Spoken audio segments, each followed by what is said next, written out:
Obstetrician Qin Feng travels to a fantasy continent where martial artists are revered. It has been over a month since he arrived in this world, where a single kick can shatter mountains and rivers. This is a terrifying world. Qin Feng often sees elderly men with white hair walking in the air. One of them, the Grand Eunuch Wang, is currently eating noodles in his small restaurant. Come on, return to the palace with me to become a eunuch. Once you cut it off, your cultivation will soar. After finishing his noodles, Grand Eunuch Wang made a gesture with his fingers and smiled at Qin Feng. Chapter 1. Come back to the palace to be a eunuch. Once you cut it off down there, your cultivation will skyrocket. It's much better than running a shop in this godforsaken place.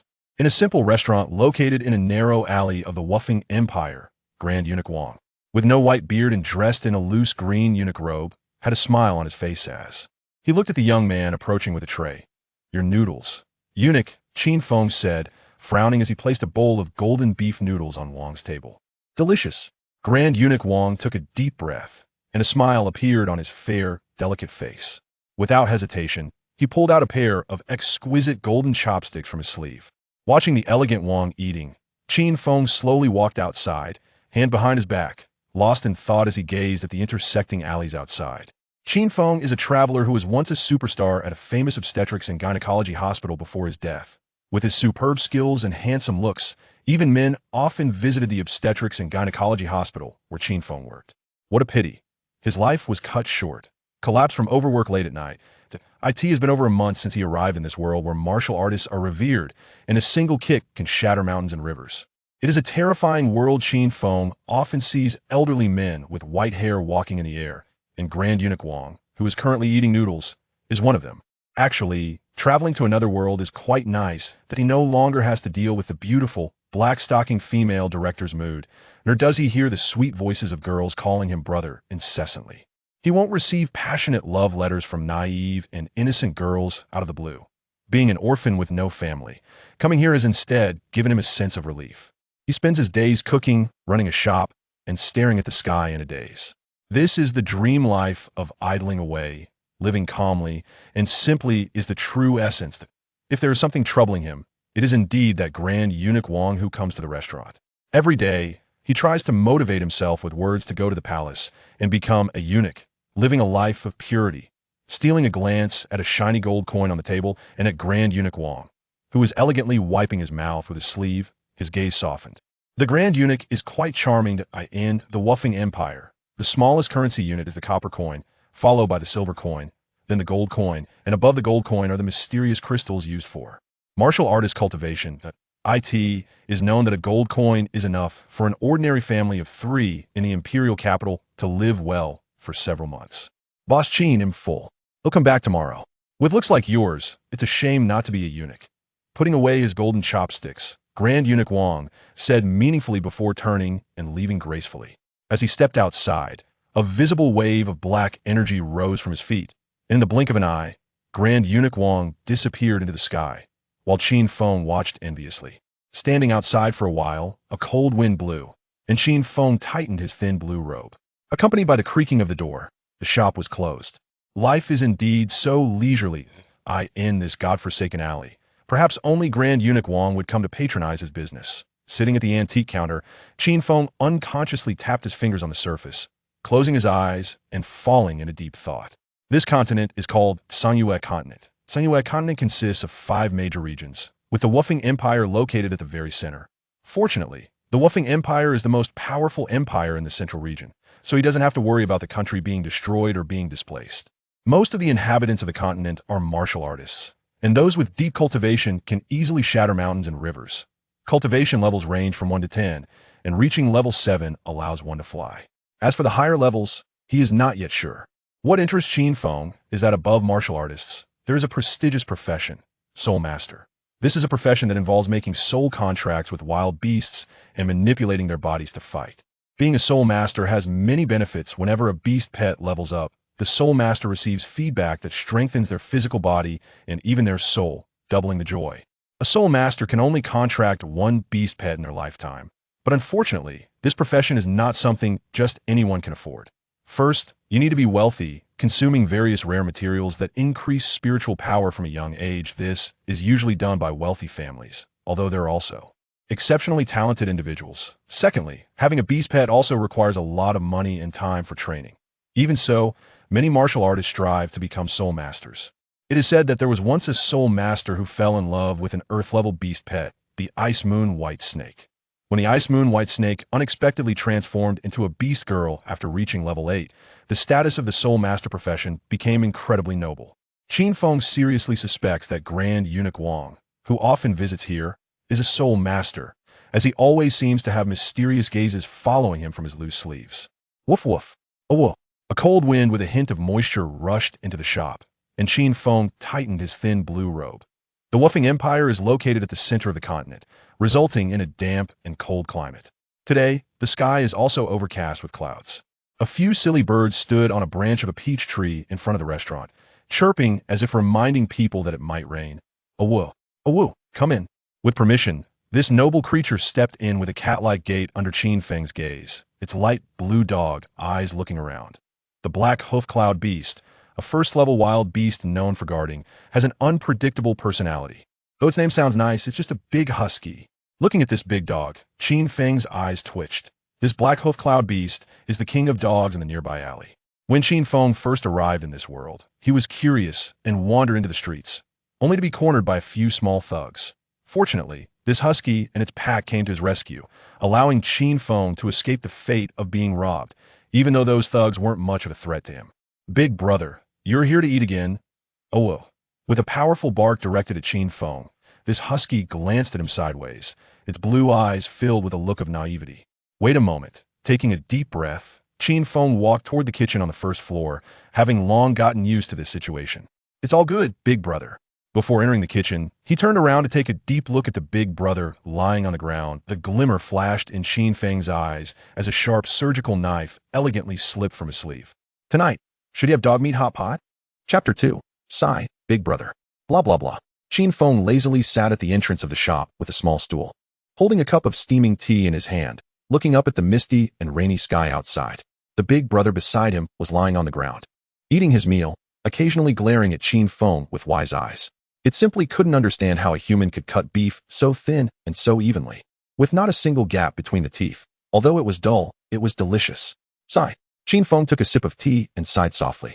The weather today was just like when the big boss picked him up, with rain and fog of the same intensity. Indeed, this little shabby shop did not belong to Qin Feng, but to that mysterious big boss.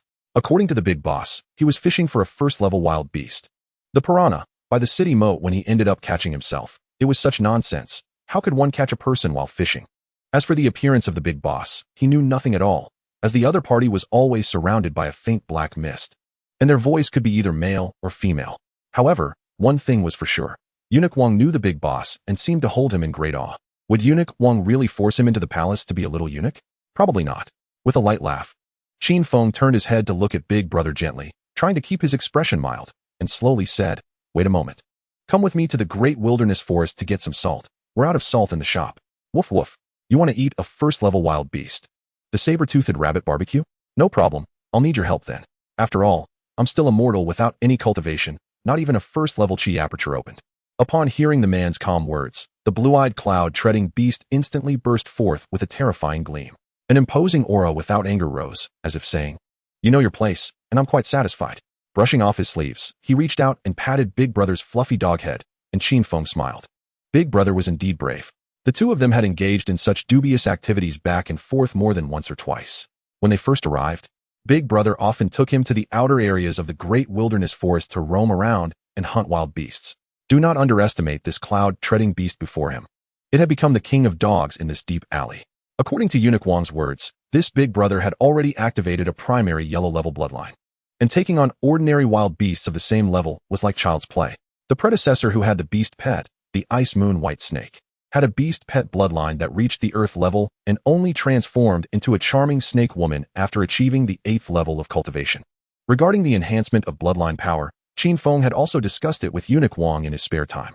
Besides seeking out heavenly materials and earthly treasures related to bloodlines, one could either engage in battles to break free from shackles, which might unexpectedly trigger a bloodline enhancement during promotion. After finishing a cup of tea, Qin Feng quietly got up and walked into the clean kitchen, opened a concealed wooden cabinet, and took out a large bundle. This large bundle contained various practical tools for exploring the great wilderness forest, such as concealed arrows for ambush, poison to smear on the concealed arrows, and some small tools. He rubbed a silver ring with a purple flower pattern on his index finger, and with a flash of light, the bundle instantly disappeared, which was incredibly magical. This item was called a spatial ring, and even ordinary people, without cultivation, could use it. The one he had was a gift from the big boss, and it had a space as large as a basketball court. The only downside was that it could only hold inanimate objects. Stepping out of the kitchen, Big Brother was already sitting at the door waiting, his blue dog eyes filled with calmness. Nodding at him, Qin Feng locked the shop door and leisurely walked towards the distance. The Great Wilderness Forest was located in the southern part of the Wufeng imperial capital, where various levels of wild beasts existed, ranging from first-level saber-toothed rabbits to second-level sharp-toothed pigs. Everything was available. According to Eunuch Wang, the wild beasts deeper in the Great Wilderness Forest were more ferocious, and even he was extremely wary of them. The cautious Qin Feng only dared to accompany Big Brother to the outer Black Forest region of the Great Wilderness Forest, completely unwilling to venture deeper. After all, one only lives once. He took out a bottle of ceramic medicine from the spatial ring, opened it, and slowly applied it to his exposed skin outside his clothes. It was a liquid to prevent mosquito bites.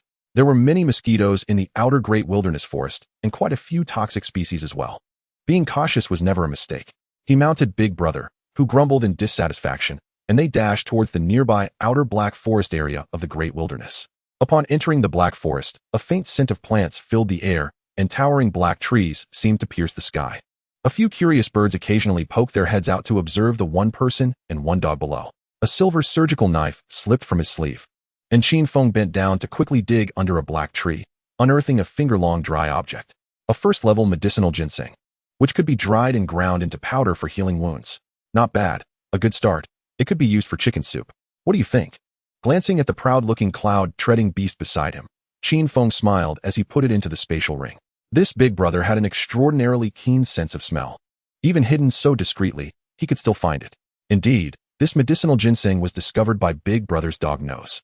Continuing, he patted the fluffy dog head of his companion and casually looked around. Almost every black tree bore subtle scratch marks. Woo! Displeased, Big Brother shot Qin Feng a glare.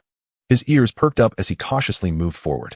Following Big Brother, Qin Feng soon discovered another new first-level spirit herb, a wild ginger hidden deep in the soil, which had the effect of dispelling cold. Big Brother tilted his dog head and glared at Qin Feng, whose face bore a stiff smile. His ears suddenly perked up, and the next moment, he cautiously looked towards a nearby bush.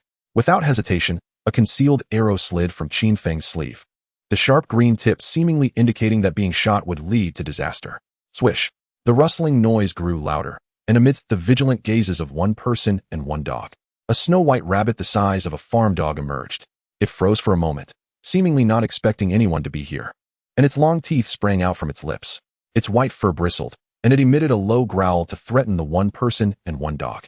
A first-level wild beast, the saber-toothed rabbit, known for its violent temperament. Even when facing second-level wild beasts, they do not flinch at all. If it weren't for their ability to give birth to dozens of offspring, they would have likely gone extinct long ago. Go, Qin Feng whispered, and Big Brother, already eager and impatient, charged forward like a leopard in the dense forest. Chapter 3, The Second Customer.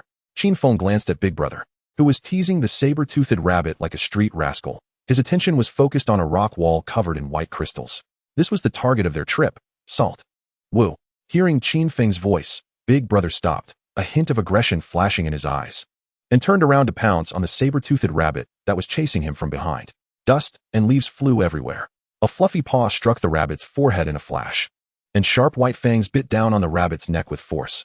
Scalding blood soaked the white fur, and the saber-toothed rabbit, the size of a farm dog, began to stiffen, its blood-red pupils starting to lose focus. It was done. The smell of blood began to spread, and soon more carnivorous wild beasts would arrive. After tossing the saber-toothed rabbit's corpse into the spatial ring, Qin Feng opened a ceramic jar and sprinkled it on Big Brother, gradually masking the bloody scent on him. Whispering softly, he mounted Big Brother and looked up at a bird with a colorful crown perched on a tree, hiding a concealed arrow in his sleeve. He shot it down with a whoosh. The colorful crowned bird, an ordinary wild beast, wasn't even considered a wild beast. Its backing was a pack of second-level wild beasts, the ironback wolves, and the two had a symbiotic relationship. One was for reconnaissance, and the other was for hunting. Nearby, there were wolf packs prowling. Woo!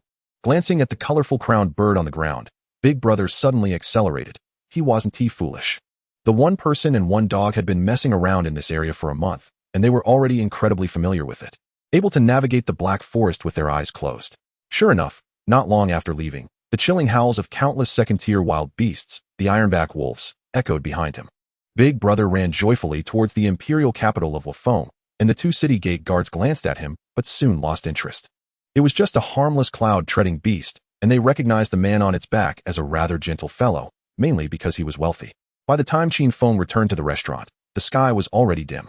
He turned on the lights inside and glanced at Big Brother, who was happily playing in the small puddles outside. Qin Feng walked towards the kitchen. Big Brother was as reliable as ever. His escape speed faster than that of the second-tier wild beast, the ancient wild horse, earning him a reward. Turning on the kitchen lights, Qin Feng took out the stiff corpse of a saber-toothed rabbit from his storage ring, playing with the silver knife gifted by the boss. The silver surgical knife glimmered under the light, and the sharp blade swiftly cut through the saber-toothed rabbit's body. The entire set of movements was incredibly smooth, as if dancing with the tip of the knife, being an obstetrician. After playing with the surgical knife for so long, he had become so skilled that he could perform precise dissections with his eyes closed, whether it be on humans or animals. A faint aroma lingered in the restaurant, and Big Brother, who was outside stepping in puddles, twitched his nostrils. He stopped his antics and obediently slipped into the restaurant, lying down on the floor, occasionally casting his eyes towards the kitchen. Attracted by the scent, not only Big Brother but also several stray cloud-treading beasts and a first-tier shadow cat gathered outside. Seeing Big Brother lying inside, these abandoned wild beasts sat outside, eagerly twitching their noses. "A woo," Big Brother lazily called out, rolling on the ground as if urging Qin Feng to hurry up. "What's the rush?" Qin Feng, wearing a white apron, walked out of the kitchen holding a pot of steaming hot food. The rich meat aroma burst forth like a runaway wild horse in the alley, causing the stray creatures to stir, their eyes fixed on Qin Feng sitting inside. "Come in." Hearing the command, a dozen or so abandoned first-tier stray creatures rushed in, sitting obediently on the ground. Sighing, Qin Feng returned to the kitchen and came out carrying a basin of steaming first-tier spirit rice and several small iron pots. Big Brother lay on the ground, quietly watching as Qin Feng added spirit rice and stewed rabbit meat into each pot, his blue eyes filled with helplessness, but even more so with joy. Helpless because there wasn't enough food for himself, but happy that these abandoned stray beasts could at least have a warm meal. Sitting at the table, he gazed outside at the night sky, where stars began to twinkle in the dark. The sounds of various creatures eating filled the once desolate restaurant with a bit of life. Picking up a piece of rabbit meat from the pot and putting it in his mouth, the spicy and tender flavor danced wildly on his taste buds. He had long understood the meat quality of the saber-toothed beast. Indeed, spicy was the best. A warm current surged through his body, gradually spreading to his limbs. 2 words, comfortable. This first-tier spirit food, spicy rabbit meat, had taken a month to perfect. According to the introduction from the boss who had left home, it should be considered qualified. A woo-meow. A group of stray wild beasts stopped eating, their gazes turning towards the door, looking at several first-tier shadow cats outside that had their fur bristled, unconsciously howling. Qin Feng's expression stiffened, a sleeve arrow already cocked, as he looked towards the door. A cold wind swept in from the pitch-black darkness, accompanied by even footsteps. Soon, a figure emerged from the shadows, hands behind his back, surveying the interior of the restaurant. This was a man with shoulder-length hair, dressed in a black fitted long robe, and a strange smoking pipe hung from his waist. His face was like jade, with thin lips and a frosty demeanor, his pitch-black eyes filled with a sense of cold emptiness, as if indifferent to anything. A sleek, shiny black cat followed at his feet. "Is the restaurant still open?" Hearing the man's icy voice, Qin Feng nodded and gestured towards the large pot in front of him. The man lifted the cat by its neck and sat down opposite Qin Feng amidst the terrified gazes of the stray beasts. Getting up, Qin Feng walked towards the kitchen, beads of cold sweat forming on his forehead. This man was very strong. Just sitting opposite him made Qin Feng feel nearly frozen, as if a powerful wild beast was staring at him. Taking out a set of bowls and chopsticks, Qin Feng came out of the kitchen, placing a large bowl of spirit rice in front of the man. "Relax, I want to eat you. I'm just here to have a meal." The man flashed a faintly unpleasant smile at Qin Feng, elegantly eating the spicy rabbit meat from the pot. "Meow?" Glancing at the black cat that meowed at him, Qin Feng took out another plate and filled it with spirit rice, thoughtfully adding a few pieces of rabbit meat on top. Time slowly passed.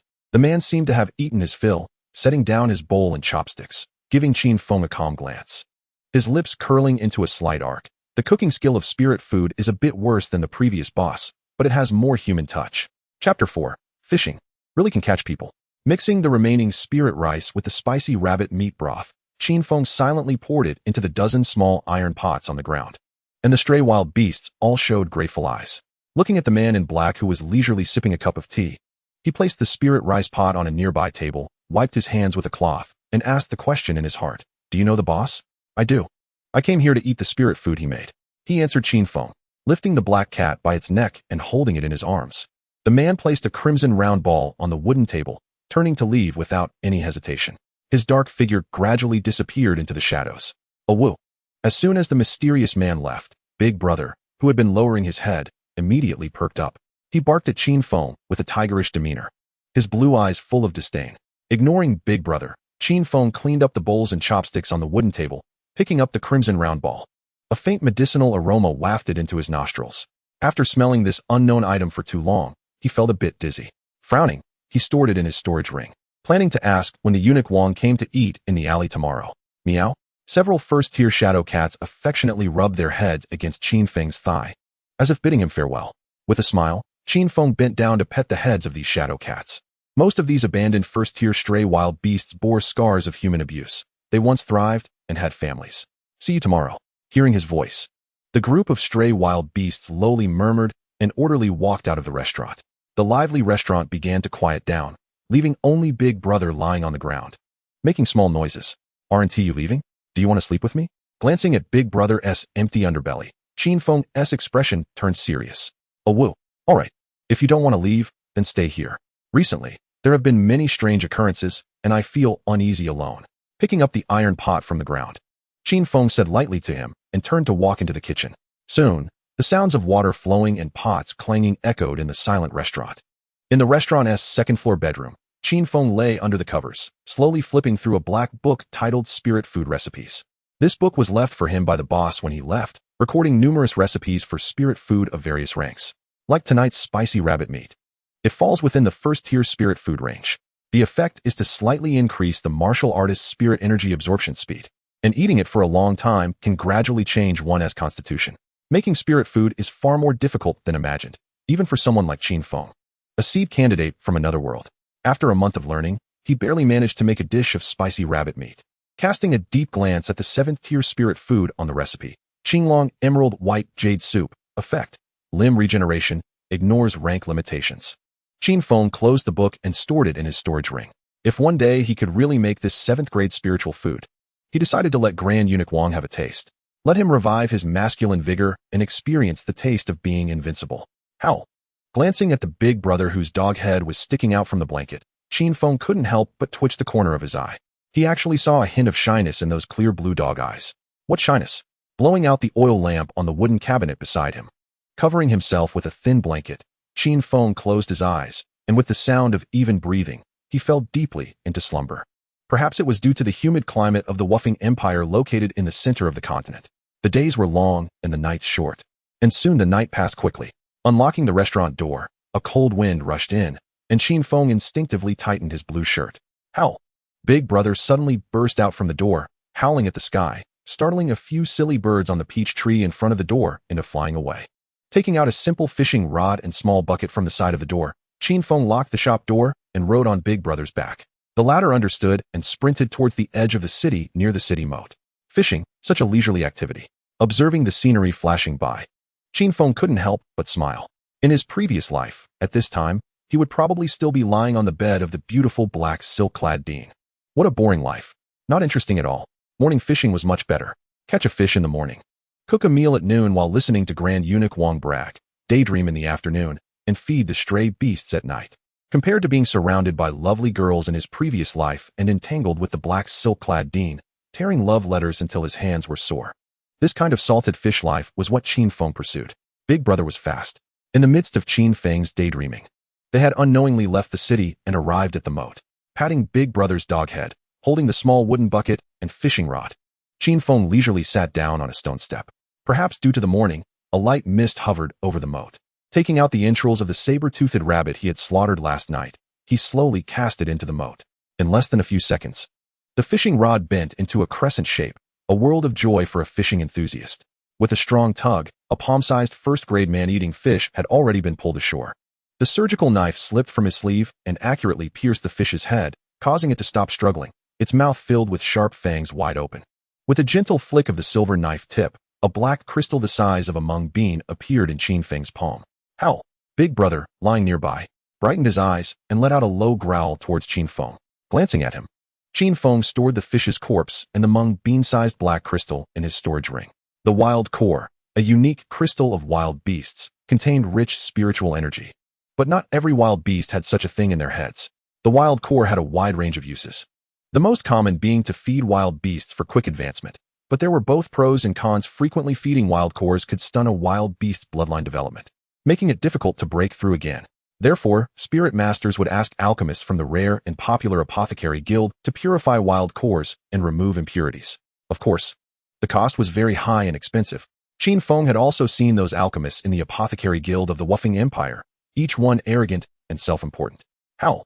Continuing to bait the hook and cast it again, Qin Feng focused intently on the surface of the moat, lightly saying to Big Brother, whose eyes were filled with resentment. Indeed, for Qin Feng, the greatest use of the wild core was to combine it with various ingredients to make spiritual food. Howl howl. Glancing at the old monk like Qin Feng, Big Brother rolled around on the ground, flattening a patch of green grass, venting his inner dissatisfaction. Focusing on fishing, time always passed quickly. Unknowingly, the sun had risen, the mist on the moat dissipated, revealing a murky and calm surface. One last cast, then he would leave. Taking a deep breath, Qin Feng smiled slightly, murmuring to himself. Hearing this, Big Brother rolled his blue eyes, showing white, as if tired of hearing it. Hooked. And it was a big one. Gripping the fishing rod with both hands, Qin Feng stood up and tugged hard. A slender, ragged figure flew out from the bottom of the water and fell on the shore. Fishing, he actually caught a person. Glancing at the girl who had fallen into a coma not far away, at this moment, Qin Feng completely believed the words of the big boss who had run away from home. He really had been fished up. Chapter 5. The suspected elven girl in a black skirt with pointed ears. This catch doesn't count, since it was a person, not a fish. So I need to cast again. Removing the hook from her ragged clothing, Qin Feng explained seriously to Big Brother on the ground. Howl. Ignoring the girl who lay unconscious, Qin Feng silently baited the hook and tossed it into the moat. Sighing, he flipped the surgical knife and smashed the head of the man-eating fish. Qin Feng tidied up the fishing rod and slowly approached the girl. After examining her closely for a moment, the girl was very beautiful, with waist-length jet-black hair, a fair and tender face, slightly curled eyelashes fluttering gently, and a pair of lips as pink as high-quality cherry blossom petals. Her black dress was tattered, and the snow-white skin that peeked out was like a peeled boiled egg, radiating a charming glow. Soon, Qin Feng's gaze fell on her pair of upright, fair pointed ears.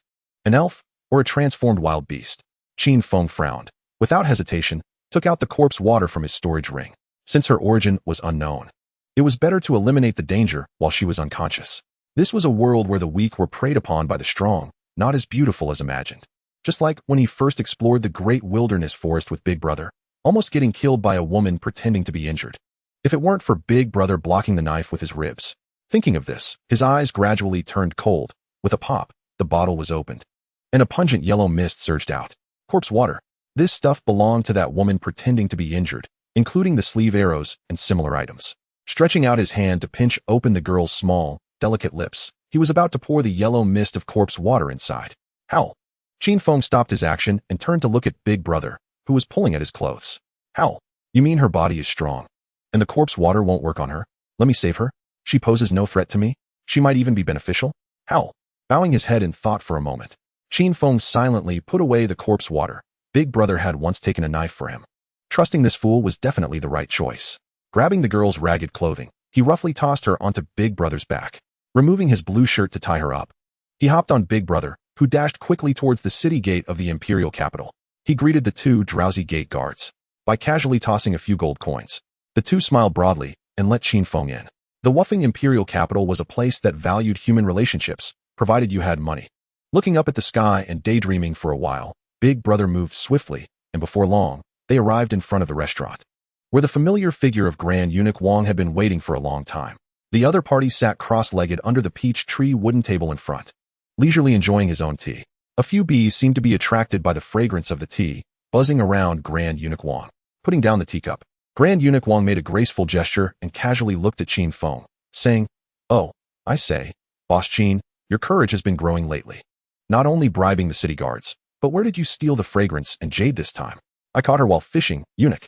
Do you think she is human or of another race? Glancing around to confirm no one was watching, Qin Feng pulled the green shirt off the girl in his arms, revealing her pointed ears, and gave a stiff smile to Eunuch Wang. Wow, what a pretty girl. Let me take a good look at her. She resembles the elusive elf clan we talked about before. Let us take a closer look. Eunuch Wang's delicate face turned serious as he rolled up his sleeves and extended a clean white finger to touch the girl's wrist. After a long while, he sighed softly. How is it, eunuch? Is she going to die soon? Is she valuable? Her corpse? A smile tugged at the corner of Qin Feng's mouth. He was genuinely frightened. Women are just wolves in beautiful disguises, especially pretty women. Remembering the painful experiences of being exploited by the beautiful black silk gown Dean in his past life, Qin Feng felt a wave of sadness and patted the furry head of his big brother beside him. I say, Boss Qin, it has always been said that eunuchs have cruel hearts, but your heart is even more poisonous than ours. She won't die. Her cultivation meridians have been destroyed, but her physical strength is still decent, around the peak of the 5th stage. Eunuch Wang elegantly pulled out a handkerchief from his sleeve and wiped his white finger. Seemingly disgusted. Is that so? Sighing, Qin Feng pulled the girl by her collar and walked toward the restaurant, taking out a key from his storage ring to unlock the door. Boss Qin, hurry up. We're about to starve. We've not eaten since morning just to take care of your business. Eunuch, don't worry. I'll settle her first. Frowning, he picked up the tattered black-dressed girl. Qin Feng turned his head to say something to Eunuch Wang, who was following him, and then slowly walked toward the 2nd floor. Just thinking about how a strange woman would occupy his bed later, and that he would have to change her clothes and dry her off to prevent her from catching a cold, made Qin Feng's eyelids twitch. He wished he could call Eunuch Wang downstairs to help him, but thinking about how Eunuch Wang had just wiped his finger, he guessed he wouldn't agree. After completing a series of steps and covering the girl in a thin blanket after changing her into white pajamas, Qin Feng showed no shame and expressionlessly turned to go downstairs. Women, what could be more important than cooking? No matter how beautiful a woman is, she will eventually turn into a skeleton. Having lived 2 lives, Qin Feng deeply understood this. When he reached downstairs, he glanced at Eunuch Wang, who was teasing his big brother at the table, then pushed open the kitchen door and walked in. In front of the stove, Qin Feng quietly took out the leftover rabbit meat from yesterday. Twirling the silver knife in his hand, he quickly and accurately butchered the meat into even pieces. He then took out the remaining first-tier spirit herbs from yesterday and processed them slowly according to the memories in his mind. According to the boss's words, if he learned this exclusive spirit food technique, even alchemists would have to humbly bow down in admiration. After a few minutes, a faint meat aroma wafted from the kitchen. Eunuch Wang, who was teasing his big brother, smiled slightly. This little fellow, Qin Feng, can already make spirit food. It's worth all the time I spent here building a good relationship with him. Thinking of the mysterious former restaurant owner, a complex look flashed in Eunuch Wang's eyes. Since he could make spirit food, as instructed by the former restaurant owner, he should also prepare a gathering pill for him to become a martial artist. By the way, he could check if he had the talent to become a soul master. If not, he would just use precious herbs. After all, in the end, the former restaurant owner would reimburse him when he returned. Chapter 6. Meeting a benefactor is also a form of strength. While the other party was lost in thought, Qin Feng came out of the kitchen holding a large basin of steaming spicy rabbit meat. It smells good. Eunuch Wang squinted his eyes in approval, elegantly taking out a pair of golden chopsticks from his sleeve, waiting with anticipation. Eunuch, eat first. There's fish soup in the pot. Wiping his clean hands with a cloth on his shoulder, Qin Feng turned and walked back into the kitchen. Hiss! A small green snake seemed to have caught the aroma and poked its head out from Eunuch Wang's sleeve. Its emerald eyes fixed on the spicy rabbit meat in the pot. Eunuch Wang narrowed his long eyes into a slit, using the golden chopsticks to pick up a piece of rabbit meat and place it near the snake's mouth. Hiss! The green snake swallowed it in one bite, and a smile appeared at the corners of its mouth, its bright eyes eagerly staring at Eunuch Wang. Do you want more? From now on, we'll bring you here every day to solve your dining problem. Holding a large basin of fish soup, Qin Feng walked out of the kitchen, scooping a bowl for Eunuch Wang and his big brother lying on the ground, sitting at the table opposite. Qin Feng propped his chin and quietly observed the green snake in Eunuch Wang's sleeve. Having read the beast compendium thoroughly, he couldn't identify what kind of beast this was. Can't guess its identity, Boss Qin? Eunuch Wang lightly sipped the hot fish soup, watching Qin Feng's reaction with a chuckle. Eunuch, what kind of beast is it? It's not in the beast compendium you gave me. Not going to tell you. Eunuch Wang rolled his eyes, elegantly sipping his soup with his fingers. Qin Feng silently served himself a bowl and brought a small stool outside the shop to sit down. Who would want to be a eunuch in the palace? Staying here is much better. Taking a sip of fish soup, he savored the smooth and delicious broth flowing down his throat into his stomach. In the humid empire of Wufeng, a bowl of steaming fish soup was definitely a treat. The restaurant gradually became quiet, with only the sounds of eating and drinking left. Outside, a few silly birds on the budding peach tree branches started chirping again. Looking up at the sky, he noticed dark clouds gathering, predicting that it would rain again soon. "I'm full, Boss Qin. Today's meal was pretty good." Eunuch Wang's sharp voice rang in his ears, and Qin Feng, who was dozing off on the small stool, slowly opened his eyes. "Today, we won T-Pay. We'll give Boss Qin a precious gift." Then, without turning his head, Qin Feng extended a hand to catch a delicate wooden box. Opening the box, a thumb-sized blue pill lay quietly inside, exuding a fragrant aroma. Just smelling it instantly cleared his drowsiness. This was not the most common first-tier gathering pill. The scent indicated it was at least third-tier or above. Qin Feng lightly spoke to Eunuch Wang, who had appeared at his side. "A fifth-tier gathering pill. We spent a hefty sum to invite Master Gongsun, the fifth-tier alchemist from the palace, to refine it for us. How about it? This is why we Haven Tea let you open your energy channels early. The effect is much better than the first tier, and you'll avoid many detours in the future." Sitting beside him, Eunuch Wang stroked the snake's head in his sleeve, smiling proudly at Qin Feng. After putting the fifth-tier gathering pill back into the wooden box, Qin Feng's expression shifted as a plain-looking scarlet pill appeared in his clean palm, the very one gifted to him by the man in black last night. "What kind of pill is this, Eunuch?" Cough, cough. Eunuch Wang's laughter abruptly stopped, his long, cold eyes widened like copper bells, and a look of shock appeared on his delicate face. He reached out and patted Qin Feng's back. I say, Qin Feng, where did you get this pill?" "Last night. A guest came and had a meal here. He gave it to me." Qin Feng casually played with the scarlet pill in his hand, speaking slowly. Seeing Qin Feng's nonchalant attitude, Eunuch Wang's mouth twitched, and he reached out to grab his big brother's head, who was sleeping on the ground. "Ow, ow." Upon realizing it was Eunuch Wang, his big brother immediately cowered, obediently changing places to continue lying down. "I can't afford to mess with you. I'll just hide." "What tier of pill is this, Eunuch?" "A 10th tier marrow cleansing and spirit gathering pill, effective for nourishing the soul and opening the first tier energy sea." "Oh, what does it mean?" Seeing Qin Feng's attitude, Eunuch Wang's handsome face flushed. His body trembled slightly, as if he wanted to say something, but in the end, he pressed his lips together and fell silent. "Would you like it, Eunuch?" Qin Feng's lips curled into a slight arc as he turned to look at Eunuch Wang beside him. "I said, Boss Qin, do you want me dead?" Anyone who can casually produce a 10th tier pill is undoubtedly a giant standing at the pinnacle of the world. Wang Gonggong's face turned pale with fear, his sharp voice trembling. Qin Feng in front of him was unaware of the value of this pill, but Wang Gonggong knew. Even if he sold the entire Wufeng Empire, he couldn't afford this small pill. How to use it? Eat it directly, or take it with warm water? Of course, it's best to take it directly. Wang Gonggong's pupils constricted sharply as he grabbed Qin Feng's shoulder and dashed out of the small restaurant. "I said, Boss Qin, let me finish explaining everything clearly. It's all over. Forcing down a 10th tier spirit medicine will invite the wrath of heaven." Staring at the slowly condensing blue thunder giant eye in the sky, Wang Gonggong wanted to cry but had no tears. "The chicken-flavored one is quite tasty. Don't worry, Wang Gonggong, I won't die." Qin Feng looked up at the dim, vortex-like sky and the blue thunder giant eye, his hands behind his back as he gazed towards a nearby alley. Following Qin Feng's line of sight, Wang Gonggong saw a cold man in black holding a cat slowly walking out. In Wang Gonggong's horrified gaze, a circle of golden light emerged from the man's arm, and the next moment, it shot towards the blue thunder giant eye in the sky, blinding, an indescribable brightness. The Wufeng imperial capital was dyed golden. Even with Wang Gonggong's 8th grade cultivation, he could barely see a golden pillar of light piercing the sky. In an instant, countless powerful figures turned their gazes towards the Wufeng Empire located at the center of the continent. Slowly opening his eyes, the golden pillar of light was faintly visible. "Drink a bowl of fish soup to calm the nerves." Quietly serving a bowl of steaming fish soup to Wang Gonggong, Qin Feng glanced at his big brother, who was scared stiff on the ground. "Who is that person to you? He even personally protects you." "I don't know him, but he knows the big boss. I think, since he gave me this dangerous edible thing last night, he will definitely ensure my safety." Serving a bowl of fish soup in front of his big brother, Qin Feng raised the corners of his mouth into a smile. Good things should be enjoyed. He wasn't foolish, after all. Sometimes you have to take risks to gain rewards. Chapter 7. Contract with Big Brother. "Boss Qin, stand still and let us check your body." Looking at the handsome Wang Gonggong approaching him with delicate fingers pointed at him, Qin Feng stopped in his tracks and could only comply with the request. His big brother lying on the ground tilted his head, disdain evident in his blue dog eyes.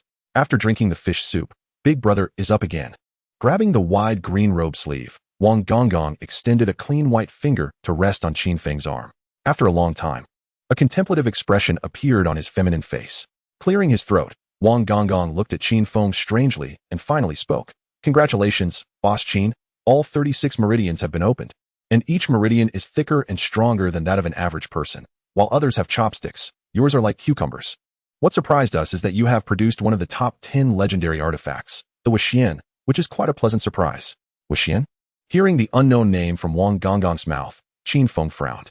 Yes, this thing forms a vortex in your dantian in the abdomen, constantly converting and absorbing spiritual energy. And the conversion speed is incredibly fast. In simple terms, even when you sleep, you are cultivating. If you fed it to a first-tier savage beast like the Lipi snake, it could evolve its bloodline into a flood dragon by the next day. Alchemists are such a precious existence. A smile appeared on Qin Feng's face. Happiness comes too suddenly. Just like the black silk beauty Dean from my previous life, giving my body a day off. So refreshing. The spiritual food recipe given by the big boss requires spiritual energy enhancement and nurturing from a chef for spiritual food above the second tier.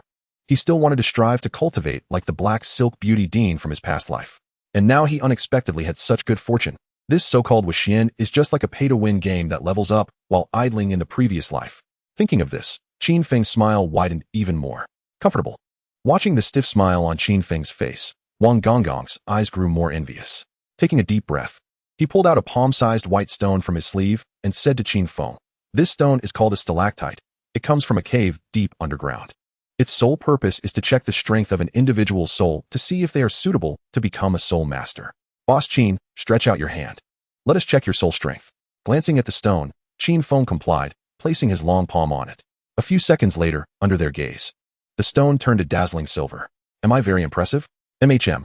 The soul strength has reached the special level of a soul master, with 3 beast soul positions. Among the young talents in the Wufeng imperial capital, you are first. No one dares to claim second. Wang Gonggong said absently. He had long anticipated this situation. Most of the medicinal power from the 10th tier pill was to enhance the soul. 3 beast soul contract positions? Don't soul masters only have one position? Qin Feng frowned. A hint of confusion appearing on his handsome face. That is for ordinary soul masters. You are different. Your soul strength has reached the 3 control level, surpassing Lu Qinche, the eldest son of one of the 4 great families in the imperial capital, by 1 control. Oh, so it means I'm a genius. Whether as a warrior or a soul master. Qin Feng bent down, casually playing with his big brother's dog face. Although he was reluctant to admit it, the facts were right in front of him, and Wang Gonggong nodded. Truly, people are infuriating. Think of Wang Gonggong's life of battles, filled with countless blood and tears, and even losing the ability to produce oil. His soul just reached the double control level. And this Qin Feng in front of him reached the 3 control level just by taking a pill. No, the soul aspect is extremely difficult to enhance. Even a 10th tier pill couldn't have such a strong effect. Perhaps he was originally a genius soul master. Oh, big brother on the ground called out, blinking his blue dog eyes at Qin Feng with a mischievous look. The meaning was obvious. Let both parties establish an unorthodox bond. Become true partners. Qin Feng understood and looked at Wang Gonggong. Gonggong, how do I contract with a savage beast of the same tier? So soon? I'll contract with it. Qin Feng said calmly, pointing to the big brother who was showing off on the ground. Boss Qin, are you serious? A low-tier yellow-blooded Wu-Ti tread cloud beast? The most basic existence? Without speaking, Qin Feng's mouth curled into a slight smile. Even if there was a ground-tier bloodline or even a heavenly tier in front of him, he would still contract with Big Brother. In the great wilderness forest, without Big Brother's support, how could he, Qin Feng, be so carefree today? Besides, he was confident he could train Big Brother to stand at the peak. Patting Qin Feng's shoulder, Wang Gonggong deeply looked into his eyes. The atmosphere grew heavy. Finally, he slowly spoke. You control the spiritual energy in your abdomen. Channel it through the meridian at your heart to take a drop of blood from your heart and feed it to the savage beast you want to contract. This guy will take the initiative to establish a contract with you. Glaring at the big brother lying on the ground, Wang Gonggong's voice was full of helplessness. Having spent more than a month with Boss Qin, he understood his temperament well. Although he was lazy, he was extremely good to those around him and to things. Thank you, Gonggong. Sighing, with a wave of his sleeve, Wang Gonggong picked up the golden chopsticks on the table and turned to leave the store. Under Qin Feng's watch, he was enveloped in black spiritual energy and flew into the sky. With a light laugh, Qin Feng slowly closed the wooden shop door and the light inside dimmed. Big Brother got up from the ground, tilting his head, his blue dog eyes calmly observing the man in front of him. Would this man abandon him like the previous master? He didn't know. Rest assured, I won't abandon you. Sitting at the counter, Qin Feng said seriously to him, then closed his eyes. Brother, like the wild beasts wandering in the capital, we are both abandoned existences. After sensing for a while, Qin Feng immersed his mind. He tried to manipulate the spiritual energy in his dantian, moving it back and forth in a meridian close to his heart. The path was smooth and easy. Suddenly, Qin Feng recalled a saying from a great person in his past life about a wide, tree-lined path. It used to be compact, but as more people cleared it, it became wide. This example of the energy path was right before him. After a quarter of an hour, Qin Feng opened his eyes, and a drop of crimson blood mixed with faint black spiritual energy was spat out from his mouth. Chapter 8. You are the one I raised since childhood, teary-eyed. Howl. Qin Feng reached out and patted his brother's fluffy dog head, feeling a faint connection in his mind, and a smile appeared on his face. Howl, howl. His brother impatiently pulled his head out of Qin Feng's palm, giving him a sideways glance with his azure dog eyes. Looking at the man beside him with a silly expression. Rising from the counter, Qin Feng walked slowly upstairs with his hands behind his back. The wooden boots creaked on the staircase, and his brother followed closely, tilting his head. He pushed open the bedroom door. The window by the bed was already open, and a girl with pointed ears and black hair was curled up helplessly in the corner of the bed, wrapped in a thin blanket. With a tattered black dress on the floor, the scene looked as if she had just been bullied. Seeing Qin Feng enter, a trace of confusion appeared on her fair and delicate face. Tightening his blue shirt, Qin Feng frowned and closed the window again, then sat on the edge of the bed, staring at each other in silence. Who are you? The girl finally spoke, although her voice was a bit hoarse, as if her vocal cords were injured. Qin Feng studied the confused girl carefully, and a smile appeared on his face. Amnesia, that's easy to handle. A beautiful girl with peak 5th stage physical strength who has lost her memory. Qin Feng had already thought of her use. She still seemed like a naive girl. I am your boss. Get up and work. How long have you been sleeping? Boss, you are my boss. The girl reached out to touch her pointed ears. Her voice filled with confusion. You lost your parents at a young age. I worked hard to raise you, to repay my kindness. You said you would work for me for a lifetime, but you fell off a cliff while chopping wood and lost your memory. A melancholic expression appeared on Qin Feng's face, soon turning into one of disappointment. Huh, my background is so tragic. Work? How do I work? The girl showed a shocked expression, her green eyes filled with fear. It's simple. Change into this outfit first. There will be plenty of time for you to be busy later. I have experience and will personally teach you how to do it. Qin Feng said calmly, turning around to take a black outfit from the wardrobe and tossing it to her while glancing at her fair and perky pointed ears. Suddenly, an idea struck Qin Feng. He recalled the black and white headband worn by the black silk mature woman in a role-playing game from his past life. Squatting down, he picked up the tattered black dress from the floor. Feeling the lace trim material of the dress, the silver thread had already slipped from its sleeve. In the dim bedroom, the silver surgical knife infused with spiritual energy bloomed like a rose, and within a few minutes, a beautiful hair accessory headband was completed. What is this, boss? A hair accessory. Looking at the girl who had changed into a black outfit and was barefoot getting off the bed, Qin Feng silently placed the hair accessory on her head. Looks good. Touching his chin and circling around the flustered girl for a moment, Qin Feng nodded. Even his brother on the floor followed suit. Boss, what is my name? I can't remember. Can you tell me? Your name is Jasmine. You also have a nickname. Called Little Black. I usually call you Little Black. After meaningfully patting her thin shoulder, a smile appeared on Qin Feng's stiff face, and he had already secured a peak 5th stage physical master. Now, it's time to get down to business. After a bout of activity, the sky over the capital gradually cleared. Colorful clouds floated in the sky, and the sound of insects began to rise after the rain. Qin Feng set up a small stool and held a cup of steaming tea while sitting by the shop door. He squinted at Jasmine, who was weeding under the peach tree, unable to help but smile. As expected of a peak 5th stage physical master, her speed in doing work was impressive. Great. He had always planned to create a vegetable garden near the peach tree, planting some spiritual plants and raising a few harmless first-stage wild beasts, such as fragrant chicken. He could fish in the morning, cook a meal at noon, and research recipes. Life was truly becoming more enjoyable. How? Do you also think she works quite diligently? Qin Feng scratched the chin of his brother, who was lying on the ground, leaned against the shop door, yawned, and closed his eyes. The sound of even breathing filling the air. Sleepiness, perhaps, could be contagious. His brother, who was staring with round dog eyes, couldn't help but yawn as well. When Qin Feng woke up, it was already getting dark. The soft calls of the first-stage wild beast shadow cat filled his ears. These stray wild beasts had come right on time to beg for food and drink. He brushed off a few small flying insects from his green shirt. Qin Feng stretched lazily. His brother lying at his feet had vanished, and the oil lamp inside was already lit, faintly hearing his brother's snoring. After greeting the group of abandoned stray wild beasts gathered at the door, they all obediently entered the shop. Scanning around, Qin Feng quickly spotted his brother at the counter. His brother's dog head was quietly lying in the arms of the mysterious shop assistant Jasmine, both of them sleeping soundly. Entering the kitchen, Qin Feng took out the remaining half of a saber-toothed rabbit from his storage ring, flipping the silver thread in his hand. A faint black spiritual energy quickly covered the surface, and with a flash of the blade, the pink, tender rabbit meat on the cutting board was quickly divided into even small pieces. 8 different types of first-stage spiritual materials appeared on the cutting board. This time, he was making first-stage spiritual food, spicy rabbit meat, with the enhancement of the spiritual energy within. Both the speed and quality had significantly improved at a visible rate. The rich meaty aroma filled the air, and the sounds of the wild beasts in the lively restaurant swallowing their saliva echoed back and forth. Howl, the blue-eyed brother, who was sound asleep, opened one eye and struggled to escape Jasmine's embrace, but unfortunately, she was too strong. Plus, he was in a deep sleep and couldn't get out. So he could only lower his head and stare longingly towards the kitchen. Wearing a white apron and holding a large pot, Qin Feng slowly walked out from the kitchen, steam wafting throughout the restaurant.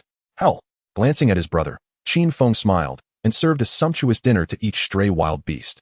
Finally, right in front of his brother, he picked up a bowl of reheated fish soup from lunch and took a sip. Finally, with his brother's persistent struggles, Jasmine slowly opened her eyes, flaring her nostrils, and tossed the brother onto the ground, cheerfully coming to Qin Feng's side. I'll serve myself. Good. A happy smile appeared on her clean face. Without hesitation, she filled a large bowl with spiritual rice, and a pair of chopsticks had already been placed in front of her. In terms of how to get closer to a woman, making her enjoy her meal was the key. Qin Feng had always believed this, and the reality proved him right. After a few bowls of rice, although they hadn't exchanged many words, the awkward atmosphere had diminished significantly. Excitedly digging into the rice, Jasmine's headband fell off, and her 2 pointed ears turned a shade of crimson, gently trembling, while her eyes had narrowed into slits. It seemed she was enjoying her meal quite a bit. Chapter 9, Treasure Hunting Squirrel. Setting down the bowl and chopsticks, Qin Feng silently took out the spiritual food recipe given by the big boss from his storage ring. After flipping through it for a while, his gaze stopped on a first-stage spiritual food called iris snake soup. Iris snake soup, first-stage spiritual food. Consuming it can slightly purify bloodlines for wild beasts, and long-term consumption can enhance the upgrade bottleneck. Glancing at the big brother on the ground devouring his meal and the dozen stray beasts, it was time to enhance their bloodlines. Qin Feng closed his eyes and fell into deep thought. The first-tier iris snake soup required a lot of ingredients, among which the second-tier rare spiritual plant, the iris flower, was the most crucial. This herb was hardly found on the market, and even if it was available, it would be quickly snatched up by the domineering alchemist guild, making it almost impossible for anyone to offend these alchemists. It seemed that tomorrow morning he would have to take Big Brother for a stroll around the depths of the Black Forest on the outskirts of the Great Wilderness. And with some luck, he might find 1 or 2 plants. Meow meow. A few shadow cats affectionately approached Qin Feng's legs, gently rubbing their heads against him. Their emerald green eyes squinted into slits, and their voices were sweet as cake. They were thanking Qin Feng and saying goodbye. See you tomorrow. Smiling, Qin Feng waved to these stray beasts. Watching these little guys leave, Qin Feng stood up, closed the door, and secured the bolt. Boss, I'm done eating. I'm responding lightly. Qin Feng looked at the girl standing in front of him and glanced at the pot. His mouth twitched slightly. Was this a pig? How could she eat so much? It seemed that Jasmine noticed the hint of disdain in Qin Feng's gaze and met it head-on, her pair of white pointed ears faintly flushing red. She didn't even know why she could eat so much. After clearing the table, put away the pots and pans. There are empty rooms upstairs. Just find a place to stay. Patting the reluctant big brother on the head, Qin Feng leisurely walked towards the second floor. Okay, boss. Hearing the sounds of cleaning behind him, Qin Feng's mouth curled into a slight smile. Just for providing meals, he could get a peak 5th-tier physical expert as a store clerk. Even Bai Yilao didn't have such ruthlessness. In his previous life, this 8-pack abs, black silk domineering principle had to be ravaged every day. Oh woo. Tell me, what are you ashamed of as a wild beast? Qin Feng glared at Big Brother, who was lying on the ground with his paws covering his eyes, and blew out the oil lamp on the wooden cabinet beside him. Morning. Opening the wooden bolt and pushing open the store door, Big Brother rushed ahead, barking at a few silly birds perched on the peach tree branches, scaring them into a flurry. With a slap on Big Brother's head, Qin Feng darkened his face and instructed Jasmine, who had just woken up, as he climbed onto Big Brother's back and ran towards the city gate of the imperial capital. Silly birds, a very precious species, laid eggs that, when cooked, dried, and ground into powder, had the effect of enhancing the flavor of ingredients. after much effort in getting a few to settle on the peach tree. He couldn't let Big Brother scare them away. It was cold, and Big Brother had gained weight recently. He probably wouldn't mind losing a few pounds. Shivering with excitement, Big Brother ran even more joyfully. Qin Feng tucked his hands into his sleeves, gazing at the sky, and before long, he was lost in thought. Unknowingly, Big Brother had arrived at the Black Forest area, grunting and urging Qin Feng on his back to hurry up and get down. Taking some insect repellent powder from his storage ring, Qin Feng evenly applied it to his exposed skin. Glancing at the towering black trees around, he leisurely wandered through the forest with his hands behind his back. Occasionally, he bent down to dig up a few ordinary herbs with his silver shovel, while Big Brother acted as a lookout, always aware of the dangers around. Half an hour later, he stopped and sighed helplessly. In this half hour, he found several first-tier spiritual materials, but there was no trace of the second-tier iris flower. Should he wander deeper into the Black Forest? Murmuring to himself, he squinted at the misty depths of the Black Forest. Qin Feng called Big Brother over, climbed on, and the latter understood, heading towards the depths of the dense forest. The depths of the Black Forest were not as trivial as the outskirts. They were filled with second to third tier wild beasts. The most troublesome were the packs of iron-backed wolves that roamed the depths. Once they discovered an intruder, they would pursue relentlessly. However, for Qin Feng, this was not a concern. Big Brother was exceptionally fast. He had once accidentally ventured in and had survived, sliding deeper into the forest. The cool morning mist brushed through his hair, quickly dampening it and refreshing his spirit. Big Brother's speed gradually decreased, carrying Qin Feng as he remained vigilant of their surroundings, where various sounds of wild beasts of different tiers occasionally echoed. Patting Big Brother's forehead to signal him to stop, Qin Feng squinted his eyes and walked toward a thick, long black tree not far away. There, the trunk had a round hole, and without hesitation, Qin Feng swung his silver shovel embedded with faint black spiritual energy silently toward the tree. Generally, trees with holes were often the nests of first-tier treasure squirrels, known for their keen sense of smell and gentle nature, often domesticated to find herbs. Wild treasure squirrels like to collect spiritual materials in their nests, just like boys who can't resist watching girls in black silk long legs. The blackwood chips flew as the tree trembled slightly, and the terrified sounds of the treasure squirrel came from inside. Without hesitation, Qin Feng continued to strike at the tree with his shovel, and within a few seconds, the tree trunk, thick as a thigh, emitted a noise as if it were struggling to bear the weight, similar to an elderly man snoring. Squeak! A plump white squirrel holding spiritual materials slipped out from the tree hole, but was immediately pinned to the ground by Big Brother's paw. Squatting down, Qin Feng, with a blank expression, forcibly snatched the spiritual materials from the treasure squirrel amidst its whimpering cries. First-tier spiritual material, Jin Xianzi. First-tier spiritual material, Gui Bao. Second-tier spiritual material, Longxi Chili. In front of the treasure squirrel, Qin Feng stored the materials into his storage ring. What a coincidence! Counting this time, I've robbed you 3 times. Do you want to come with me? Qin Feng extended a finger to lift the treasure squirrel's fluffy chin, a stiff smile appearing on his face. Squeak! The chubby squirrel arrogantly turned its head away, looking defiant, its dark eyes rolling around. Let it go. Upon hearing Qin Feng's command, Big Brother released its paw, and the treasure squirrel wasted no time scurrying up the nearby black tree. Puffing its cheeks in anger, it glared at the person and dog below. It simply couldn't understand how it ended up encountering these 2 robbers deep in the Black Forest. Chapter 10, Affordable Medicines. Really not coming with me? If I catch you again the 4th time, I won't ask for your opinion. Looking up at the chubby treasure squirrel making faces on the tree branch, Qin Feng said lightly. Squeak! A hint of panic flashed in the treasure squirrel's black eyes, and it instinctively stuck out its little pink tongue at the duo below. Mischievous! Qin Feng's mouth curled into a teasing arc.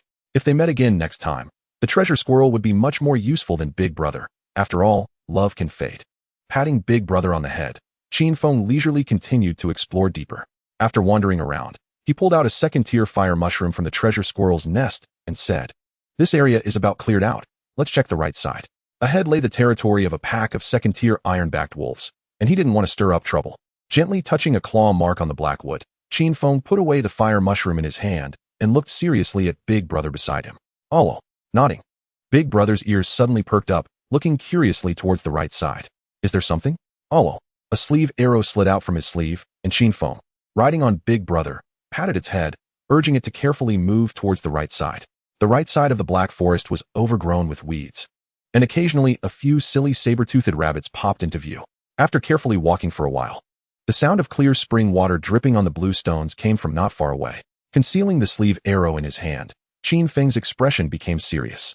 Generally, where there was water, the tier of wild beasts would definitely be high. After all, who wouldn't want to have water as soon as they stepped out? Glancing at the muddy path nearby that had been forcibly developed, covered with various traces of wild beasts, both deep and shallow. The sound of water came from the end of this muddy path, and faintly, a few low beast roars could be heard. Without hesitation, wherever there was flowing water, there would definitely be things like spiritual plants. Following the muddy path, Qin Feng carefully pushed aside the thick grass and looked around. In front of him was a clear lake, above which was a small cliff, with stream water slowly flowing down. A few second-tier wild beasts with yellow-tier bloodlines were quietly lying around the lake, drinking from the water source. In the center of the lake, two 10-meter-long, high-level third-tier wild beasts, the single-horned scale python, were entwining their bodies. The sound produced by the friction of their heavy scales was as piercing as nails scraping across a blackboard. Is this reproduction? A look of astonishment flashed in Qin Feng's eyes. He saw one of the smaller single-horned scale pythons with its eyes rolling back and its scales turning pale. The other, larger one, however, was relentless, continuing to tightly coil and undulate, as if trying to press the smaller one into its body. On the lakeshore, there were scattered spiritual plants, among which were second-tier spiritual plant irises and even a few third-tier spiritual plant figures. After observing for a while, a slight smile appeared at the corner of Qin Feng's mouth as he looked at his big brother, who was eagerly watching with his dog head stretched out. He reached out and patted the dog's head, and in response to its puzzled gaze, Qin Feng adjusted his sleeve arrows. One by one, pink round balls were taken out from his spatial ring and inserted into the sleeve arrows. The powerful virility pills, a special spiritual medicine made from the gallbladder of a first-tier wild beast, the slippery snake, and the bones of a first-tier wild beast, the short-legged tiger, along with various herbs. They were sold in all major pharmacies of the Wofen Empire, reasonably priced and very potent. It was just uncertain if they would work on this third-tier wild beast. Qin Feng decided to give it a try. Snakes are inherently lewd, especially the third-tier wild beast. The single-horned scale python, which is known for its lust. If it fails, he'll just run away. After all, Big Brother is quick. Adjusting the spring and angle of the sleeve arrow, with a whoosh, the arrow containing the powerful virility pill accurately shot into the mouth of the single-horned scale python that was gaping wide. Under Qin's watch, the heavy scales of the python rapidly turned pale, and its emerald green snake eyes quickly transformed into a crimson red, tightening its grip even more. Accompanied by the sound of bones cracking, the thinner single-horned scale python began to struggle desperately, its tail wildly thrashing, splashing water across the lake's surface. A group of second-tier wild beasts stopped drinking water, looking uncertainly at the single-horned scale python in the center of the lake. Is this a new trick? Qin Feng's eyes narrowed. This success was completely beyond his expectations. The shrill cries and struggles grew more intense, and the few second-tier wild beasts drinking water by the shore seemed to sense that something was wrong. He patted his big brother's dog head, and his figure slowly began to disappear. After a month of fooling around, his clever big brother instantly understood the meaning and immediately turned to retreat. Sure enough, after a short while, a group of second-tier wild beasts began to flee in panic. Sitting in a concealed branch of black wood, he adjusted his green shirt. Looking down at the chaos in the lake, he casually took a few red bird eggs from a nearby bird's nest and stuffed them into his spatial ring. Don't rush, the timing isn't right yet. Wait until it's too exhausted to move. Qin Feng half closed his eyes, a sharp cold light flashing in them as he muttered to himself, then gazed blankly at the sky. The meat of a third-tier wild beast is highly valuable, especially the single-horned snake soup, a first-tier spiritual dish. The higher the tier of the snake meat, the stronger the effectiveness due to the bloodline. Since he had decided to raise the black-hoofed cloud-treading beast by his side, he would use the best ingredients. Even a salted fish could have its day to turn over, let alone a husky. A quarter of an hour passed. The sun was high in the sky, and after patting his big brother's dog head, Qin Feng leaped down. He leisurely walked toward the lake. Where the commotion had ceased, it was harvest time. Walking to the lake, the two single-horned scale pythons were now weakly lying by the shore. One was completely motionless, its body twisted, while the other, gasping for breath, instinctively opened its dim snake eyes to look at the source of the noise. Puffed. A few black arrows infused with dark spiritual energy shot perfectly into the open snake eyes, splattering blood and dyeing the lake water a deep red. Hiss. The intense pain of impending death caused this single-horned scale python to instinctively struggle, but unfortunately, it was too weak to even lift the tip of its tail. In the great wilderness forest, following the law of the Black Forest, the weak are prey to the strong, survival of the fittest. Here, a person can completely transform into a savage beast, unleashing their primal instincts. Compassion only accelerates death. Qin Feng's expression turned cold. Without hesitation, he quickly loaded the arrows. infused with black spiritual energy, standing at a mid-range position. Arrows poured into the creature's ruptured eye sockets like a torrential storm. Blood flowers bloomed, and the air filled with the scent of blood. Soon, the single-horn scale python stopped struggling, replacing with 3 more arrows shot into its eye sockets to confirm its death. Qin Feng slowly moved forward and collected the 2 corpses into his spatial ring. Howl! Not far away, Big Brother, with a mouthful of spiritual materials, scampered toward Qin Feng, excitement visible in his blue dog eyes. Chapter 11. Single-horn snake soup. Climbing onto Big Brother, Qin Feng collected all the spiritual materials on the ground into his spatial ring and said lightly, "Howl!" In response to Qin Feng, Big Brother rolled his dog eyes and happily ran toward the imperial capital, even kicking over a saber-toothed rabbit that was foraging with its butt in the air. A smile like a spring breeze appeared on Qin Feng's face as he nodded at the 2 city gate guards. Then, without leaving a trace, he slipped 2 shiny little golden coins into their hands. The 2 drowsy guards exchanged smiles, winking at Qin Feng. They nodded again. After a pat on Big Brother, he dashed through the wide-open city gate toward the restaurant. While Qin Feng was lost in thought, Big Brother had already arrived at the restaurant. "Boss, a guest has arrived at the shop. It's a eunuch." Jasmine, who had been waiting at the door for a long time, squinted her eyes into crescents, patted Big Brother's dog head, and smiled at Qin Feng. Qin Feng leisurely climbed down from his back, glanced at Jasmine, and said, "Remember, call him Lord Wong from now on. He's a good person." "Understood, boss." With his hands behind his back, he slowly walked into the store, and the figure of eunuch Wong appeared in his sight at the wooden table. On one side of the table was a black birdcage, inside which 3 first-tier fireflies were curiously tilting their heads, observing the restaurant. Fireflies, whose feathers can absorb sunlight and release it at night, essentially act as solar-powered bulbs. They are extremely expensive, only affordable to wealthy merchants and noble families within the empire. Qin Feng's expression relaxed as he approached eunuch Wong. "Oh, I say, Boss Qin, you really are not polite with me." The eunuch. "This one firefly can be sold at the black market auction for 100 mystic crystals." With a delicate hand gesture, eunuch Wong's narrow eyes glanced at Qin Feng beside him, eventually stopping at the hem of his green shirt. There was a small patch of bloodstains. "Eunuch, you brought the birds? Why didn't I see them?" Qin Feng's face remained calm, as if nothing had happened. Eunuch Wong shot Qin Feng a glance, but did not speak further, resting his chin in thought. After all, this firefly was originally a gift for Boss Qin. The smell of oil lamps, irritating. Qin Feng lifted his green shirt, sitting across from eunuch Wong, staring intently at him. 1 minute, 2 minutes, 3 minutes. Finally, eunuch Wong succumbed, looking at Qin Feng with an unnatural expression, slowly saying, "I say, Boss Qin, do you still have business with me?" "Eunuch, help me." "Help you? Shall I help you cut off that chirping bird?" "Eunuch, come with me." Rising to his feet, Qin Feng walked out of the shop and glanced around. He took out a unicorn-scaled python from his storage ring. The sight of it, with its rolling white eyes and unwillingness to close them, made the face of the eunuch behind him twitch. "Boss Qin, you really know how to court death, daring to hunt a 3rd-tier wild beast. If you're lucky, it's in heat. Just add some medicine to spice things up. Please help me take off the snake's skin and flesh. I can't cut it." Looking at the thick-skinned Qin Feng beside him, the eunuch sighed. A bone knife, condensed from black spiritual energy, appeared in his hand. 1st-tier chi condensation, 2nd-tier skin forging, 3rd-tier bone forging, 4th-tier organ forging, 5th-tier blood forging, 6th-tier spiritual energy transformation. Quietly observing the black bone knife in the eunuch's hand, Qin Feng went inside to fetch a small stool, sitting obediently on it while watching the eunuch dismember the corpse.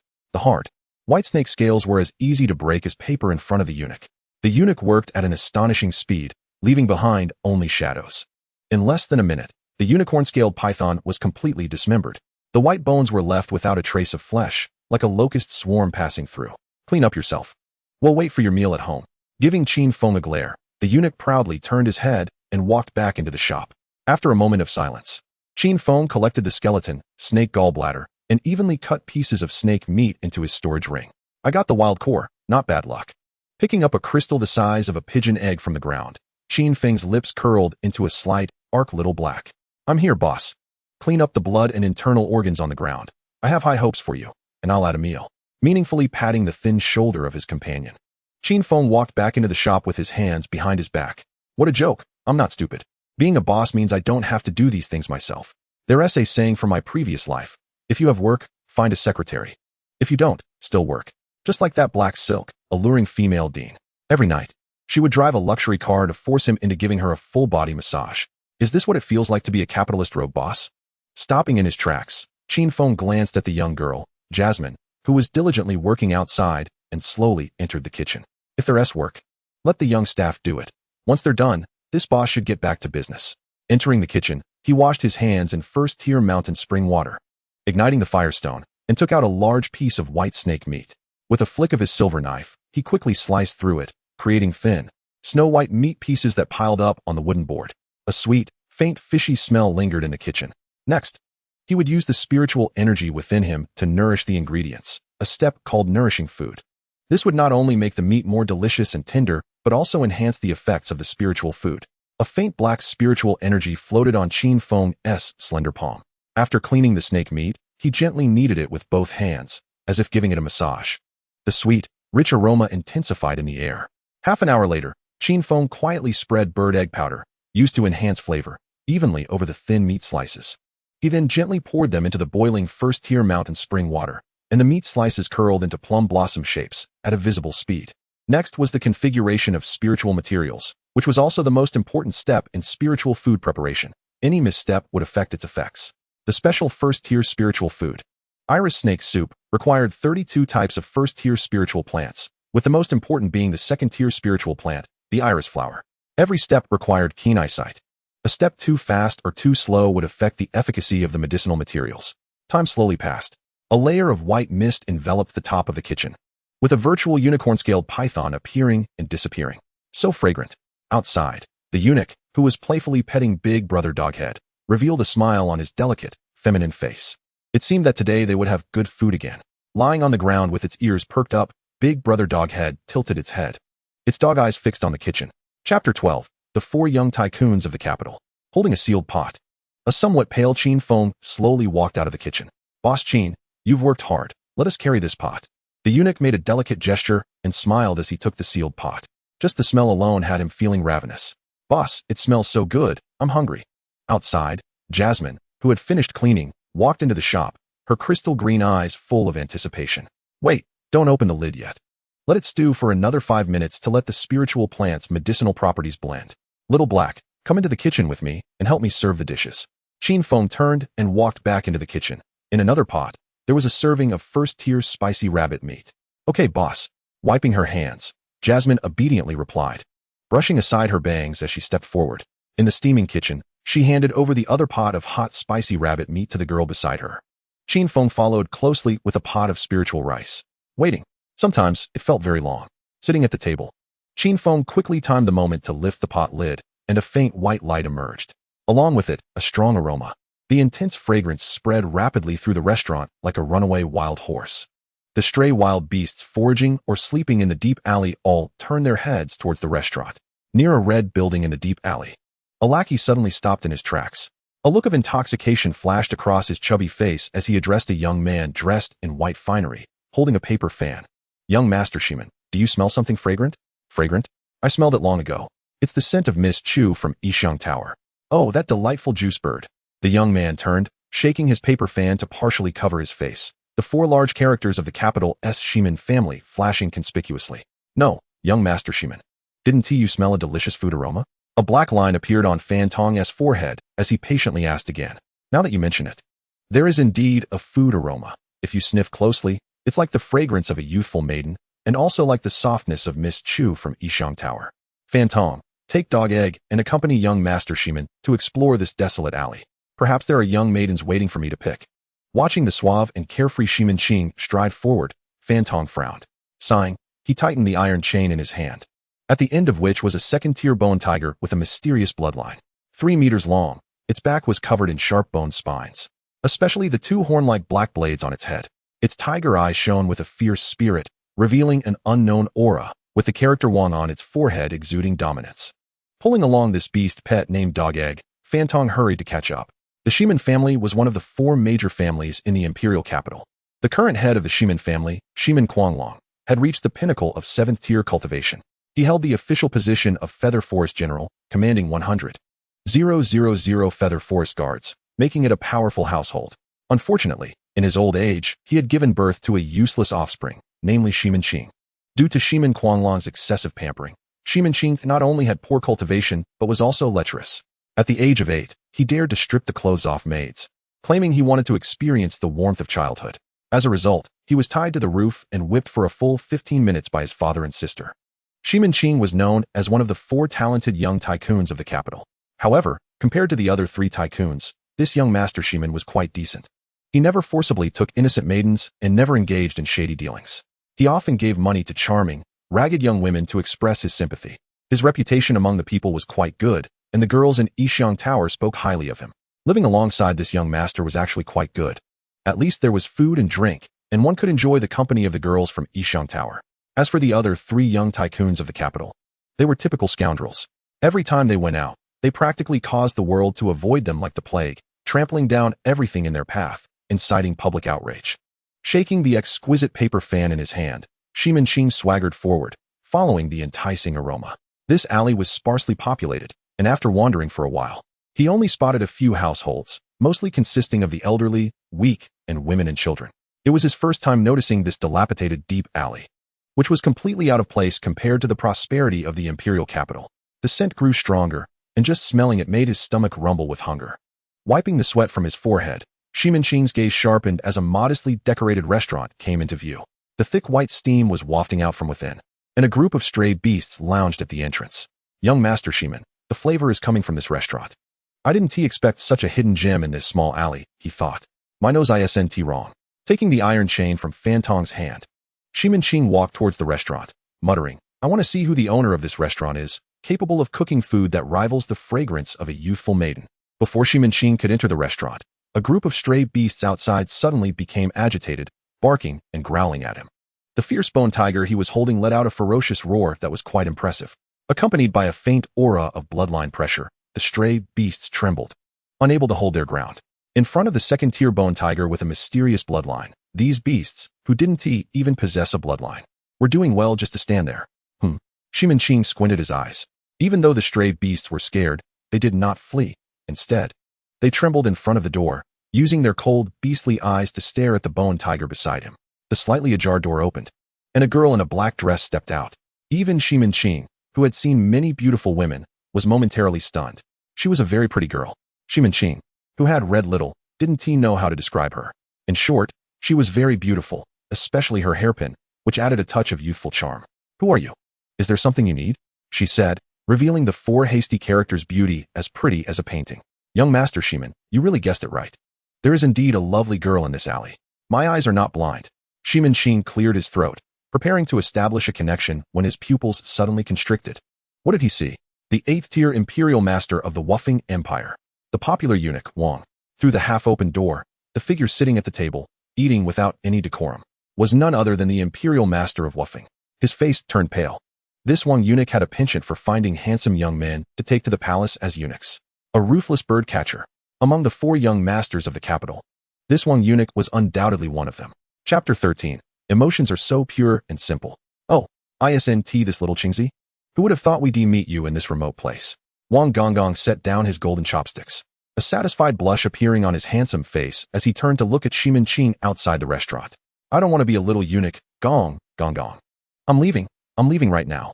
Qin's face turned pale, his voice tinged with a hint of a whimper.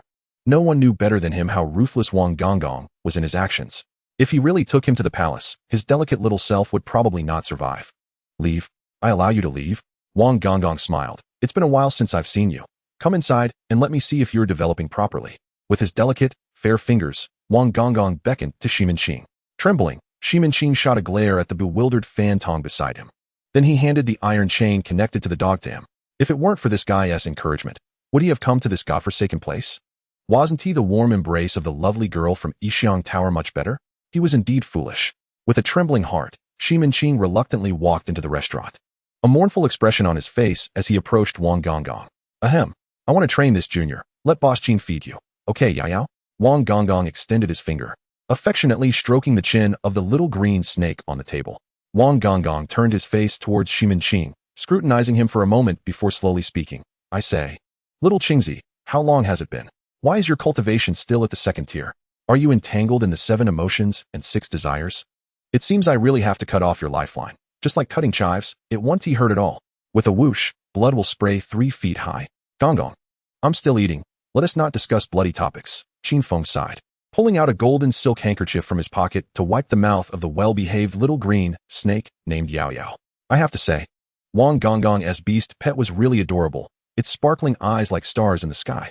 Despite being a little green snake, it gave off a vibe like the innocent girl next door. Forget it, little Qingzi, sit down and eat, increase your cultivation, don't embarrass your father. The expression of disappointment on Wang Gonggong's feminine face gradually softened, and he gestured for Shimin Qing to sit in the empty seat beside him. Oh, glancing at the handsome young man opposite who was trembling, Qin Feng served him a bowl of spiritual rice. This handsome young man seemed to know Wang Gonggong and appeared quite afraid of him.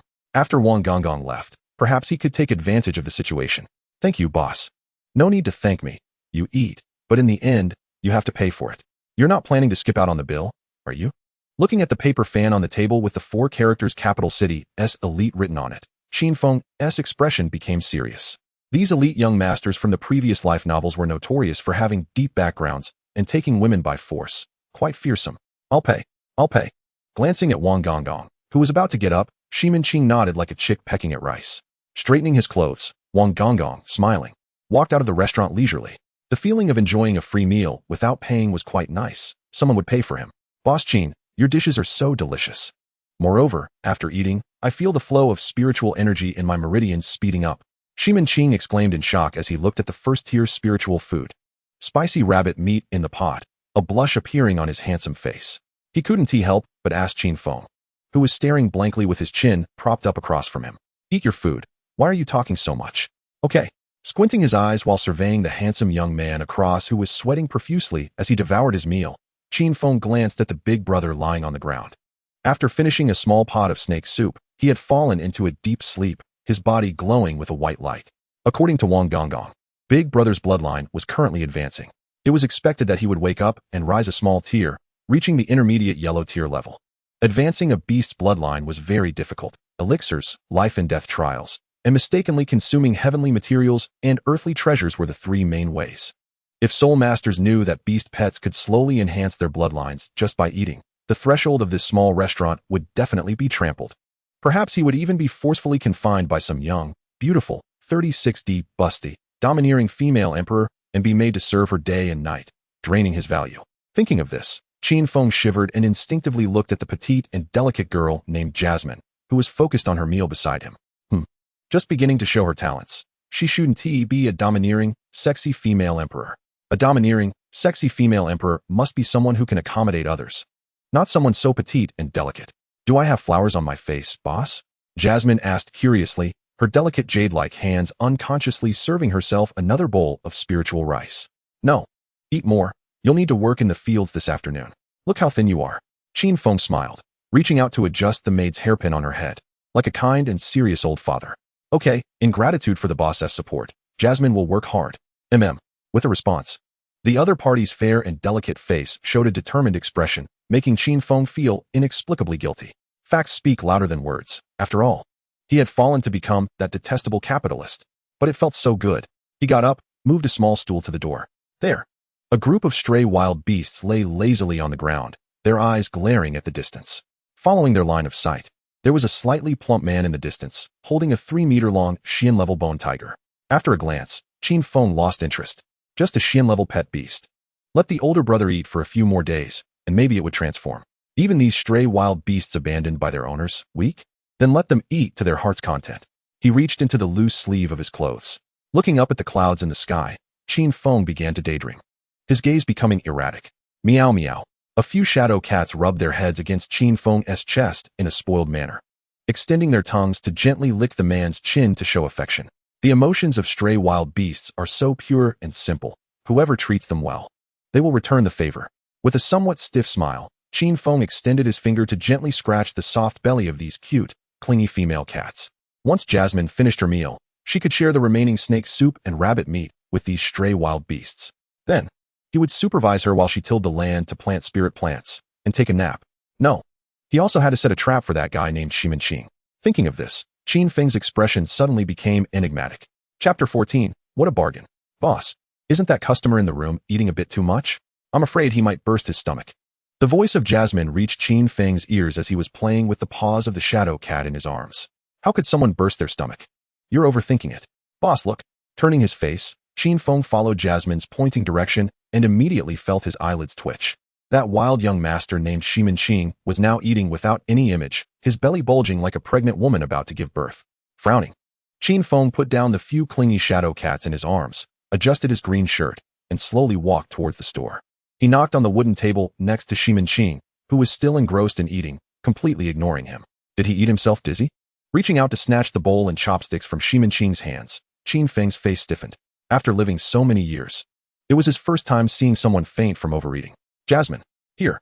Clean up a bit and feed the remaining spicy rabbit meat and snake soup in the kitchen to the stray wild beasts. Okay, boss. Nodding in satisfaction, Qin Feng grabbed Qin by the collar and slowly walked outside. Young Master Qin. The onlooking Fan Tong was suddenly shocked. The person being dragged out of the restaurant was none other than his own young master. Young master, have you caused trouble again? Roar. Gripping the taut's special iron chain, Fan Tong quickly walked towards the peach tree in front of the door. Roar. The second-level bone tiger roared fiercely at Qin Feng, its eyes menacing, with claw marks all over the bluestone bricks. If it weren't for Fan Tong holding it back, it would have pounced on Qin Feng without hesitation. Why are you so fierce to me? He couldn't control his mouth and fainted. Qin Feng spoke softly, casting a glance at the bone tiger that was about to pounce on him. It seemed Qin treated his beast pet quite well and knew how to protect its master. Hearing this, Fan Tong breathed a sigh of relief. He thought his young master was teasing a beautiful girl and got punished. He cupped his hands toward Qin Feng. Fan Tong approached the stone table and gently tapped Qin's back, helping him to catch his breath. Then he took a first-level spirit medicine stomach relief pill from his storage ring and stuffed it into Qin's mouth, propping his chin on his hand. Qin Feng looked up at the silly bird nest on the peach tree. A few silly birds tilted their heads, curiously watching Qin Feng. Both sides just wasting time like this. Time slowly passed. After an unknown period, Qin, who was lying on the stone table, slowly opened his eyes. A surge of spiritual energy quickly flowed into his body, accompanied by a series of crackling sounds. His realm had reached the third level of bone forging. Fan Tong was shocked. The young master, who had tried various methods for months without breaking through, could now do so just from overeating? Feeling the spiritual energy washing over his bones, Qin's face lit up with joy. His eyes burned as he stared at Qin Feng, as if he were appraising a stunning beauty. Eating a meal to cultivate, wasn't this a must-have artifact for lazy people like him? This way, he could free up more time to indulge in the pleasures of the Yixiang building. Awake? After staring at the silly birds for a while, Qin Feng turned his gaze to Qin, who was staring intently at him. I'm awake. Boss, your meal is better than those stinky alchemist medicines. No side effects. Qin racked his brain to praise Qin Feng's cooking with some elegant language. Unfortunately, he hadn't attended school for long. 1,000 Xian crystals, the cost. Huh. A look of astonishment appeared on Qin's face. What, do you think it's expensive? No, something that can enhance cultivation is only 1,000 Xian crystals? So cheap? Huh. Qin Feng was suddenly shocked. A first-level wild beast, the saber-toothed rabbit, alive, was only worth 1 Xian crystal, coupled with various common first-level medicinal materials. The estimated cost was around 10 Xian crystals. In the end, it was just that the first-level special spirit food, the iris snake soup, was worth a bit more. A pot would cost at most 100 Xian crystals.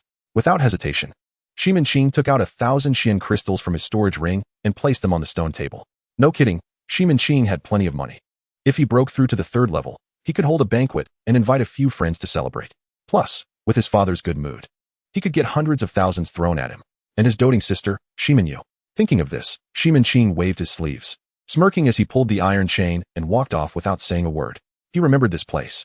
Unintentionally, his gaze swept past Jasmine, who was sweating profusely not far away. She wore a bright and charming smile, her delicate hands gripping a long black iron hoe, diligently tilling the soil. In an instant, Qin's good mood vanished. This boss Qin was really something. Such a lovely girl was made to do such laborious work. Can't she do something meaningful? For example, dancing.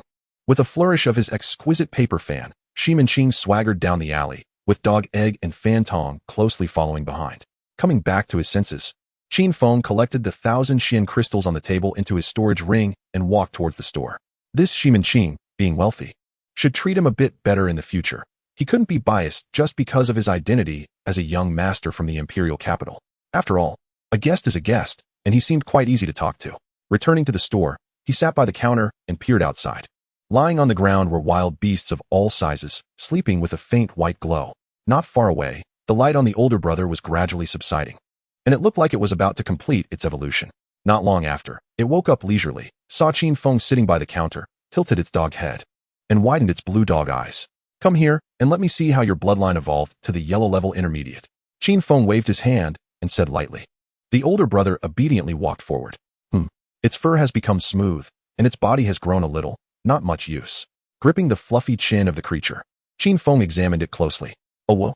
The older brother proudly turned its head away, shyly glaring fiercely at Qin Feng before joyfully running outside the store. It was angry. Chapter 15, Little Mom. That's right. You also know they're friends. Watching Shimin marching ahead, Fan Tong muttered to himself. So-called friends are the three notorious young masters of the imperial capital, so bad that they would even snatch candy from children. With a sigh, Fan Tong glanced around and felt a bit strange. Young Master Shimin couldn't change his nature after all.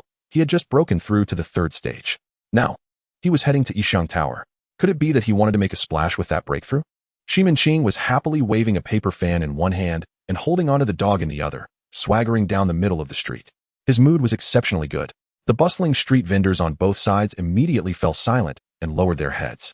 Although young Master Shimin had a better reputation compared to the three wild young masters of the imperial capital, he was still one of the top wild young masters. Shimin chuckled lightly, observing the reactions around him, but this did not affect his good mood at all. He gently waved his fan and looked around. Soon, his eyes brightened as he leisurely walked toward a stall. The stall owner was a girl who looked about 36, dressed in a simple and light dress. The stall was filled with numerous golden decorations. Is there something you need, young Master Shimin? The girl, looking a bit anxious while gazing at the smiling Shimin, tightened her thin dress and asked softly. Yes, how could there not be? I'm in a good mood today and specially came to support your business. Xiao Yan. How much for this hairpin? Shimin gaze involuntarily fell on the girl's deep, dark eyes, which seemed capable of killing. He had always thought his will was quite firm, but compared to a month ago, it had grown weaker. 1 silver coin. If you like it. Xiao Yan will give it to young Master Shimin. She awkwardly used her clothing to cover herself. She was really afraid that young Master Shimin would act on his beastly instincts and forcibly take her to his mansion. Fan Tong, give me a gold coin. I want to buy it for the lovely girl at Yishang Tower. All right, young master. Taking a gold hairpin, Shimin tucked it into his sleeve and swaggered toward Yishang Tower. 2 hours later, as the sky darkened slightly, Fan Tong was getting a bit anxious. Just then, Shimin staggered out, supported by a dozen rosy-faced women. Upon seeing this, Fan Tong understood what had happened and felt envious. Silently, he stepped forward and put his arm around young Master Qing's shoulder. Amidst the voices of come again next time, young Master Shimin is amazing. Fan Tong helped Shimin holding onto the dog, as they walked toward the mansion. Along the way, Shimin turned his head and grinned at Fan Tong, saying, I saw that a few of those ladies were in rags, looking a bit pitiful, so I took care of them a little. Hearing this, Fan Tong rolled his eyes. He knew very well what kind of person his young master was. However, this time, his young master was quite impressive. Over 2 hours. The third stage of bone forging realm. If he remembered correctly, aside from the hard bones all over the body, even the soft bones would be tempered, including the delicate parts. Unconsciously, while supporting Shimin, they had already arrived at the mansion's entrance. How do we get in? Are we going to crawl through the tiger's den? If we enter through the main gate and get discovered by the master, you want to escape a beating, young master. Crawl through the tiger's den? I've advanced. My father will be so happy he won't care. Shimin waved his hand grandly, and the obedient dog came over, pressing its spiky back against him. Amidst Fan Tong's suppressed laughter, Shimin slowly walked toward the mansion entrance. The bone tiger, a beast pet passed down through the Shimin lineage, was almost always by the side of every legitimate family member. Arriving at the mansion entrance, under the secret signals from a few fifth-stage guards, Shimin swaggered in while riding the dog. Not long after, he encountered his father, Shimin Quanglong, dressed in black armor, with his hands behind his back. An imposing aura emanated from him. He stood there, looking fierce, right in the way. Beside him was a 5-meter-long bone tiger, standing as tall as a person, covered in black spiky bone armor, with 3 sharp horns on its head. This was a bone tiger with a bloodline reaching the earth level. The tiger's clear yellow-orange eyes were filled with mockery, as it winked at Shimin, as if foretelling his misfortune. The air became silent and oppressive. Even the sounds of insects gradually disappeared. With Fan Tong's support, Shimin obediently climbed down from the dog. He was ultimately scared. His previous bravado had vanished. Gritting his teeth, he approached Shimin Quanglong and instinctively called out, Dad. The sound of insects resumed with that word. Looking at his only son with a complex expression, Shimin Quanglong's previous anger had dissipated. He slowly pulled out the belt he had hidden behind him. After all, children grow wings and cannot be controlled. A beating was necessary. Dad? I admit I went to Yixiang Tower to find a girl, but I also brought you a gift. Stealing a glance at the dark-skinned ant who was making faces at him, Shimin Qing honestly admitted his mistake. He took out a golden hairpin from his pocket and handed it to Shimin Quanglong, who was cracking the belt. What use does a grown man have for a hairpin? Shimin Quanglong's voice was heavy. Having fought many battles and commanded 100,000 feather forest guards, his demeanor was not something ordinary people could compare to. When ordinary people heard this voice, they instinctively felt a sense of fear. Of course, it's for my little mom. Otherwise, it could be for my mother. Shimin Qing gestured toward the bone tiger beside him. A flash of black light swept by, spiritual energy spread, and the huge bone tiger vanished. A long-haired girl in exquisite black armor appeared in its place. She affectionately hugged Shimin Quanglong's strong arm and looked up at him with love in her eyes. Shimin Quanglong's old face flushed as he placed the golden hairpin in her dark hair. Watching all this, Shimin Qing breathed a sigh of relief. With this little mom's support, he wouldn't have to face a beating. Unfortunately, little mom was only at the peak of the 7th stage and could only maintain a human form for a few minutes. Unable to speak. If her bloodline reached the heavenly level and her cultivation was at the 8th stage, permanent transformation would not be a problem. Dad, look. I've broken through to the 3rd stage. After the tension, Shimin Qing tried to take credit. You shameful thing. The more you say, the angrier I get. Breaking through so slowly. I'm going to give you a beating today. Shimin Quanglong's hair stood on end as he bent down to pick up the damaged belt from the ground. Moi? The black-armored girl tiptoed and kissed him on the face, then extended her delicate finger, pointing at her cherry-colored lips. The meaning was obvious. Hurry and kiss me. Dad, I'll leave first. So as not to disturb you and little mom. Gratefully glancing at his little mom, Shimin Qing quickly led the dog and Fantong away. Unfilial son. Glaring at Shimin Qing's disappearing figure, Shimin Quanglong's face showed an unusual flush. He glanced around to confirm no one was watching, then quickly stole a kiss on the waiting black-armored girl's cherry lips. Shaking Shimin Quanglong's arm, she stared fixedly at his white hair and then looked toward Shimin Qing's fast-fading figure. How could I really bear to hit him? He broke through to the 3rd stage. I'm happy enough. A few tears slowly flowed from the corners of Shimin Quanglong's eyes. This general who commanded 100,000 feather forest guards was crying. His son, when he was young, was a true genius. If it weren't for that accident, he wouldn't have fallen to this state. Chapter 16, Shimin Yu. Returning to his own manor. Amidst the awe of a group of plump maidservants, ever since the incident when he forcibly stripped a beautiful maid of her clothes at the age of 8, which was discovered by his father and sister, all the beautiful maidservants who had served him were replaced with plump ones. Holding a chain, he pushed open the bedroom door. And immediately, his gaze fixed on the bed. There was a graceful girl in a splendid dress, exuding nobility and elegance. Her 2 delicate, fair feet were gently swaying. The girl was quietly sitting on the bed, flipping through an unknown book with her hands, which were covered in fine calluses. Shimin Qing's face turned pale, and the iron chain in his hand fell onto the wooden threshold with a clatter. The girl on the bed was none other than his own sister, Shimin Yu. Could it be that his sneaking into her room while she was asleep had been exposed? Thinking of this, Shimin Qing's legs trembled rapidly like sifted chaff. Without hesitation, for hesitation would lead to defeat, Shimin Qing quickly walked into the room and knelt down in front of the girl, who wore a cold expression. Qinger, what do you think we should do about this? I've already found out. If I tell Dad, do you think your legs will be safe? Shimin Yu closed the book in her hand and looked at the kneeling Shimin Qing, her voice filled with indulgence and helplessness. Even though he had taken her most important possession while she was sound asleep, she couldn't bring herself to be angry at all. I was wrong, sister. I promise I won't dare to steal your precious rouge to give to Miss Chu again. I swear. Shimin Qing was sweating profusely. Thinking of how much their father despised thieves, he looked at her with pleading eyes. He didn't want to see that old brother who had beaten him for more than 10 years. Let's forget about this matter. Also, Qinger, you're still young.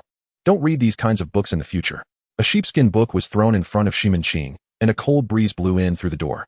Shimin Qing's pupils shrank. Vaguely, he could see some indecent ink paintings on it. Brother Wang has deceived me. This comic book is precisely the treasure of Wang Fugui, one of the 4 young masters of the 4 great imperial capitals. It was from yesterday. A flash of inspiration struck Shimin Qing's mind as he recalled the events. Yesterday, Wang Fugui had come to invite him to go out for some fun, saying he needed to store this treasure here for a few days because his family was searching closely. He hadn't thought much of it and had stuffed the indecent comic book under his pillow. He hadn't expected that today it would be caught by Sister Yu. But fortunately, it seemed that Sister Yu didn't intend to pursue the matter further, picking up the treasured book and stuffing it into his spatial ring. Shimin Qing patted his knee and breathed a sigh of relief. Qinger, have you broken through to the 3rd stage? Shimin Yu, sitting on the bed, looked pleasantly surprised. She sensed that her brother's aura had changed. From a short cucumber to a thick carrot, definitely a third-stage cultivation. Good luck meeting a noble today and making a fortunate breakthrough. Mentioning this, a proud smile appeared on Shimenqing's face as he thought of the girl named Jasmine who was currently hoeing the field. He silently thought it was a pity. Meeting a noble? One day, I want to visit with gifts. Shimen showed a thoughtful expression. She was well aware of her brother's situation. Looking at Shimenqing, she then spoke up. Qing'er, since you've broken through, what reward do you want? As long as it's within my capabilities, even if it's to forcibly seize a maiden, I will help you achieve it. I want money. Sister you. All right, there are 100 Xian crystals inside, which can be withdrawn from any major bank. Take it. Without hesitation, a black crystal card was taken from her spatial ring and tossed to Shimenqing. Thank you, Sister you. Shimenqing grinned and accepted the card into his spatial ring. Sister you had money. Her monthly living expenses were 5 times his. Standing up on tiptoes, she patted her unambitious brother's head, sighing. This brother had finally grown into a man. No longer was he the little snotty-nosed kid trailing behind her, calling her sister. Don't worry, Sister you. Shimenqing patted his chest, indicating he would behave. That's good. It's getting late. Cover yourself well when you sleep tonight. Don't be as mischievous as when you were a child. I'm leaving now. MHM. Sister you, take care. Watching her figure leave, Shimenqing revealed a complex expression and slowly closed the shop door. The one he felt most guilty about was Sister you. At such a beautiful age, she bore burdens she shouldn't have to. If only he hadn't caused that incident back then. Surely her hands, now calloused, should be as tender as tofu. In the early morning, with a gentle breeze and light rain, Qin Feng pulled open the wooden bolt and pushed open the restaurant door, holding an oil paper umbrella. His older brother dashed out of the restaurant like an arrow, shouting towards the peach tree. Hearing the commotion, several silly birds poked their heads out of their nests. Looking at the older brother with a foolish gaze, opening the printed oil paper umbrella, Qin Feng greeted his brother and ran towards the city gate. On such a breezy and drizzly morning, fishing was the best, and he could catch fish in no time.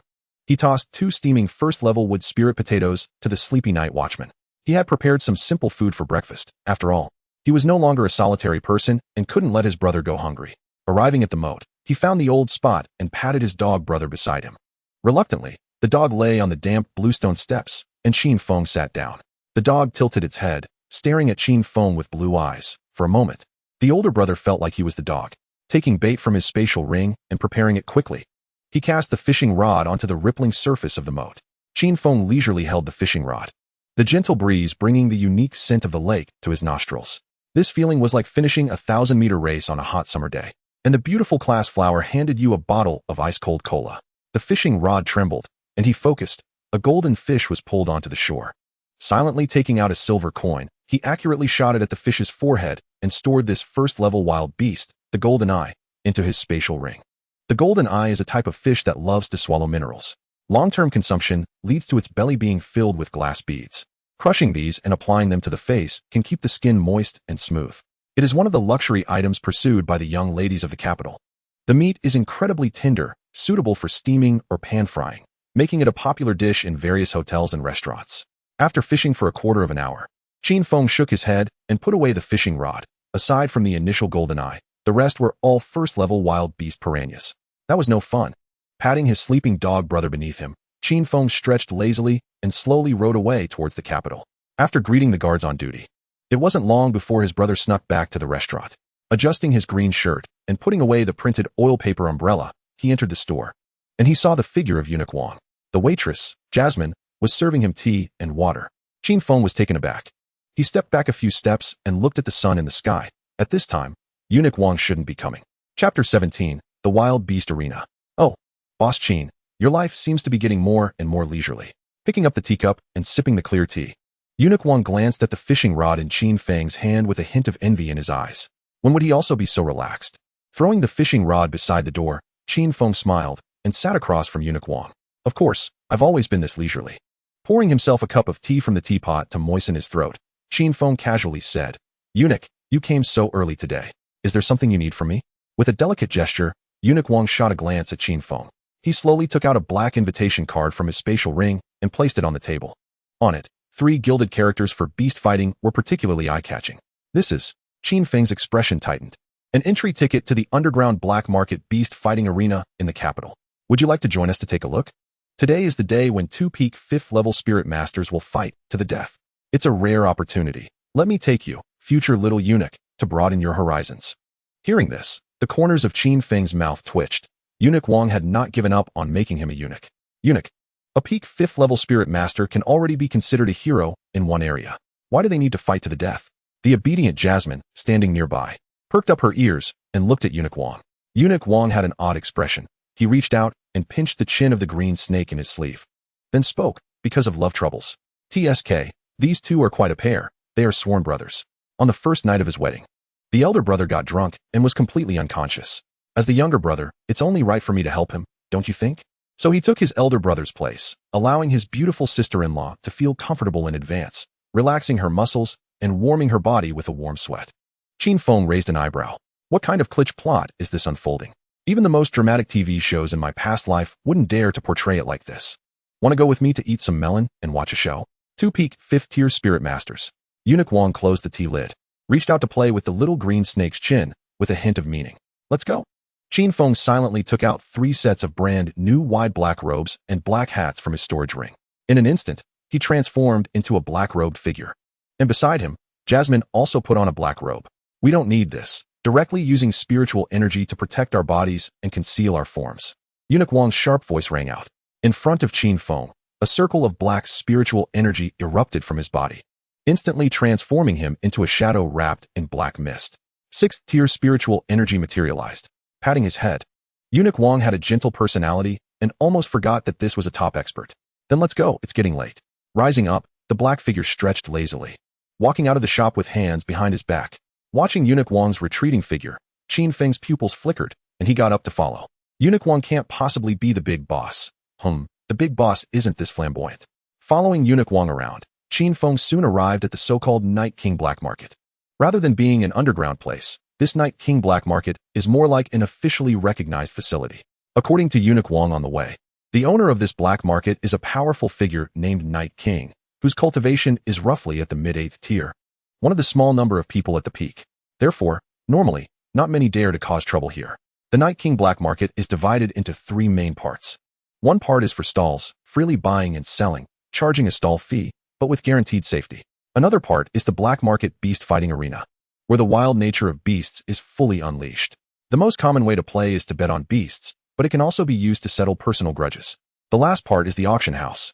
As long as you have money, you can buy things here that are not available outside. Curiously observing the surrounding shouting vendors, Qin Feng and Jasmine quickly followed Eunuch Wang to a large iron gate engraved with patterns of wild beasts. The line here was long, filled with common gamblers in tattered clothes with bloodshot eyes, as well as wealthy young masters dressed in satin with several attendants.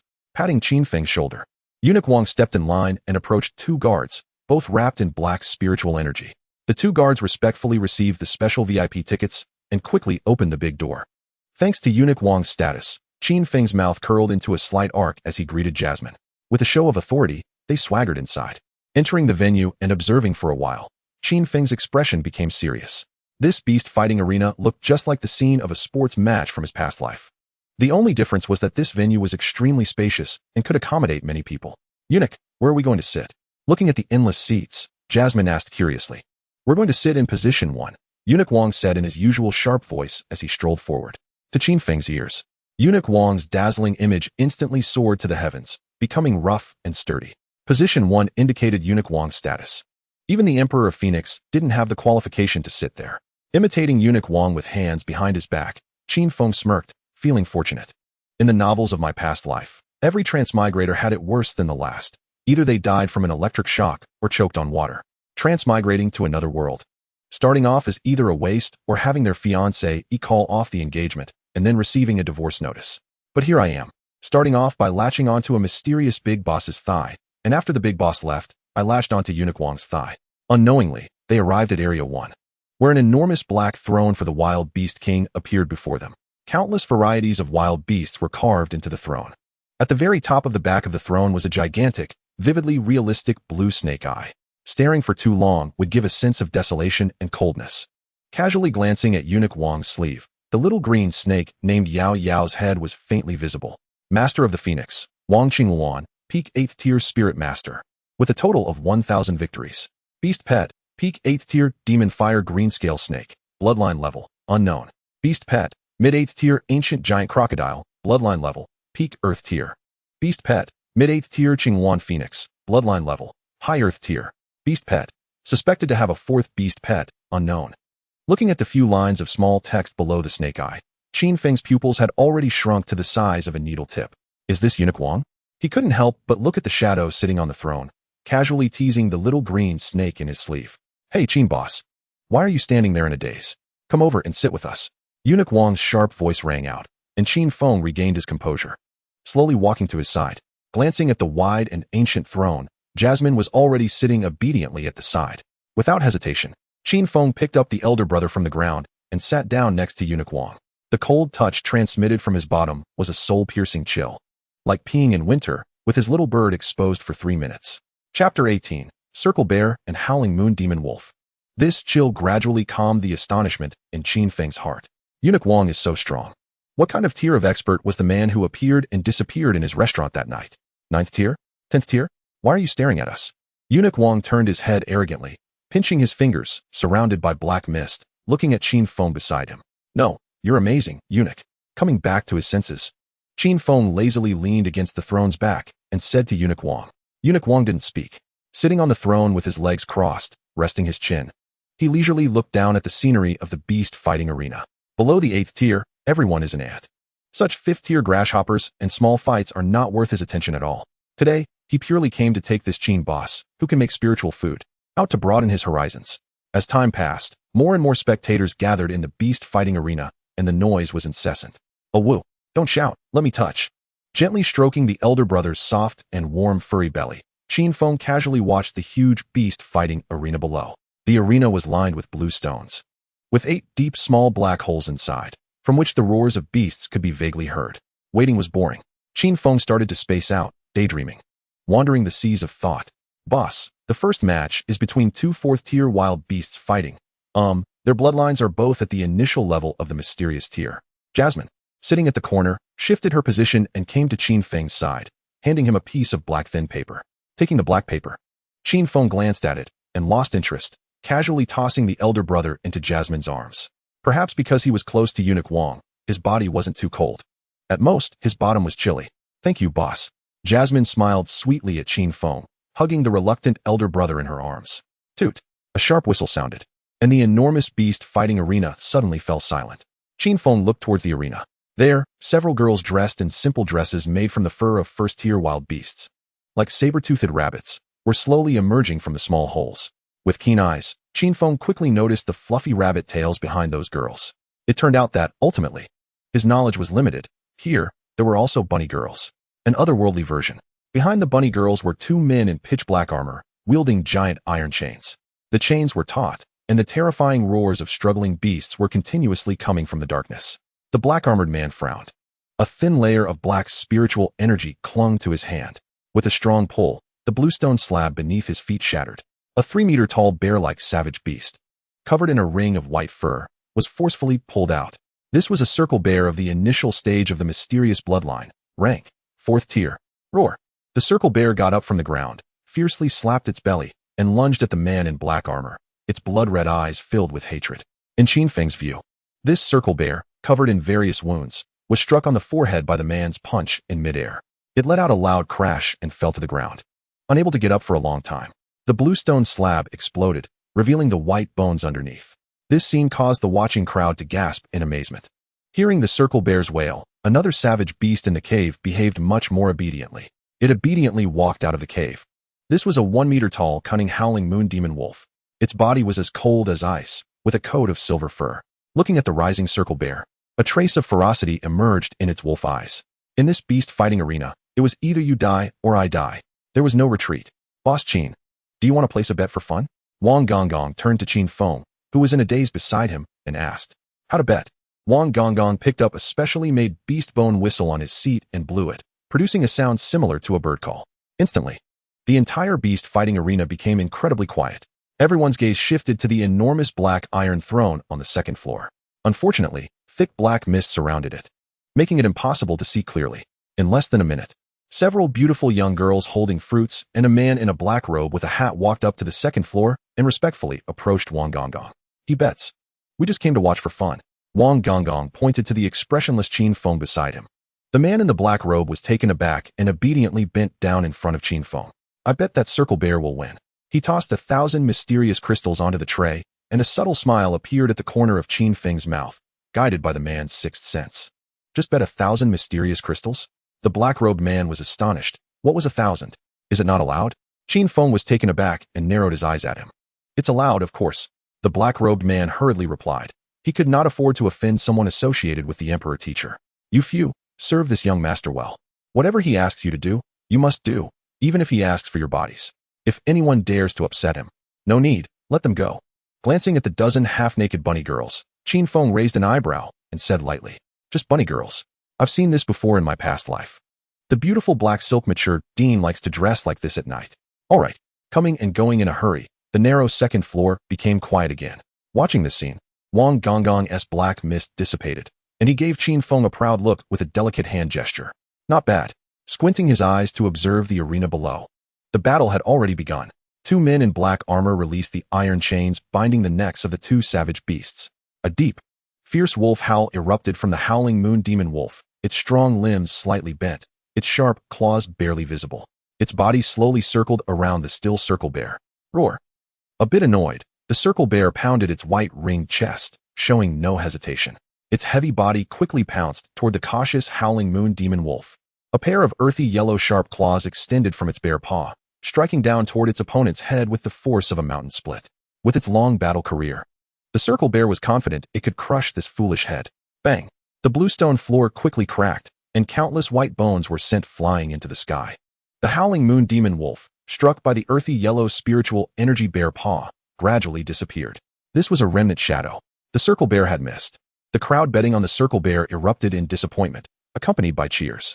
The howling moon demon wolf, at the initial stage of the mysterious rank, had already begun to develop its innate abilities after advancing its bloodline to the mysterious rank. The earlier shadow was its innate ability, Ice Shadow, which temporarily created a false clone using spiritual energy. With the skill level of this wolf cub, it should be able to use it 5 or 6 times. If it advanced to the Earth rank bloodline, the clone it created would possess life. The longer it dragged on, the more it would face a siege. The observing Wang Gonggong leisurely acted as a commentator for Qin Feng. Chapter 19, 100 External Debts.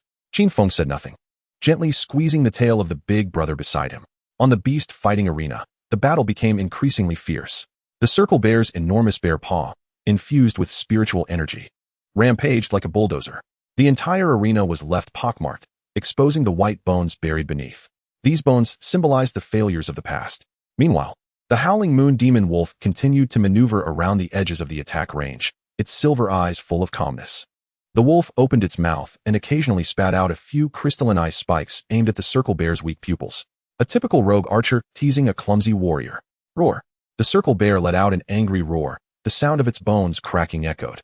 Furious, the circle bear activated its innate ability learned from advancing to the mysterious rank. After using it, it briefly strengthened its body, increasing its strength, speed, and muscle bone density. The downside was that after the frenzy period, it would fall into a weak state with powerless limbs. Just like taking Viagra.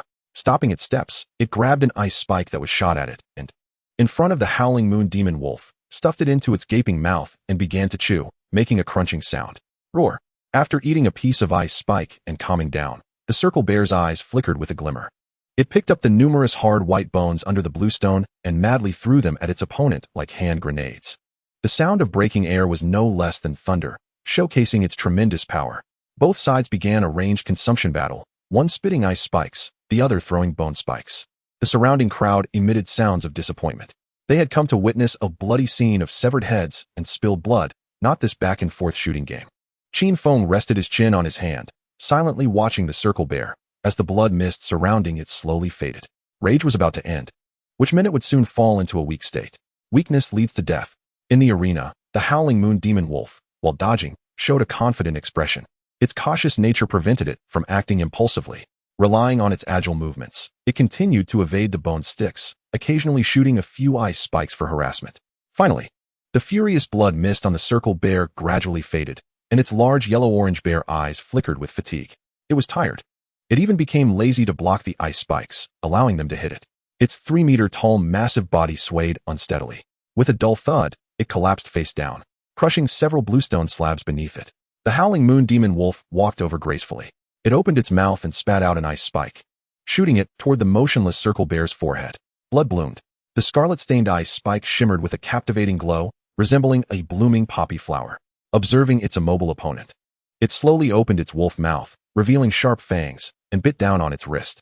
The sharp fangs pierced through the thick fur, and boiling hot blood gushed out, stimulating the howling moon demon wolf into a frenzy. Its sharp claws dug into the bear's skin, lowering its head to savor the blood and flesh. Some companions brought by wealthy young men could not bear to watch.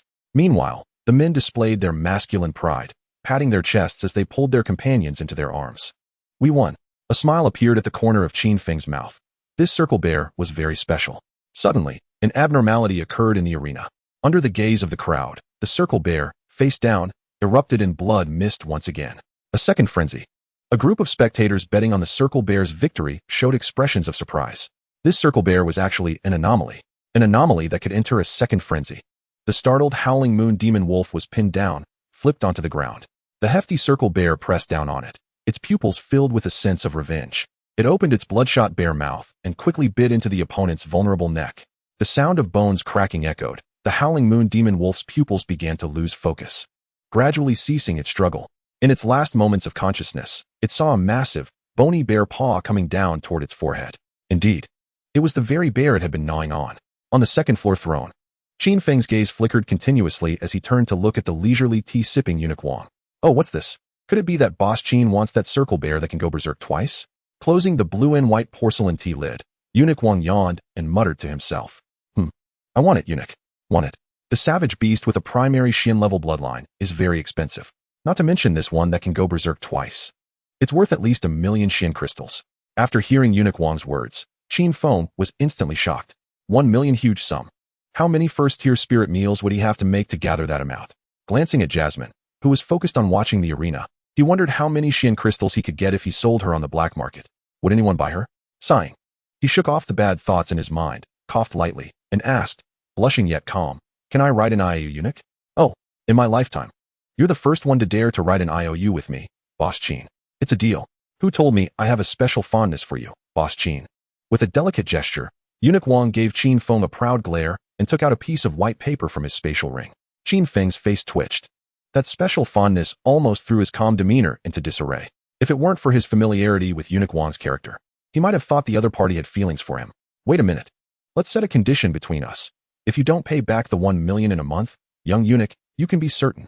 Don't blame me for being ruthless. I'll sign. Qin Feng's expression remained calm as he took the paper and pen, wrote the IOU, and stamped it with his handprint. The process was smooth and fluid. Eunuch Wang showed a satisfied expression. With a flick of his delicate fingers, he blew into a specially made bone whistle, and the black-robed, hat-wearing man immediately rushed up to the second floor. It seemed the other party was already prepared. "We want that bear cub. How much?" "I want it." He pointed to the circle bear, which had been rechained and bound in the beast arena. Hearing eunuch Wang's voice, the cloaked man bowed lower and slowly spoke. "The Night King has decreed. Anything the Emperor's teacher wants is free." Quite perceptive. "Bring that bear cub up to the second floor. Please wait a moment for the Emperor's teacher."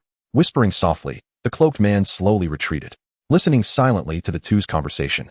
Qin Feng reached out to scratch the tail of Big Brother Dog furiously. Big Brother Dog rolled its eyes, poking its head out from Jasmine's embrace to glare at Qin Feng. "Free. A handout. 100 external debts. Boss Qin, spirit masters cannot forcibly contract savage beasts beyond their tier. Otherwise, they will be reversed as the host," eunuch Wang said lightly, with a hint of implication. Chapter 20. Kidnapping the Circle Bear. "I understand. By the way, Boss Qin, what do you want this bear cub for?"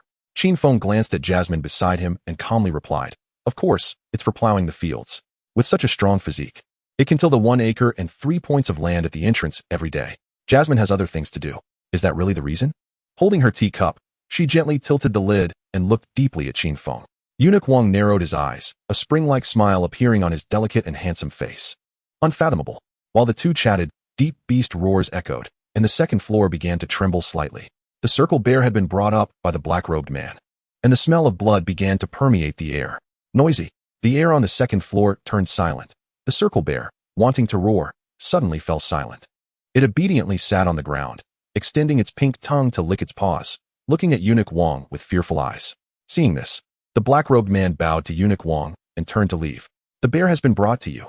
Aren't you going to take a look?" Eunuch Wang gestured with his lips. "Not in a hurry. Qin Feng casually looked at the arena, his gaze dreamy, starting to drift away. After that, there were several matches of savage beast competitions, none of which were noteworthy. Like a first-tier savage beast curly dog battling a first-tier savage beast saber-toothed rabbit. An ordinary battle dragged on for half an hour. Under the watchful eyes of a crowd, the curly dog seemed to be aided by the gods, incredibly brave. This cross-species exchange drew continuous gasps from the audience outside the ring.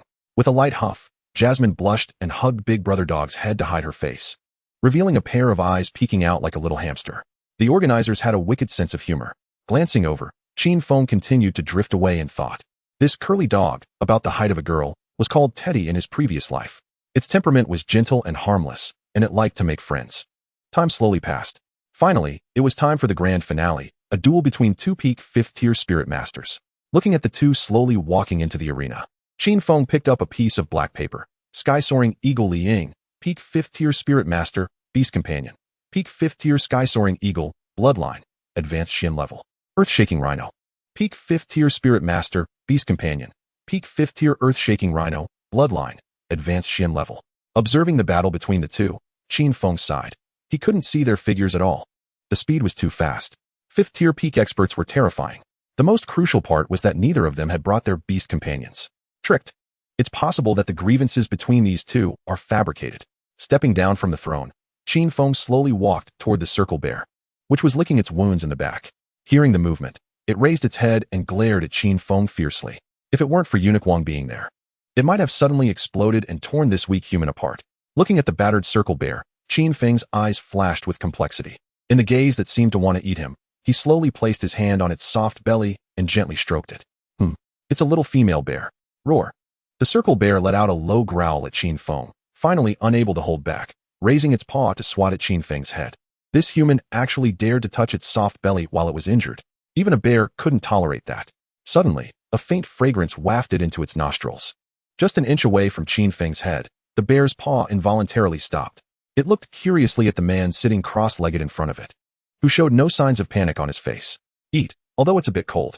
Qin Feng lowered his eyes and took out a portion of spicy rabbit meat and iris snake soup from his spatial ring, placing it in front of it.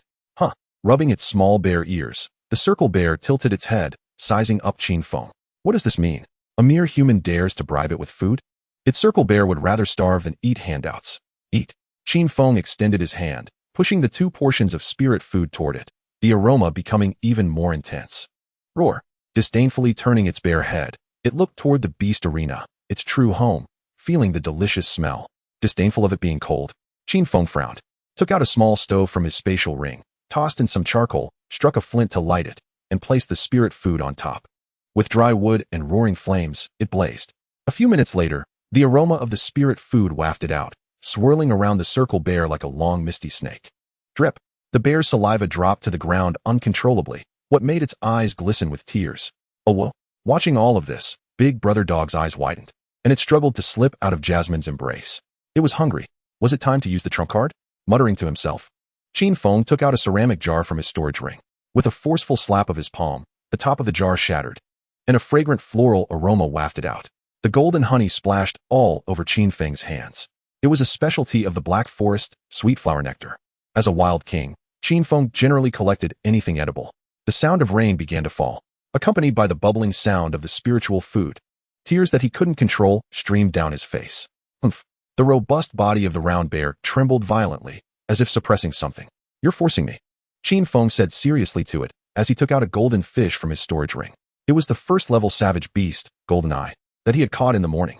This type of savage beast only eats minerals, so there's no need to clean it. Even the internal organs can be eaten. With a quick flip of his wrist, the knife flashed, swiftly slicing through the soft belly of the Golden Eye. A pink round ball rolled out and landed on the ground with a crisp sound. Using a delicate flower knife, he directly threw it onto the iron rack of the stove. Immediately, golden fish oil seeped out, dripping onto the charcoal below and igniting sparks.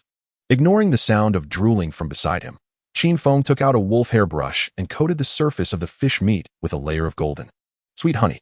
With high-quality ingredients, it only needed simple preparation. In just a few minutes, the fish was perfectly baked, its skin golden and crispy, with clear meat juice tightly locked beneath the fish skin, rising with steaming heat. Eat. Qin Feng took out a cloth to wipe his hands and pointed to the 3 dishes. The round bear cried. Why was this human so tempting to bears? Everything looked so delicious. Did he want me to feed him? What a proud little bear. Qin Feng's lips curled into a smile as he put on gloves and, undeterred by the heat, placed the roasted fish under the bear's nose. So fragrant. Instinctively biting into the fish meat, the delicious juice burst in his mouth. The outside was crispy while the inside was tender, almost melting in the mouth, incredibly smooth. The round bear's golden fur stood on end like a cat's in surprise. It was amazed. Let me touch your bare head and bare ears. These are all yours. How about it? Ignoring Qin Feng, who stood up, the round bear transformed into a merciless eating machine. Seeing this, Qin Feng took off his gloves and reached out to touch the bear's small ears. Chapter 21. Round Bear. Tilling the land. The bear's ears were very soft. They trembled, shyly avoiding the fingers of the neighboring mature big brother, like a bashful little sister from next door. So cute. What smells so good? So fragrant. The aroma wafted from the second floor, where the 5 adults were seated. The audience area on the first floor erupted in excitement, all enviously looking up at the second floor. The familiar scent. It must be the leek-cutting maniac, Wang Gonggong. And Boss Qin. This fragrance was indeed delightful. Wearing a splendid dress, Shimin Yu couldn't help but exclaim, her beautiful eyes curiously looking towards the second floor. It's made by Boss Qin. Boss Qin? My breakthrough to the third stage relied on his food. Shimin Qing smiled. He couldn't tell his sister that he almost overate and suffocated. I see. To be able to sit on the second floor, you must know one of those 5 adults. I'll visit to thank him someday. Let us go? Patting Shimin Qing's shoulder, Shimin Yu stood up, adjusted her dress, and walked outside. On the second floor, Qin Feng gently stroked the bear's fluffy head, which felt as smooth as a delicate plush blanket. How about it? Do you want to come with me? The round bear, who was licking the honey jar, showed a hesitant expression, gazing blankly in the direction of the arena. The soul contract has been broken. You should know. Don't deceive yourself. You might as well follow me. There will be food and drink. Remembering the beast fighting information described on the black paper on the throne, Qin Feng sighed. This was a round bear that had waited for its master in the arena for a whole year. After experiencing over 20 life-and-death battles in a year, it had held on until now with the tenacious belief of waiting for its master. This was also why he bet on it to win. Follow me, and you'll have food, drink, and shelter. The round bear's body trembled.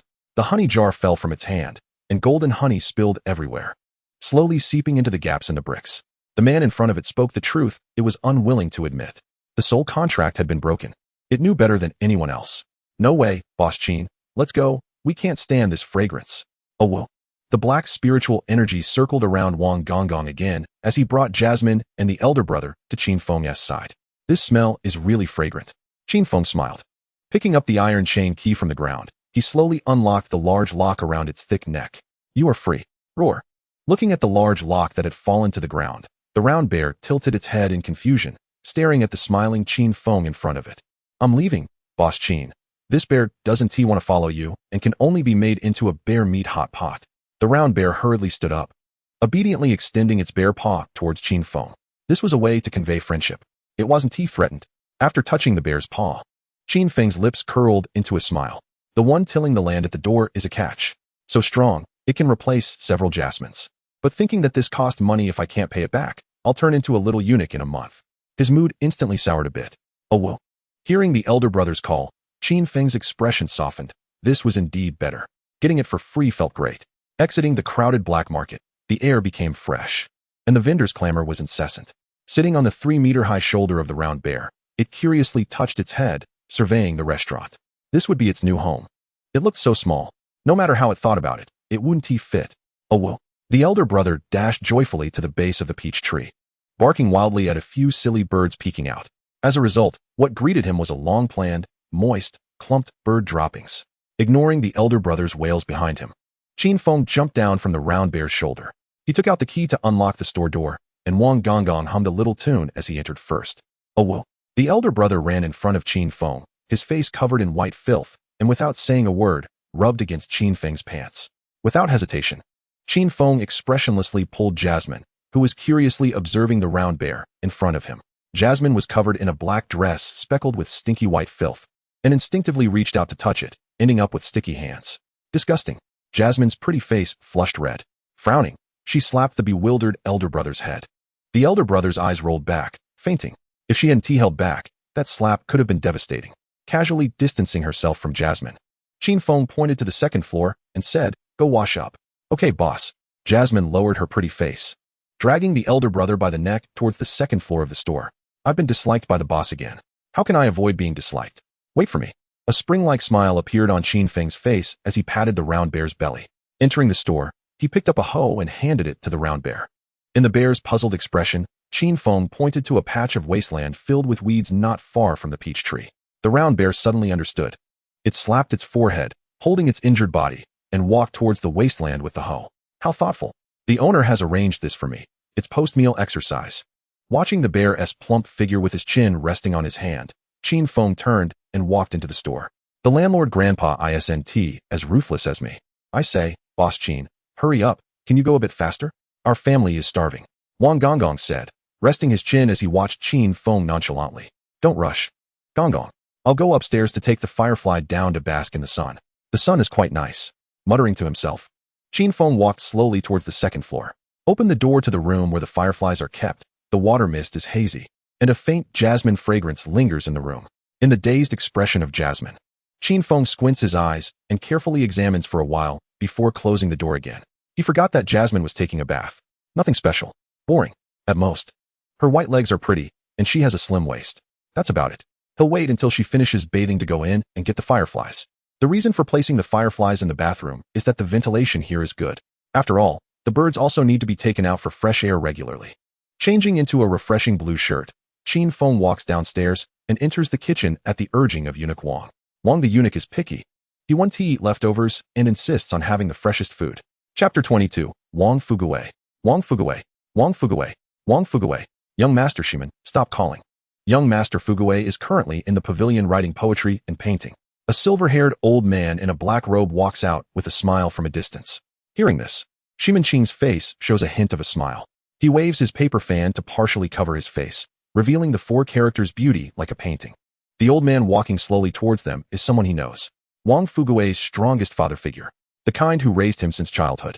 A peak early-stage 7th-level powerhouse. His cultivation can shatter the earth and tear through the sky. Shiman Qing has had the fortune to witness Lu Bo in action, even without beast pets. He relied solely on his martial skills. In less than a minute, he brutally killed 2 other 7th-level powerhouses from the outer continent. That battle shook the heavens and the earth, and the clouds in the sky were blown to pieces, unable to converge for a long time. Lu Bo, Wang Fugawei's father figure, was even given the title of skull-crushing madman by the outer world powerhouses. The battle at the border left a deep impression on his younger self. Apart from the bird-catching madman, eunuch Wang, this old man in black also instills fear in him. Well, childhood psychological trauma. The headless corpses of those 2 outer world powerhouses still hang at the border, long turned into dried fish. Hello, Lu Bo. May you live longer than Nanshan and have blessings as vast as the East Sea. Shiman Qing respectfully bows, complimenting him. In a world where martial power is revered, strong people deserve respect. Reached 3rd level? Lu Bo stops with his hands behind his back, a glint flashing in his hawk-like eyes. It must be because Lu Bo often mentions the boy, which led to this fortuitous breakthrough. Nodding, Lu Bo automatically filters out the flattery, his surprise growing in his hawk-like eyes. He is very clear about what kind of trauma this little brat suffered during the battle. Even Lu Su, the head of the Lu family, one of the 4 major families, shook his head upon seeing it. His meridians were shriveled to the thickness of a needle.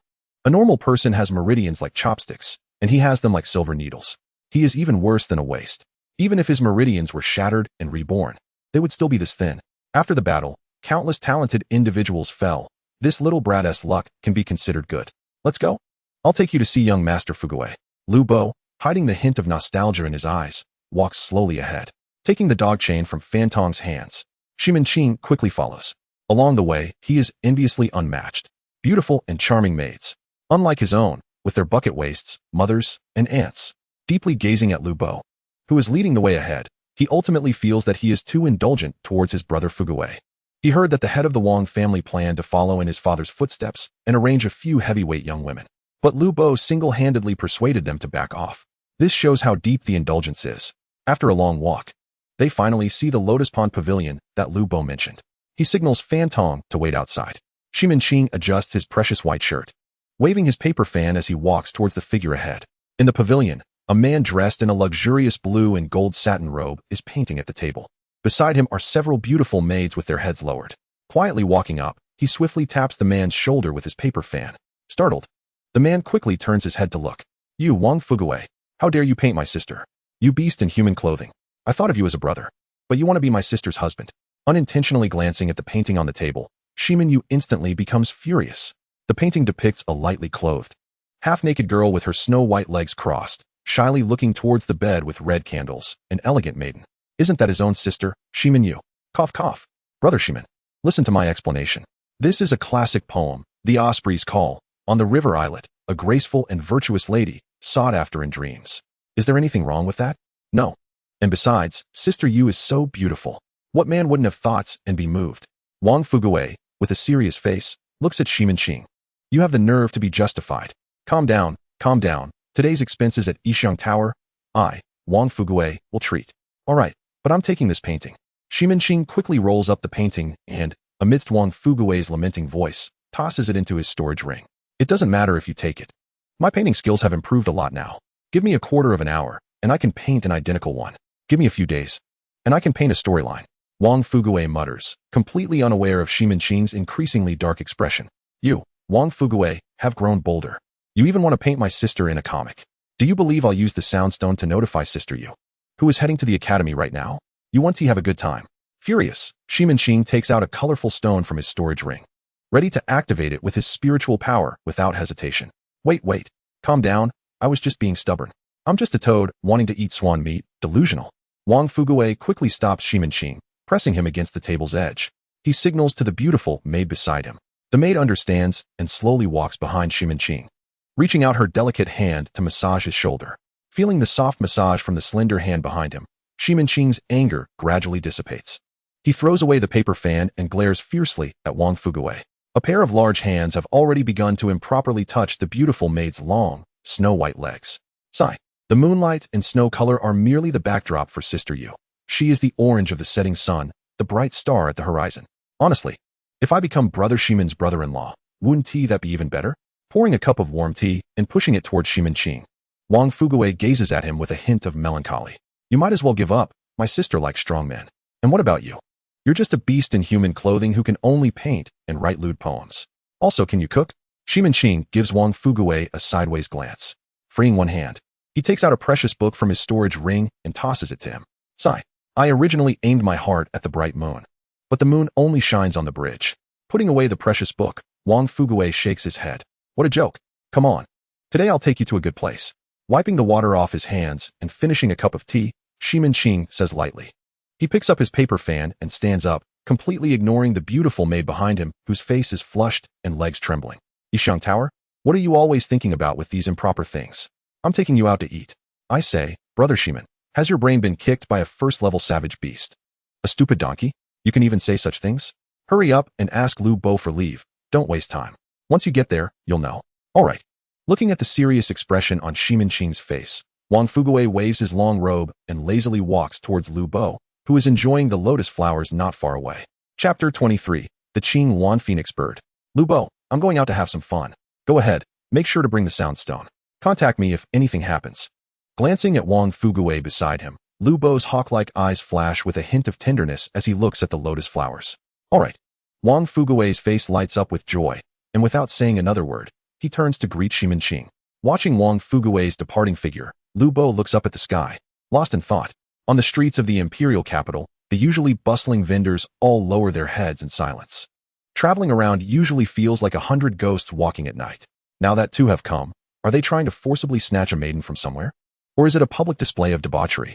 Ignoring the reactions of those around him, Wang Fuguwei reached out to tease the junior-level Xuanjie Qingwan Fengniao, perched on his shoulder. The Qingwan Fengniao, the initial beast pet of the Wang family in Kyoto, was just like the bone tiger of the Shimin family. He waved his paper fan, partially obscuring his face. Shimin Qing glanced at Wang Fuguwei, who was playing with the bird beside him, and said, Brother Fuguwei, I know that you never pay whether you're eating or visiting the incense house, but this time, you have to pay for our meal. What if I don't? Then Wang Gonggong will turn you into a little eunuch. Hearing this, Wang Fuguwei's steps froze, and he turned towards the nearby incense house. Nonsense. He wouldn't want to go where the bird-obsessed Wang eunuch was. What, is one bird not enough? Then I wouldn't go either. I wouldn't go to places that Wang Gonggong has been to even if you kill me. There are pretty sisters. Why didn't you say so earlier? Wang Fuguwei stopped in his tracks. He turned around, smiling as he grabbed Shimin Qing's arm. He knew this guy's taste. Laughing and chatting, Shimin Qing quickly led Wang Fuguwei to a deep alley. Opening a restaurant in such a deep alley? Is the owner's brain kicked by a stupid donkey? Wang Fugui's face was filled with astonishment. Just go in and you'll know. Shimin Qing smiled mysteriously and led the way into the alley. After walking for about 10 minutes, their vision suddenly opened up, and the restaurant Shimin Qing mentioned appeared in sight. Wang Fugui carefully examined this small restaurant. Unremarkable. A bit shabby. No highlights. Under the peach tree at the entrance sat a man in a blue shirt, sipping tea from a cup. Behind him was a girl in a black shirt, helping him massage his shoulders. Not far away, a golden bear was digging in the ground, its ears twitching from time to time, looking quite happy. That's the restaurant owner Qin. He cooks delicious food and can even promote cultivation. Shimin Qing pointed at Qin Feng and said, beautiful, really beautiful. Except for you, Jia, this is the second one that can make my heart flutter. Wonderful. Wang Fugui's eyes revealed a look of infatuation, his gaze locked tightly on Mo Li. Her skin was as white as snow, her eyes like shining stars. And although her figure was unremarkable, if I could use my unique massage technique on her every day, it would improve. Your unique massage technique. Any decent man can do. He muttered softly, and Shimin Qing greeted Qin Feng under the peach tree. Boss Qin. Qin Feng slowly opened his eyes, looking in the direction of the voice, and instantly broke into a smile. ISNT this the god of wealth. Boss Qin. Please bring me 3 large portions of everything I ate yesterday. Getting up, Qin Feng nodded with a smile and called Mo Li to head inside. Boss. Why did you call me? Feeling a bit anxious, Mo Li followed Qin Feng into the kitchen, looking up and avoiding his gaze. I didn't mean to peek at you bathing. This is a gift to apologize. Looking at the girl in front of him, Qin Feng's face showed a serious expression as he took out a pink bead threaded with a red string from his storage ring. It was the glass bead from within the golden eye. The bead sparkled under the sunlight coming through the window, emitting a charming and gentle glow. Is this for me? Thank you, boss. A charming smile appeared on Mo Li's fair and delicate face as she put the bead around her neck in front of Qin Feng. Not bad. Looks pretty good. Go get the fireflies from upstairs and let them bask in the sun. Qin Feng casually said. Watching Mo Li leave, he let out a sigh of relief. At least she wasn't angry.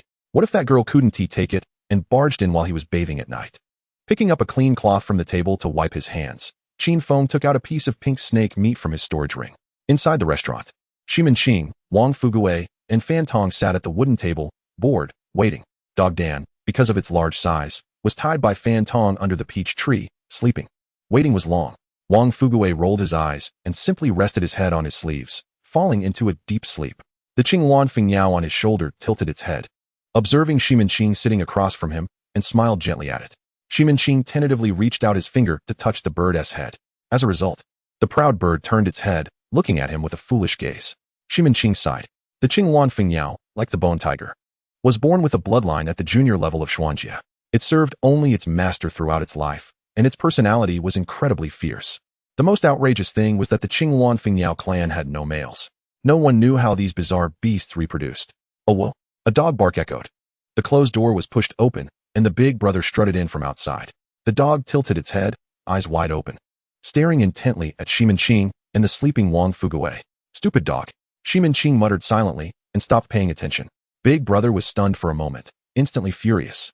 This person called him a stupid dog, but when he caught sight of the proud Fengyao perched on the sleeping man's shoulder, he cowered, obediently lying down. Eyes fixed on the kitchen. Cowardly dog. Shimin Qing smirked.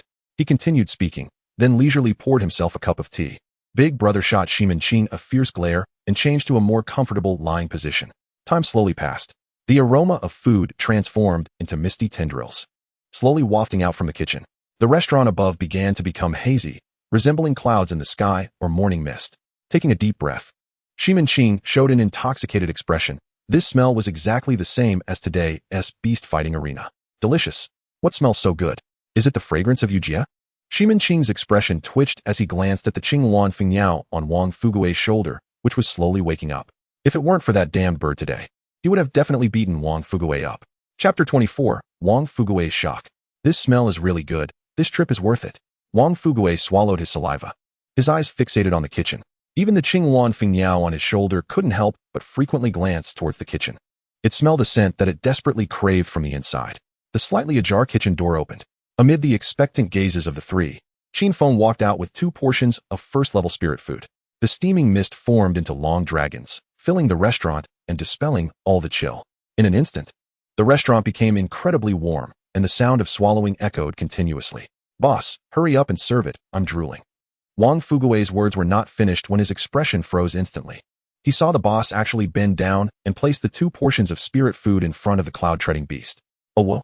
Big Brother glared at Qin, affectionately rubbing against Qin Feng's thigh in front of him, fully embodying the term dog relying on human power. Please wait a moment. Your food will be ready shortly. Rubbing Big Brother's dog ears, Qin Feng stood up and casually said, then turned back towards the kitchen. He patted Wang Fugui, who was slightly trembling across the table. Qin's mouth twitched. I should have known not to insult this stupid dog.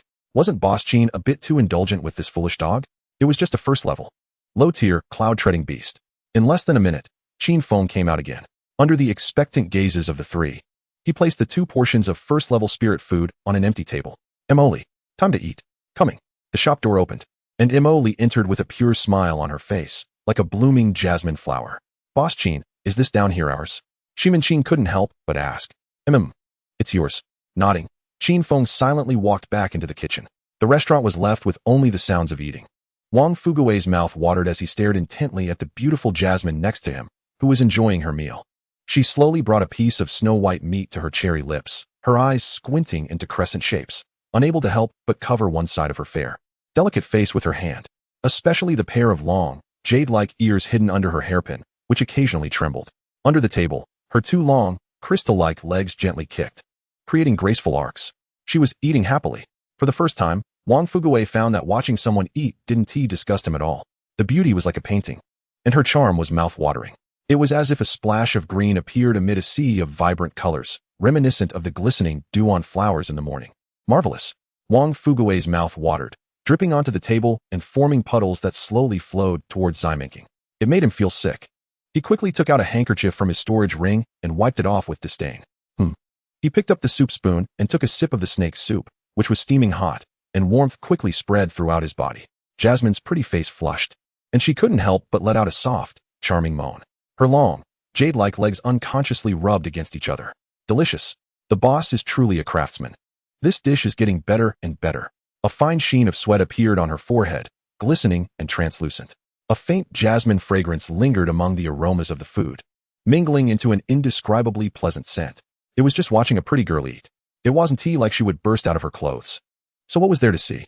Finally, Qin Feng came over with a large tray, placing it on their table under Ximenking's excited gaze.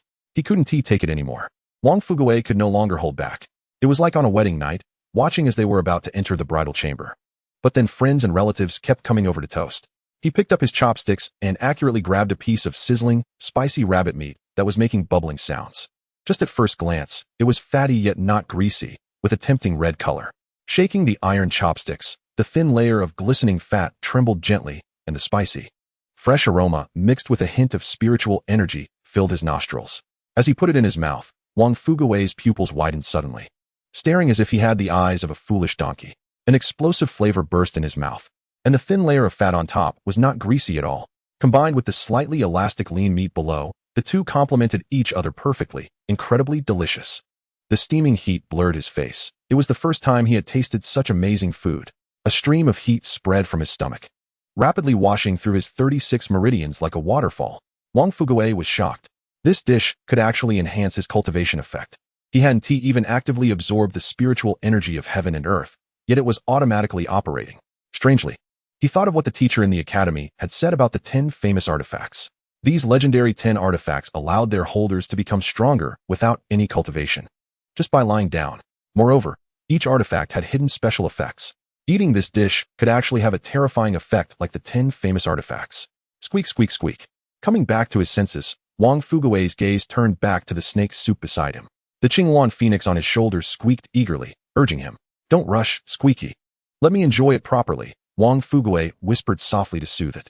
He dipped his chopsticks into the steaming snake soup pot and picked up a piece of delicate white snake meat. The snake meat was sliced, its texture visible to the naked eye, with a faint fragrance emerging from it. It resembled the tender, glistening lips of a shy maiden, and also looked like the shy moon trying to hide in the night. It made one want to swallow it whole and savor the taste.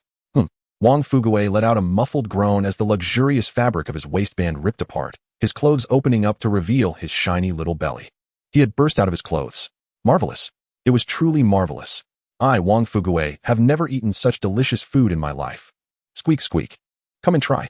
Wang Fugue, with a flushed face, hurriedly picked up a piece of snake soup and offered it to the squeaky bird at his shoulder. It proudly opened its beak slowly, sucking it into its mouth. The next moment, the colorful feathers on its head perked up, shaking excitedly. Squeak, squeak, squeak. I want to eat on my own. I don't want to feed you. With a resentful look at Wang Fugue, the squeaky bird quickly jumped down from his shoulder. Its beak acted like a pile driver, accurately picking up a piece of tender snake meat each time. Squeak, squeak, squeak. It narrowed its bird eyes and let out sweet, sticky sounds. Young Master Shiman, it's so delicious. It tastes just like my mother's cooking. Shut up. Can't you keep your mouth shut while eating? Aren't you embarrassed? Oh, sitting opposite Jasmine, propping his chin and watching Zyminking devour the snake soup. Qin Feng yawned and slowly spoke to the group. The effect of the iris snake soup is to purify the bloodline of wild beasts, achieving an evolutionary effect. It's useless for humans. Purifying the bloodline of wild beasts. Without hesitation, he quickly grabbed the iris snake soup in front of him and Fantong and ran toward the peach tree.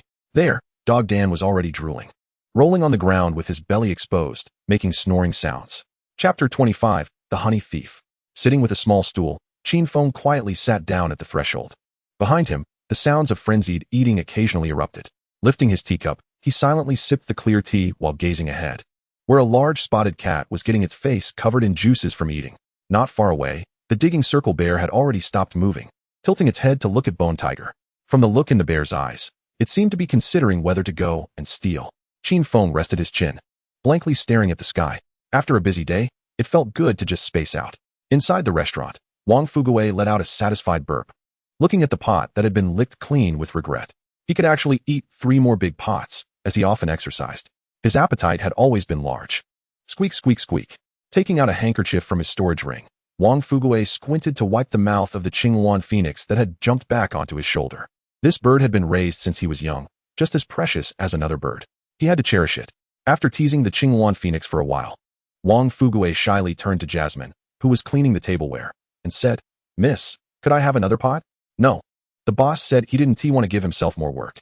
Glancing at Qin Feng, who was sitting on a small stool and staring at the sky in a daze, Jasmine replied honestly, "I see. It seems I can only bring Uncle Lu to eat tomorrow. Such delicious food. I must let Uncle Lu taste it." "Boss, wake up. The customers have already left." Jasmine stuffed the exposed glass beads back in, sighed, and went to the door to push Qin Feng. The few customers had greeted the boss as they left, but couldn't wake him from his daze. "Boss. Have they left?" The circle bear was lying under the peach tree, snoring, occasionally scratching its belly with its paw. "They've left, boss. They gave us nearly 1 Xinjing. Look." Jasmine pointed to the empty table not far away, where a pile of shining Xinjing lay. Yawning, Qin Feng slowly got up and walked to the table, collecting the pile of Xinjing into his storage ring. "Still 99 left, and I 1T have to make the little bird my servant. That's great."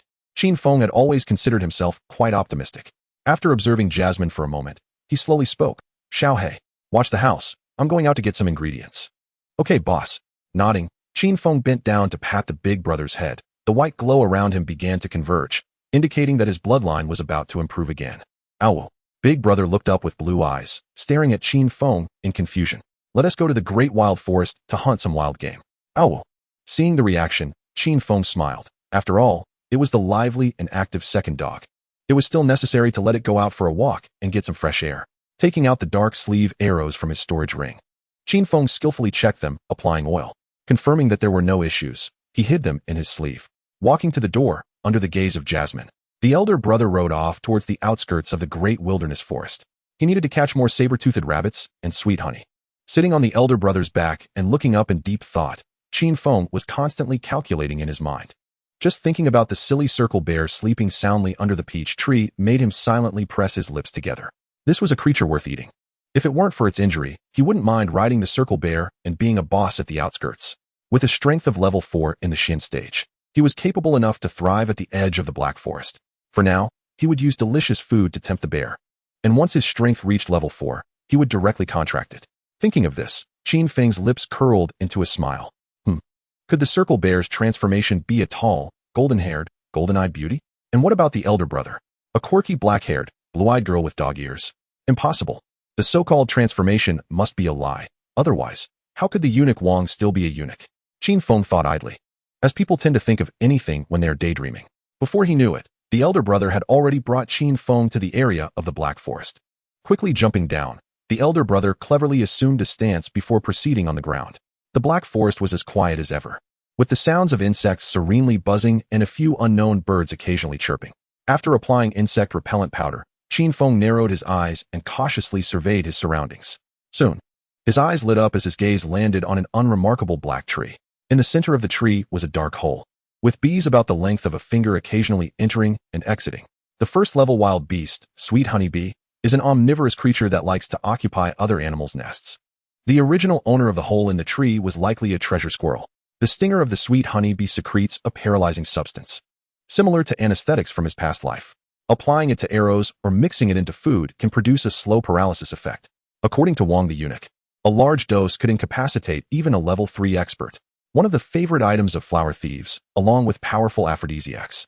Glancing at the elder brother beside him, Qin Feng took a white pill from his storage ring and inserted it into his sleeve arrow. He lit the white pill, tightened the spring of the sleeve arrow, and quickly shot it into the dark hole. Within seconds, white mist spread out, causing a swarm of sweet honey bees to fall to the ground, dizzy and disoriented. Having tested the powerful aphrodisiac before, Qin Feng knew that once ignited, the smoke could drive small creatures wild, ultimately leading them to faint. He took out a sealed bottle and quickly bent down to pick up a sweet honeybee. The bee struggled unconsciously, its pair of brown compound eyes turning pink. He poked its long, curved tail stinger with his finger, and it immediately began to vibrate gently. Without hesitation, Qin Feng positioned the mouth of the bottle against the stinger, and in an instant, a clear warm liquid surged out. This was the toxin of the sweet honeybee. Its effect range was very broad, and the powerful aphrodisiac contained it as well. In less than a minute, a full bottle of clear liquid was collected. Kicking aside a few troublesome sweet honey bees that had been drained of their toxins, the silver needle slipped from his sleeve, and Qin Feng accurately plunged it into the side of the tree. Instantly, golden, enticing honey flowed out, filling the air with a sweet and sticky aroma. He took out a ceramic jar and patiently continued to wait. In just a few minutes, he filled 3 large jars. He then took a piece of dirt and plugged up the hole in the tree, lightly signaling to the elder brother. Under the watchful gaze of the aggrieved sweet honey bees, he turned and rode away.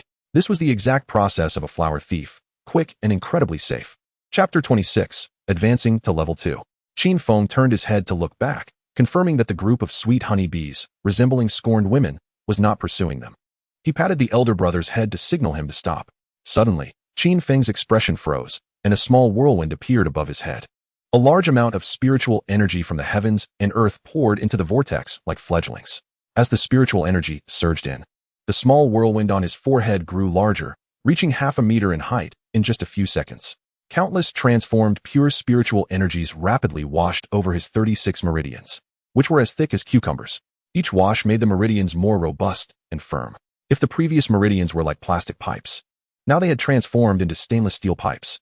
As the meridians gradually saturated, the excess spiritual energy quickly redirected, washing over his flesh. As time passed, his skin began to emit a glow, which quickly retracted. The spiritual energy storm disappeared. Opening his eyes and exhaling a breath of turbid air, Qin Feng silently examined his long hands. He quickly clenched his fists. Without the wrapping of spiritual energy, he struck a black tree trunk as thick as a thigh. The tree shook slightly, and several leaves fell from above like flowers scattered by a celestial maiden. Was this the second-level skin-tempering realm? After 3 days of transformation through spiritual food, combined with the effects of the vortex technique, he had already broken through to the second-level realm, something that would take ordinary people at least half a year. Lowering his gaze to examine the faint white marks on the back of his hands, Qin Feng murmured to himself. A smile involuntarily crept onto his lips. Not bad. Without the need to actively cultivate, just eating could accelerate his training. Such a good deal was hard to come by. He wondered how many experiments the big boss had conducted to develop this priceless spiritual food recipe. Stretching lazily, Qin Feng's body made crackling sounds. He took out a slightly crumpled map from his storage ring and examined it. His gaze settled on the location of the second-level wild beast, the fire monkey, in the northern area of the Black Forest. The fire monkey, a ferocious wild beast, loved to bully others, regardless of gender. The females were no exception. Although these monkeys were quite detestable, the monkey wine they brewed was exceptional. Especially the Monkey King wine brewed by the Monkey King, which had invigorating effects. Long-term consumption could even treat impotence and premature ejaculation. Putting away the map that depicted a woman who once tried to stab him in the ribs, he mounted the elder brother, pulling on its long dog ears, which it reluctantly shook. Good, let's go play in the northern area of the Black Forest. With no hesitation, the elder brother straightened its body and, like a small cheetah, galloped away with Qin Feng. Arriving in the territory of the second-level wild beast, the fire monkey, Qin Feng squatted in the grass, expressionless, observing two fire monkeys playing under a black tree. These wild beasts were far more ferocious than described in the wild beast manual given to him by Wang the eunuch. The male monkey had bright red fur, stood 2 meters tall, with bulging muscles and fangs protruding from its lips. The female monkey was significantly smaller, her body size disproportionate to the male. Taking out the wild beast manual gifted by Wang the eunuch, which was said to be written during his travels across the continent, recording all the characteristics of wild beasts, a work by a peak level 8 expert. Even a drawing of a chirping bird could fetch a high price on the black market. After browsing for a while, Qin Feng put away the wild beast manual, relying on his strong memory. All related information about the second-level wild beast, the fire monkey, was firmly recorded in his mind. In his past life, Qin Feng managed to become a well-known gold medal obstetrician, even winning the favor of a black silk beauty director, due not only to his solid skills, but also his exceptional memory. After all, knowledge is power. Tidying his blue robe and brushing off the grass clippings, Qin Feng emerged from the grass. The two fire monkeys playing suddenly became alert and stopped their actions. With a howl, countless fire monkeys flew down from the black tree. In the blink of an eye, several hundred fire monkeys, covered in lumps of flesh, had surrounded Qin Feng.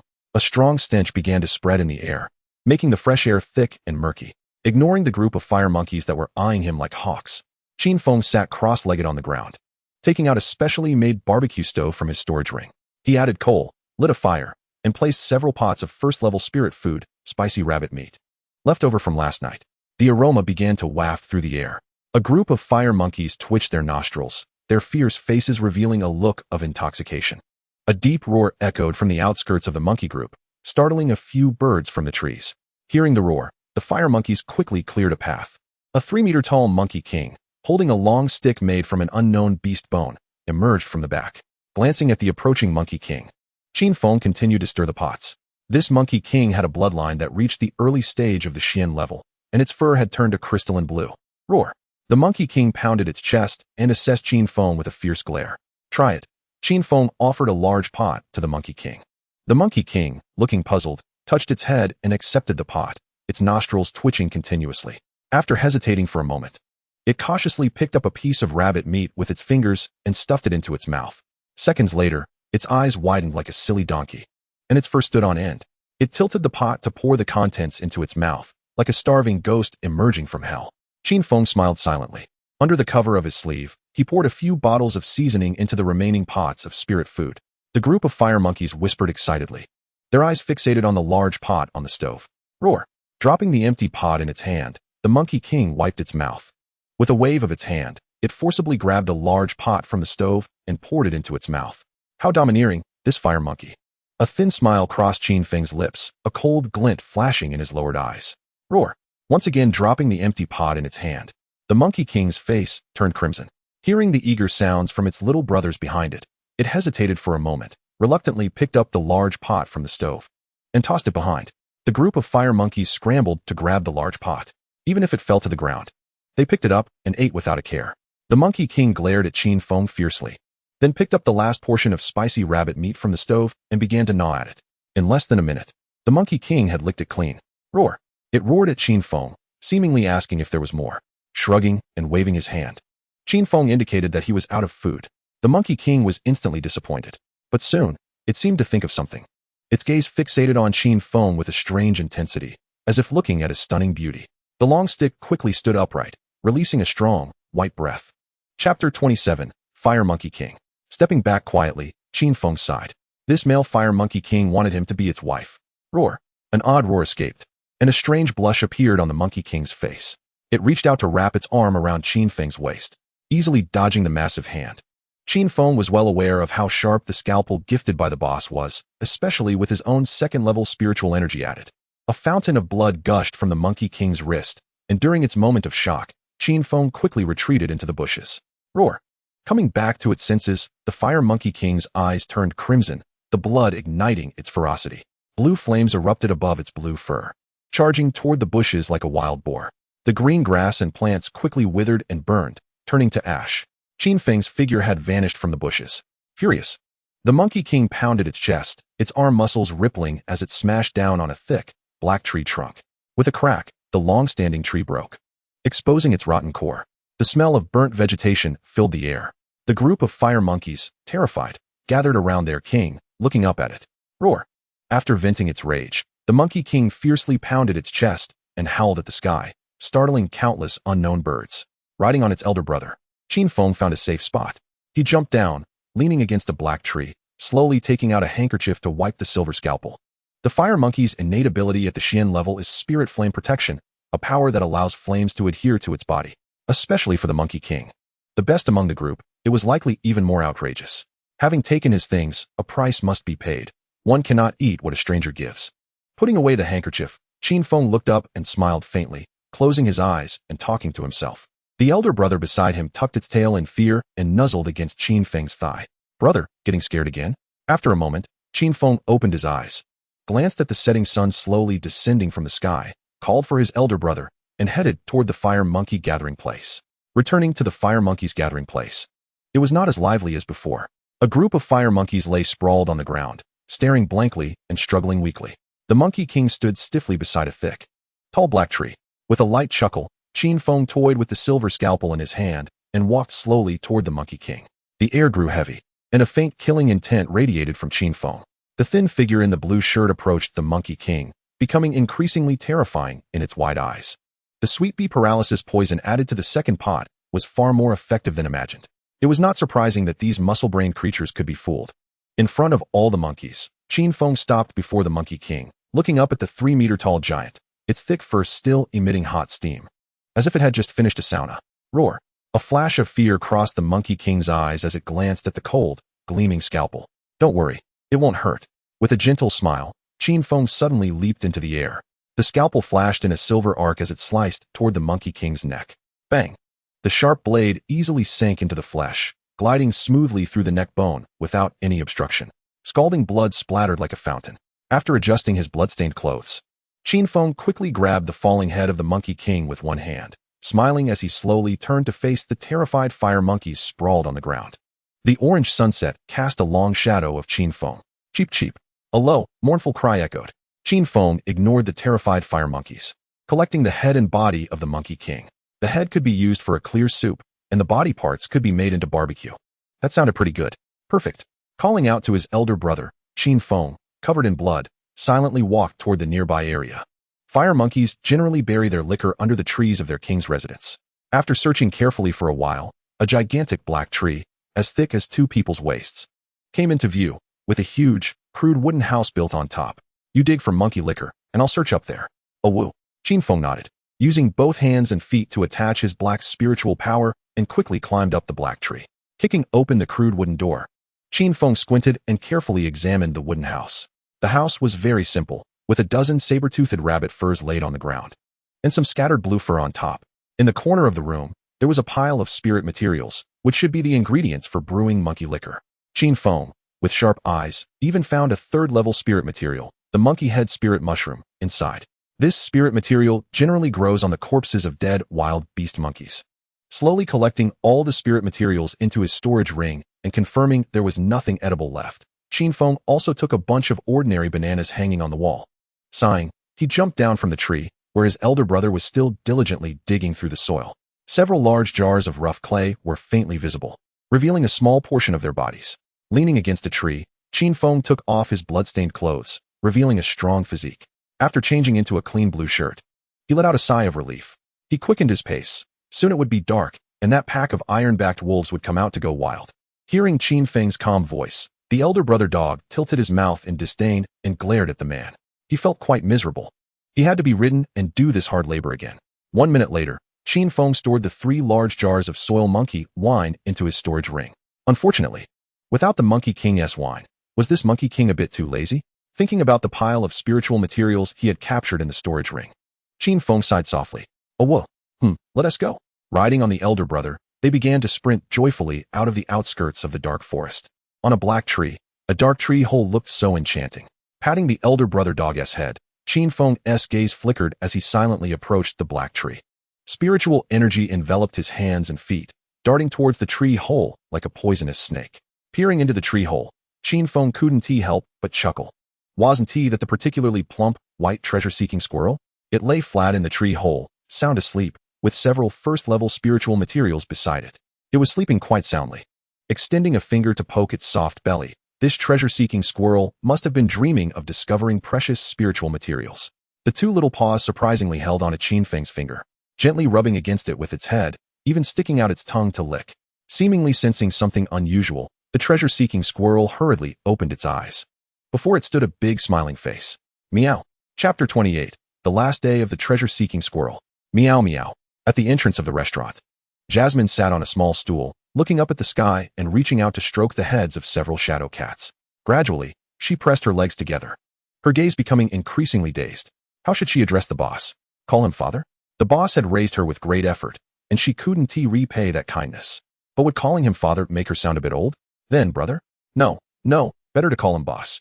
Running a restaurant alone isn't easy. And the boss is still single. Speaking of which, the boss is quite handsome. Jasmine absent-mindedly rested her chin on her hand. Suddenly, a blush crept silently onto her fair and delicate face. The boss openly peeked at her while she was bathing today, seeing her all over. Meow. Woof woof. Hastily slapping her cheeks, she stood up, straightened her skirt, and looked toward the sound. A familiar figure had already arrived at the door. Qin Feng smiled slightly. Bending down, he picked up the nearest white female cat and hugged it close. Meow meow. The shadow cat lifted its head, sweetly rubbing against the man's chest. Its golden pupils were filled with affection and yearning. This gentle man gave her a sense of home, and she wanted to be closer to him. She wanted to be his meow meow, willing to do anything for him. If only she could transform. Then she could always stay by his side, never leaving, accompanying him in a daze during the day. At night, they could watch the moon together, enjoy the moonlight, help him bathe, and cuddle in his arms while sleeping, acting spoiled to her heart's content. If she could transform, would her master want her meow meow? What a cat that loves to act spoiled. Qin Feng whispered. He reached out to stroke the chin of the pure white shadow cat in his arms. The cat obediently closed its eyes, gently rubbing against him, letting out sweet and comfortable sounds. A long white fluffy cat tail brushed lightly against the man's cheek, as if sensing his warmth. Was it trying to bite him? Quickly, he flicked the cat's upright white ears and then gently placed it on the ground. Jasmine, heat these up and feed them to the little guys later. Okay, brother. What did you call me? Qin Feng's expression stiffened, narrowing his eyes at the flustered and blushing Jasmine. I didn't call anything. Jasmine, was just referring to the boss. Qin Feng didn't speak. He leisurely walked towards Jasmine with his hands behind his back. Be boss, don't hit me. Jasmine didn't mean to call it wrong. Watching the large hand approaching her, Jasmine's face turned pale, and she tightly clutched her clothes, closing her eyes in fear. The expected pain didn't come. Instead, there was just warmth between their skins. You're so red, I thought you had a fever. It's good that you're fine. The man's warm breath brushed against her face, and Jasmine opened her eyes. Qin Feng's dark eyes were so close, like black holes, unfathomable. Boss, too close. Gently pushing Qin Feng away, Jasmine's heart raced for some unknown reason. I'm sorry, I thought you were sick, so I measured with my forehead. Reaching out to touch her long black hair. A glint of unknown light flashed in Qin Feng's eyes. He thought she was recovering her memory, but it seemed he had worried too much. So that is how it is. Thank you for your concern, boss. I'm fine. Covering her slightly protruding chest with her hand, Jasmine lowered her face, not daring to look up at Qin Feng. It's good that you're fine. Go heat up these spiritual foods. Saying this, Qin Feng took out several bowls of first-level spiritual food he had prepared in advance from his storage ring. I'll go right now. Watching Jasmine's departing figure, Qin Feng chuckled softly while stroking his chin. It seemed that in just a few days, this girl had developed feelings for him. If this were his previous life, he would have already tricked this innocent girl into bed, gaining both wealth and beauty. Yawning, Qin Feng walked toward the peach tree not far away, where the round bear was still sleeping. A pair of golden bear ears occasionally twitched, remaining alert. There were 2 empty honey jars on the ground, completely clean, with not a drop left. The round bear opened its eyes. Upon seeing Qin Feng, it raised its head and let out a low growl, greeting him. This would be its meal ticket in the future. It couldn't offend him. Qin Feng narrowed his eyes, examining the bear's paw. The deep, visible wounds had already scabbed over, and it shouldn't be long before they healed.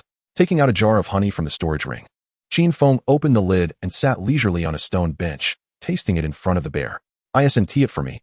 The round bear sat cross-legged on the ground, tilting its head in confusion as it looked at Qin Feng. Fresh honey is so delicious. Saying this expressionlessly, Qin Feng nodded. Do you want some round? Hearing Qin Feng's voice, the round bear foolishly nodded, a glint of greed flashing in its pupils. Drool couldn't help but flowed down the corner of its mouth. No bear could resist honey. If you want it, then here is a reward for you. Quickly grabbing the honey jar handed over by the man, the round bear eagerly plunged its paw into it, licking its golden paw. A look of enjoyment spread across its bare face. Honey is delicious. Seeing the satisfied look on its face, Qin Feng's eyes squinted into a narrow sliver. This whole act was learned from the beautiful black silk dominatrix Dean from his previous life. Reaching out to touch the round bear's soft belly, the bear merely glanced at him without any other movements. It seemed to have already resigned itself. Qin Feng smirked, gently kneading with both hands. That soft furry belly felt like a waterbed, particularly soft. Squeak. A squeaky mouse sound rang out. The treasure-seeking squirrel's head quickly popped out from Qin Feng's collar, a handkerchief being spat out onto the ground. It raised its little head, looking angrily at Qin Feng, its pair of watery little eyes filled with fury. This man actually stole from the common mouse, completely without my consent. How outrageous. I almost forgot about you, little guy. Let me think about how to deal with you. Qin Feng sat back down on the stone bench and pulled the treasure-hunting squirrel out from his clothing. He spoke to himself. Squeak. The treasure-hunting squirrel puffed up its cheeks, turning its head away in a proud manner, as if to say it didn't care what happened to it. Qin Feng reached out and firmly pinched its small chin, looking it in the eye as he slowly spoke. You're so fat. I think making you into braised crispy meat would be quite nice, or maybe a clear stew. What do you think? I'll go with your opinion. Squeak. The treasure-hunting squirrel was completely panicked.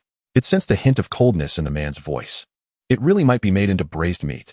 Without hesitation, it quickly reached out to hug his finger, gently rubbing its head against it. Its sparkling eyes fixed on Qin Feng. Squeak. No way. You're too fat. I think braised crispy meat is the way to go. Qin Feng expressionlessly rubbed its fluffy belly. Squeak. The treasure-hunting squirrel was about to cry. How could this man be so cruel? Was it not cute enough? Chapter 29. One skewer of meat isn't enough for you? Just kidding. Follow me, and you can eat well.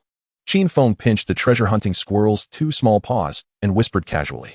Squeak. The treasure-hunting squirrel rubbed its cheek against Qin Feng's finger in a flattering manner, its pair of black eyes spinning around. It decided to agree temporarily, planning to take the chance to escape when this human let down his guard. It seemed Qin Feng saw through the squirrel's thoughts, as a faint smile appeared at the corners of his mouth. He quickly pinched the squirrel's chin, and in its terrified gaze, a drop of scarlet blood was spat into its mouth. Establish a contract with me, don't play the pity card. Squeak.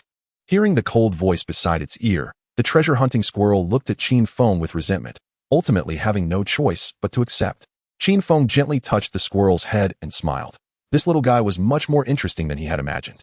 He stood up, stretched, and tossed the treasure-hunting squirrel onto his shoulder, walking leisurely towards the store. The aroma of spiritual food had already wafted out, and a group of stray wild beasts began to look forward eagerly. Food is the most important thing to the people, an unchanging truth since ancient times. When it comes to eating and drinking, it can be small, like taking a handful of corn to taste, or drawing sweet spring water from a stone. It can also be grand, like taking a jug of starlight drink, traveling 1,000 years on the human path. Only those who have been hungry know the beauty of food. Sitting in the restaurant, Qin Feng squinted at the darkening sky outside. Squeak, squeak. The treasure-hunting squirrel, pressed on the table, tried to escape from the man's grasp, but was too weak to do so. It could only close its eyes in despair, allowing the large hand to knead its body as it pleased. Why is it a female squirrel? Qin Feng paused, pinching the treasure-hunting squirrel's neck and glancing at it discreetly. Squeak. The squirrel immediately let out a cry, tightly blocking its tail, its cheeks puffed out, and a pine nut was spat onto Qin Feng's face. Mischievous. He pressed it down on the table again. Qin Feng took out the Wild Beast Compendium and carefully looked up information about raising treasure-hunting squirrels. After a while, he looked strangely at the squirrel, which had tilted its head to one side on the table. Why do you look so strange?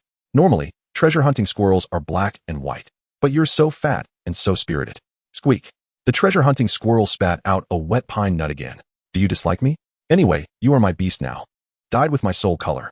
You will never escape my palm again. Tonight, I even want you to sleep with me as my pillow. Qin Feng laughed lightly, mercilessly announcing the fate of this treasure-hunting squirrel. Amid the squirrel's mournful cries, the kitchen door opened. Jasmine came out holding a large tray, steam swirling around her pretty face, making her look vibrant and charming. Glancing at Qin Feng, she spoke. Boss, should I take these out to feed them? Go ahead. Okay. Outside, the wild beasts, led by the big brother, howled. Holding the soft neck of the treasure-hunting squirrel, Qin Feng walked toward the kitchen with a smile. Entering the kitchen, right in front of it, he took out a piece of glistening long snake meat from his spatial ring. With a swift flip of his knife, he accurately sliced it into small pieces. This was a unicorn-scaled python, which had once been my pet, but because it was naughty, I had to butcher it. Qin Feng murmured softly to himself. The scalpel in his hand gleamed sharply under the glow of the firefly lights. He turned his head gently to look at the plump treasure-hunting squirrel on his shoulder. Squeak! Fear flashed in the squirrel's small eyes. And it hurriedly hugged Qin Feng's ear with its small paws, lowering its head and gently licking his earlobe. This was a sign of affection from treasure-hunting squirrels, just like a lion rolling on the ground, willing to let you scratch its belly. Quickly skewering the snake meat with bamboo sticks, Qin Feng skillfully took out jars of prepared seasonings from his spatial ring. These were ordinary herbs from the great wilderness forest. After tasting them, Qin Feng found that these herbs tasted remarkably like various seasonings from his past life. In this world that values martial prowess, food was not taken seriously at all. He evenly spread the seasonings on the skewered snake meat, a faint black spiritual power gathering in his palm as he gently rubbed it. In just a few minutes, the snow-white snake meat turned a bright red, and a faint sweet aroma began to waft through the air. Placing the dozens of skewers of snake meat onto a tray, Qin Feng took out a homemade barbecue grill. He lit the fire, and the fragrant aroma of fruit would wafted through the kitchen as he waited for the right moment. He evenly arranged the meat skewers on top and brushed them with a layer of golden rabbit fat. The oil dripped down onto the grill, instantly making a sizzling sound. He moved over a small stool and leisurely turned the meat skewers, the aroma growing stronger. The firefly, acting as a light source, couldn't help but tilt its head to look down. It was hungry. It had already gone 2 days without food. Did its owner forget about it? So fragrant. Jasmine, who had just entered through the door, took a deep breath, staring blankly at Qin Feng's fingers. Boss, you really are a craftsman. Your skills are amazing. She pulled over a small stool beside her, sitting obediently and resting her chin on her hand, watching. She glanced over but ignored the girl sitting closely next to her. Today, even if the Jade Emperor came, he couldn't stop her from eating the skewers. Time flowed slowly. The meat aroma became more intense, and the sizzling skewers shimmered with a glistening glow. I want to eat, boss. Jasmine licked her slightly dry lips with her tongue, her gaze fixed on Qin Feng. Don't worry, Qin Feng said lightly, flipping his spatial ring, taking out a jar of monkey wine. He popped the seal, and the charming aroma of the wine wafted out like a misty dragon. Smelling the fragrance, a smile appeared on Qin Feng's face. Truly deserving of its name, monkey wine. He poured a bowl of it into a blue and white porcelain bowl, slowly drizzling it over the glistening meat skewers. Sizzle! Flames greedily devoured the wine, and an unparalleled meat aroma burst forth. Squeak, squeak. The treasure-hunting squirrel's eyes were fixed on the front. It gently rubbed its head against Qin Feng's ear, occasionally sticking out its tongue to lick his earlobe. Want some big meat skewers? Squeak, squeak. He waved a skewer, steaming with white vapor, in front of it. Then he handed it to Jasmine, who had been waiting for a long time. Thank you for the big meat skewer, boss. Carefully holding the skewer, Jasmine didn't mind the heat, taking small bites. A charming blush appeared on her pretty face. The skewers, infused with the aroma of the wine, had no fishy odor from the meat. Taking a small bite, the juices splattered. The meat was elastic and firm. It was incredibly delicious. In less than a minute, she had finished it all. She stuck out her tongue to lick the hot meat juice remaining at the corner of her mouth before swallowing it down. She reached out to pat her belly. Molly raised her head, her bright eyes fixed on Qin Feng, who was savoring his food leisurely. Chapter 30. Then 2 skewers. Boss, I want more. 1 big meat skewer is not enough. Here you go. 2 skewers for you. Satisfied now? A smile tugged at the corners of Qin Feng's mouth. He poured a plate of monkey wine, took a light sip, feeling the crisp, cool sensation slide down his throat. The fatigue had already been chased away. Here you go. Squeak. The treasure-hunting squirrel excitedly caught it. It was starving. The firefly above, acting as a light source, gulped nervously. A few long white hairs on its head gently swayed, trying to attract attention below. Unfortunately, it was in vain. Let us eat outside. The kitchen is too hot. Glancing at the sparkling beads of sweat on Molly's face, Qin Feng silently picked up the tray and walked out. All right, boss. Under the dazed gaze of the firefly, the kitchen door closed tightly. The next moment, the door opened again. Qin Feng shook a meat skewer and placed it beside the firefly. He reached out and teased a few of its curled hairs before turning around and leaving. More food. The firefly tilted its head, looking at the skewer beside it. Feeling a bit confused, just as Qin Feng closed the kitchen door, his expression stiffened. At the restaurant table, an unfamiliar yet familiar figure sat down without him noticing. It was a white-haired old man, his face covered in wrinkles from the years. He wore a white cloth vest and a pair of bamboo sandals, and was currently eating a barbecue skewer without any sense of propriety. Molly stood nervously to one side, looking at Qin Feng in confusion. Even the voices of the stray beasts outside stopped. Qin Feng's mouth twitched. He had seen this old man before. He was like the eunuch Wang, one of the members who walked in the air, a mysterious powerhouse above the 7th rank. What wind blew this one here? Straightening his clothes, Qin Feng silently approached the old man and slowly sat down opposite him. Kid, don't you know it's very impolite to stare at someone while they're eating? The old man glared at Qin Feng and took out a handkerchief from his storage ring to wipe his mouth. I know. Then why are you staring? You're eating my food. I know it's yours. I'll compensate you later. I won't let you lose out. Qin Feng.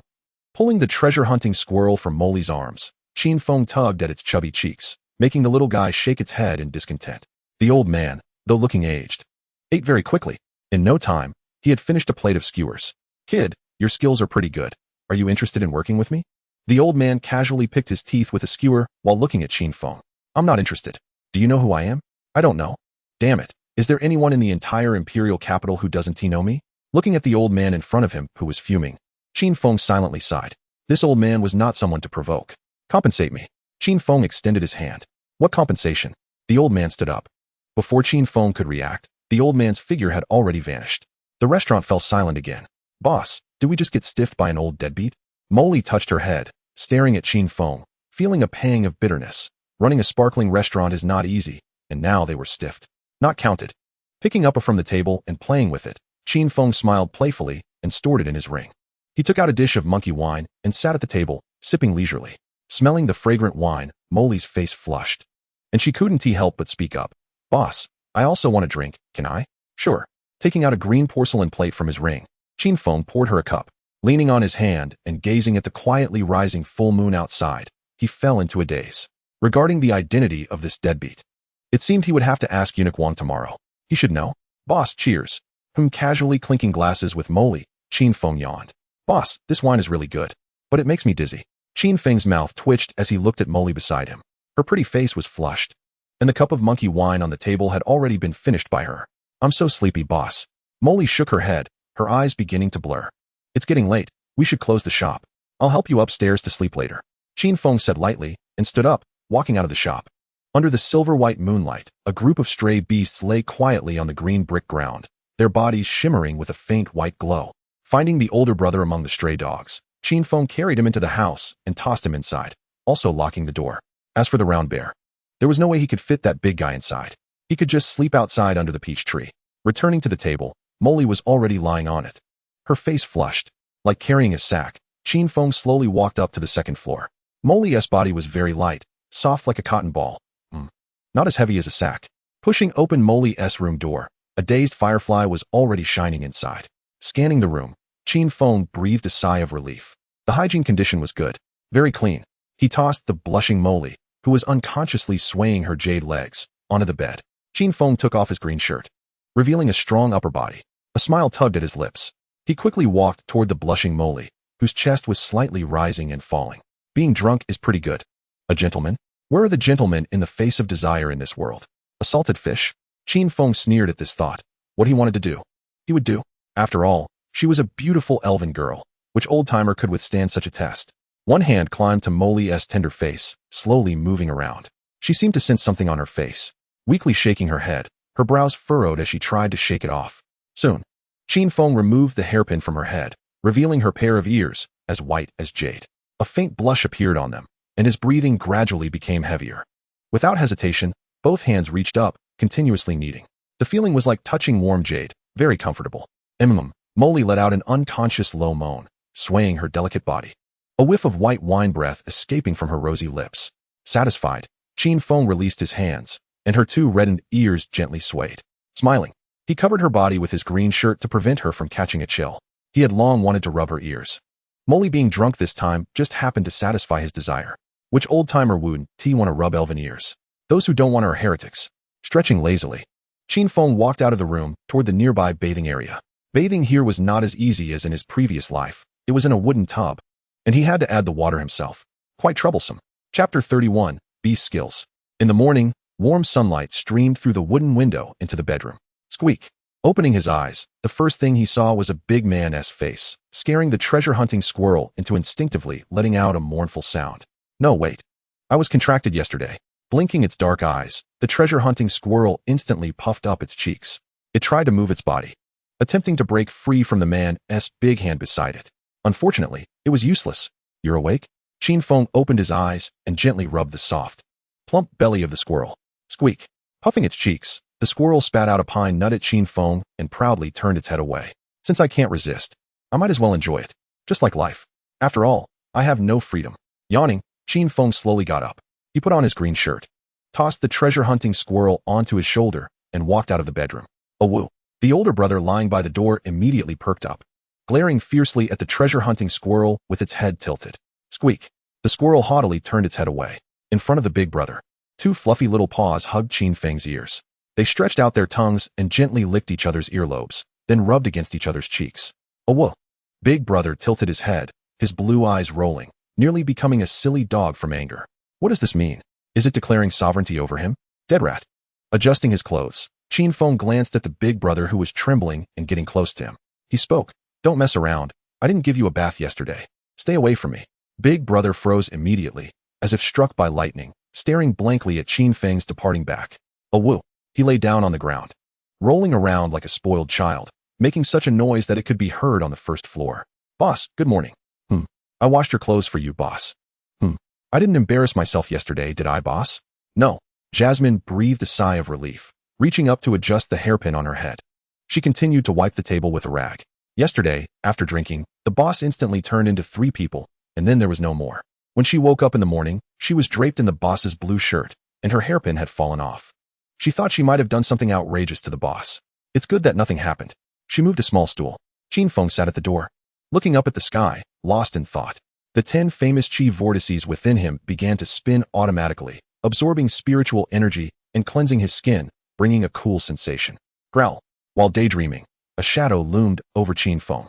The golden fur still glistened with dew. The other party scratched his head, shyly extending a bare paw towards Qin Feng. The meaning was self-evident. Go till the land first, and after that, I'll give you something delicious. Growl. Upon receiving a response, the round bear walked happily towards the previously tilled wasteland, continuing to work. Anyway, it wasn't tiring, it was just like playing. Qin Feng's eyes flashed as he stared at the bear's sturdy figure. He was quite capable of working. Oh, Boss Qin, you're basking in the sun so early in the morning. Just as Qin Feng was about to continue daydreaming, a soft voice rang in his ear. It was none other than Eunuch Wang. He appeared out of nowhere, walking out from behind his shop, holding a cup of tea. He moved a small stool to sit next to Qin Feng. Eunuch Wang squinted his narrow eyes and looked at Qin Feng for a moment before suddenly exclaiming in surprise. Boss Qin, you've broken through? Just broke through yesterday. Nothing happens without reason. Eunuch Wang came so early today, what brings you here? After leaving the palace. I'll teach you invincible martial arts. Eunuch Wang took a sip of tea, his narrow eyes fixed on Qin Feng's lower body. The heat in his gaze made Qin Feng instinctively squeeze his legs together. Not appropriate. Not appropriate. You possess 10 famous weapons. And you have the talent of a heavenly emperor. It's not good for you to just lounge around all day. Eunuch Wang's voice was filled with helplessness. This Boss Qin. Wouldn't it be better to become a eunuch? He could train him to become a little eunuch and take over his position later.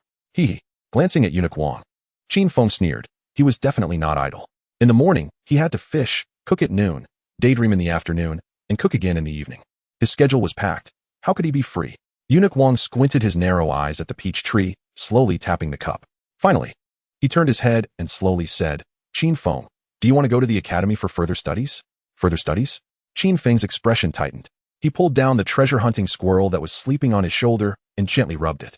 When Eunuch Wang called his name, he knew there must be something important to discuss. Yes, go to the Imperial Capital's War King Academy for training. There, you can learn a lot of things. Like martial arts of various ranks, even beast techniques. Learning powerful martial arts can help you fight beyond your level, which is very beneficial for your improvement. Oh, I'm not interested in martial arts, eunuch. Can you tell me what beast techniques are? Qin Feng's mouth curled. He was just worried about how to train Big Brother. The opportunity had come knocking. I knew you were interested in this area. Eunuch Wang's eyes narrowed into a curve, playfully making a gesture towards Qin Feng. He slowly explained. Beast techniques are powerful impressions that some ferocious beasts leave in their bones when they die, passed down to the next generation. Beast techniques are very precious. Some spirit masters spend their whole lives without seeing one. Even if they do get one, the attributes may not be very similar, and it could be like scrap iron. Attributes, you know, right? Eunuch Wang looked at Qin Feng, who was lost in thought, and asked gently. I don't understand. Eunuch Wang rubbed his forehead, waved his hand, and then said, let me give you an example. For instance, the howling moon magic wolf we saw in the beast fighting arena. That's a ferocious beast with a bloodline reaching the mysterious rank unlocking the ice attribute. Ice attribute beasts can only learn ice attribute beast techniques. If they learn techniques of other attributes, it could harm their bodies. Do you understand? I understand. Qin Feng nodded. Your black-hoofed cloud-treading beast can't awaken an element. It can only rely on strength. The beast techniques about strength in the War King Academy are quite numerous. Do you understand what I mean? Understood. Don't be discouraged. Strength beast techniques are unpredictable and come in many varieties. Some beast techniques can even temporarily enlarge or shrink body parts. For example, turning a chirping bird into a big chirping bird. There are also some beast techniques that, after use, can temporarily enhance body sensitivity. Listening to Eunuch Wang's introduction, Qin Feng lazily nodded. Beast techniques that could temporarily enlarge or shrink body parts didn't sound like serious techniques. If a ferocious beast could change its form, wouldn't it be able to change the size of its chest at any time? Or turn short legs into long legs? If the cosmetic surgery hospitals from his past life knew, they would surely cry. Thinking about changing forms, Qin Feng's expression tightened. He stroked the treasure-hunting squirrel in his arms and casually looked at Eunuch Wang. After pondering for a moment, he tentatively asked, Eunuch, can ferocious beasts with a bloodline reaching the earth rank really transform into human forms? Of course. Yao Yao, murmured Eunuch Wang, smiling mysteriously and revealing a playful smile. Under Qin Feng's gaze, a small green snake named Yao Yao quickly crawled out from his sleeve. A dazzling green light flashed, and a girl wearing a short skirt made of green scales, with a hint of scales at the corners of her eyes, appeared in place. Mysterious, elegant, and dangerous. Just at first glance, she left a deep impression on Qin Feng. Winking at Qin Feng, Yao Yao sweetly wrapped her arms around Eunuch Wang's arm, gazing up at him with adoration, as if he were the only man in her eyes. Eunuch, you've wronged your beast. Coming back to his senses, Qin Feng instinctively said. It turned out that ferocious beasts could indeed transform into beast girls. And Eunuch Wang seemed to have for beasts? The Qingwan phoenix bird tribe only had females. The other two were unknown. What do you mean? Nothing much. I was just expressing my feelings. Qin Feng lowered his gaze, continuing to play with the treasure-hunting squirrel's belly. Eunuch Wang hated it the most when others said he had no chirping birds. Eunuch, I also want to go to school, but I still need to work hard to earn money. After all, I owe someone $1 million. I'm still a child. Although I have the talent of an emperor, I have become a negative second generation at such a young age. Qin Feng suddenly showed a look of sorrow, perfectly portraying a child who wanted to go to school but couldn't. Seeing this, Eunuch Wang's eyes twitched and veins bulged on his temples. $1 million? Forget it. Deal. Eunuch, I still want to open the restaurant that the big boss gave me. All right. Eunuch, do you have anything else to say? Qin Feng, feeling a bit awkward, scratched his head and looked seriously at Eunuch Wang. Eunuch, I'm afraid of campus violence. You see, even though I have the appearance of an emperor, I haven't developed yet.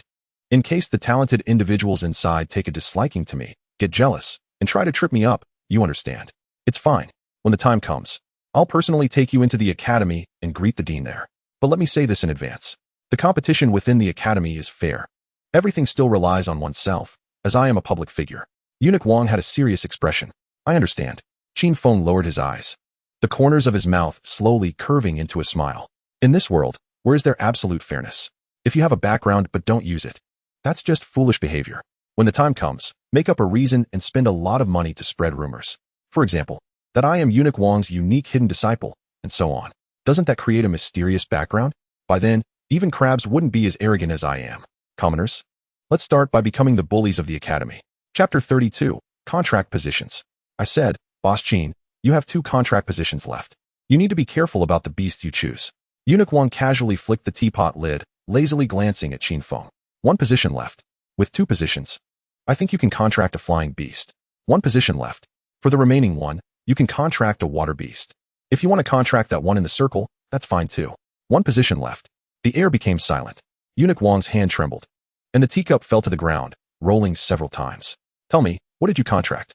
Eunuch Wang's voice became sharp and piercing, his body lightly trembling. Squeak. The treasure-hunting squirrel scampered up Qin Feng's neck. It poked its head out, its black eyes fixed on Eunuch Wang, playfully sticking out its tongue, as if to say, it's me. You contracted a treasure-hunting squirrel that's even more useless than a cloud-stepping beast. Eunuch Wang's mouth twisted in anger, pointing a finger at the calm Qin Feng. I don't like fighting. Finding food and treasure is enough. Grabbing the treasure-hunting squirrel by the neck, Qin Feng pulled it down, flipping it over and gently rubbing its belly. You, help me see what breed it is. I couldn't find it in the beast manual. Qin Feng reluctantly stuffed the treasure-hunting squirrel into Eunuch Wang's arms. Trying to calm his anger, Eunuch Wang looked at the treasure-hunting squirrel in his arms, his expression stiffening. Once he calmed down, he realized that this white, plump treasure-hunting squirrel seemed a bit different. It had a lot of spirit, unlike ordinary treasure-hunting squirrels that were dull, and it was fat. After observing for a while, Eunuch Wang's confusion deepened as he couldn't even tell what breed it was. Squeak, puffing its cheeks. It spat out a wet pine nut that hit Eunuch Wang's face. The treasure-hunting squirrel jumped onto Qin Feng's shoulder and made a face at him. Don't be rude to the eunuch.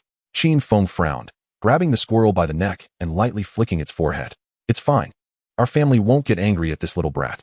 Wiping his face with a handkerchief, Eunuch Wang elegantly made a gesture. I'm hungry, Boss Qin. After we eat, I'll take you to report in. Hearing this, Qin Feng silently got up and slowly walked towards the kitchen with his hands behind his back. Arriving at the kitchen, Jasmine was bending down to wipe the grill from yesterday. Her long ears stood high. Hearing the noise, she tucked a strand of black hair behind her ear and turned to look at the door. Upon seeing Qin Feng, a bright smile appeared on her fair and pretty face. Boss. You did well, Jasmine. Qin Feng patted her delicate shoulder, nodding with appreciation in his eyes. Thank you for the compliment, boss. Jasmine shyly lowered her head. Qin Feng's gaze subtly fell on the 2 bumps created by her hair accessories. Heat these dishes up. We'll eat soon. All right, boss. Closing the kitchen door, Qin Feng sat on a small stool and quietly watched Jasmine bending down to start the fire. Her waist was very slim. Looking at the 2 bumps on her head, an inexplicable impulse surged from within. He wanted to touch. Qin Feng got up and walked behind Jasmine. Without hesitation, one hand reached up to touch. Old boss. Jasmine's expression stiffened, feeling that big hand by her ear. Her body trembled slightly. Don't move. Let me touch for a while. Be good. Listening to the faint male voice by her ear, Jasmine pressed her pink lips tightly together. Lowering her head, her face turning completely red. Too much. Boss. The friction between skin and skin sent a tingling sensation surging like a tide. 1 minute later, after flicking Jasmine's long, slender, and now pink ears, Qin Feng satisfiedly released his hand. Elf ears are really fun to play with. Feeling the 2 hands leave her ears, Jasmine let out a sigh of relief. She put her hair accessories back on. With her cheeks still flushed, Jasmine shot a disgruntled glance at Qin Feng, who was dazed on the stool. She remembered how she had gotten drunk yesterday, lost consciousness, and her hair accessories had fallen off. Being touched on the ears must have also been the boss's doing. Ignoring Jasmine, Qin Feng stared at the ceiling, lost in thought. He was contemplating how to get by in the so-called War King Academy. Chapter 33. If there's a chance, let's go to Yixiang building together. Are you ready, Boss Qin? I'll take you to register at the War King Academy. At the restaurant entrance, Eunuch Wang took out a handkerchief and slowly wiped his mouth, speaking slowly. I'm all right. Boss. Roar. Why did you bring her along? Eunuch Wang's mouth twitched, narrowing his eyes at Jasmine, who was locking the door. For safety's sake. Suit yourself.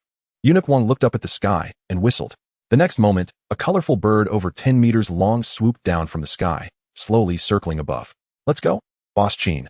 Our little Qing has never been ridden by anyone else.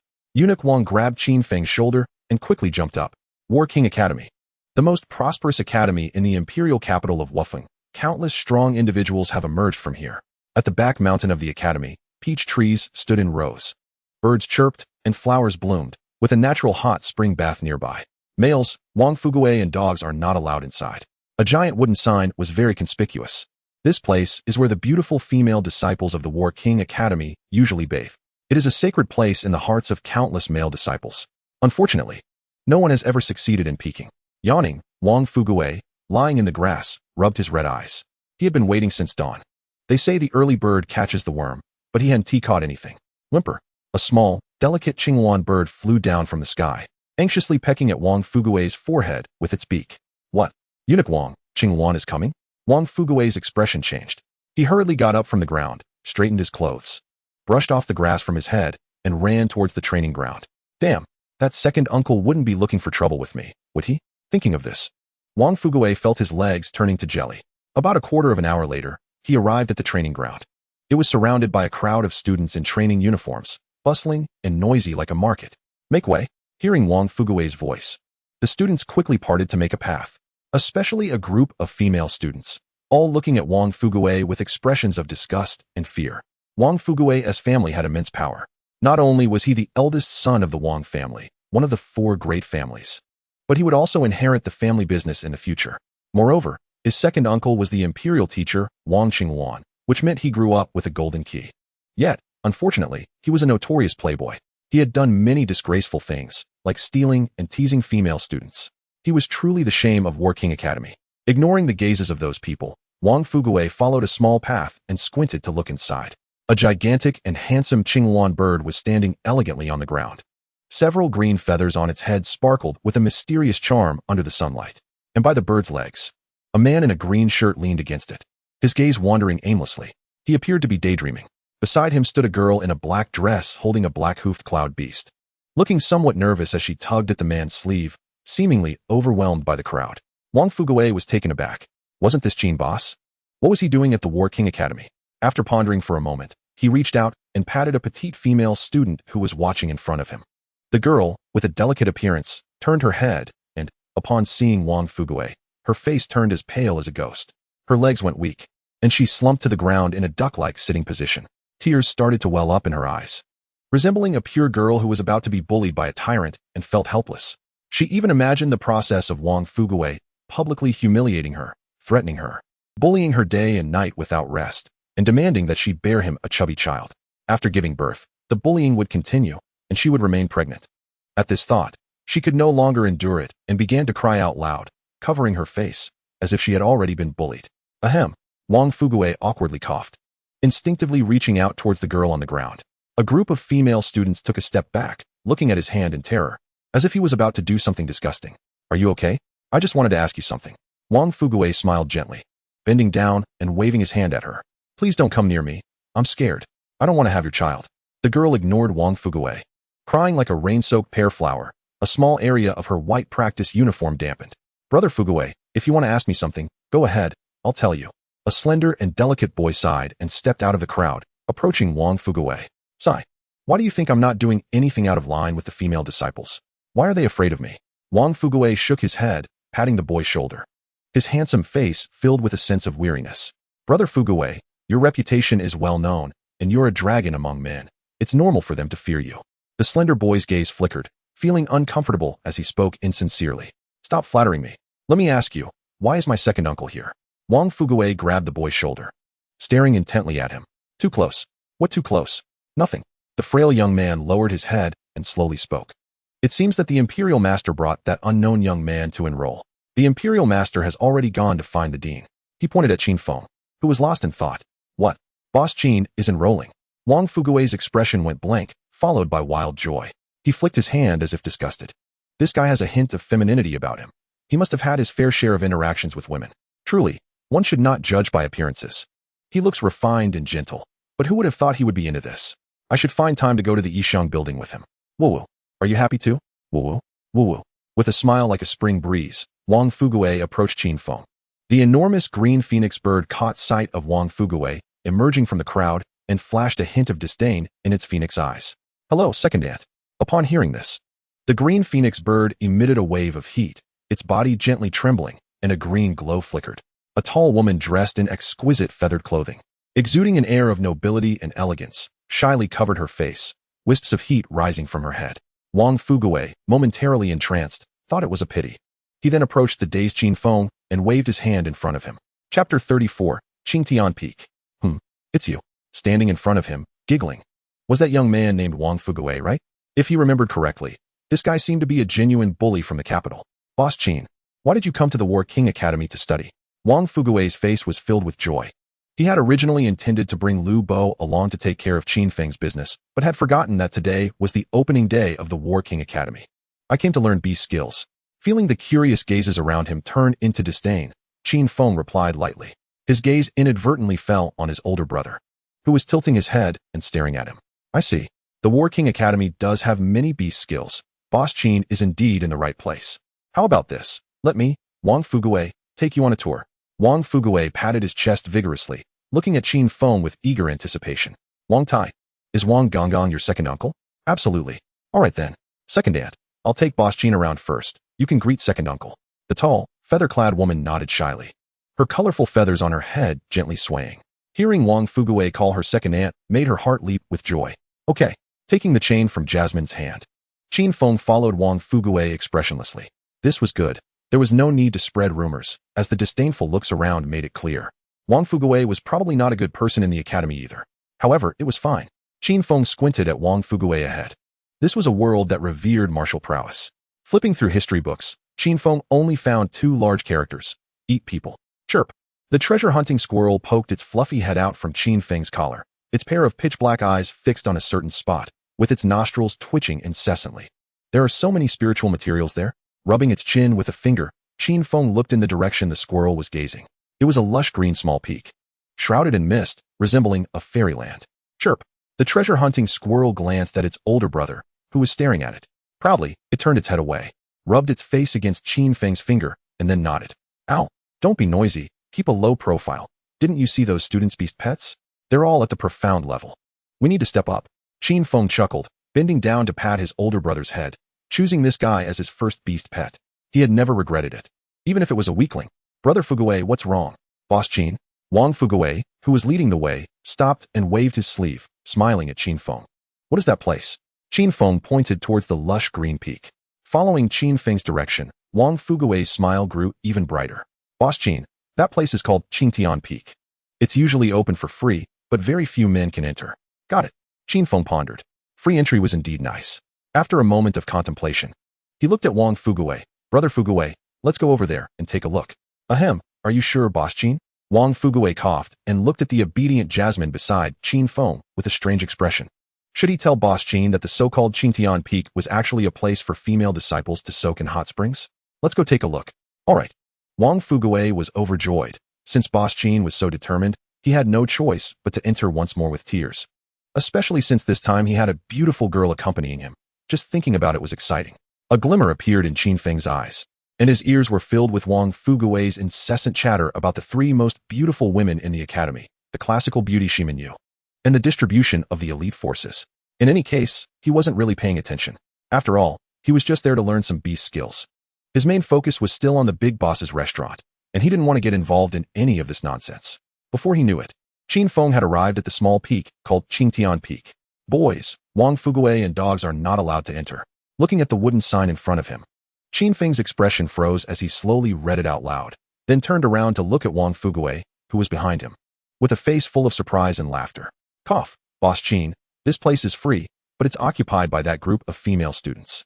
Girls tend to be delicate, and we male students feel embarrassed to go in and compete, you know. Haha, since it's free, why should they monopolize it? Enjoying the treasures of heaven and earth? Qin Feng frowned. He didn't expect there to be such inequality in this world. Right, Boss Qin is right. This place has free spirit treasure hot springs, and boys should also be allowed to bathe. Wang Fuguei's mouth twitched, smiling broadly. For some reason, he found Boss Qin more and more pleasing to the eye. Boss Qin, follow me. I know a secret path. Let's go witness the ugly bodies hidden beneath the gentle appearances of these female disciples. Can't we go in openly? No. Squeak. The treasure-hunting squirrel poked its fluffy head out again, blinking its bright eyes at Qin Feng. Do you sense a lot of spirit materials? Squeak. Qin Feng nodded calmly. He must break into Qingtian Peak. Chapter 35, Spirit Treasure Hot Springs. This is a lush forest path filled with various spirit plants. Following the sneaky Wang Fuguei, Qin Feng occasionally shook the silver lasso in his hand to pick the first-level spirit plants found everywhere. After wandering the outer areas of the great wilderness forest for a day, he could only gather a dozen plants. Here, he could pick one every 10 steps. And he even collected quite a few second-level plants along the way. Not knowing how long they had walked, Wang Fuguei suddenly stopped, turned around with a grin, and said to Qin Feng, Boss Qin, we've arrived. This is the best hidden spot I've found. He pointed to a concealed bush where a human-shaped mark had been pressed into the ground. Squeak. The treasure-hunting squirrel popped its head out again, staring intently at the hot spring in the distance, which was emitting a thin mist. It anxiously pointed its little paw toward it. There are high-level spirit plants in the hot spring? The treasure-hunting squirrel twitched its nose and nodded seriously at Qin Feng. Without hesitation, Qin Feng leisurely walked toward the empty hot spring with his hands behind his back. Boss Qin, ambush, ambush. Wang Fuguei, who was busy finding a place to lie down, looked at Qin Feng, suddenly bewildered. He quickly got up and hurried after him. Arriving at the edge of the hot spring, Qin Feng was shocked. The water in this hot spring was actually second-level spirit material stalactite water. Long-term soaking would not only make the skin tender and white, but also accelerate the second-level skin refinement process. A pound of stalactite water sells for up to 1,000 Xian crystals on the black market. It's an invaluable treasure. What a waste, it's unusable. Qin Feng's expression remained unchanged, but his brows furrowed tightly. Just thinking about how this hot spring water was being soaked in by that group of female students every day. He sighed. Among the second-level spirit foods, there was a dish called Mandarin duck hot pot soup, and this stalactite water was one of the ingredients. His green shirt slowly slipped off, falling onto the bluestone, one piece after another. Jasmine's face turned extremely red as she pulled over her older brother's dog head to cover her face, secretly peeking through the gap. So big. Qin Feng tied the treasure-hunting squirrel's long tail around his neck and slowly walked into the hot spring. Soon, only half of his head was left above water. The top 10 famous artifacts began to spin automatically, and streams of cool sensations surged from the hot spring. They were quickly absorbed and transformed by the vortex, nourishing his skin and flesh. So comfortable. Qin Feng let out a soft sigh, looking at Jasmine and her older brother beside him. Come down. Ow. The older brother dog tilted its head and eagerly jumped into the pool, swimming wildly. Without the older brother's cover, Jasmine quickly squatted down and covered her eyes with her hands. The hairpin on her head trembled from time to time. I want to go down too. Wang Fuguei laughed broadly, waving his hand to remove his clothes, and jumped into the pool with his little belly sticking out. Don't be afraid. I'm here to protect you. It's just a pool. Bathing is very comfortable. Glancing at Wang Fuguei, who was playing with the green phoenix bird, Qin Feng leaned his back against the older brother's back. He tugged at the unwilling treasure-hunting squirrel's fluffy tail and started to wipe his body. The squirrel's snow-white fur was wet, looking like a drowned chicken, with its small eyes staring at Qin Feng as it spun around. Lowering his head, he glanced at the vaguely visible big worm. It seemed curious about how its handsome master had such a thing. Closing his eyes, he enjoyed the sensation of spiritual energy washing over his skin and flesh. Qin Feng fell into deep thought, calculating how to obtain more spirit plants next. Boss, not good. Someone is coming. Jasmine, who was squatting down and peeking with her eyes covered, suddenly stood up, her ears twitching, and whispered to Qin Feng. What? Boss Qin, run. Wang Fuguei's expression changed drastically, and without saying a word, he jumped up in a panic, grabbing his clothes and running away faster than a saber-toothed rabbit. What a coward. Qin Feng placed the angry treasure-hunting squirrel on his shoulder, but he had no intention of moving. Since this spirit treasure hot spring is open for free, why can't boys soak in it? Boss, hurry up and run. They're getting closer. Jasmine, no longer covering her eyes, anxiously urged Qin Feng at the water's edge. No rush. Qin Feng took a deep breath. He quickly sank to the bottom of the hot spring, the faint black spiritual energy enhancing his vision, making it much clearer. He headed towards a necessary path to the spirit treasure hot spring. The voices of a group of young ladies sounded like larks, crisp and pleasant. Sister, you didn't go to the martial arts field today. That green phoenix bird is really beautiful. Yeah, the tall feathered lady who transformed is so charming. Even I'm tempted. Her legs are so long. When my third-level wild beast, the Dominator Tiger, reaches the Earth-level transformation, it will definitely be a mighty handsome guy. I'm looking forward to my Optimus Prime. It will definitely be very long. Very long? You little flirt. I meant legs. What are you thinking about? Disgusting. Listening to the chatter of the young ladies, Shiminyu, dressed in luxurious clothing, looked at the dog treasure walking ahead. This was a gigantic black-bone tiger in the early 5th level, with a bloodline reaching the high-level Xian stage. Its body was 5 meters long, covered in ebony bone armor, with 2 long sharp horns on its forehead that seemed to pierce the sky. The name Dog Treasure was given by her brother, Shimin Qing, and it was a twin sister to his beast pet, Dog Egg. She wasn't very good at naming, so it was like this. After all, a cheap name is easy to raise. The Dog Treasure ahead stopped, and a cold glint flashed in its orange pupils. Roar! A fierce tiger roar echoed throughout Qingtian Peak, startling countless fat birds in the forest. Not good. Sister Yu's Dog Treasure has caught the scent of a man. There's a man by the hot spring. The group of young ladies exclaimed. Shimin Yu's expression tightened, her face cold as frost. Was it that Kyoto wild young master Wang Fuguei, or? Gently patting the bone tiger's leg, she said coldly, Go, don't harm anyone. Roar. Receiving the order, the ground shook violently, and dirt flew as the bone tiger transformed into a black flash, rushing toward the hot spring. Chapter 36. Can this really scare someone unconscious? Roar. Hearing the tiger's roar, Jasmine, who was anxiously waiting by the hot spring, turned pale. She looked at the calm surface of the hot spring, her heart filled with worry. Boss, have you soaked enough in the hot spring? You said you wanted to go find treasures below, but you took the treasure-hunting squirrel and the older brother to dive underwater. While she anxiously paced in place, a gigantic black shadow quickly rushed in front of her from the forest. It was an enormous black-bone tiger. The creature lowered its head, curiously circling around the trembling Jasmine. Then, it focused its attention on the men's robes on the bluestone. You can't go. Jasmine blushed as she hurried to the bluestone and hugged a pile of clothes to her chest. Roar. The bone tiger lowered its head and let out a fierce roar at Jasmine, the powerful gust of wind blowing her black skirt, lifting her long hair, and even knocking off her hairpin, revealing a pair of long, sharp, crystal-like ears. The hairpin boss gave me. Molly's eyes turned red, and she instinctively reached out her hand to slap the big face of the bone tiger. A hint of disdain flashed in the bone tiger's large eyes. A girl without any spiritual energy dared to attack him? Looking at her frail body and those cute pointed ears, the bone tiger's heart softened. Fine, considering her pretty appearance. He silently turned his cheek and lifted his chin, which had no spikes. All right then, just let her hit me. After all, it doesn't matter. Bang. The sound of breaking wood echoed as the bone tiger's massive body was sent flying dozens of meters by Molly's slap. A group of newly arrived girls nearby were stunned. What is happening? They had just arrived and saw Sister Yu's bone tiger being slapped away by that frail little girl. That was Sister Yu's bone tiger. It's worth noting that Sister Yu is one of the 3 great prodigies of the imperial capital. At just 23 years of age, her cultivation had already reached the early stage of the 5th level. Even the imperial teacher Wang Qingwan, at that age, had only reached the peak of the 4th level.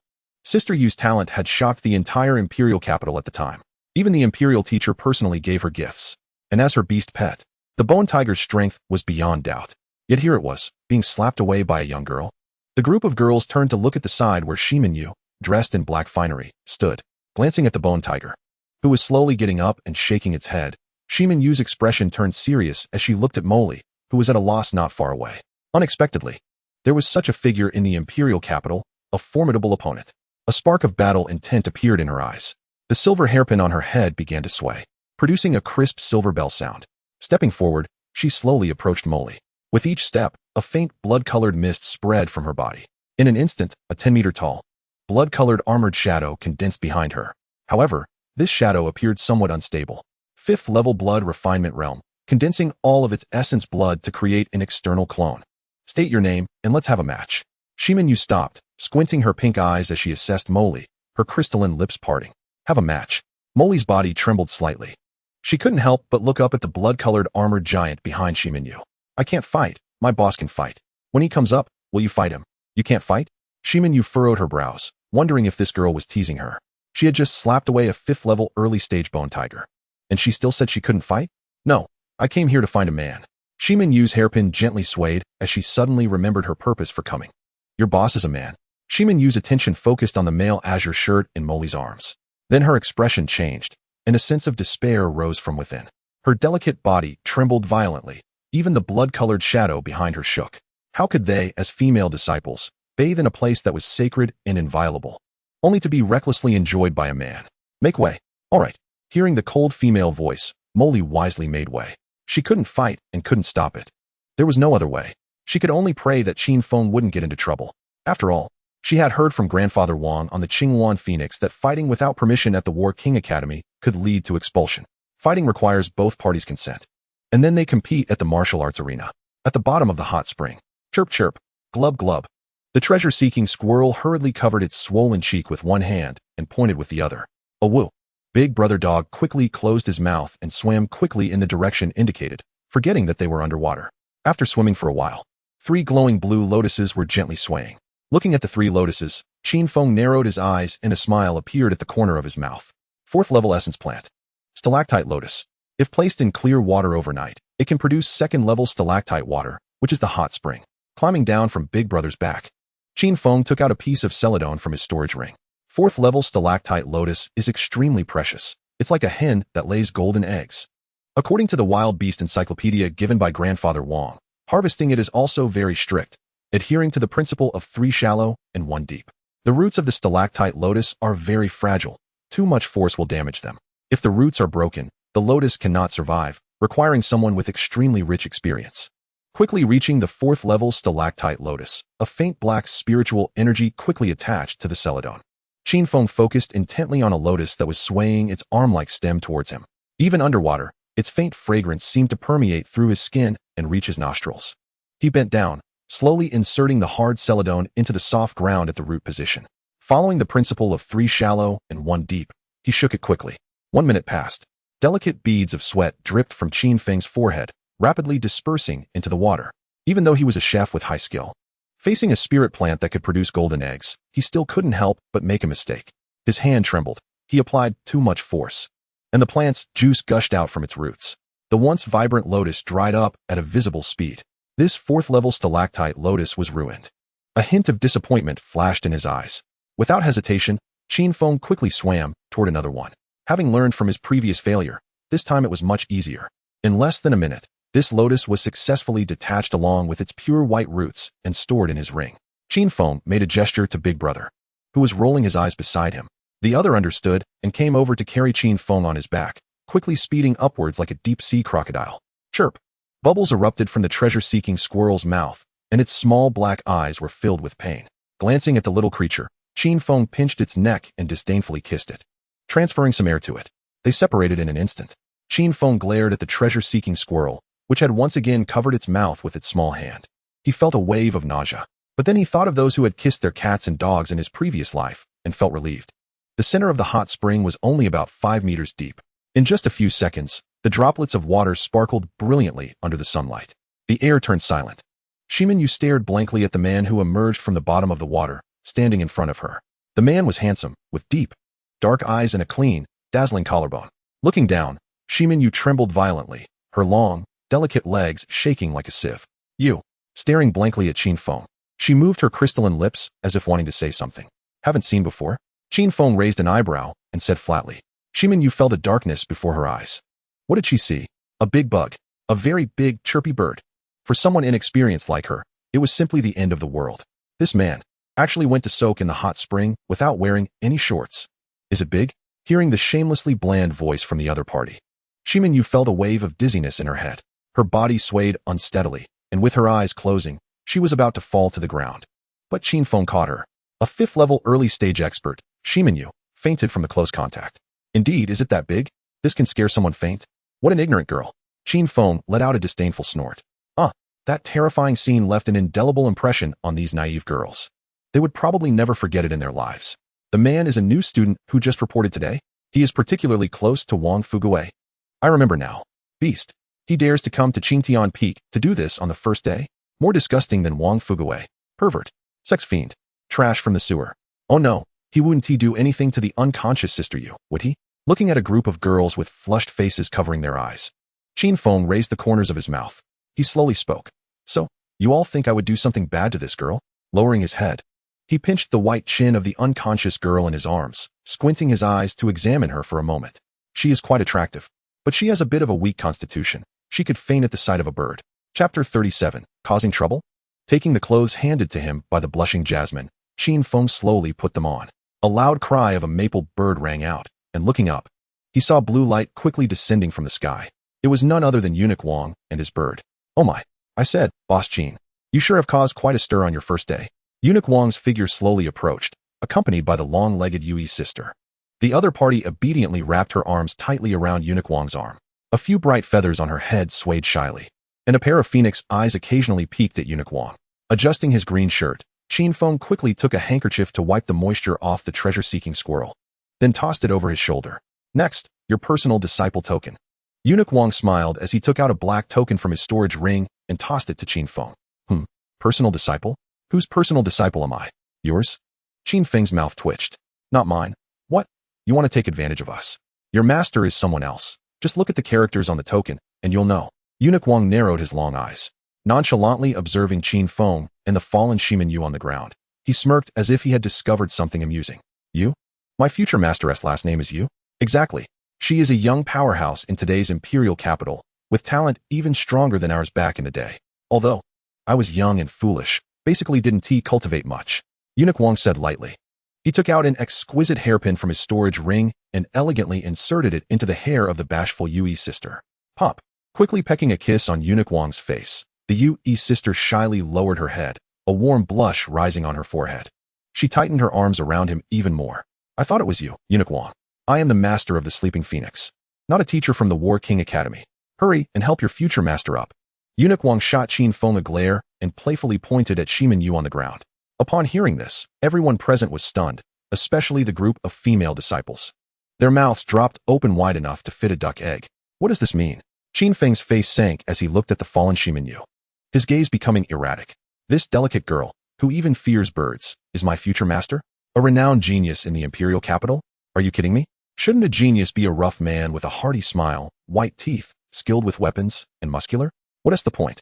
She is indeed your future master. A genuine early-stage 5th-tier blood, refining realm powerhouse. Eunuch Wang covered his mouth and let out a delicate laugh, his narrow eyes full of mockery. This boss Qin really knows how to cause trouble. Upon hearing this, Qin Feng roughly grabbed Shimin Yu by her collar, took a few glances, and his face showed two large characters of disdain. He looked at Eunuch Wang and said, "Eunuch, can I change my master? A hardy man, or a muscular guy? Do you have any?" "No, you can't change." "Then what is her name?" "Shimin Yu. Shimin Qing's sister, the one who almost ate herself to death in your shop." Looking up to the sky, Qin Feng sighed. Well, returning to the small restaurant, it was just noon. Eunuch Wang had something to do and left first. Just as he landed, Qin Feng spotted Shimin Qing under the peach tree. She was sound asleep on the stone table. That 3-meter-long bone tiger was rolling on the ground like a cat. Upon noticing Qin Feng, it let out a low growl and nudged its head against Shimin Qing's body. Stretching out his sleeve to wipe his lips, Qin Feng walked towards Shimin Qing, who was undoing the dog leash for her big brother. Howl! The big brother, freed from his restraints, tilted his head and happily ran to the peach tree, raising his head and barking at the silly bird in the tree. Hearing the familiar sound, the silly bird immediately stuck its butt out of the nest. With a pop, a clump of white bird droppings accurately shot towards the big brother's open mouth. Howl! Easily dodging it, he barked triumphantly, as if to say missed. Roar! The sleeping bear, Circle, impatiently opened its eyes, stretched out its paw to scratch its head, and glared fiercely at the big brother. This silly dog is making a fuss again. Open the door, Jasmine. Okay, boss. Boss Qin. I heard Eunuch Wang took you to the War King Academy? Wang Fugui told me. Noticing Qin Feng's confusion, Shimin Qing smiled and explained. In the future, please take care of me and say nice things in front of your sister. Reaching out, Qin Feng gently patted the puzzled Shimin Qing, his eyes full of complexity. He really couldn't understand how a 5th-tier powerhouse could be scared unconscious by a big bird. Is she reliable as my master? What does this mean? Don't ask. With his hands behind his back, Qin Feng turned and walked into the shop, his hands itching again. The life of a craftsman is so dull and boring. A day without work feels like 3 autumns. What are we cooking? Scratching his head, Shimin Qing followed him inside. What to eat? He pulled the plump treasure-seeking squirrel that was sleeping on his neck down. Qin Feng lowered his eyes, extending his palm to gently rub the squirrel's snowy belly. How about some spicy rabbit meat and iridescent snake soup? Do you want to try a new dish? It has detoxifying effects and can strengthen the meridians with long-term use. Thinking of the spiritual herbs collected at Qingtian Peak in his storage ring, Qin Feng looked at Shimin Qing, who was eagerly waiting at the table. He decided to flatter her first, so that later she could speak well of him to her sister, Shimin Yu. On the way back, according to Eunuch Wang, this future master, Shimin Yu, is very fond of her brother. A new dish that can detoxify? Shimin Qing was taken aback, then her face lit up with joy. A new dish? I'm willing. All right. This time it's free for you. Just consider it me trying to win you over. Don't forget to say nice things about me in front of your sister, Shimin Yu. Qin Feng's face was serious as he waved his sleeve and walked toward the kitchen, leaving behind a confused and astonished Shimin Qing. Chirp! The treasure-seeking squirrel frowned and opened its small black eyes. Its cheeks puffed, glaring angrily at the big hand that was rubbing its belly. Tossing the awakened treasure-seeking squirrel onto his shoulder, Qin Feng entered the kitchen, opened a large ceramic jar, and tossed the stalactite lotus flower from his storage ring inside. The spring water began to bubble, emitting visible fluorescence, just like fireflies on a midsummer night. Chirp! The feathered bird above wobbled its long hair slightly, staring blankly at the scene. Chapter 38, Second-Tier Spiritual Food Duo Hot Pot Soup. The second-tier spiritual food Duo Hot Pot Soup, according to the spiritual food recipe, can refine the body when consumed, with the best effects on the first use. Casually playing with the sharp silver lance in his hand, Qin Feng slowly opened his eyes. The light from the storage ring was flashing constantly, and countless first-tier spiritual plants surged out.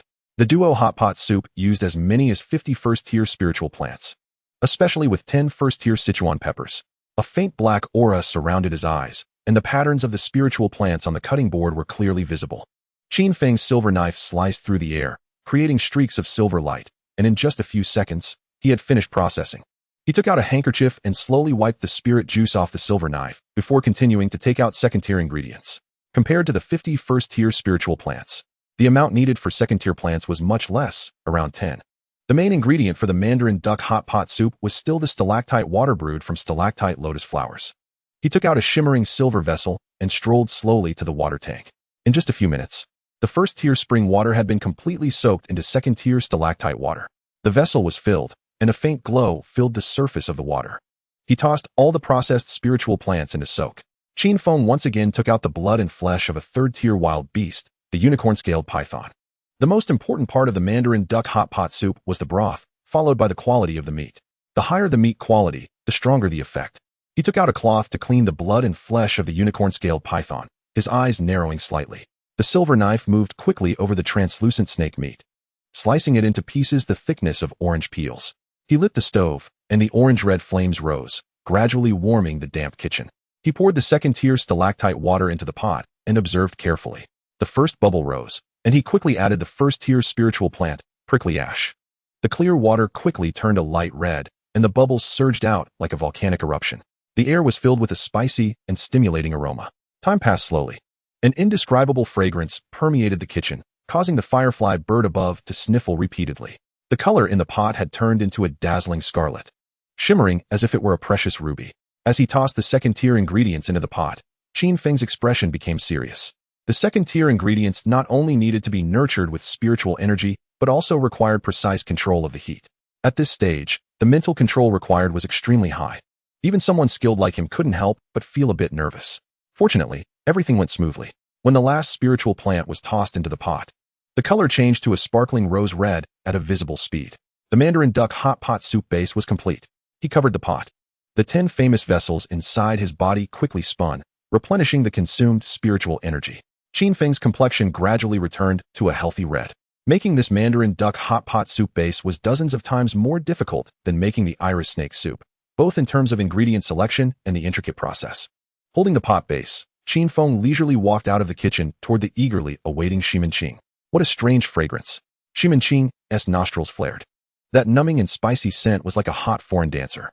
Wait, I'll go get the ingredients. This is for dipping. Got it, Boss Qin. Before long, he walked out carrying 3 blue and white porcelain trays. On them lay 3 types of wild beast meat slices. First-tier saber-toothed rabbit, second-tier fire monkey, and third-tier unicorn-scaled python. Am I opening, Boss Qin? A blush appeared on Shimenqing's face as she looked at Qin Feng with eager anticipation. She received a reply. Without hesitation, Shimenqing flipped her palm, and dense mist accompanied by spiritual energy burst forth. The damp restaurant instantly became warm, and even the air turned a light red. Achoo! The treasure-hunting squirrel frowned, quickly burrowing into Qin Feng's collar, peeking out with its little eyes to survey the sparkling rose-colored pot base. Outside, the sound of the elder brother's howling began. This guy always had such a keen nose. Boss. Jasmine walked in from outside, pinching her clothes, and blinked her crystal-clear eyes at Qin Feng. I saved a portion of the pot base. Jasmine's face radiated a clean smile as she tidied her skirt and quickly sat down at an empty table.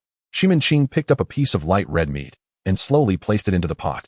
The meat began to curl up, transforming into rose petals about to bloom. Without hesitation, Shimenqing placed it in her mouth. An explosive numbing and spicy sensation erupted in her mouth. Her face turned visibly red, the numbing sensation rushing to her scalp. Numbing but not spicy, the flavor exploded. The fire monkey's meat was quite firm, crunchy, and chewy when bitten. Shimenqing froze for a moment.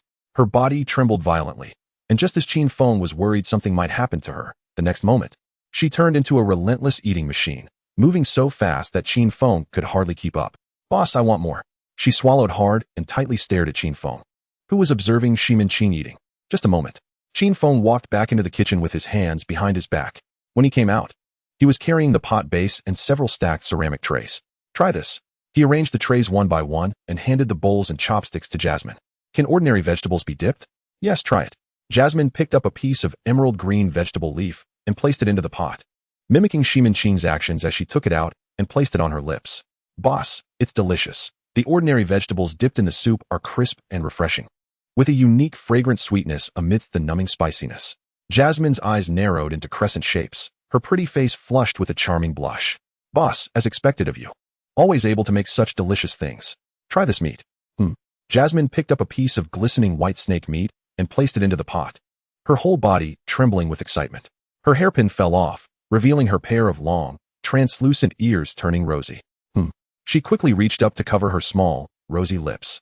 Jasmine blushed and stole a glance at Qin Feng, who was leisurely savoring his food.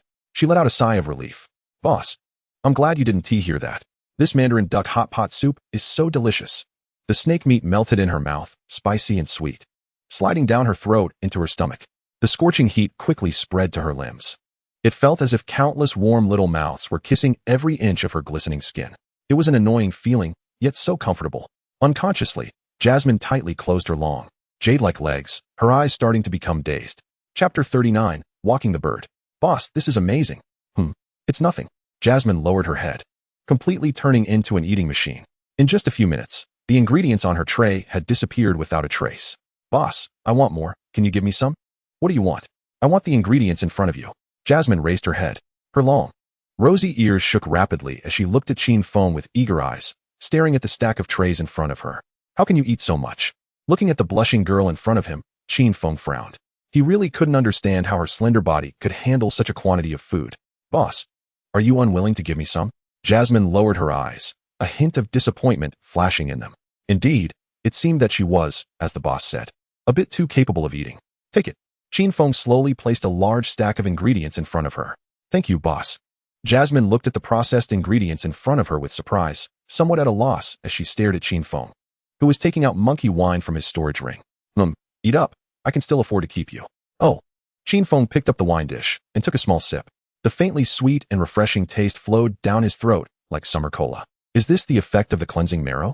Qin Feng glanced at Shimin-Qing not far away. The exposed skin on her body was covered with a thin layer of gray substance. What a pity. This dish has minimal effect on me. Muttering to himself, Qin Feng observed his still white skin. That 10th tier pill had made such a significant change to him. His meridians now the envy of others, as thick as a cucumber. He glanced back at Jasmine, who had beads of delicate sweat covering her exposed skin. She was just simply hot. Qin Feng waved a piece of snake meat in front of the treasure-hunting squirrel. Chirp. Not eating? Then I'll eat it. The squirrel glared at Qin Feng in its sundera manner and quickly opened its mouth to swallow it. Its pitch-black eyes were fixed on Qin Feng. Want more? Chirp. Lie down properly. Let me rub your belly. Otherwise, you can only lose weight. Upon hearing Qin Feng's calm voice, the treasure-hunting squirrel reluctantly crawled out from his collar. It jumped onto Qin Feng's lap, lying down comfortably, tilting its head and twitching its ears. It stretched out its short paws to pat its round belly, signaling Qin Feng to hurry up. Go ahead and touch. It's not like it's a 1 or 2 day thing. While kneading the soft belly, Qin Feng also pinched the squirrel's puffed cheeks. Very fat. When it transforms, will it turn into a white-haired Sundara Loli? Boss Qin, give me a serving of spicy rabbit meat and iris snake soup. Not far away, Shimin-Qing shouted at Qin Feng, holding his stomach. Hearing this, Qin Feng stood up, hands behind his back, and walked over. The iron pot in front of Shimin-Qing was licked clean, not even leaving a drop, not even sparing the spirit plant. Affection level 1. Qin Feng's brow relaxed. Every chef hopes their dishes will be popular. Among everyone, Shimin-Qing was the most pleasing to his eyes. Aside from Gong Gong Wang. Boss Qin, your Mandarin duck hot pot soup is truly amazing. I feel like my meridians might have expanded a bit. Oh really? Qin Feng subtly avoided Shimin-Qing's excited hand, noticing that he was covered in gray mud. Noticing Qin Feng's expression, Shimin-Qing glanced at his hand and suddenly felt a bit embarrassed. You can't eat anymore now. If you keep eating, your belly will burst. Qin Feng silently took out a sealed first-grade spirit food from his storage ring and placed it on the table. Thank you, Boss Qin. Shimin-Qing's face lit up with joy. No need to thank me. You have to pay for it. Qin Feng tapped the table, looking seriously at Shimin-Qing. I know. Don't forget to say some good words about me in front of your sister. Don't worry, Boss Qin. I understand. Shimin-Qing winked at Qin Feng. Putting the spirit food away, he took out a pile of mysterious crystals and placed them on the table. After hesitating for a moment, he also put down a rolled-up painting. He looked at Qin Feng and said, Boss Qin, don't say I'm ungrateful. This treasure can alleviate your longing. Leave the rest to me. As long as I blow some words into my sister's ear every day, I believe it won't be long before we are family. Shimin-Qing took out a handkerchief to wipe his cheeks, looking at Qin Feng with a very strange gaze, smiling brightly. Family? Qin Feng furrowed his brows, but then relaxed. In this world, etiquette is quite important, like the saying an elder brother is like a father. Since he had accepted this so-called Shimin Yu as his master, calling it family wasn't an exaggeration. That should be the meaning. All right, I have high hopes for you. Make my impression a bit better. I understand. Boss Qin, do you have any gifts or something? I can take them to my sister. Gifts? Qin Feng's expression stiffened, secretly thinking he had made a mistake. When accepting a master, he definitely had to give a master gift, and he had already frightened that future master with a bird. He had to use gifts to make amends. Just like in his past life, bribery and such. Boss Qin, if it's really not possible, leave the gift matter to me. I know what my sister likes. Shimin-Qing stood up, patting his swollen belly, looking seriously at Qin Feng. All right, Qin Feng replied. His expression gradually softened as he looked at Shimin-Qing, finding him more and more pleasing. With this trump card, was he still afraid that Shimin Yu would secretly trip him up? Watching Shimin-Qing, who was cradling his belly as he left. Qin Feng stretched and put away the pile of mysterious crystals on the table. He picked up the painting and hesitated for a moment before slowly opening it. On it was an elegant girl, half-naked, with snow-white legs closed tightly, twisting her head shyly towards the red candle by the bed. Huh, why give me this? Sighing, Qin Feng slowly tossed Shimin Yu's portrait into the storage ring. It was better to give him some mysterious crystals instead. Jasmine, feed the stray wild beasts outside later. Qin Feng took out several plates of spirit food and placed them on the table. Okay, boss. Jasmine licked the juice off her lips and nodded obediently at Qin Feng. A cautious bird call caught his attention. Looking up, he saw the kitchen's firefly bird. A few long white feathers on its head swayed gently as it tilted its head, staring blankly at him. After thinking for a moment, Qin Feng stretched out his arm and said lightly, "Do you want to go out and bask in the sun?" Chirp. The firefly bird flew down from the top of the pole, its claws tightly gripping Qin Feng's shoulder. Qin Feng reached out to pat the firefly bird's head and smiled. Among the fireflies sent by Duke Wang, this one was the most interesting with its silly demeanor. Well, let's go bask in the sun and walk the bird. Chapter 40. Severing the master-disciple relationship. Is the bloodline about to break through to the high level of the yellow rank? Glancing at the big brother quietly lying on the ground, Qin Feng, sitting under the peach tree, leisurely poured himself a cup of tea from the teapot. The firefly bird on his shoulder gently moved its head, silently stealing a peach blossom from Qin Feng's hair and swallowing it. A few long white feathers on its head moved as it tried to remind the man beside it that it was hungry. Don't make trouble. Qin Feng pulled out the treasure-hunting squirrel that was licking its neck inside his collar, flipping its body and pressing it on the stone table, disregarding its protests, and rubbed its exposed soft belly. Qin Feng's gaze began to wander. Roar. A massive shadow loomed over Qin Feng as the round bear, Kun, sat cross-legged opposite him, extending its paw. The meaning was clear, give me honey. Coming back to his senses, Qin Feng took out a jar of honey from his storage ring and handed it to Kun. This scene made the firefly bird on his shoulder almost drop its eyes in disbelief. Why don't you give me something to eat? Biased. Hugging the honey jar, Kun contentedly plunged its paw into the jar, its fluffy face filled with a silly smile. For a bear, besides fish, only honey could satisfy it. Well, and sleeping. As time passed, in the midst of days, Qin Feng realized it had already turned pitch black outside. The sound of insects chirping arose from the nearby grass. The firefly bird blinked its dark eyes blankly, its white feathers shimmering with a bright light. Chirp, seemingly sensing something. The treasure-hunting squirrel quickly darted out from Qin Feng's palm and slipped into his collar, peeking its fluffy head curiously towards the dark alley. Roar. Kun let out a fierce roar, patting its chest, its sharp claws unsheathed, and its bare eyes vigilantly gazed behind. Woken by Kun's roar, Qin Feng gently placed his teacup on the table. A black sleeve arrow slipped from his sleeve, and his right hand revealed half of the silver lance. Eyes fixed on the dark alley. Obstetricians can save lives, and if the price is right, they can also send people to meet the king of hell. There was a murderous intent in the dark alley, and it was heavy. Light footsteps emerged from the darkness, and orange pupils the size of lanterns flickered in and out of sight. Accompanying them were low, oppressive beast roars and the crisp, pleasant sound of hair accessories clashing. In this oppressive darkness, something terrifying seemed to lurk. Light Master, increase the brightness a bit more. I want to see what kind of monsters are coming. Hearing Qin Feng's icy words, the firefly bird's white feathers glowed even brighter, resembling a little sun. As the darkness receded, visibility became clearer. It's you, future master? Looking at the elegantly dressed girl slowly walking out of the darkness alongside a giant bone tiger, Qin Feng's expression tightened, his right hand gripping the silver lance tightly. It seemed that the visitor meant no good. Shimin Yu said nothing, her delicate face perfectly calm, as if nothing had happened today. Walking lightly to the stone table under the peach tree, she took out a jade pendant and a pink note from her storage ring and threw them on the table. What does this mean? Qin Feng raised an eyebrow and looked at the opposite Shimin Yu. Shimin Yu let out a cold laugh. I seduced him?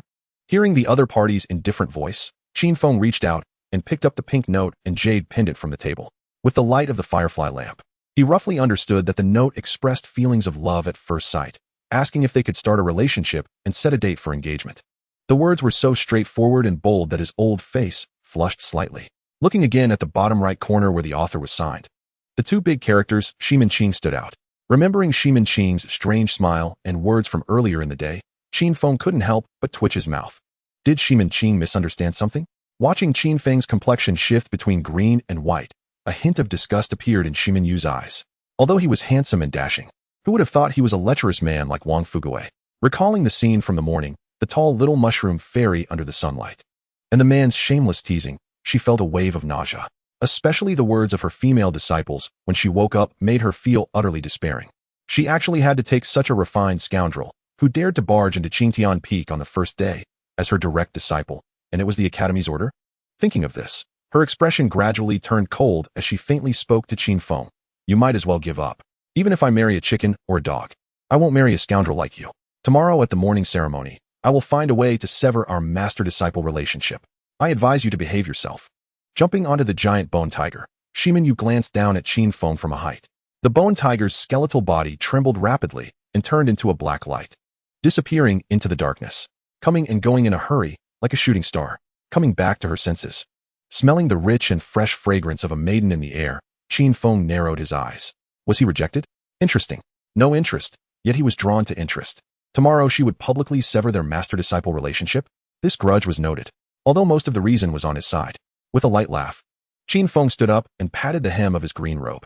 He took out a jar of honey from his storage ring and tossed it to the ready circle bear beside him, under the other's gaze. He grabbed the sleeping elder brother by the neck and walked towards the restaurant. Crack! The shop door closed tightly, and the light disappeared. Morning. When the first rays of sunlight shone into the restaurant's second-floor bedroom, Qin Feng was awakened by a series of dog barks. Disgustedly pulling away the treasure-hunting squirrel that was sleeping on his face, he got out of bed. His elder brother, lying on the ground, tilted his dog head and stared intently at Qin Feng. The fur on the other party was thicker, and his size had grown to about 2 meters in length. He looked much more handsome than before, exuding an air of ferocity just by standing. As his bloodline advanced and his physique grew stronger, he aimed to break through to the second stage of skin forging in the next few days. Slowly lifting his elder brother's chin and silently gazing into his blue pupils, Qin Feng spoke softly. Oh well. Shaking his head to break free from Qin Feng's hand, the elder brother disdainfully turned his head. In his eyes, a hint of shyness flashed. Hateful. Knock, knock, knock. Come in. The tightly closed door opened, and Jasmine walked in with a clean set of green robes. Seeing Qin Feng shirtless, her pretty face turned red, and she hurriedly turned her head away. The boss has a great figure. Coming to Jasmine's side, he took the green robe from her hands and put it on. Picking up the treasure-hunting squirrel that was sleeping soundly on the bed, he tossed it onto his shoulder. With a spring-like smile, Qin Feng walked out of the bedroom. He wanted to see how Shimin-Yu planned to sever their master-disciple relationship. The more she disliked and avoided him, the more he wanted to get closer. Ah, just shameless. Chapter 41. The Ancient Giant Crocodile of Eunuch Wang. In a hidden spot on Qingtian Peak. Brother Fuguei, let's go. Peeping is really unethical. What are you afraid of? This place is very hidden. Even if we get beaten up, I'll help you take a few hits for free. Sighing, looking at Wang Fuguei, who was lying in the grass wiggling his butt, March silently put away the sound transmission stone in her sleeve. Wang Fuguei really never gives up. After such a big event yesterday, he came to peep today. Truly, one cannot judge a person by their appearance, nor the sea by its measure. March, come here quickly. Brother Fuguei saved a good spot for you. Wang Fuguei turned his head, winking at the motionless March, and patted the empty space beside him. Let's go, Brother Fuguei. They won't be coming today. Don't you remember? Shimin-Yu is going to take in direct disciples? March sighed silently, glancing at Wang Fuguei. It seems something not very good happened. Did a man run out from the hot spring? Oh right. Wang Fuguei slapped his forehead and muttered to himself. I almost forgot about Boss Qin's glorious achievements yesterday. Shall we go to the martial arts field to watch the fun, Brother Fuguei? Many students are going to join in. After all, it was the first time the talented Shimin-Yu was taking in disciples, and they were direct disciples. There's nothing interesting about going to pay respect to a master. March, do you want to come with me to Yixiang Tower to practice gun techniques? Wang Fuguei stood up, brushed off the grass from his clothes, and stared intensely at March. Practice gun techniques? March looked confused. What does that mean? Pretending. Keep pretending. Do you really think I don't know your true colors? Wang Fuguei wore a mysterious expression as he slowly walked towards March. Brother Fuguei, what are you talking about? I see you really don't understand. Understand what? Stopping in his tracks, Wang Fuguei took a deep breath, the faint fragrance of a woman wafting into his nose. The scent of an experienced woman. Forget it. Let us go to the martial arts field first. After watching Boss Qin, I'll take you to Yixiang Tower to teach you how to practice gun techniques face to face. Patting March's thin shoulder, Wang Fuguei curled the corners of his mouth into a smile. He was serious about practicing gun techniques.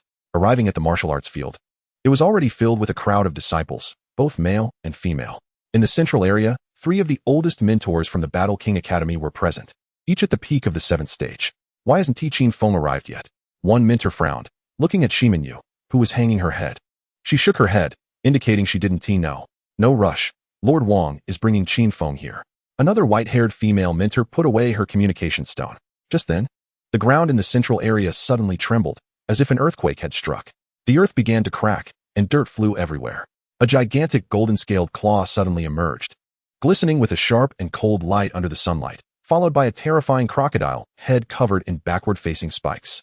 In the terrified gaze of the Battle King students, this 100-meter giant beast clad in golden scales appeared. A heavy, desolate aura of death engulfed the entire martial arts field, its massive body towering like a mountain.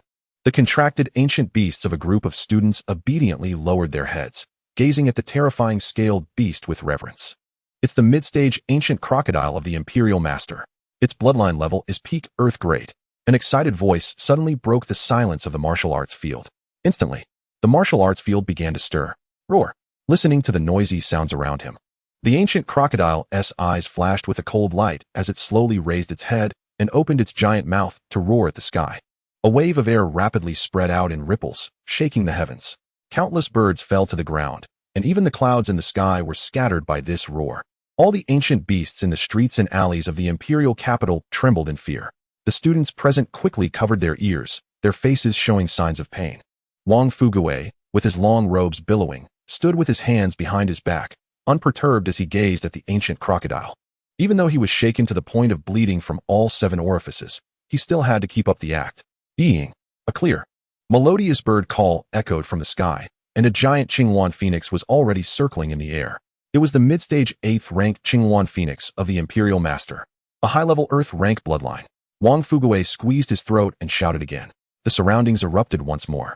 No wonder he is a peak powerhouse of our great Wufeng Empire. With the Imperial Master around, the Wufeng Empire can last for 1,000 years. Indeed, as they chatted, the group of students' awed and envious gazes fell once again on Wang Fugui, who stood with his hands behind his back.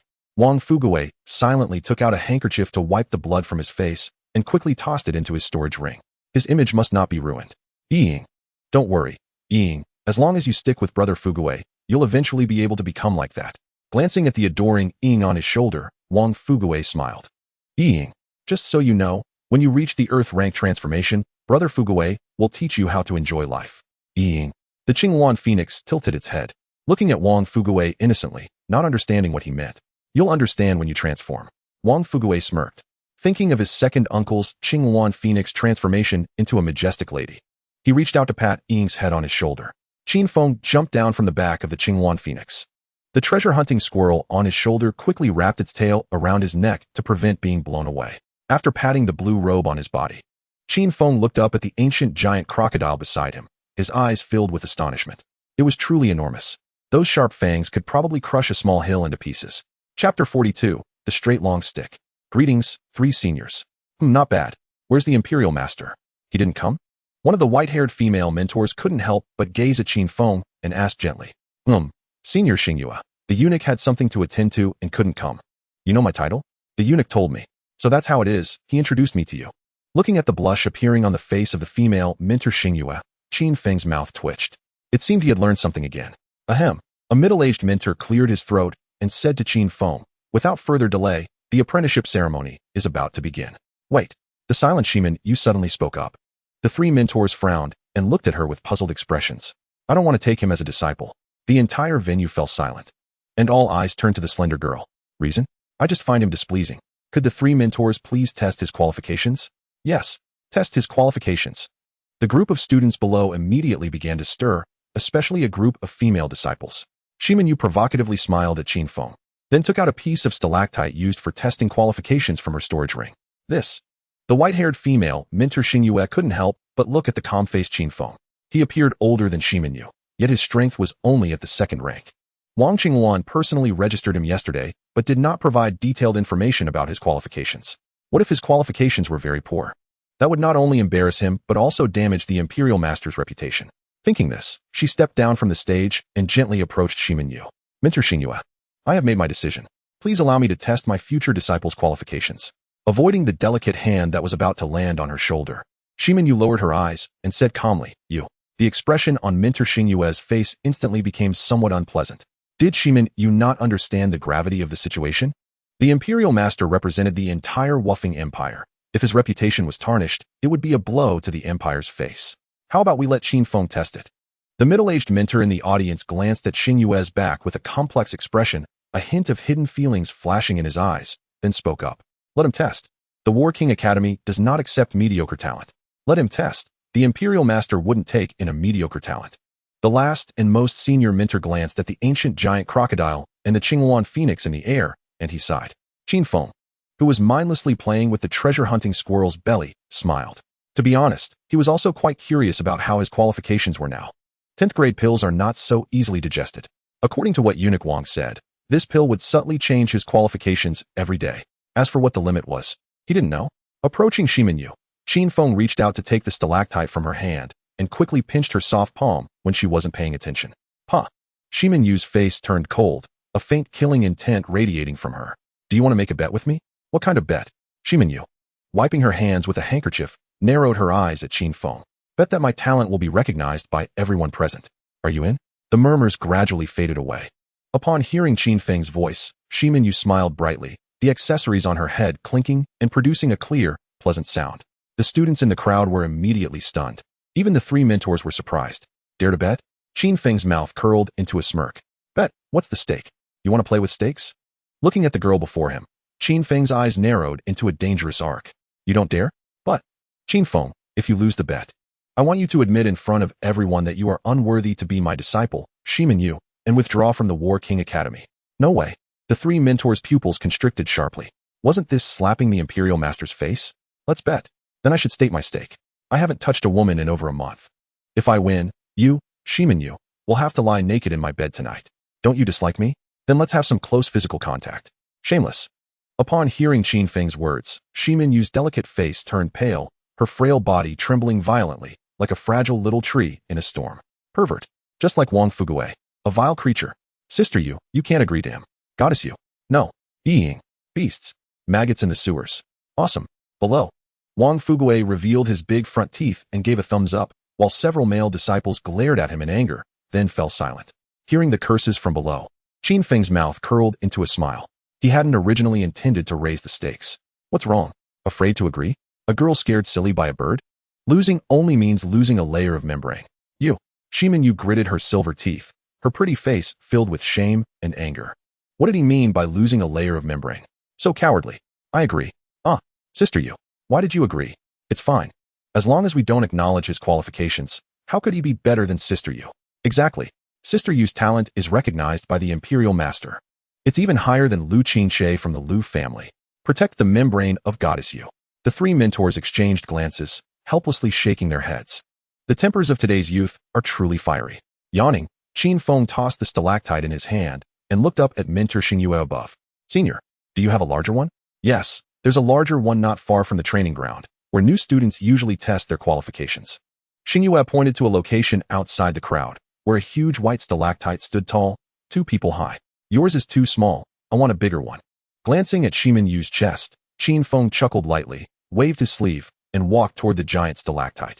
In that instant he turned around. His eyes had become incredibly mocking. This reminded him of the deceitful games in the obstetrics and gynecology hospital in his previous life. A group of people quickly made way, and countless pairs of eyes fell on him. Awesome. Go for it, Boss Qin. Ying, let's cheer together. Ying. The treasure-hunting squirrel quickly burrowed into Qin Feng's clothes, poking its head out and calling out to him, as if cheering him on. Taking a deep breath, Qin Feng slowly placed his hand on the giant stalactite. 1 second, 2 seconds, 3 seconds. The massive stalactite remained unchanged, showing no reaction at all. Why is there no reaction? Qin Feng furrowed his brows. This is hilarious. I thought it would be impressive, but it turns out there's not even a response. Sister Yu has definitely won. Oh, I forgot to use my spiritual energy. Qin Feng murmured. A faint black spiritual energy surged into the giant stalactite like a wild horse. The seemingly dull stalactite quickly began to glow, turning dazzlingly golden in just a few seconds. Mischievous, let us add a bit more. Boom. The top of the stalactite suddenly exploded, and a thick golden beam shot upwards. 100 meters. 1,000 meters. 10,000 meters. The brilliant golden beam seemed like a straight, thick stick, long and wide. Everyone's mouths dropped open, their pupils filled with this golden column. What the hell is this golden beam? A female student whispered. She recalled that when Shiminyu tested, the stone had only been very bright. Following the golden beam, a swirling eye appeared in the air. The three mentors' expressions changed drastically, and they could no longer sit still, quickly rising into the air. black spiritual energy surged out, quickly forming a protective barrier, attempting to obscure the swirling eye. The top 10 artifact holders. The vortex. Shimenyu's face turned pale, and she fell to the ground, feeling completely cold. It's the top 10 artifact holders. The direction. The Wuffing Imperial Capital. It seems the Wuffing Imperial Capital is about to prosper. On the border, an old fisherman looked up at the sky and smiled. Someone. Investigate the identity of the holder. Check. Kill them at all costs. How dare they cause trouble for me? At the same time, the eunuch Wang, who was drinking under a peach tree, squinted his narrow eyes. A massive green serpent, 1,000 meters long, flickered in the air, and one could vaguely see its huge, cold, green eyes. Chapter 43. Intimidating Shimenyu. Roar. The 100-meter ancient giant crocodile, lying still, suddenly opened its enormous golden beast eyes. Its jaws opened, revealing ancient bronze fangs. And the spikes on its head stood upright, blue lightning flickering across them. Gusher Liu, get out of the way. Mentor Xingyue's pupils shrank sharply as she shouted at the two mentors beside her. Roar. The air began to explode with heat. A gigantic, crystal-clear thunderball was already forming in the mouth of the ancient giant crocodile. All students, quickly lie down. Spiritual energy, protect your ears. The middle-aged mentor named Gusher's voice boomed, echoing throughout the Battle King Academy. The group of students, full of shock, immediately disregarded their image and lay flat on the ground. White. Looking at a female disciple lying in front of him, Wang Fugue twisted his mouth. Watching all this, Sanyue felt a headache, quickly covering her ears with black spiritual energy. The giant green phoenix bird of eunuch Wang appeared in the air, its wings shimmering with green light. Several visible tornadoes surged toward the swirling eye in the sky. Roar. The extinguishing aura enveloped the sky above the Battle King Academy. The massive thunderball erupted from the ancient giant crocodile's mouth, transforming into a purple stream of light that followed closely behind. Spatial black holes. Qin Feng, squinting his eyes and silently watching all this, was filled with astonishment. Several green whirlwinds intertwined with the purple stream of light, precisely inserting into the giant eye. Accompanied by a violent booming sound, the space began to extinguish, revealing shattered black glass-like traces. Suddenly, a tearing pain shot through his chest. He alertly looked around. 10 meters away, the middle-aged mentor named Gusher was silently approaching him. Danger. A natural instinct. Just as he was about to speak, a sense of despair pressed down on him like a mountain, rendering him unable to move a finger. Die Qin Feng. Don't be so ostentatious in your next life. Remember, the person who will kill you is called Reinhardt, from the Rhine Empire of the West Continent. A deep, excited male voice echoed in his ears. The middle-aged mentor had somehow appeared right in front of Qin Feng. A dark dagger shot out from his sleeve, aiming like lightning at Qin Feng's abdomen. Everything happened in an instant. Everyone present failed to notice. A glint of excitement appeared in Reinhardt's eyes. Since he took the place of the warrior on the border, he could destroy another unparalleled genius this time. After this job, he would escape directly. It was a pity about that beautiful and innocent genius girl from the Shimen family. He had initially planned to find an opportunity to drug her and forcibly inject her with the White Dream Destruction Potion, ruining this Wuffing Imperial Capital's genius for life. However, killing a future powerhouse with one of the top 10 artifacts was just as thrilling as playing with women. Thinking of this, Reinhardt's body trembled violently, his eyes filled with uncontrollable madness. The dagger had fully pierced into Qin Feng's abdomen, revealing a hilt. No. Why is there no sound of penetrating flesh? Reinhardt's expression froze. The figure of Qin Feng in front of him turned to dust and quickly disappeared, that fleeting smile seeming to mock him. Uft. The sound of a sharp object piercing flesh rang out, and he moved his lips, staring blankly at his chest. It was a black tentacle covered in barbs, which gave a disgusting feeling at first glance. You. He seemed to want to say something, but in the next moment, his figure vanished, leaving behind a bottomless pit in the ground, along with mottled bloodstains. A pinnacle Tier 7 powerhouse fell just like that. He was forcibly pulled into the pit by that spiked tentacle, as if it were squeezing a chick. Far away, Qin Feng stretched lazily, no longer paying attention. He squinted at the gradually calming sky. The mysterious tentacle from earlier was the fourth beast pet of eunuch Wang, a rare spiritual type desolate beast. As for what the main body looked like, Qin Feng had never seen it. It was truly mysterious. The stingy old fox, eunuch Wang, wouldn't he let him see. The old fox is using me as bait. I'm afraid that ever since I awakened the so-called artifact, every step I take is under his trap. The goal is to find out the so-called pest.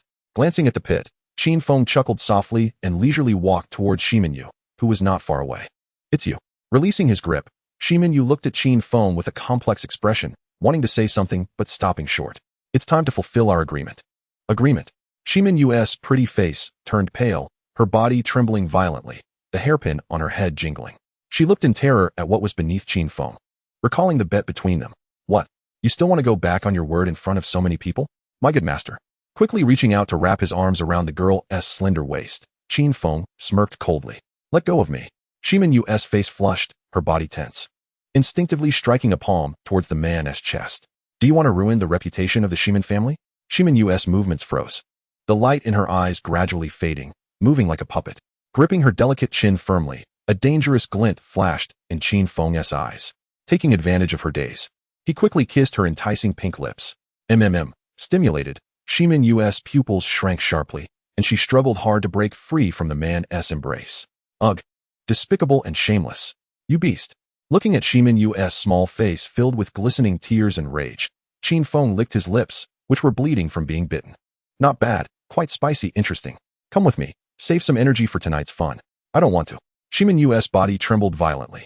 The thought of being pressed down by this loathsome man on the bed tonight, wantonly violating her innocent body, made her want to die. But you have no choice. Don't forget, it was you who proposed the bet. The treasure-hunting squirrel quietly poked its head out. A pair of pitch-black eyes curiously looked at the delicate girl in a flower-patterned dress, who was crying with tears streaming down her face. It didn't understand. Why was she crying? Grabbing the other person's arm, Qin Feng grinned and took big strides towards the phoenix bird slowly descending from the sky. Chapter 44. Time to work. Outside the deep alley restaurant. Hold him. Listening to the man's cold voice beside her, Shimin-Yu bit her lip lightly, looking at the thick and long stick with a complicated expression. Hurry up. Her body trembled violently. Under the repeated urgings, her two slender hands, covered in fine cocoons, trembled as they slowly grasped it. Do you see that barren land? Take this hoe and quickly go to work.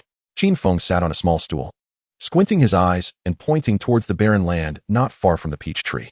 Glaring angrily at Qin Feng, Shimin-Yu rolled up her sleeves, revealing her fair arms, and quickly walked towards the indicated place with the hoe.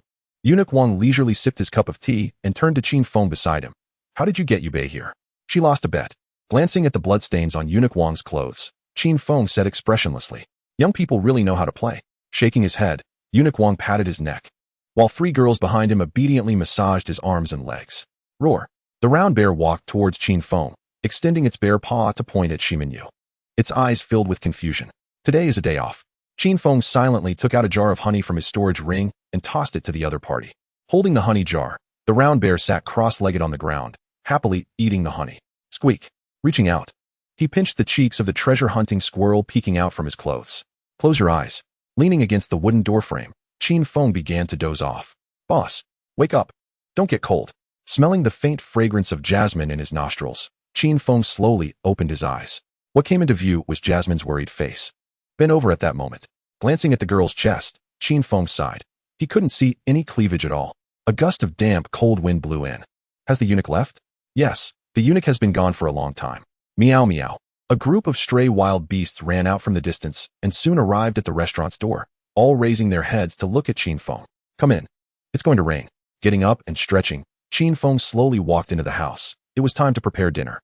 Hearing the sound, the group of stray wild beasts obediently walked into the store, finding places to lie down. The round bear scratched its head, looking at the small doorframe, deep in thought. No matter how it thought, it couldn't squeeze in. Holding the honey jar, it slowly walked towards the area under the peach tree. Not long after, raindrops the size of beans began to fall, hitting the bluestone bricks and leaving wet marks. Looking up at the sky, Shimin-Yu silently hoed the ground. Feeling that compared to the cold raindrops, the man inside was the most cold-hearted. The rainwater soaked her gorgeous dress, clinging tightly to her exquisite figure. Achoo! Angrily waving the iron hoe in her hand, Shimin-Yu continued to hoe the ground. Roar! The round bear happily stood in front of Shimin-Yu, extending its broad bare paw over her head. Raindrops dripped down its glossy fur like an oiled paper umbrella. Thank you. Whispering a word to the big guy in front of her, Shimin-Yu hesitated for a moment and walked towards the peach tree. Roar! Touching its two small bare ears. The round bear followed closely behind. Its former owner was also a stubborn girl. I miss her. The round bear smiled foolishly, returning to sit by the peach tree. It glanced at Shimin-Yu, who looked like a drenched chicken. It let out a low growl and patted its round belly with its paw. Looking at the round bear with confusion, Shimin-Yu quickly used her spiritual power to evaporate the moisture from her clothes. Her whole body felt like a steam machine. Roar! Scattered raindrops dripped from the branches of the peach tree. Seeing this, the round bear reached out and pulled her waist into its embrace. Its paw resting on Shimin-Yu's head. A warm feeling surged throughout her body. Shimin-Yu stopped struggling and looked up at the fierce-looking round bear. "You are the one from the wild beast arena?" Looking at the scar on its paw, the round bear nodded, one hand happily licking the honey jar. "Have you found a new home?" Roar. The round bear licked the honey even more joyfully. Those people were too bad. In the arena, they fed him leftover bones every day. Here, he could eat delicious food every day, lick honey, and have a group of wild beast friends. Happy. Listening to the sound of the bear licking honey, a wave of sleepiness washed over her. Yawning, Shimin-Yu leaned against the round bear's belly and slowly fell asleep. Inside the restaurant. Roar. Smack. So fragrant. The steaming hot air coiled around like a spirit snake, and Shimin-Yu quickly opened her eyes. "It's you. Did you sleep well?" "Looks good. It seems you are ready for a night without sleep." Qin Feng glanced at the shivering girl beside him, the corners of his mouth curling up slightly. "You." Ignoring Shimin-Yu's face, which turned from green to white, he picked up a piece of spicy rabbit meat and tossed it into the round bear's mouth. So delicious. Shimin-Yu's throat rolled continuously as the unparalleled familiar aroma enveloped her. In just a few minutes, 2 big pots of first-grade spiritual food were all in the round bear's belly, and it grabbed the empty pot, sticking out its tongue to lick it. Roar. "Want more?" "No way. You need to lose weight. Look at your belly." Qin Feng expressionlessly reached out and patted its shiny little belly. Roar. "Good master, it's getting late. And you should teach me to practice martial arts." Shimin-Yu's body stiffened, her eyes quickly turning red, her pink lips tightly pressed together. Chuckling lightly, Qin Feng grabbed her arm and walked towards the restaurant on his own. Chapter 45. Everything is in the Emperor's plan. "Boss, the food is getting cold. Hurry up and eat." Sitting at the table, Jasmine greeted Qin Feng. "Coming." Dragging the puppet-like Shimin-Yu to sit at the table. Qin Feng handed her a pair of chopsticks. "If you don't eat, go upstairs and wait for me to take a shower." Glancing at Shimin-Yu, whose eyes were vacant and her cheeks covered in sparkling tears, Qin Feng frowned. He picked up a piece of meat from an unknown animal and numbly stuffed it into his mouth. The next moment, a light sparkled in her eyes. Biting into the meat, the spicy soup burst in her mouth. The meat was tender, with no fishy smell, and a warm current flowed into her limbs. This feeling was as refreshing as soaking in a hot bath in winter. Delicious. Sticking out her tongue to lick the soup from the edge of her pink lips. A flush appeared on her pretty cheeks. Squeak. The treasure-hunting squirrel peeked out, curiously observing Shimin-Yu, who was disregarding her image. It turned its head to look at Qin Feng, blinked its pitch-black eyes, and raised its paw to indicate that it was hungry. Qin Feng picked up a piece of snake meat and placed it near the treasure-hunting squirrel's mouth. Unable to resist, he took the opportunity to rub its soft, warm little belly, making the squirrel puff up its cheeks. This meal was the best Shimin-Yu had ever eaten, in the damp and cold weather. Having a warm and delicious meal brought endless pleasure to both her heart and body. Taking out a handkerchief to wipe the juice from the corner of her mouth. The next moment, her body suddenly stiffened. A hand had quietly reached in. "Stop." Shimin-Yu felt goosebumps all over her body. Her face flushed with anger as she glared at Qin Feng beside her. From childhood to adulthood, almost no one had dared to touch her body. Her first kiss was taken away by this man, and now he was brazenly touching her leg. What would happen next? She could hardly imagine. What stop? Jasmine looked curiously at Shimin-Yu's flushed face. "Molly, clean up the dining table and remember to let the big brother in to close the store." Qin Feng said lightly. Okay, boss. Let's go." With a sharp scream from Shimin-Yu, Qin Feng picked her up around the waist and walked towards the second floor. He closed the door behind him. Throwing the constantly moving girl onto the bed, Qin Feng's blue shirt slowly fell to the ground. Shimin-Yu closed her eyes, her eyelashes trembling slightly. Seeing the man's upper body, she recalled unpleasant things. A chill ran through her body. The contact between air and skin made Shimin-Yu shiver. Looking at the girl below who was desperately trying to cover her chest with her hands. Qin Feng's lips curled into a slight arc as he reached out to grab a strand of her hair and sniffed it. Shimin-Yu opened her moist eyes, gazing at Qin Feng with a pleading look. "Are you scared now?" Regret, despair, pain, countless negative emotions intertwined, forming a giant hammer that struck hard at her heart. The negative emotions were magnified countless times. "Kiss me once, and I will let you go." Qin Feng's gaze softened. He reached out to hold the girl's fair chin, carefully examining her pitiful face. "Really? Kiss." Qin Feng got up. He picked up his blue shirt from the ground and slowly put it on. Then picked up the treasure-seeking squirrel squatting in the corner, covering its eyes and secretly watching, and walked out of the bedroom. He, Qin Feng, is a man of his word. Covering herself with the blanket, Shimin-Yu could no longer hold back and began to cry softly. Her innocence was about to be destroyed. "Little girl, trying to fight me." Qin Feng, leaning against the door outside and silently fastening his belt, murmured softly. He then walked towards a nearby side room. In the morning, the mist was hazy, and the restaurant's door was pushed open from the inside out. The big brother excitedly jumped out and rushed to the peach tree, shouting upwards, "Don't pay attention to the silly dog." Shiminyu, looking haggard, walked out of the store, having not slept all night from being scared. "Moly, don't worry, boss." Qin Feng walked out of the house with a calm expression. He looked at Shiminyu in front of him, took a big step forward, and wrapped his arm around her slender waist. "No." Shiminyu looked at Qin Feng in terror. Where was the demeanor of a 5th-level expert? "Yesterday, I saw what I needed to see, touched what I needed to touch, just one last step left."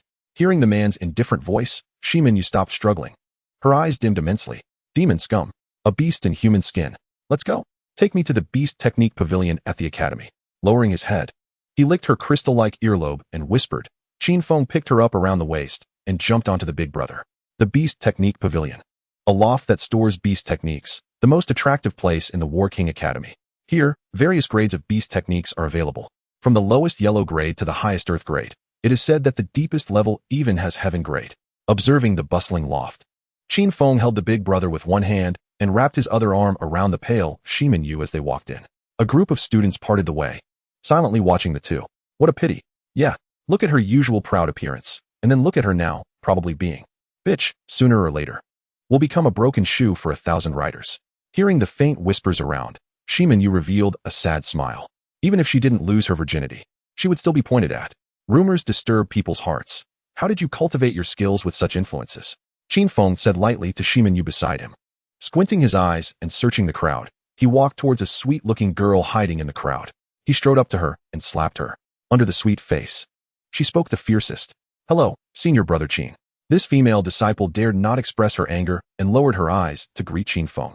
In the War King Academy, talent determines everything. There are countless female disciples secretly favoring this man in front of them. Don't offend him. Does it hurt? A smile like a spring breeze appeared on Qin Feng's face as he lifted her chin. Not hurting. Slap. How about now? Hurts. Keep your mouth shut. Just remember that. The annoying voice disappeared.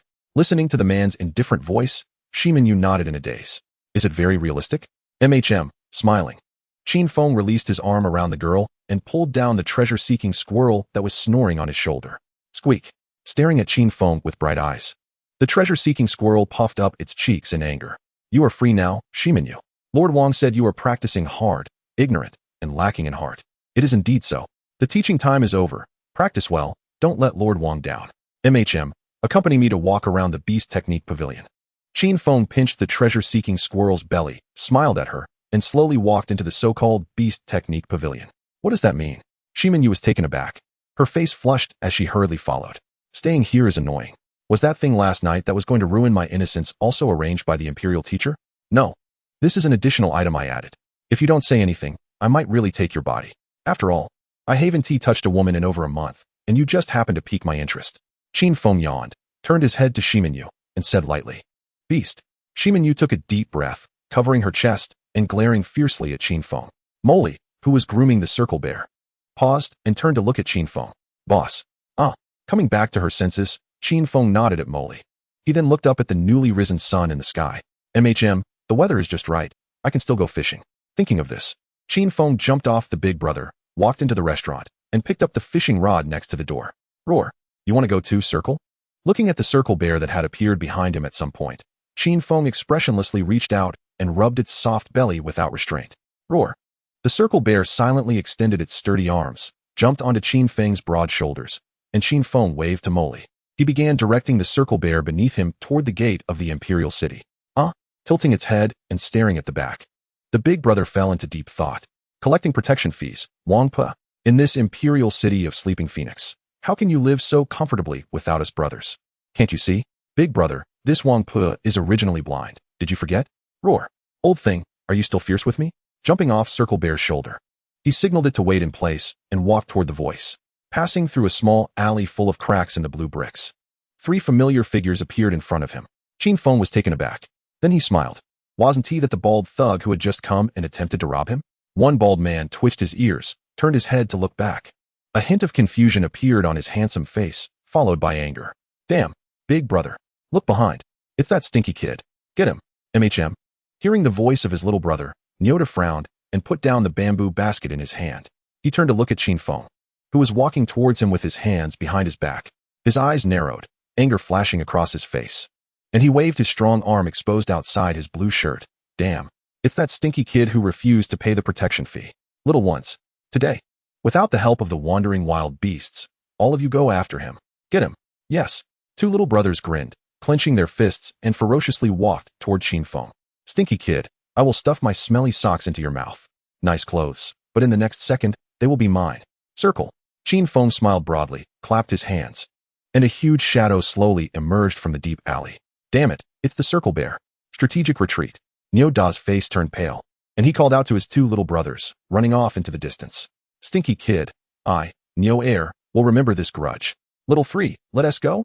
After throwing a few harsh words at Qin Feng, the two ruffians quickly slipped away, patting the round bear's belly.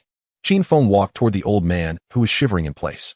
The old man appeared to be around 60 years old, with a head full of white hair, a face covered in wrinkles, and a hunched back, dressed in a tattered and dirty white shirt. At his feet lay an old, grayish-hoofed beast, its hair faded, claws worn down, and a face scarred with age, its blue eyes filled with exhaustion and helplessness. It seemed to have experienced a lot in its life. Where did those three kids go? I haven't given them the money to buy things, the old man said, bending over and patting the head of the beast beside him. Murmuring to himself, Roar. Old man, do you see someone in front of me? Sorry, old lady, that was rude, he continued. Why is it so furry? Looking at the old man who was patting his own belly, the round bear curiously scratched its head. Roar. The old hoofed beast let out a helpless growl, tugging at its owner's pants leg with its paw. I was patting the beast. The old man's face stiffened, and he straightened his back a bit, smiling awkwardly. Seeing this, the round bear bent down and carefully touched the old man's gray hair, seemingly to say it was okay. Glancing at the old woman who was apologizing to the round bear, a complex expression flashed in Qin Feng's eyes. He recognized this old woman. The neighbors in the street called her the blind old witch. As for why she was blind, it was said that her husband died in battle at the border, and she cried so hard that she went blind. He had encountered her while fishing in the morning when she was sunbathing, waiting for her son, and occasionally exchanged greetings with her. After all, they lived in the same alley, and it was common to see each other. Thinking of this, a warm smile appeared on Qin Feng's face, and he greeted her, Old witch, it's me. Upon hearing Qin Feng's voice, the old witch was startled and immediately broke into a wide smile. It's you, Qin Feng. I haven't seen you for several days. Wait, I'll go get you a cup of tea. No need, old witch, I'm going fishing later. Is that so? My son also likes fishing. Fishing is great. The old witch nodded, trembling as she sat on a stool, scratching the beast's head while mumbling to herself. I also think fishing is great. Looking up at the sky, Qin Feng leaned against the round bear's belly, shaking the fishing rod in his hand in agreement. Suddenly, the old witch slapped her head and asked, Do you want something to eat? Those three kids helped me buy some pastries. After saying this, she reached down and quickly pulled a bulging bamboo basket to her side. Under Qin Feng's gaze, she uncovered the white cloth on top, reached in, and pulled out a plump piece of grass paper, untying the red string. A faint aroma of mung bean pastries wafted into the air. There were several pieces of mung bean cake. Here, silently accepting the piece of mung bean cake handed to him by the old witch.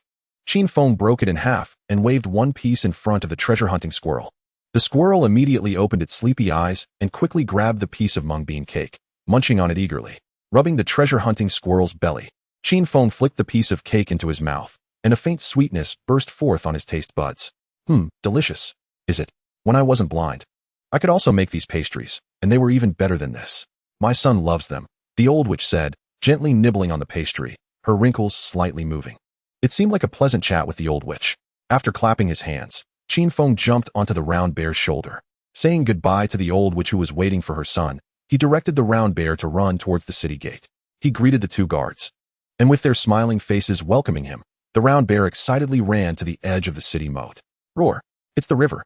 The round bear set Qin Feng down and lay by the shore, playfully pawing at the countless paper boats on the water's surface. Sitting on the bluestone steps, surrounded by white, and listening to the nearby sounds of weeping, Qin Feng quietly prepared the fishing bait. Chapter 46, Heavy Snow. After tossing the first-tier beast-eating fish he caught to the round bear, Qin Feng continued to bait his hook. The morning sun quickly disappeared, dark clouds enveloped the sky, and light raindrops began to fall slowly. The round bear stretched out its broad paw over Qin Feng's head, curiously watching the numerous mourners on the riverbank. There were men and women, old and young, all of whom were releasing paper boats onto the lake. As for why they were crying, it did not understand. Changing to a comfortable position while lying on the round bear's belly, Qin Feng yawned. Round bear, Help me fish. I'm going to sleep for a bit. Qin Feng stuffed the fishing rod into the bear's paw and shifted his body to find a comfortable lying position. Seeing the small fishing rod stuck in the bear's paw, the round bear looked confused. I can only eat. I can't fish. Roar. A bear's roar startled Qin Feng awake from his nap, patting the round bear's soft belly. Qin Feng opened his eyes to a world of white. Scattered white snowflakes were gently falling from the sky. In the humid capital city, snow began to fall. Stretching and yawning, Qin Feng reached out and took the fishing rod from the round bear's paw. Nodding, the round bear shook its body, sending the thin layer of snowflakes flying off. A cold wind blew by, and Qin Feng tightened his blue shirt, leaving the warm embrace of the round bear. It was instantly cold. This damn weather changes so quickly. Jumping onto the bear's shoulder, the round bear, familiar with the routine, walked toward the city gate. Back in the alley, the sight before them was a sea of white, with a few birds shivering under the eaves. Occasionally, a few stray beasts would pass by, growling greetings upon seeing Qin Feng. The round bear moved quickly, and within a few minutes, they arrived at the restaurant. The white ground was covered in paw prints. Oh whoa! The big dog, rolling in the snow, brightened up upon seeing Qin Feng and joyfully ran to his side, patting its head. Qin Feng brushed off the scattered snowflakes on its head and walked into the restaurant, where the door was wide open. Boss, Jasmine, who was wiping down the tables and chairs, turned her head at the sound and smiled. Jasmine, go bring out the small stove from the kitchen to keep warm. Qin Feng said casually as he walked toward the stairs leading to the second-floor bedroom. Upon reaching the second-floor bedroom, Qin Feng opened the wooden wardrobe and took off his blue shirt. He pulled out a set of gray, exquisite fur coat and put it on. With the weather turning cold, he added an extra coat and wrapped the treasure-hunting squirrel's fluffy white tail around his neck, a smile forming on his lips. Chirp! The treasure-hunting squirrel puffed its cheeks, glaring discontentedly at the smiling Qin Feng. How could he use its tail as a scarf? How rude! Ignoring the squirrel's resentful gaze, Qin Feng walked down the stairs with his hands in his pockets. Downstairs, Jasmine had already brought the stove over and placed it by the door, where the warm orange flames were burning brightly. Entering the kitchen, Qin Feng took out a few fish from his storage ring.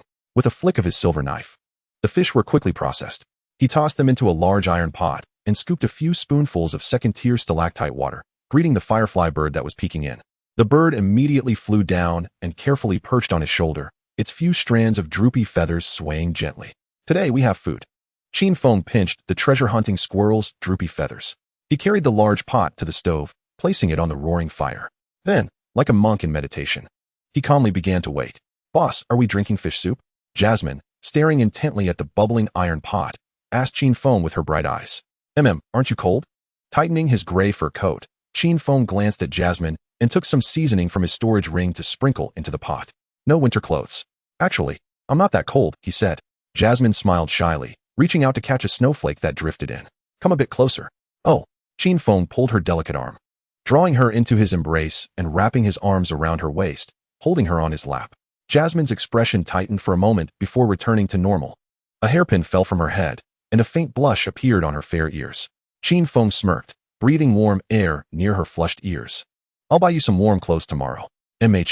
Jasmine replied, blinking dazedly as her stiff body gradually relaxed. Goo goo goo. The fish soup in the large pot bubbled vigorously, the milky broth looking incredibly clean. A light fragrance wafted out, quickly filling the restaurant. Outside, the snowflakes began to fall more rapidly, blanketing the view in white. It was so white it made one feel anxious. A few silly birds shook their feathers and flew in from the peach tree. The snow was too heavy. They couldn't withstand it. Several stray beasts gathered at the entrance, frolicking in the snow and leaving uneven footprints. Qin Feng took out some bird egg powder for flavoring and added it to the boiling pot. The rich aroma intensified. A captivating blush appeared on Jasmine's face. At some point, a delicate hand was tightly held and gently squeezed by the man behind her. When she tried to pull away, he only gripped her tighter. It smells great. The fish soup really does smell good. The boss is indeed a craftsman. His skills are amazing. I mean, the fragrance coming from you, Jasmine, is wonderful. What do you think? Boss, can we drink the fish soup now? Feeling the warm breath of the man on her delicate neck, Jasmine blushed and lowered her head in panic, steam rising from her. Her voice was barely above a whisper. No rush, let's wait a bit longer for them. Qin Feng glanced at the sky, playing with the girl's silky hair in his arms. Time passed slowly. Soon, two figures appeared in the distance. Walking through the vast white snow, Qin Feng's gaze fell on the two figures. It was none other than the hand behind his back eunuch Wang and the charming feathered lady holding an oil paper umbrella. Eunuch Wang scanned the area. his narrow eyes squinting into a slit as he fixed his gaze on the restaurant entrance. I say, Boss Qin, we could smell this fragrance from far away. Qin Feng smiled, saying nothing, and loosened his grip around Jasmine's waist. Jasmine quickly struggled out of his embrace, blushing as she set up 2 small stools across from him. Eunuch, come in and sit, it's cold outside. Little Jasmine still cares for us. Wang made a graceful gesture, giving Qin Feng a sidelong glance as he slowly walked inside and sat down opposite. Boss Qin, quickly serve us a bowl of fish soup. Wang took off his black felt hat, revealing his long, snow-white hair. The feathered lady next to him sat with her long legs together, her hands resting on them. A few vibrant feathers on her head swayed gently as her beautiful eyes fixed intently on the large pot. Chapter 47. Fish Soup. Here, eunuch. Accepting the bowl of fish soup from Qin Feng, Wang's handsome and delicate face broke into a smile. He took a sip of the rich, white broth, savoring the delicious taste on his tongue. The steaming warmth spread through his limbs, instantly making him feel cozy. Seeing Wang's reaction, Qin Feng smiled. Good food knows no class. Enjoying it is what matters. A bowl of delicious fish soup in winter is no less than those mountain delicacies. Delicious, boss. Jasmine tucked a strand of hair behind her ear, lowering her head to blow on the steam rising from the fish soup. Then she took a gentle sip, her face blooming with a smile as radiant as a flower. Really? Then I'll try some too. You serve yourself another bowl. Taking the bowl of fish soup from Jasmine's hands, Qin Feng took a sip and nodded. TSK, young people really know how to enjoy. Wang took out a handkerchief to wipe the sweat from his forehead, sighing as he turned his head. The feathered lady beside him took a sip of the fish soup, shyly leaning in for a kiss. She licked her glistening lips and then shyly gazed at Wang. Qin Feng, after finishing this bowl of fish soup, eunuch, I will be heading to the border to pay tribute to the spirits. I'll also clear out some maggots. You be good for the next few days. Eunuch Wang took out a handkerchief to wipe his mouth and made a delicate gesture toward Qin Feng. Eunuch, be careful. Qin Feng nodded and took out several first-tier spiritual foods and 2 portions of dual-flavor hot pot broth from his storage ring.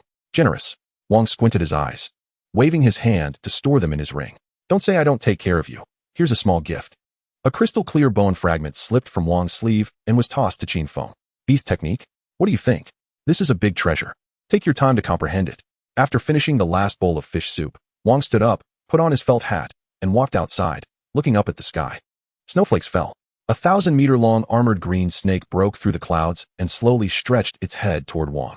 The enormous green snake's gentle eyes watched the thin figure below. I haven't moved my bones for a long time. It seems some grasshoppers at the border have forgotten about me. Wang Qingwan. This snowy day is perfect for burying corpses. Qing, feathered, wild spirit, earth master. Come with me for a stroll. Do they really think I, the imperial master Wang Qingwan, have grown old?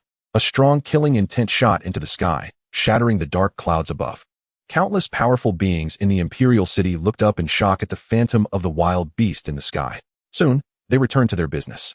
The imperial master often fell ill. These powerful beings were already used to it. They looked up to watch Wang leave. Wang planned to roam for a few days. And for his safety, Qin Feng decided to stay put in the alley.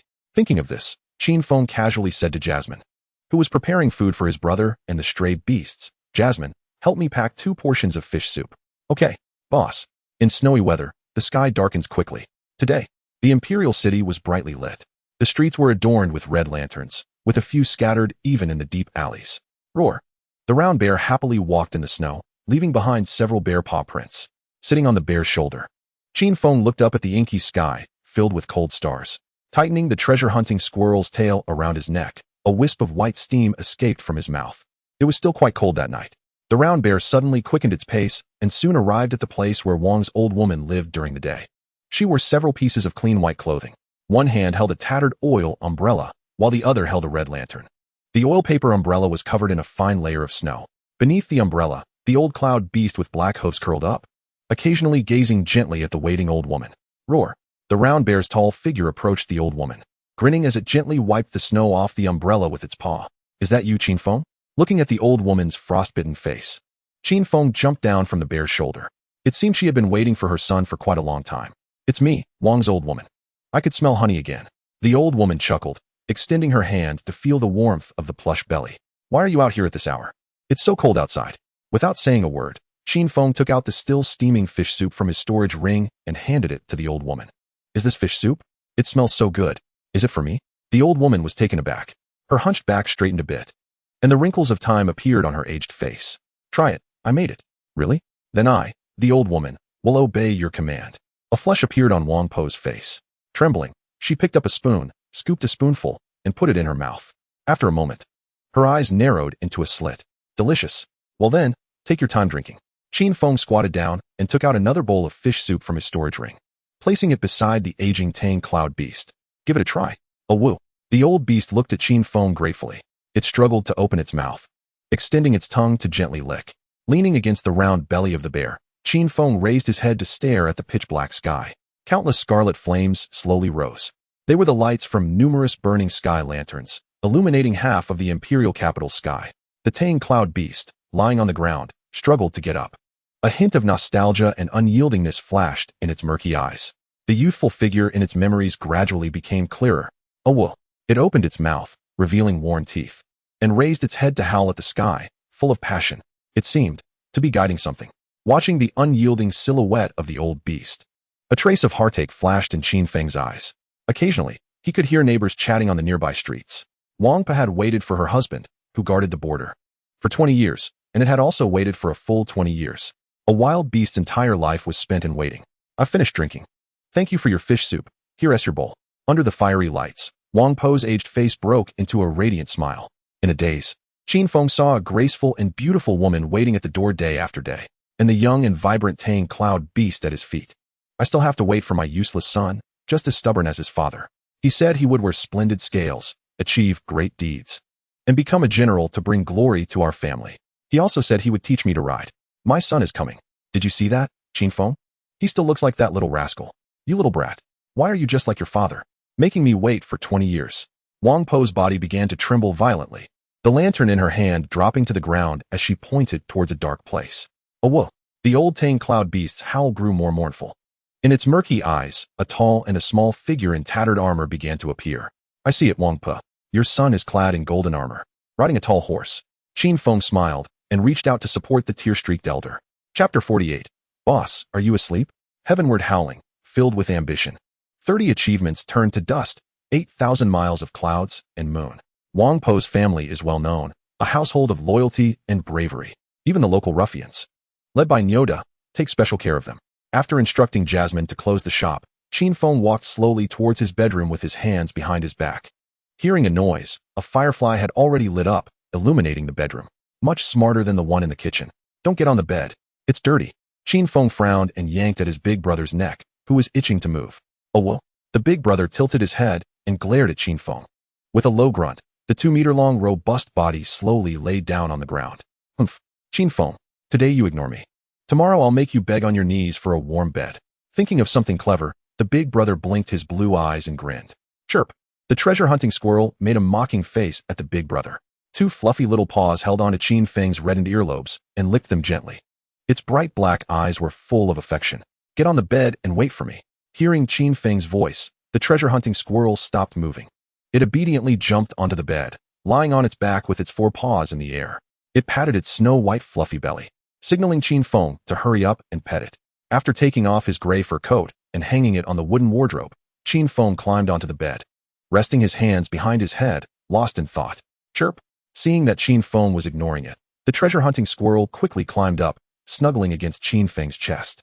After a moment's contemplation staring at the wooden ceiling, a glimmer passed over the storage ring on Qin Feng's finger. A crystal-clear beast bone, the size of a pebble, appeared in his hand. It was precisely the one given by the eunuch Wang when he left. Threads of black spiritual power seeped from his white fingertips, slowly penetrating the crystal-clear beast bone. As the flow of spiritual power intensified, a pure white light began to gradually bloom. The brightness even surpassed that of the firefly on the wooden cabinet. Qin Feng's expression became dazed, and when he opened his eyes again, everything was pitch black. Several strands of black mist wandered around like phantoms. In the black mist, a pair of enormous blood-red, cold pupils slowly opened, as if they were gods looking down from above. A cold killing intent began to spread. Taking a deep breath, Qin Feng raised his head and stared intently at the figure. The item given by eunuch Wang seems to truly be a great treasure. Both sides began to stare at each other. After a stalemate, the blood-red giant eye rapidly fell, like a shooting star, plunging into Qin Feng's body. A smile tugged at the corners of Qin Feng's mouth. Eunuch Wang, very nice. The skill inside this beast bone was neither a powerful killing move nor a defensive beast technique, but it was the most practical. The beast technique was called Meteor. a non-ranked beast technique. Its effect was that eating would make one stronger, enhancing the density of bones and flesh, breaking through the original physical limits of wild beasts. Without hesitation, Qin Feng tossed the invaluable crystal-clear beast bone towards the big brother lying on the ground. The big brother got up, tilting his head, curiously pawing at the beast bone. Eat it. Oh, whoa. It opened its mouth and swallowed the crystal-clear beast bone in one bite, rolling its eyes back, its tongue sticking out, and immediately froze in place. Qin Feng frowned, lifted the blanket, and walked over barefoot. This silly dog probably has the bone stuck in its throat. Arriving beside it, he slapped its dog head hard, and the big brother immediately started moving again. Oh, whoa. The beast lay on the ground, its stomach growling from hunger. Quietly, Qin Feng took out a sealed first-level spiritual food from his storage ring and placed it in front of it. The big brother immediately transformed into a relentless eating machine. In less than a minute, it finished off several bowls of first-level spiritual food. Under Qin Feng's watch, a faint red glow appeared on the big brother lying on the ground, accompanied by the sound of bones grinding. Its robust body grew rapidly at a visible rate, and its fur became even more vibrant. The red glow faded, and the big brother shook its dog head, its eyes flashing with sharpness. Not bad. Its body length increased by over 20 centimeters, reaching about 2 meters and 3. Lift your front paws, let me see your claws. Hearing the man's voice beside it, the big brother stood at attention, wanting to display its authority. As a result, it was slapped on the forehead by the frowning Qin Feng, immediately becoming obedient and raising its front paw. The hardness and sharpness of its claws, as well as their length, had significantly increased. Getting up, Qin Feng smiled slightly. It seemed that in the future, the big brother only needed to eat. Coupled with the effects of spiritual food, it would be even more effective. Thinking of this, he said to the big brother, starting tomorrow, you're not allowed to wander around. In the restaurant, you'll eat to your heart's content. The big brother tilted its dog head, staring blankly at Qin Feng. There is such a good thing. The treasure-hunting squirrel, hiding under the blanket, showed its furry head and had already started to sleep soundly. This little guy falls asleep faster than anyone else, especially on a snowy day. After covering the blanket, just as Qin Feng was about to take out a few mysterious level beast techniques obtained from the War King Academy, the door suddenly knocked. Accompanying it was Jasmine's voice asking if he was asleep. Come in. Hearing Qin Feng's voice, Jasmine slowly pushed open the door, her fair and delicate face filled with anxiety. Boss, the hairpin you made for me broke. What should I do? Let me take a look. Dressed in a loose white nightgown that revealed her long, delicate legs, Jasmine approached the bedside, handing a hairpin to Qin Feng. The ribbon broke, but it's no big deal. I'll help you sew it back together tomorrow morning. She startled him. Jasmine's expression gradually relaxed as she patted her unremarkable chest with her small hand. Jasmine, what's wrong? Boss, don't move. After a brief reminder, Qin Feng lifted the duvet, revealing his strong upper body as he walked towards the bewildered Jasmine. She caught a glimpse of the man's robust abs and quickly covered her eyes with her hands, her long, pointed ears trembling slightly. So big. No, I mean, the boss is so handsome. Ahem. You let me go? A smile appeared on Qin Feng's face as he reached out to grab the girl's arm, who was trying to flee. Aren't you going to satisfy me? Qin Feng raised an eyebrow, his gaze landing on Jasmine's long, closed, glistening legs. What do you mean by satisfy? Jasmine blinked her bright eyes, staring blankly at Qin Feng in front of her. Don't you understand? He stretched out his finger to pinch her delicate chin, his eyes narrowing slightly.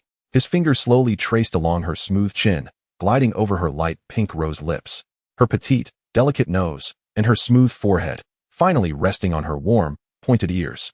Old boss, you aren't going to touch my ears again, are you? Jasmine's expression changed, and her eyes began to mist over. What? You don't want me to touch your ears? Qin Feng released her arm, revealing a playful smile. No. The boss can touch them, but just for a moment. My ears are very sensitive. Hiss. Boss. Ignoring Jasmine's explanation, Qin Feng's large hands reached for her cute, long, pointed ears again. A minute later, he released his grip with satisfaction. He opened the door, pushing the blushing, dazed Jasmine with her small chest heaving heavily out of the room. Not bad. He clapped his hands and cheerfully climbed onto the bed, placing his hand on the belly of the sleeping, treasure-hunting squirrel. The glow around the firefly beside him gradually faded. Chapter 49, Crystal Glaze. In the morning, the wooden door creaked as the restaurant's tightly shut door was slowly pushed open.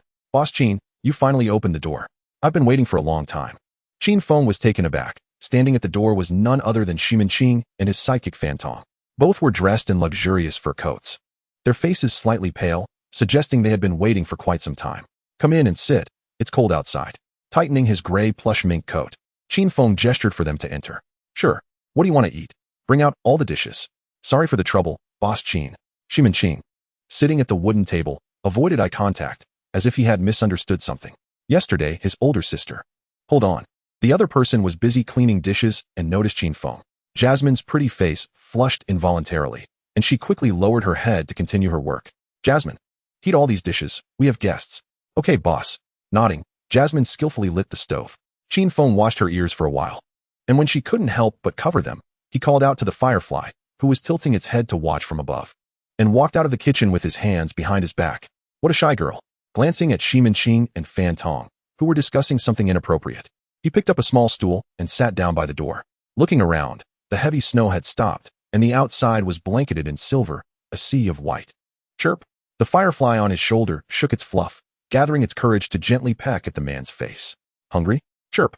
Nodding dazedly. The firefly's body shimmered with a soft glow. I'll feed you in a bit. Chirp! Hearing the sound, the firefly's fluff shook rapidly like a pinwheel. Rubbing the firefly's fluff, Qin Feng gazed up at the sky, lost in thought. Before long, various delicious aromas wafted from the kitchen, filling the restaurant with warmth. Qin and Fan Tong stopped chatting altogether, their eyes fixed on the kitchen. The door opened, and Jasmine emerged with a giant tray, instantly heating the air in the restaurant. Here you go. Thank you. Seeing the steaming, delicious dishes on the table, Qin's face flushed. He took out a first-grade spirit medicine, the digestive tablets, refined by a pharmacist from his storage ring. His fingers twitched as he picked up his chopsticks and transformed into a ruthless eating machine, staring blankly at the two indulging in food. The firefly rubbed its fluff against Qin Feng's cheek, signaling that it was time to feed it. Chirp! Coming back to his senses, Qin Feng smiled and took out some dried fruits from his storage ring, placing them in his palm. The firefly perked up immediately, cautiously starting to peck at the food, afraid of hurting the man. Leveled up? Qin Feng, who was teasing the firefly's fluff, suddenly stiffened. An unknown power was rapidly cleansing his flesh, bones, meridians, and even his soul. The speed of the second-grade skin refining suddenly accelerated. His skin, like a thirsty child, quickly devoured the unknown power surging from within to enhance itself. After a moment, the transformation stopped. Qin Feng opened his eyes and roughly sensed his physical condition. His physical strength had increased by about 30%, and his meridians, which were as thick as small cucumbers, had become even tougher. This is the benefit of being a soul master. When a beast companion levels up, the beast master also receives enhancements. Oh, whoa. A loud howl came from the second floor, and it quickly rushed down. Tilting its head, it glanced at Qin and Fan Tong. Then its eyes brightened, and it ran towards Qin Feng. Oh, whoa. Qin Feng reached out to pat the approaching dog's head, his gaze flickering. Whether it was due to the meteor's effect or the spirit food, after leveling up to the second grade, its body length reached 3 meters, and its standing height was almost at Qin Feng's shoulder. With its thick, shiny fur, it had transformed from a ding-ding car into a small car. Go to the kitchen to eat spirit food, and let Jasmine give you a bath. You're both dirty and smelly. Qin Feng covered his mouth and nose with the tail of the sleeping treasure-hunting squirrel on his shoulder. The big dog rolled its eyes, staring incredulously at the man in front of it. Are you looking down on me? Be good. I'll ride you later. Glancing at Qin Feng with annoyance, the big dog proudly turned its head and walked towards the kitchen. Watching the big dog's figure, Qin Feng took out the spirit food recipe from his storage ring. After flipping through it for a while, a special second-grade spirit food caught his eye. It was a dessert spirit food called crystal glaze, which was simple to make. The main ingredients were sweet nectar, first-grade licorice, and several second-grade savage beast crystal cores. As for the effect, it could deepen the understanding of beast skills or combat skills. Learning beast skills or combat skills requires hard work and comprehension, just like leveling up skills using skill points in video games in his past life. Crystal glaze, however, could accelerate the comprehension process. Closing the book and tossing it into his storage ring, Qin Feng looked towards the outer area of the great wilderness forest. It seemed he would need to go gather some ingredients again. It was time to seek revenge on that group of second-grade ironback wolves. He still remembered how carefree he was on his first trip into the Black Forest and the embarrassing escape afterward. I can't eat anymore, young master, Fan Tong said, frowning as he pushed the untouched mandarin snake soup in front of Qin. Later, I'll take you to Yixiang Tower for some exercise, to help digest.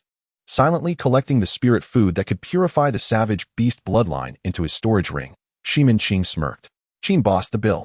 You decide, Qin Feng replied coldly, and Qin was greatly touched. This meant he was no longer considered an outsider. He took out 10,000 sparkling dark crystals and placed them on the table. The two people got up, linked arms, and walked out of the shop, heading towards Yixiang Tower in a carefree manner. After stretching, Qin Feng came to the table and tossed a pile of mysterious crystals into his storage ring. This Qin was always so generous, giving a lot and easy to talk to. Chapter 50. Re-entering the Great Wilderness Forest. Jasmine, clean up the dining table. I'm going out to get some ingredients. Okay, boss. Listening to Jasmine's voice from the second floor and the sound of her elder brother reluctantly taking a bath, Qin Feng yawned and wrapped the treasure-hunting squirrel's white fluffy tail around his neck. Outside the shop, Circle Bear was happily swinging an iron hoe, playing with great enthusiasm. Circle, roar. Circle Bear dropped the iron hoe in its hand and leisurely walked over to Qin Feng. Seeing Circle Bear's reaction, Qin Feng tightened his gray fluffy mink coat and sat on its broad shoulders. Roar. With a roar, wisps of white steam filled the air as Circle Bear quickly ran towards the city gate. Watching the rapidly passing streets and buildings on both sides, Qin Feng blinked.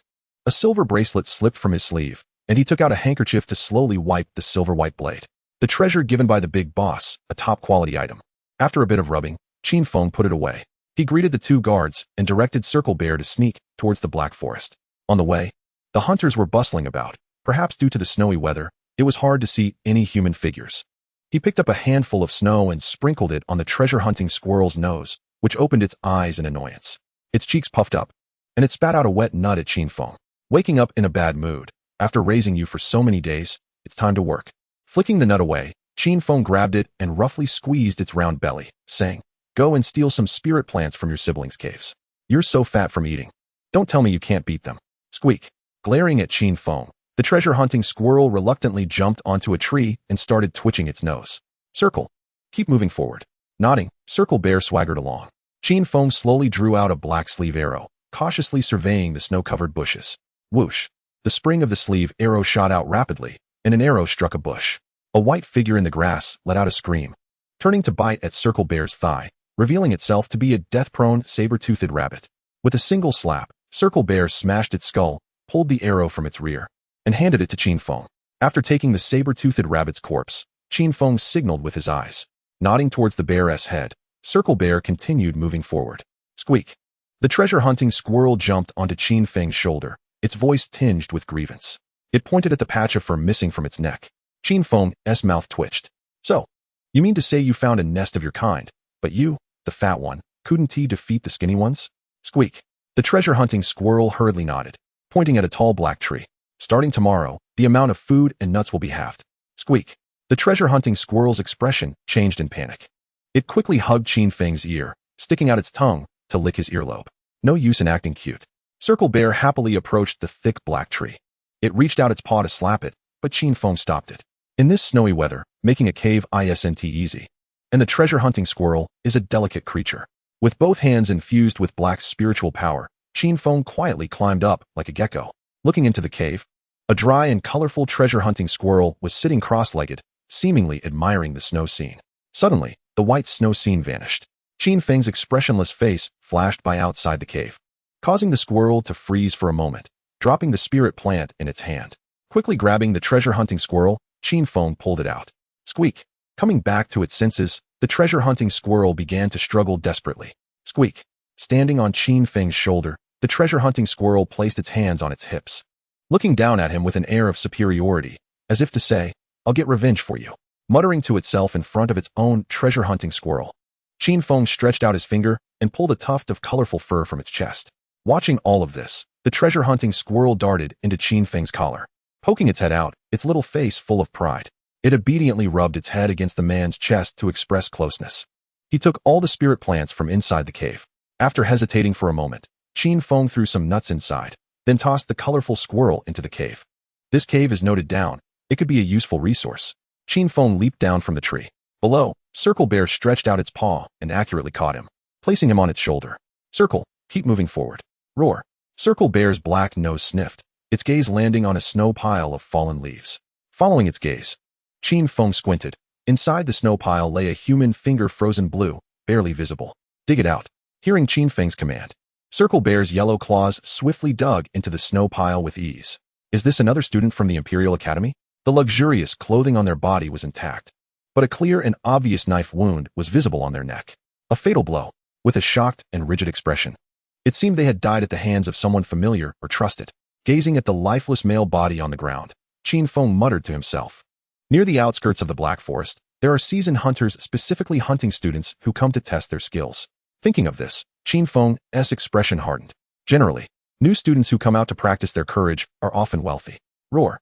Circle Bear let out a low growl, pointing with its paw at another snow pile not far away. Another one? Let us dig it out and see. With a swipe of Circle Bear's sharp claws, the snow pile broke open, revealing the figure of a girl whose body was iron blue. Her delicate face was filled with numbness, and her exposed skin was bruised in various places. It's hard to imagine what kind of treatment she suffered while alive. There were more than one hunter, at least 3 or more, indicating Circle Bear to cover the snow pile again. A cold glint flashed in Qin Feng's eyes. In the great wilderness forest, the most terrifying thing here is not the wild beasts, but human hearts. Beasts in human skin. Continuing forward. Roar. Circle Bear scratched its head, cautiously moving ahead. They arrived at the riverbank. Looking at the increasingly clear footprints on the ground, Qin Feng gestured for Circle Bear to stop, then jumped down from its shoulder. Like a ghost, he silently advanced along the footprints, avoiding several hidden traps buried near the prints. Peering through the black trees in front, at the river below, 5 men in leather armor were sitting together, roasting a fire. Strangely, no smoke was rising from the fire. Narrowing his eyes to observe carefully for a while, Qin Feng slowly retreated. These 5 people were the reliable predecessors who specifically lure and hunt newcomers. As for their strength, it was unclear. They only dared to wander on the outskirts, so they probably weren't too strong. However, one cannot rule out the possibility of them playing the pig to eat the tiger. Returning to where Circle Bear was waiting, Qin Feng smiled. Continuing forward. Ahead lies the lair of the second-tier ironback wolves. Let us lure them over for a test. Chapter 51. Itchy skin, come hit me? Ironback wolves. The most common second-tier wild beasts in the depths of the Black Forest are especially adept at group combat. Holding a small creature covered in black fur, with thin forelimbs and resembling a wolf, Qin Feng glanced back. Confirming that the ironback wolf pack had not yet discovered anything unusual, he stopped, like throwing away trash. He tossed the saber-toothed rabbit onto the snow-covered muddy ground. Indeed, this is a second-tier wild beast, a mess among the 100 ironback wolves, the strategist of the pack. The brains behind it. Catching this guy is quite lucky, to say the least. Perhaps due to its high intelligence, the small creature, the jackdaw, felt a bit of insecurity and shyness. This particular jackdaw was playing with a little female wolf at the periphery of a wolf pack shelter, having a great time. Exhausted, it lay on the ground, just in time for Qin Feng to catch it. Raising the dark-colored sleeve arrow in his hand, he pulled the trigger, shooting towards the jackdaw's tightly closed eyes. Suddenly, a piercing scream echoed through the dense forest, startling several plump birds into flight. The jackdaw woke from its daze, opening one remaining blood-red eye and glaring fiercely at the man in front of it. Leaning against a black tree, Qin Feng casually took out a handkerchief to wipe the dark sleeve arrow in his hand, completely ignoring the predatory gaze directed at him. It is said that the jackdaw's eyes were once pure blue. The more it ate, the more its intelligence developed. This one had consumed at least 100 humans, making it unnecessary to feel sympathy for it. The ground began to tremble slightly. The howls of wolves gradually rose, indicating that the pack had noticed their strategist was missing. Taking out 3 differently colored bottles from his storage ring, Qin Feng sprayed them on himself. With a wave of his hand, he grabbed the jackdaw by the throat and dashed towards the 5 reliable scavengers. On the riverbank, the 5 reliable scavengers were completely unaware of the impending danger, chatting and laughing softly. For a profession that teeters on the edge of danger, a little relaxation helps relieve stress. Boss, that girl today was really fresh. I didn't get enough. The second one said wisely. Lately, the newcomers are rolling in wealth, but know nothing at all. They get scared just seeing a first-tier saber-toothed rabbit. When that girl was frightened and jumped into my arms, I almost couldn't hold back. You're such a scumbag. Who told you to be handsome? Otherwise, how could you attract those naive girls? If I don't put in some effort with your rough appearance. Listening to his teammates' discussions, Scar quietly roasted saber-toothed rabbit droppings. This is a fuel that doesn't produce blue smoke when lit, and very few people know its use. After a few more jobs, it might be time to retire, marry a wife, and live a decent life. After all, he was getting old. He reached up to touch the long scar on his face, and Scar fell into a daze. This scar was the result of his initial entry into the wilderness, born from what was called compassion. How? A small black shadow pounced from afar, and the expression of a strong man in the team changed. Years of battle had made him instinctively fill his body with spiritual energy, and his arm muscles bulged. His fist, carrying black spiritual energy, cut through the air, quickly smashing towards the black shadow. Bang! Accompanied by a sharp cracking scream, a cloud of blood mist erupted in the air. Not good. It's a jackdaw. Run. Looking at the small creature on the ground that would not close its eyes, Scar's pupils constricted sharply, and his face turned pale as snow. The others' expressions changed drastically as they quickly got up, turning to flee in all directions. In their team, the strongest, Scar, was only at the initial third-tier bone refining stage. They didn't even have time to protect themselves against a wolf pack that swarmed like locusts. Moreover, the weakest wolf king among the pack was also around the third tier. Not to mention the assistance from the rest of the wolves. Too late. Scar stood up slowly, saying in a calm voice. As a dagger had already been drawn from his storage ring. Leaning against each other, they remained vigilant, watching the faintly visible beast eyes in all directions. In the deep forest, a series of mournful howls echoed as several 2-meter-long iron-spined wolves quickly emerged. Time passed, and both sides fell into a stalemate as the air grew heavy. Howl! The sharp and authoritative wolf howl rang out, and the wolf pack parted to make way. A massive 3-meter wolf, its fur a dark iron blue like a lion, slowly walked out. This was the wolf king of the 100 wolves. Its crimson, cold eyes glanced at the jackdaw on the ground, which lay like a puddle of mud, lifeless. The coldness in the wolf king's eyes intensified. The battle was about to begin. Get ready, and charge towards the riverbank. Scar's pupils flashed with a fierce glint as he whispered to his teammates. Yes, boss. Roar. The wolf king raised its head and howled mournfully, and the 100 wolves behind it surged forward like a torrent of blue steel towards Scar and his group. Run. With a low growl, taking advantage of his teammates' moment of turning, Scar slashed his dagger in a black arc towards the weak back of one of his companions.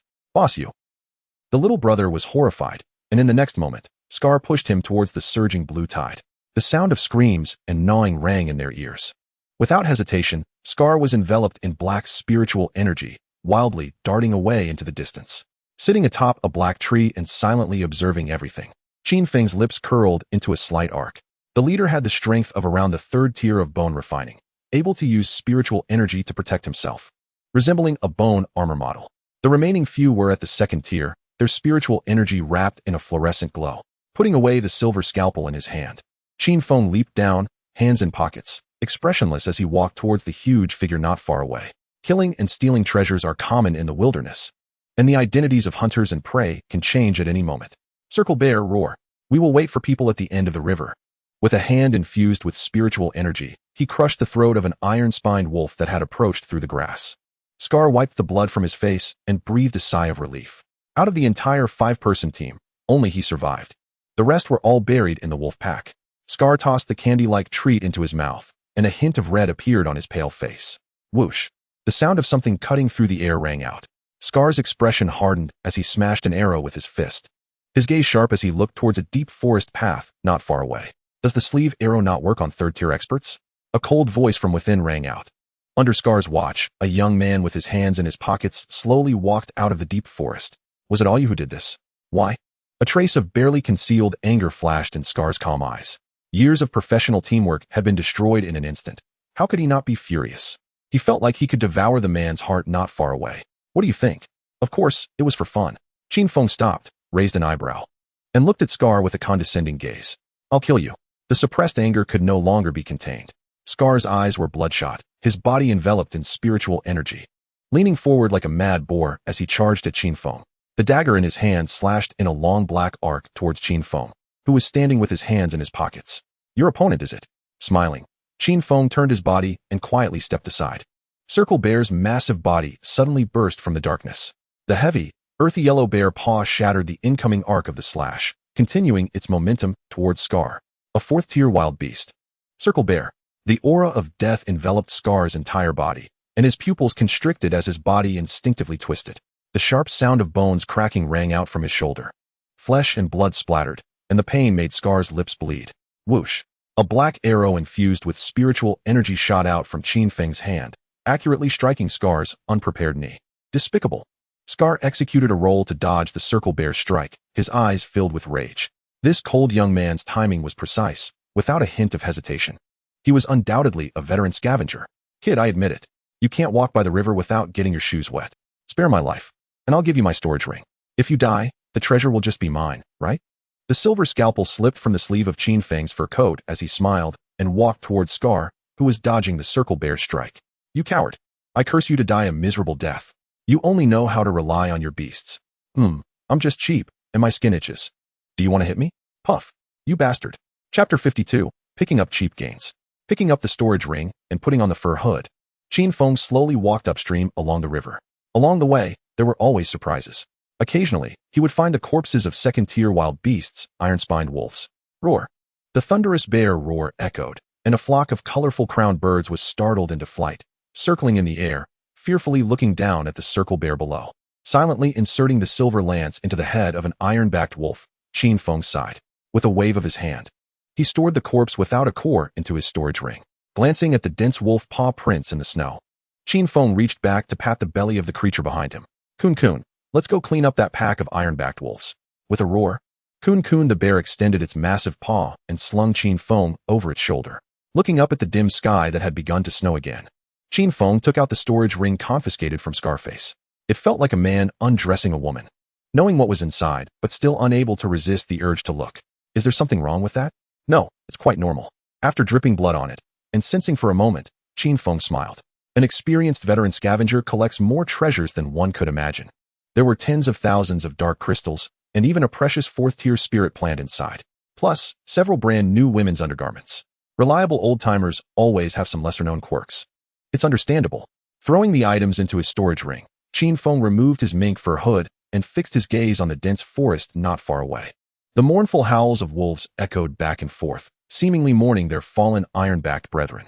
Jumping down from Kun's shoulder, Qin Feng slowly peeled off his gray mink coat, revealing his sturdy upper body.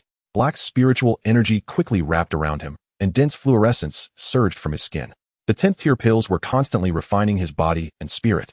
Combined with the effects of the spirit food he consumed daily and the feedback from his beast companion, he wasn't even sure how strong his physical body had become. It should be quite strong. As he walked slowly out of the forest path, a group of iron-backed wolves turned to look at Qin Feng. Taking out a gray wolf ear from his storage ring, Qin Feng smiled and threw it on the ground. Several iron-backed wolves' pupils constricted, their bodies bristling, transforming into green shadows as they lunged at Qin Feng. Go take care of the Wolf King. Let me practice on these little guys. With a roar, Qin Feng's muscles tensed, and a wave of black energy surged from his feet, propelling him like a cannonball toward an attacking iron-backed wolf. Bang! The moment their bodies collided, the iron-backed wolf let out a shriek. The sound of bones shattering echoed, and the massive body was sent flying several dozen meters, crashing into a black tree. Its limbs twitched, clearly not going to survive. The death of their companion did nothing to intimidate the remaining iron-backed wolves. Instead, it ignited their ferocity. Dodging an attacking iron-backed wolf, Qin Feng's palm, infused with spiritual energy, quickly grasped the wolf's tail and yanked, slamming its large body to the ground, kicking up a cloud of white dust. Before the wolf could howl, a silver scalpel had already plunged into its forehead, leaving only the handle exposed. With a copper head and iron bones, this accurately depicted the wolf's physicality. The bloody and brutal atmosphere began to spread. The pack of iron-backed wolves charged forward one after another, but Qin Feng always managed to dodge their attacks in a strange manner. Glancing at the increasingly dark sky, Qin Feng took the initiative to strike. His body, covered in spiritual energy, transformed into a killing machine. His palms, fists, elbows, and legs became weapons. At that moment, Qin Feng was like a sharp blade unsheathed, cold and ruthless, devouring the iron-backed wolf pack in front of him. Hot blood splattered everywhere, soaking the snowy ground, and steam began to rise as the air filled with a nauseating smell of blood. Kun the bear sat atop the Wolf King's head, silently watching the crazed beast rampaging through the pack, killing at will. Reaching out its paw, it touched its head, a glimmer of confusion flashing in its bare eyes. Besides cooking delicious meals, it turns out it can also fight so well. As time slowly passed, the smell of blood in the air grew stronger. After snapping the neck of the last iron-backed wolf, the bloodlust gradually faded. Closing his eyes and then opening them again, Qin Feng smiled gently at Kun. Kun paused in surprise. In a daze, a robust, bloodthirsty lion appeared behind it. Shaking its head, it stood up, dragging the gasping Wolf King toward Qin Feng. Stripping off all his clothes, Qin Feng poured a bucket of spring water over himself, steam enveloping him as his cold voice emerged. With a nod, Kun began picking up the scattered remains on the ground. Upon returning to the imperial capital, the faint light on the horizon had disappeared, and light snow began to fall. Streetlights flared to life in the alleys. The imperial capital was especially lively at night, with wealthy young masters seeking pleasure. Wrapping a treasure-hunting squirrel's tail around his neck, Qin Feng walked leisurely down the bustling street, hands in his pockets. Kun, do you want some candied hawthorn? Glancing back at the still and watchful Kun, who was fixated on the candied hawthorn vendor, Qin Feng approached and cheerfully patted its fluffy belly, asking. With a grunt, Kun responded affirmatively. Arriving in front of an old man, Qin Feng bought a dozen shiny candied hawthorns. Returning to his original spot, he handed a few to the seemingly fierce yet gentle giant in front of him. Gratefully, Kun let out a few low growls toward Qin Feng. Carefully grasping the disproportionately sized candied hawthorn, Kun extended its tongue and began to lick it gently. A smile appeared on the honest bear's face. The treasure-hunting squirrel's nose twitched, its eyes opening wide, looking pitifully at Qin Feng. You want some? Gripping the treasure-hunting squirrel's chubby chin, Qin Feng silently gazed into its small, dark eyes. You want it? I'll give it to you. Chapter 53, New Guests. Pinching the treasure-hunting squirrel's cheek, Qin Feng savored the candied hawthorn while quietly observing the bustling scene around him. Soon, a brightly lit shop came into view. At the entrance of the shop, people came and went, and two girls in brightly colored outfits stood smiling at the door. A place that sells clothes? Looking up at the sign above, Qin Feng muttered and walked toward the store. The two girls looked at Kun behind Qin Feng with awe, then hesitated to speak. Wait for me outside. Hearing Qin Feng's voice, Kun nodded. Entering the beautifully decorated shop, a light fragrance wafted up to his nose. The shop was large, and a group of elegantly dressed wealthy youths were chatting and picking out clothes with their companions. With his hands in his pockets, Qin Feng leisurely surveyed the clothing. He had promised to help Jasmine buy a few winter clothes yesterday, so this was a convenient detour. After browsing for a while, the prices of the clothes inside left Qin Feng astonished. One word: expensive. A single ordinary piece of clothing cost dozens of dark crystals. It should be noted that an ordinary family could survive for over half a year on just one gold coin, let alone the more precious dark crystals. Sir, which piece have you taken a liking to? While Qin Feng was lost in thought, a girl dressed in a robe made of saber-toothed rabbit fur approached him, looking up and softly asking. Glancing at the long furry tail behind the girl, Qin Feng sighed and pointed to his gray furry mink coat. It's cold. You want winter clothing, right? Qin Feng nodded. Then please follow me. The girl's charming face was filled with smiles, and a few hair accessories on her head swayed gently. On a snowy day, the prices of winter clothing were several times higher than usual. Following behind the girl, Qin Feng's gaze unintentionally fell on her head. The two fluffy rabbit ears were particularly eye-catching, and looking down her smooth back, he could see the long tail. This outfit looks pretty good. Sir, this area is. The girl's face turned as red as if it were about to bleed, glaring at Qin Feng in embarrassment and anger. Qin Feng's face flushed with embarrassment. The sharp pain caused the girl's eyes to redden quickly as she snatched the tail from Qin Feng's hand and tossed it into her storage ring. Listening to the man's cold explanation, she took a deep breath and pulled out a long shirt to put on. This area is for winter clothing. You can look for yourself. I have something to do. Whispering to Qin Feng, the girl lowered her head, her face flushed, and walked away, sighing. After staring for a while, Qin Feng's gaze landed on a pile of warm clothing. There were styles for both men and women. After carefully selecting, he finally chose 3 women's plush coats that suited Jasmine's figure. As for why they were suitable, well, he had seen her. Just as Qin Feng was about to leave, his attention was drawn to a spot of pure white. Are those stockings? Qin Feng blinked in disbelief. Made from the silk of a second-tier wild beast, the snow silkworm, priced at 1,000 xianjing. Looking at the label's description, Qin Feng reached out to touch them. The unique smoothness of the silk lingering on his skin. Silently taking off the clothing, Qin Feng walked expressionlessly to the counter. He believed Jasmine would like them. As he stepped outside, a gust of cold wind blew. Qin Feng instinctively tightened his gray plush mink coat. Growl. In the reluctant gazes of 2 girls, Kun scratched its head and walked towards Qin Feng. Returning to the old alley restaurant, he saw that it was brightly lit inside. With Jasmine anxiously pacing at the door, waving his hand to Kun behind him, Qin Feng stretched and walked toward the restaurant. After a long day, it was time to rest. Boss. Upon seeing Qin Feng, Jasmine's eyes lit up with surprise as she waved. Took a bit of time, have you eaten? No. Glancing behind her, Jasmine stood on her tiptoes and tugged at Qin Feng's arm, whispering in his ear, Boss, that old man who eats for free is back. Qin Feng frowned and turned to look. The old man, wearing straw slippers and a white tank top, was sitting at a table. Go heat up the leftovers my brother left. No way, boss. He wants you to make it yourself. He wants the snake skewers from that day. Releasing Qin Feng's arm, Jasmine stood flat-footed, letting out a soft sigh. Understood. Throwing the treasure-seeking squirrel from his shoulder into Jasmine's arms, Qin Feng walked towards the old man. Kid, you made me wait. Hurry up and bring me good wine and meat. Glancing at Qin Feng, the old man scratched his armpit and sniffed his hand before speaking slowly. Wait a moment. Avoiding the old man's hand with some disdain, Qin Feng walked towards the kitchen. The little brat is quite quick on the uptake. Turning on the stove, Qin Feng took out the snake meat from the unicorn-scaled python and cut it into pieces, skillfully skewering them and placing them on the grill, the whole process meticulous. As a chef, since a customer ordered, it should be taken seriously. The grill began to sizzle with oil, golden fat dripping onto the flames below. A rich aroma filled the kitchen.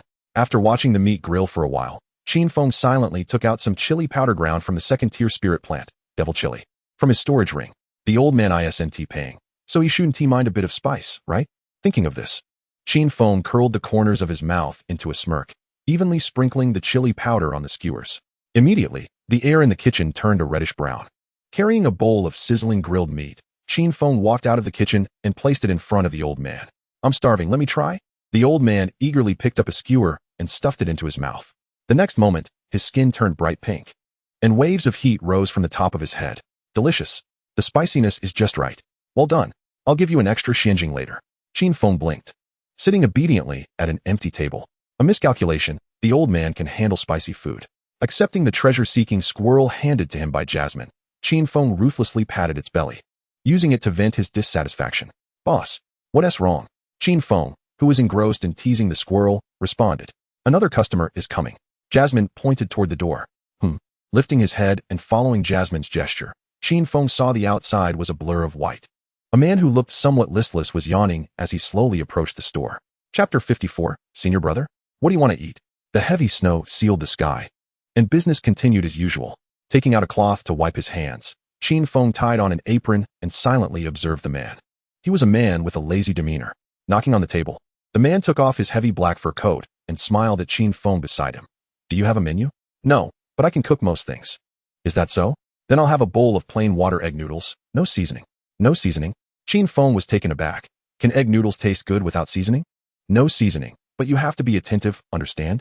The man yawned, lazily resting his chin in his hand, his gaze falling on Jasmine across the table.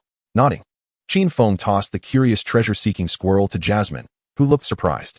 Just as he was heading toward the kitchen, his arm was suddenly grabbed. Qin Feng looked in confusion at the old man in the tank top. The old man grinned widely, revealing his big white teeth. Kid, make me a bowl of plain water egg noodles, just like the Crown Prince, using normal ingredients. Qin Feng's pupils shrank to the size of pinheads, and his breathing quickened. What are you waiting for? Hurry up, don't let me starve. The old man in the tank top began to blow his nose and glare. Taking a deep breath, Qin Feng slowly walked toward the kitchen. Above, the firefly was happily watching Qin Feng, its few white tufts on its head shaking excitedly. Closing the door tightly, Qin Feng sighed. What wind blew the Grand Eunuch's eldest disciple here?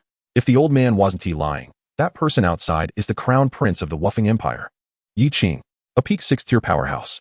Previously, when he dined, the Grand Eunuch occasionally mentioned that he had taken in a few disciples, with the Crown Prince Yi Qing being the most promising. Unfortunately, he particularly likes married women. Trouble. Adjusting his apron, Qin Feng approached the stove, and the orange flames slowly rose. A few minutes later, the kitchen door pushed open.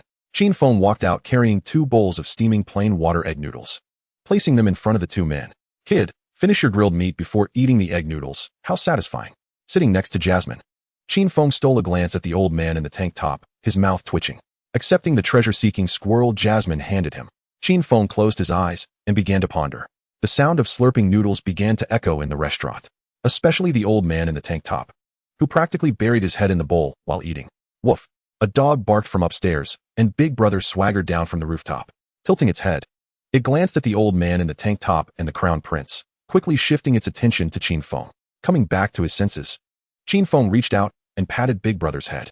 Having been fed spiritual food all day by Jasmine, Big Brother had grown quite a bit, nearing 3 meters in size. If he keeps eating like this, he would end up like Kun, stuck outside in the cold, unaware of his impending fate. Big Brother proudly shook his head at Qin Feng. His gaze occasionally fell on the treasure-seeking squirrel, which was sound asleep. Boss, the freeloading old man has run away. Raising his head, Qin Feng followed Jasmine's pointing direction and saw the old man's seat was now empty, leaving only an empty bowl and 2 xianjing. Clean up. Nodding to Qin Feng, Jasmine took the cloth and walked toward the table. After a while, the Crown Prince set down his bowl and chopsticks, smiling brightly at Qin Feng as he spoke. Junior brother, it's time to settle the bill. Looking forward to it. By the way, Eunuch Wang didn't take me as his disciple. My master is Shiminyu. That is not quite right. Yi Qing leisurely took out a black card from his storage ring and placed it on the wooden table. Do you know?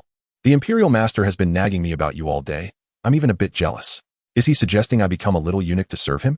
Thinking of Eunuch Wang's character, Qin Feng lowered his gaze and said faintly, "You guessed correctly. The Imperial Master indeed has such intentions." Yi Qing narrowed his eyes, playfully staring at this man favored by the Imperial Master. Seemingly recalling something, he reached out and pointed at the black card on the table, saying, "Also, this Xianjing card is worth 1,000,000. Consider it a meeting gift for you, little junior brother. It can be exchanged for Xianjing at major banks in the Imperial capital. It's too precious. How can I accept this?" Qin Feng silently tossed the card into his storage ring, his eyes fixed on Yi Qing, who was stretching lazily. A wealthy person, another heavyweight. Is this what a prince is like? Such generosity. Little junior brother, I'll come again at this time tomorrow. I heard from the Imperial Master that you can also make food that increases cultivation speed. Prepare it well tomorrow, and if you serve me comfortably, you won't miss out on the benefits. With a lazy smile directed at Qin Feng, Yi Qing cheerfully walked out the shop. Watching Yi Qing leave, Qin Feng greeted the circle bear under the peach tree. He closed the shop door, locked it, and rubbed his temples as he looked at the table where Jasmine was tidying up. "Jasmine, come to my room. I have a surprise for you." After saying that, he slowly went up to the second floor. The older brother, who had been lying on the ground, immediately got up and followed him. Today, he hoped to climb into bed and sleep. A surprise? Jasmine blinked her bright eyes, her hairpin falling off her head, revealing her long jade ears.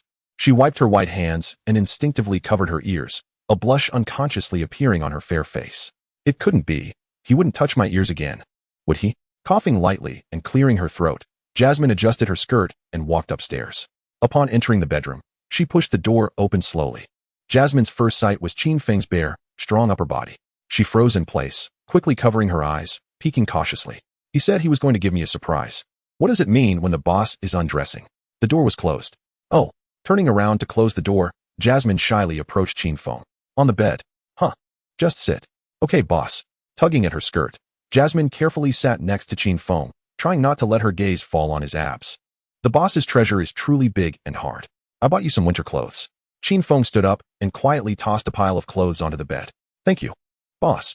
Jasmine was momentarily stunned. Then her face broke into a happy smile. She began to fondle the clothes on the bed with affection. Soon, she took out a pair of white long silk items from inside, looking at Qin Feng in confusion. This thing is called stockings. It's worn on the legs. I'll help you put them on. Oh, thank you, boss. No need to thank me. Qin Feng expressionlessly sat on a small stool by the bed and reached out to hold one of Jasmine's sparkling jade legs. Old boss, I think I'll put them on myself. Feeling the heat transmitted through her skin, Jasmine's face flushed, hurriedly reaching out to cover her skirt, whispering, "You won't put them on." "But." "There's no but. Take off your fabric short boots." Jasmine's translucent little feet were exposed to the air. He held her feet and began to rub them. Qin Feng's hand slowly moved upwards, occasionally pinching. Jasmine's delicate, slender legs felt soft like pudding, and it was particularly comfortable to touch. Boss, didn't you say you'd help me put them on?" Covering her skirt to prevent exposure, Jasmine's long jade ears began to wiggle rapidly. "Now, I'll help you put them on." Eek. The treasure-hunting squirrel curiously poked its head out, watching Qin Feng put the two stockings on Jasmine's fair, shiny jade legs. It felt so interesting. Chapter 55, Crystal Glaze Cake. In the morning, the biological clock arrived on time. Qin Feng opened his eyes to a scene of fluffy white. He reached out and pulled the treasure-hunting squirrel, which was snoring on his face, down, donned a gray fluffy mink coat, and slowly walked out of the bedroom. Coming downstairs, the aroma of food had already spread throughout the restaurant. A group of stray beasts had entered the shop, obediently lying on the ground eating food. Approaching Jasmine, he glanced at the shiny white stockings on her legs, and a smile tugged at the corners of his mouth. They looked good. It seemed Jasmine liked them quite a bit, and the old cadres liked them too. "Boss, good morning." After greeting, Qin Feng sat on a small stool by the door. Outside, the world was still covered in silver, with sporadic snowflakes beginning to fall. The circle bear was happily swinging a shovel to clear snow. Leaning against the doorframe, Qin Feng took out the spirit food recipe from his storage ring and began to flip through it. Second-tier dessert spirit food, crystal glaze. The process is said to be simple but also quite difficult. The main concern is mastering the heat. One misstep leads to another. Thinking of this, Qin Feng stood up and walked toward the kitchen. He decided to experiment. Bang! Hearing the noise coming from the kitchen, Jasmine blinked her eyes but then lost interest. Continuing to pet the cat and dog. Since the boss entered the kitchen, there would often be explosions and the rich, sweet smell of caramel wafting from it. Eek! The treasure-hunting squirrel suddenly darted out of the kitchen, jumping into Jasmine's arms, instinctively trying to burrow into her clothes. Blushing, she pulled it out, angrily rubbing its swollen belly. Perverted little mouse. Eek! The treasure-hunting squirrel comfortably patted its belly, indicating Jasmine to apply a bit more force. It seemed it had eaten quite a bit in the kitchen, sneaking out when it couldn't eat anymore. Bang! Another slight sound echoed. The fully white firefly trembled as it walked out of the kitchen, a few white fluffy hairs on its head drooping limply. So terrifying. Thinking about the horrific scene in the house, the firefly's dazed eyes were filled with fear. Chirp! It flew onto Jasmine's shoulder and cautiously rubbed its fluffy hair against her cheek. What on earth is the boss making? Rubbing the firefly's head. Curiosity clawed at her like a cat's paw, and Jasmine stood up to walk toward the kitchen. She decided to take a look. Bang! Another explosion sounded, and the black sugary scent wafted through the kitchen. Jasmine, who was about to watch from the door, let out a startled exclamation, only to be pulled into the black mist by a hand on her arm. The kitchen was foggy, and the sticky, syrupy black mist clung to her skin, making her feel uncomfortable. Boss. Looking at the shadow in front of her, Jasmine called out softly. Open your mouth. Oh, Jasmine's pupils widened as a hot and thick object filled her small mouth. Is it too big? It seemed she still needed to make it smaller. Qin Feng turned around and continued to fiddle with the second-tier dessert spirit food, crystal glaze. Cough, cough. Boss, you scared me. Pulling the sparkling candy stick from her mouth. Jasmine coughed and got up from the wall corner, gazing resentfully at the busy Qin Feng. How does the crystal glaze candy stick taste? Is there a strange feeling? Tasting it again, Jasmine fixed her hair and gave a serious evaluation. Listening to Jasmine's voice behind him, Qin Feng pushed open the window in front of him. The fog dissipating, and he began to ponder deeply. Which step went wrong? The second-tier wild crystal smelting and purification steps were correct, the timing and heat were fine, and the first-tier spiritual plant licorice's ratio was completely according to the book. Putting the candy stick in his mouth to taste, Jasmine suddenly spoke. Boss, although I don't understand, I know that the sweeter it is, the more bitter it will become in the end. Sweetness. A flash of inspiration suddenly exploded in his mind, and Qin Feng smiled. How could he not have thought of this? As long as he neutralized the sweetness of the first-tier sweet honey, wouldn't that be enough? Get out, Jasmine. Oh. Touching her head, Jasmine pushed the door open and walked out, closely followed by the well-fed older brother. Sitting beside the small stool, Jasmine looked up at the dim sky with scattered snowflakes. Yawning, she closed her eyes, leaning against the doorframe, and slowly fell asleep. Time passed slowly. A faint sweet aroma began to linger in the restaurant. The stray beasts lying on the ground began to stir, emitting low growls as they fixed their gaze on the kitchen direction. Pushing open the kitchen door, Qin Feng emerged holding a tray. The sweetness became increasingly intense, as if one were in a cake shop filled with creamy fruit cakes. Warm and cozy, he slowly sat down across from Jasmine. Qin Feng picked up a warm crystal cake and waved it under her delicate nostrils. So fragrant. Jasmine opened her eyes, staring blankly at the small, palm-sized, glistening cake in front of her. The petite cake was divided into 3 layers. The bottom layer was black, the second layer was translucent and appeared very bouncy, and the top layer was a steaming layer of white cream. Try it. Thank you, boss. Taking the piece of cake from Qin Feng's hand, Jasmine carefully took a small bite. The warm, soft cream on the top mixed with the translucent middle layer, combined with the bottom layer of black caramel crunch. The soft texture burst in her mouth, like a creamy volcano erupting. It was hot, yet had a hint of cool sweetness. Delicious. Watching Jasmine close her eyes in bliss, Qin Feng smiled and slowly sipped a cup of tea from the tray. Boss, I want more. Licking the white cream from the corner of her lips and swallowing slowly, Jasmine stared at Qin Feng with fiery eyes. Help yourself, there's plenty. Boss, aren't you going to eat? I will. With a gentle smile, Qin Feng reached out with his finger and wiped a bit of cream from the corner of Jasmine's lips, popping it into his mouth. Not bad, very tasty. Coming back to her senses, Jasmine quickly lowered her head, her cheeks turning as red as if they were dripping blood. She took small bites of the cake in her hand, visible steam rising from her forehead. How can the boss do this? So naughty. In the distance, the round bear, happily waving a hoe, dropped it and slowly walked towards the door. This smells so good. Qin Feng tossed a piece of cake towards the bear's wide-open mouth, making it grin from ear to ear. The older brother and the treasure-hunting squirrel lying on the ground looked dejected, unable to eat anymore as taste testers in the kitchen. Chapter 56, Lu Qingche. After collecting a dozen pieces of crystal cake from the tray, Qin Feng stood up and patted the confused bear's belly. Boss, where are you going? To the War King Academy, to collect a debt. He patted Jasmine's head. Qin Feng reached out again, wiping more cream from her lips and popping it into his mouth. Oh, cough, cough. Take care, boss. I will feed the older brother. Glancing at Jasmine, who was nervously clutching her clothes, Qin Feng smiled and then jumped onto the bear's shoulder. What a simple girl. Roar, patting its chest. The bear happily followed Qin Feng's directions, sprinting towards the War King Academy.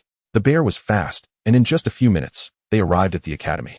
After greeting the plain-looking gatekeeper, Qin Feng dashed into the academy. Perhaps due to the snowy weather, the large academy had very few students around. Jumping down from the bear's shoulder, Qin Feng tightened his gray fur coat and fell into thought. Where's the girls' dormitory? Forget it. I'll ask someone. Looking around, his gaze quickly landed under a tree. There, a young man with a jade-like face, dressed in a white robe, was admiring the snow scene with his hands behind his back. At his feet was a small white fox. Taking out a black printed oil paper umbrella from his storage ring, Qin Feng walked towards the man. Noticing Qin Feng, the young man smiled gently and picked up the white fox from the ground. Excuse me, how do I get to the girls' dormitory? A freshman? Glancing at the man holding the black umbrella, Lu Qingche curled the corners of his mouth. With a second-tier skin refining cultivation, you must be the much-discussed Qin Feng. I heard you bullied Xiaoyu? Hearing the man's words, Qin Feng sighed and turned to leave. Another pursuer of Shimanyu. I had already encountered one when I was at the Beast Techniques Pavilion. No need to engage. Jumping back onto the bear's shoulder, the bear shook off the snowflakes on its head and leisurely walked away. After a turn, he finally saw a figure, and it was a familiar one. Qin Feng smiled and waved. Brother Fuguwei, Qin boss. Hearing the familiar voice, Wang Fuguwei turned around and was instantly delighted. How do I get to the girls' dormitory? Without beating around the bush, Qin Feng got straight to the point. Impressive. Wang Fuguwei gave a thumbs up, grinning broadly to reveal his big white teeth. Wait a moment. Qin boss, let me contact Sanyu, so he doesn't say I stood him up. It seems he didn't take him to the Yixiang building to face the guns today. Wang Fuguwei seemed to remember something and happily took out a communication stone from his storage ring to fiddle with. Following Wang Fuguwei, he talked non-stop like a machine gun. Even trying to interject was impossible. Patting Wang Fuguwei's shoulder to signal him to stop, Qin Feng nodded towards the man in white behind them. Brother Fuguwei, do you know the man in white following us? The man in white, who looked like a pest, was leisurely walking behind, holding the fox. Behind us? Wang Fuguwei turned his head to glance, and his expression darkened. Damn, why is it Lu Qingche this furball? I think I've heard that name before. A famous genius spirit master in the empire. You must have heard of him. He just came out of seclusion yesterday. Qin boss, let me tell you. Don't be fooled by Lu Qingche's appearance. He is actually just as despicable as us, a hypocrite. I once saw him at the Yixiang building, acting all high and mighty. That bastard, he shows one face while hiding another. It's disgusting. Such a person might stab you in the back with a smile at any moment. Wang Fuguwei spat on the ground, speaking indignantly. Qin Feng's mouth twitched as he instantly understood the situation. Lu Qingche probably came to keep an eye on him since he was heading to the girls' dormitory. Don't you think so, Ying? Lu Qingche is just a big fool. Ying. The Qinghuan phoenix on Wang Fuguwei's shoulder nodded vigorously, even though it didn't understand what it meant. The chattering Wang Fuguwei stopped in his tracks, gesturing for Qin Feng that they had arrived at the girls' dormitory. Qin Feng silently observed the so-called girls' dormitory, which was very simple.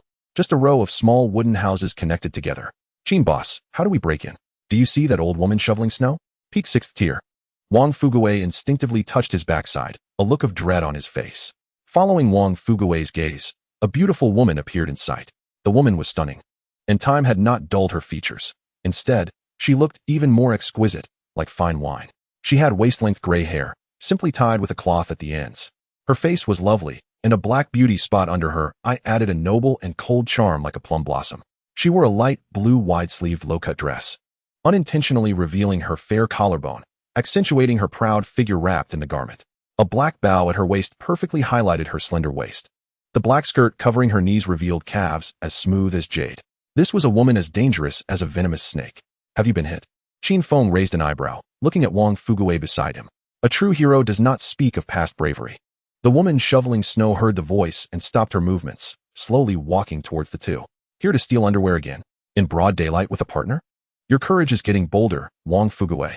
The woman's voice was enchanting, like a clear silver bell. No. Wang Fuguwei looked awkward, instinctively glancing at Qin Feng beside him. Qin boss, are you serious about taking a step back? Wang Fuguwei's voice carried a touch of sadness. Taking a step back, Qin Feng's gaze flickered. He didn't expect Wang Fuguwei to engage in such sordid affairs. Truly, he was the notorious young master of the imperial capital, always involved in matters beyond the reach of ordinary people. Wang Fuguwei, every time I see you, I lose all desire to sleep. He still remembered what he had said back then. If I catch you appearing in this polluted air, it will be the end for you. A woman silently pulled out a cigarette from her sleeve, lit it with her fingertips, took an elegant puff, and said to Wang Fuguwei, we should get going, Boss Qin. We are here to find someone. Could you please call out Shimanyu for me? Qin Feng stepped forward and took out a crystal jelly cake from his storage ring. This little rascal is trying to curry favor with me? Chapter 57. Want more? Little rascal, ask around the Battle King Academy. Who doesn't know that I am fair and just? You see, do you think my sister Ying is someone who easily accepts bribes? Extending her slender fingers, Ying wiped the black sugar residue from her lips and put it in her mouth, staring at Qin Feng without changing her expression. Seeing this, Qin Feng stood beside Ying, holding an oiled paper umbrella. 3 boxes of packaged crystal jelly cakes had silently appeared in his hands. Sister Ying, could you please be accommodating? It's just a small dessert. A token of respect. At such a young age, he was smooth-talking. One wondered how many girls he had deceived with that mouth. Taking the cake, Ying shook her hand holding the pipe and slowly walked towards the courtyard. Watching Ying leave, Wang Fugui breathed a sigh of relief, loosening the hand that had been covering his rear. He didn't want to experience another round of the 3-day bedridden beating package. Sitting in the warm embrace of the round bear, he glanced up at the sky.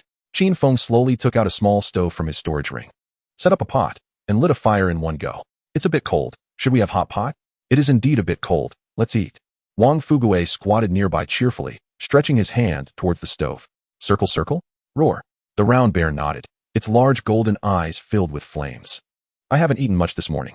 Wang Fugui's smile froze as he realized Qin Feng was talking to the pet. Are we eating together, Brother Fugui? Qin Feng smiled, pulling out a small stool and some bowls and chopsticks from his storage ring. Hee. Wang Fugui chuckled foolishly and sat down on the small stool. Instantly, the wooden legs of the short chair made a creaking sound, sinking deep into the snow. Qin Feng poured the dual-flavor hot pot broth into the pot. The crystal pink soup made a sizzling sound as it came into contact with the hot iron pot. A faint red steam rose from the pot, and a rich, salty, and spicy aroma burst forth like a blooming rose. So fragrant. Wang Fugui rolled up his sleeves, his eyes fixed on the broth, saliva uncontrollably swirling in his mouth. Boss Qin, can this soup be drunk directly? No. Plates of well-prepared vegetables and meat were taken out from Qin Feng's storage ring and placed in front of the two. Like this. In front of Wang Fugui, Qin Feng picked up a piece of white snake meat and placed it in the pot. After a dozen seconds, he fished it out, and the snake meat had curled into a flower shape. Droplets of crystal pink broth fell onto the stove, and the small flames instantly surged, like a furious dragon roaring. I understand. Wang Fugui imitated Qin Feng, picking up a slice of meat and placing it in the pot. Hiss. After tasting the slice of meat, Wang Fugui gasped, his face turning rosy. It's so delicious. Boss Qin. Qin Feng's eyes narrowed into a slit. He liked Wang Fugui's honest nature. He opened another pot and dumped a heap of vegetables and meat into it. The round bear happily carried the pot to the side and indulged in tasting it, its massive body shaking from time to time. Pouring a plate of clear and sweet monkey wine, Qin Feng took small sips. His gaze, however, fell on Lu Qingxie not far away. The other person still wore a calm smile, occasionally bending down to tease the white fox in her arms. Interesting. Qin Feng chuckled softly, then shifted his focus away.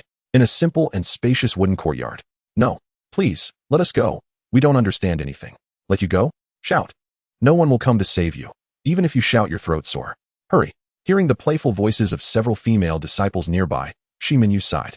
A black giant sword continuously swung in her hand, the fierce wind stirring up layers of white snow. She was like a robot, repeating the same motion over and over again. The invisible heavy burden on her shoulders kept her spirit tense at all times. Genius? Without effort, just going with the flow. Even the most talented will end up mediocre. Just as Shi Minyu was about to do a few more rounds, a seductive woman's voice rang out from outside. Is Shi Minyu there? The faces of the female disciples playing around changed dramatically. Isn't that voice Sister Ying? What's going on? Checking rooms in broad daylight. Putting away her giant sword, a black aura wrapped around her body, beads of sweat evaporating into steam. Changing into a black dress and inserting a shiny silver hairpin, Shi Minyu lightly moved to the door and unlatched it. Sister Ying, someone is looking for you. I came to inform you. Let's go.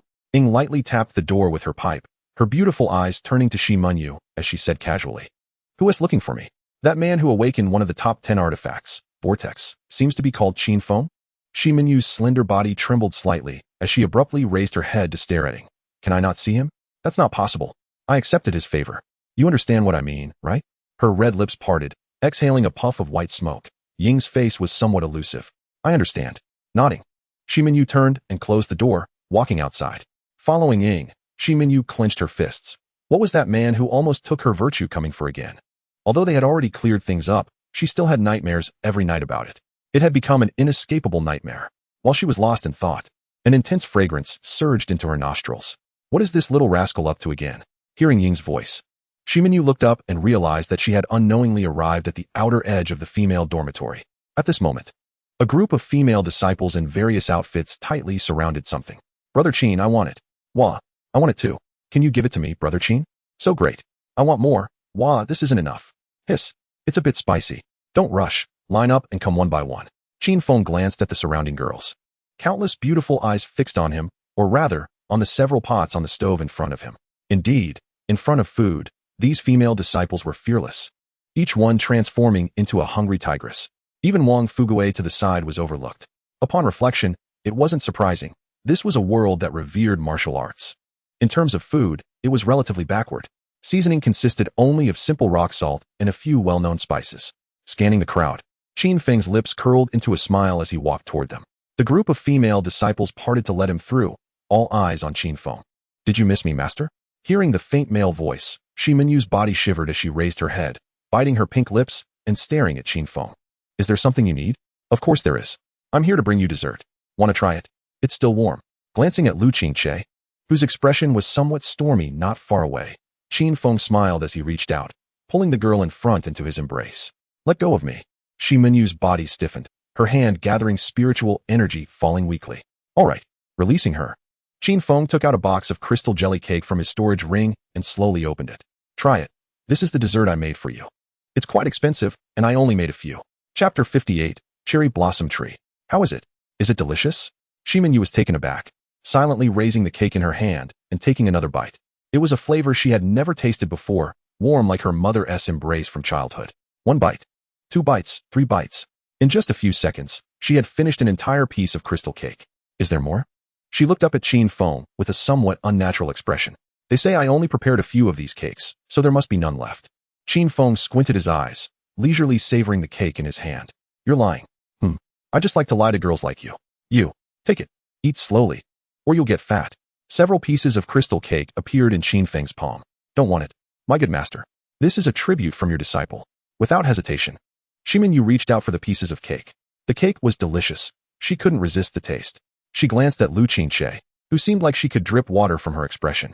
Qin Feng pulled the girl's arm back into his embrace again. He quickly lowered his head and once again claimed that rosy hue with dominance. You. Shiminyu's pupils widened, pushing Qin Feng away forcefully. Her chest began to rise and fall violently, her hair ornaments swaying and making pleasant sounds. It's quite sweet. This is much better than the cake, don't you think? Master? A group of female students nearby stared blankly at everything, silent as a grave. Even Wang Fugui was dumbfounded. Yingyang was right beside them. Was Qin Feng a bit too bold? A murderous intent rose, and Lu Qingche, with her clothes fluttering, slowly approached while holding a fox in her arms. Quite patient, huh? Glancing at Lu Qingche, Qin Feng chuckled and pulled Shiminyu's arm back into his embrace once more. Let go of me. Shiminyu's face flushed red. The gazes from those around made her wish she could find a hole to burrow into. Being so lightly taken advantage of by this man again. Especially in front of so many people. If I let you go, wouldn't that be embarrassing? So many people are watching. Besides, we've already kissed. He pinched Shiminyu's glistening earlobe, lifted a strand of her hair to smell it, and whispered softly in her ear. Psychopath. Shameless. Thick-skinned. Hey, I'm just cheap. My good master, what can you do to me? Qin Feng, let go of Xiaoyu. Lu Qingche shouted angrily, her eyes bloodshot as she stared intently at Qin Feng.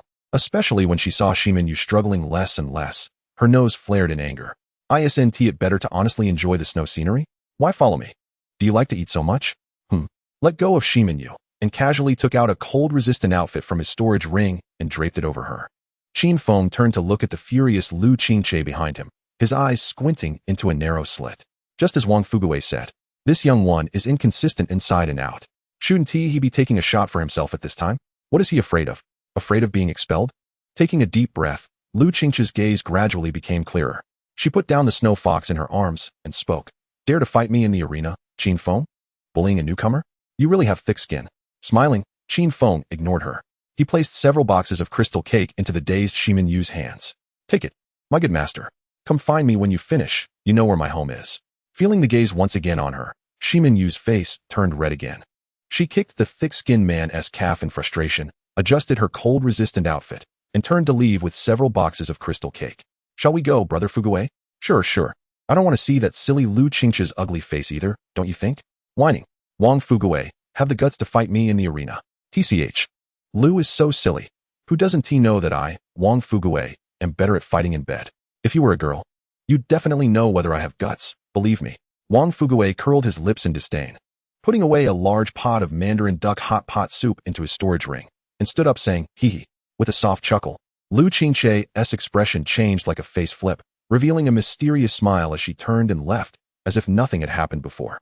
Thank you, Sister Ing, for your care. It's just a small token of respect. It's so cold today, eating some dessert is quite nice. Qin Feng approached Ing Yang, who was smoking and watching the show, placing several boxes of crystal cake in her hand. The little rascal knows how to play. Watching Ing Yang put away the cake, Qin Feng smiled and glanced at the huge cherry blossom tree in the courtyard, calling out to Wang Fugui as they turned to leave. On the way, Qin Feng opened a box of crystal cake and accurately tossed it into the open mouth of the circle bear behind him. Then leisurely, he asked Wang Fugui beside him, Sister Ing, she is not human, right? Wang Fugui chuckled, scratching his butt, and replied, Sister Ing is indeed not human. She is a cherry blossom tree nourished by the spiritual spring. Although her cultivation is only at the peak of the 6th stage, her grade has reached the level of long-term form. It is said that Sister Ing has been waiting for someone, so she stayed at the War King Academy to be the dormitory manager. Her status is so high that even the past directors respect her greatly. Otherwise, in this large War King Academy, who would dare to touch me? Wang Fugui? Qin Feng nodded beside him. Wang Fugui's father is the head of the Wang family, one of the 4 great families in the imperial capital, and his second uncle is the peak 8th stage imperial teacher, Wang the eunuch, a true second-generation rich and official. Don't be fooled by his daily antics. He lives more freely than anyone else. Boss Qin. Coming back to his senses, Qin Feng responded, looking curiously at Wang Fugui, who had stopped in excitement. The day is still early. Should we go to the Yishang Tower to have some fun? Seeing Qin Feng's slightly dark expression, Wang Fugui hurriedly added, No, I see you like to drink. There's a fruit wine called Osmanthus Honey Brew in Yishang Tower. It's especially delicious. Many people come specifically for this specialty. Osmanthus Honey Brew. Yes, it's really good, but unfortunately, each person can only buy 1 pot a day. No more than that. Isn't it expensive? Not expensive. 1 pot is 10,000 xianjing. Wang Fugui waved his hand dismissively, his fingers adorned with several gem rings shining with enchanting luster. In a daze, Qin Feng seemed to see a mountain of xianjing behind Wang Fugui. Shall we go? Wang Fugui rubbed his hands together, his face full of anticipation. Then let us go? Hearing you say this, I also want to try the so-called Osmanthus Honey Brew. Qin Feng thought for a moment and then nodded. Great. Let us go find March later. I said I'd take him last time, but he always found excuses to back out. Chapter 59. Osmanthus Honey Brew in Yishang Tower. Watch me catch him off guard this time. The Hunter Association, huh? I've never been there. Qin Feng's eyes flickered. The so-called Hunter Association is like mercenaries in the past, posting tasks of various levels for others to take. He didn't want to go there. What is so good about a bunch of rugged, shirtless men? Wang Fugui pointed his chin. Arriving at the courtyard gate with Wang Fugui, he tossed a snakeskin bag of xianjing. Uncle Zhang, I'm going out for a stroll. The elderly gatekeeper immediately brightened up, putting away his iron rod, waving his hand, collecting the xianjing, and opening the specially made iron gate. Qin Feng's eyes twitched. That bag probably contained hundreds of thousands of xianjing, truly treating xianjing like dirt. Just out of the courtyard, not a few steps away, an old man in a black tang suit appeared beside Wang Fugui like a ghost. Young Master Fugui, going to stroll around Yishang Tower again? Who is this? Uncle Lu smiled at Qin Feng, his eagle-like eyes sharp as cold stars in the sky. Gur. The circle bear let out a low growl. Its fur bristled, sensing a threat from this old man. Uncle Lu, this is Boss Qin. Glancing at Qin Feng's palm, Lu Bo nodded, and with a gust of wind, his figure gradually disappeared. It was an afterimage. The other party had left without notice. Such a strong physique. Qin Feng's expression tightened. This was definitely a master of physical strength. Scared, Boss Qin? Seeing this, Wang Fugui grinned, knowing Lu Bo's peak strength in the early 7th stage since he had seen him grow up. Impressive. Qin Feng nodded. There were very few warriors focused on body refinement, and even fewer had achieved significant accomplishments. Following Wang Fugui along the way, he chattered like a machine gun, spewing various banter and beginning to mentally pollute Qin Feng. After about 10 minutes, Wang Fugui stopped and pointed at a huge building in front of them, saying to Qin Feng, Boss Qin, we've arrived at the Hunters Guild. Shall we go in and take a look? After glancing at the building, Qin Feng nodded. Wang Fugui pushed open the door, and a mix of sweat and alcohol wafted out. Everyone seated turned their gaze to the entrance, then continued eating their food.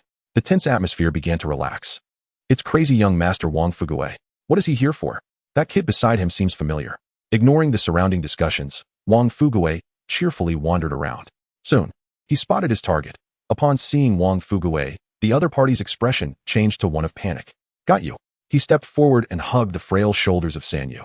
Grinning widely, San Yu's body stiffened, trembling slightly before returning to normal. Let's go? To the Yixiang building to hold guns. I have work to do. Let's do it another day, brother Fuguwei.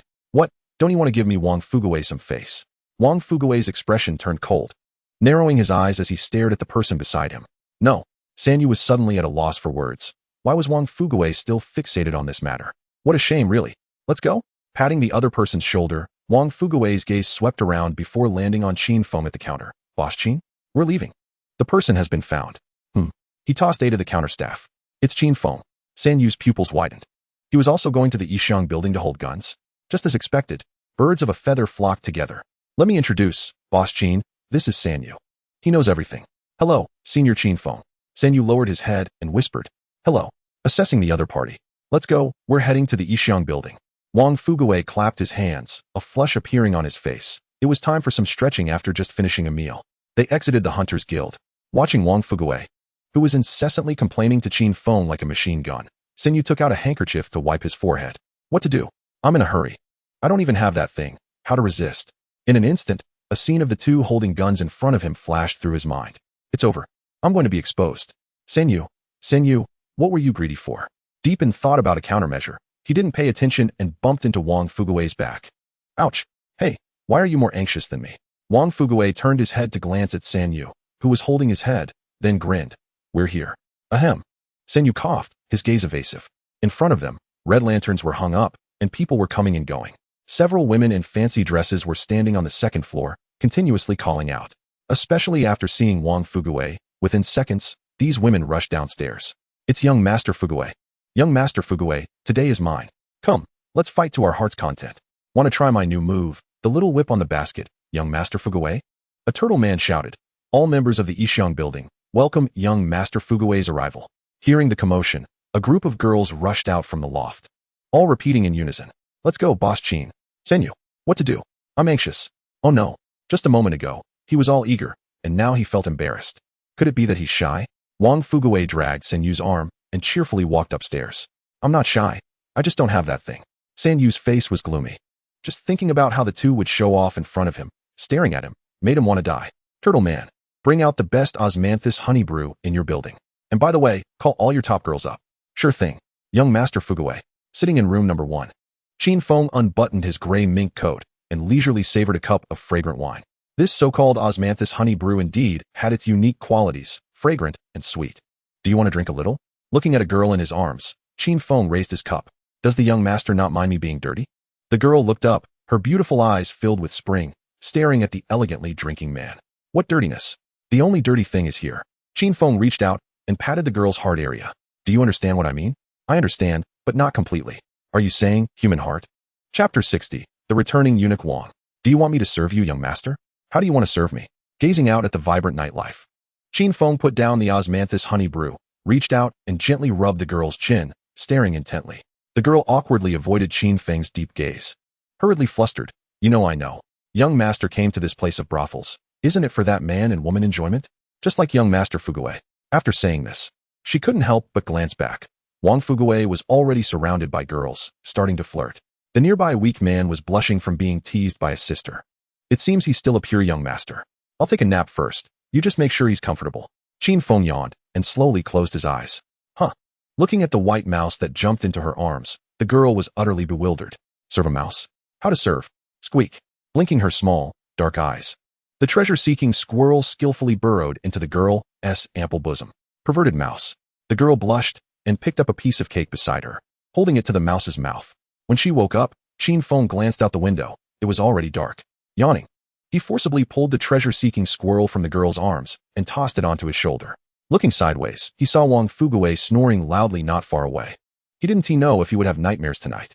Placing the girl asleep in his arms on a fur-covered chair, Qin Feng jumped down from the window. Looking up at the dim sky, he brushed off the snow from his gray mink coat and walked towards the nearby alley. I'm back, Kun Kun. Roar. Hearing the sound, the bear named Kun Kun, which was sleeping in the shadows, suddenly stood up, the thin layer of snow falling off its body as it dashed to Qin Feng's side. Returning to the restaurant's vicinity, a familiar figure was sitting at the entrance. It was none other than Eunuch Wang. At this moment, he was leisurely sipping a cup of hot tea, with steam rising toward his face. Beside him stood a woman in feathered attire. She occasionally stole glances at Eunuch Wang, then casually diverted her gaze. Patting Kun's belly, Qin Feng silently approached the restaurant, which was radiating an orange glow. Looking up at Qin Feng, who was walking towards him with his hands in his pockets, Eunuch Wang leisurely sipped his tea. Sitting beside Eunuch Wang on a small stool, Qin Feng revealed a smile. Mid-second stage? So fast. Aren't I a soul master? If you hadn't mentioned it, we would have forgotten you are still a soul master. Eunuch Wang made a delicate gesture towards Qin Feng, his eyes sparkling with a strange light. Let me check your body and see if you're developing normally. Hearing Eunuch Wang's voice, Qin Feng's eyelids twitched. The dead king's eunuch always says some strange things. His physical development is normal, with a physical strength reaching that of an ordinary third-tier bone-forging realm expert, which is quite impressive. Qin Feng put on his gray mink coat again and sat on a small stool. The eunuch nodded, took off his felt hat, and handed it to the nearby feather-clad attendant. Both sides fell into silence. 1 minute. 2 minutes. The corner of Qin Feng's mouth twitched as he took the clear tea handed to him by Jasmine and spoke first. Do you have something to tell me, eunuch? He suppressed the discomfort in his stomach. Qin Feng quickly took a sip of the tea and turned to look intently at the proud and shaking-headed eunuch. Have you heard of the border war? No, Boss Qin. Do you want to go to the border and experience it, to bring glory to the kingdom of Wufeng? Not at all. Qin Feng shook his head. Nonsense. With my second-tier cultivation level, going to the border would just be spreading warmth? Don't be so quick to refuse. Let me explain what a border war is. The eunuch patted his shoulder. The feather-clad attendant behind him obediently came over and began to knead his shoulders with her long fingers. The eunuch closed his narrow eyes in comfort and slowly spoke. A border war is a decisive battle between elites of various ranks from two countries at the border, showcasing national strength.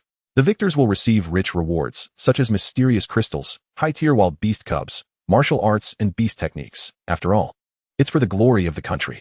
Oh, Qin Feng responded, pulling down the treasure-seeking squirrel on his shoulder and starting to rub its fluffy belly. Not tempted? Not tempted. Just help me with this favor.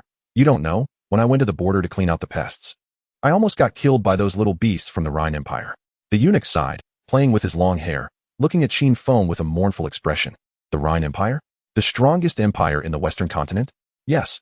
Do you remember that man who tried to assassinate you? He was an assassin from the Rhine Empire.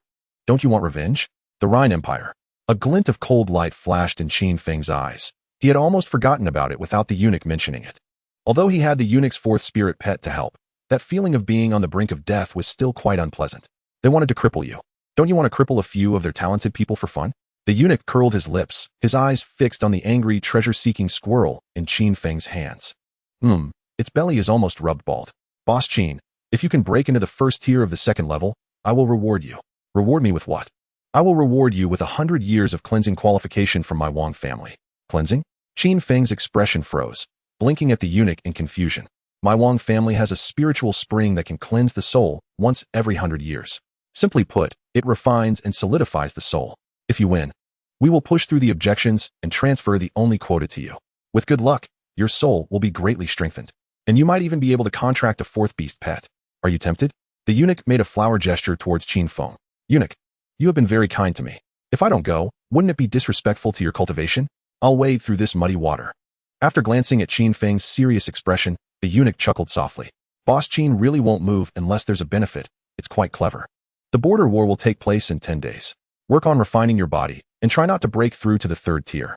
The eunuch stood up, took the felt hat from the feather-clad attendant beside him, placed it on his head, and then casually said, in 10 days? Qin Feng nodded, then took out a few boxes of crystal glass cakes from his spatial ring and handed them to the eunuch. New spirit food? A trace of surprise flashed in the eunuch's eyes. Watching the eunuch leave with an umbrella, Qin Feng smiled gently. Chapter 61. I have nothing left, eunuch. Boss, I still want to eat cake. Take it. Jasmine, who received the cake handed over by Qin Feng, smiled a bit shyly. Do you think I'm too greedy? Taking a glass cover from his spatial ring to cover the dining table, the steam had already been blocked. Removing the beast skin apron from his body, Qin Feng moved a small stool to sit down steadily by the door. Almost an hour had passed since the eunuch left, and the sky was now dotted with stars. A woo! A roar sounded, and a pair of blue, elongated beast eyes slowly emerged from the darkness of the alley. The strong body, 3 meters long, resembled a small tank, its fur glistening under the moonlight. It approached Qin Feng, revealing sharp canine teeth, and growled, while the elder brother proudly shook off the fur on its body. The meaning was clear. Look how fierce I am. Qin Feng, expressionless, slapped the elder brother on the forehead, instantly leaving it stunned. Go play. Its size was too big. From today onwards, it could only sleep outside with the circle bear. Hearing Qin Feng's words, the elder brother tilted its head, ears perked up, with shock in its blue eyes. Me? Am I being rejected? You clearly made me eat so much. It glared at Qin Feng. It turned its proud head and walked towards the circle bear under the peach tree. Its long tail curled up layers of white snow and accurately shot into a bird's nest, startling a few silly birds that poked their heads out to observe. After waiting at the door for a while, a figure holding a flower umbrella slowly walked from afar. Seeing this, Qin Feng got up and walked into the house, thinking that they might not come anymore. Little junior brother, I had a lot of customers today, so I'm a bit late. He put away the umbrella and leaned it against the doorframe. Yi Qing yawned and greeted inside the house. If it gets any later, I'll have to close the door and sleep, especially with this cold weather. Qin Feng smiled at Yi Qing, quickly lifting the glass cover on the table. Rich steam slowly rose from it and quickly spread throughout the restaurant. Want to try? Yi Qing's nostrils flared, and the corners of his mouth curved into a smile. Sitting at the table, he leisurely picked up a piece of rabbit meat and put it in his mouth. This taste is really fragrant, delicious, calmly expressing his admiration. Yi Qing continued to eat the meat in the pot slowly. Observing Yi Qing's expression, Qin Feng sighed. If he wasn't mistaken, this big prince Yi Qing was someone who had no sense of taste. He could smell the aroma, but couldn't taste it. No wonder he ordered plain water egg noodles the first time. If he couldn't taste anything, everything would taste the same, even if it was something like Ollie. He could eat it without expression, then smile and say to himself, little junior brother, your skills are really great, delicious. Hearing Qin Feng sigh, Yi Qing put down his bowl and chopsticks, saying softly, little junior brother, you noticed? Noticed. I was poisoned when I was young, and even if I cut off my tongue and used a regeneration elixir, I still can't taste anything. Palace intrigue? Qin Feng cautiously asked. After all, he had watched so many palace dramas in his previous life, all about the struggle for the throne and such. Pretty much, the royal family encourages internal strife. Like raising goo, it's very boring. Let's not talk about that. Little junior brother, let's change the subject. Yi Qing smiled lazily and softly, resting his chin on his hand and staring intently at Qin Feng. What to talk about? I heard from the imperial teacher that you plan to participate in the border war. Eunuch Wang wants me to join the second-tier promising youth group. In that case, I'm also participating in the border war. I'll cheer for you at that time. Taking out a black stick-like object from his spatial ring, he rubbed it at his fingertips, and wisps of blue smoke rose. Yi Qing put it in his mouth and mumbled, all right, want one? It's a refreshing stick, a stimulating thing, a palace secret concoction. Yi Qing tossed a finger-thick item to Qin Feng. Don't worry, it's not poisonous. You're my little junior brother. As your big brother, how could I harm you? Qin Feng's eyes flickered as he quietly tossed it into his spatial ring. Quite cautious, nice, I like it. Yi Qing yawned and took out a stick from the spatial ring, tossing it to Qin Feng. I grabbed the wrong one just now. That one contains venom from a 5th-tier wild beast's toxic toad. One sip, and you're dead. I'm keeping that for my real brothers to play with. Qin Feng's mouth twitched, his face quickly darkening. Something that could kill with one sip, and he said it wouldn't harm himself. Don't worry, this one is non-toxic. I was just testing your alertness. Junior brother, trust me. Trust you? Qin Feng said seriously, taking the stick that could invigorate him.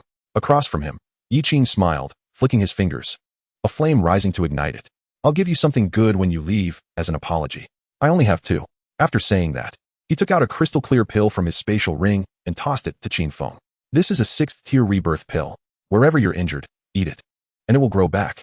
Even if you're split in half, it will work, and you'll become even more robust. Doesn't Wang Gonggong need it? Why would he need it? Yi Qing said mysteriously, then stood up, picked up his umbrella, and walked outside. He came and went in a hurry. Could it be that his physical level is too high, and a 6th-tier pill wouldn't work on him? Or is he addicted to being a eunuch? After pondering for a bit, Qin Feng extinguished the cigarette butt and tossed it into the spatial ring, then stood up and walked to close the shop door. He leisurely made his way to the 2nd floor, passing by the room of Jasmine, which was brightly lit. Pushing open the door, he saw Jasmine already in bed, her head poking out from under the covers. When she saw Qin Feng standing at the door, she was momentarily stunned. If you can't sleep alone, you can find me. The boss will keep you company. I can sleep, boss? Jasmine looked confused at Qin Feng's words. If you can't sleep, find me. He repeated it and closed the door, walking towards his own room with his hands in his pockets. Is there a problem if the boss cares for his employees and takes them to bed? If there is, I'll get beaten. Back in his bedroom, Qin Feng took off his clothes and lay flat on the bed.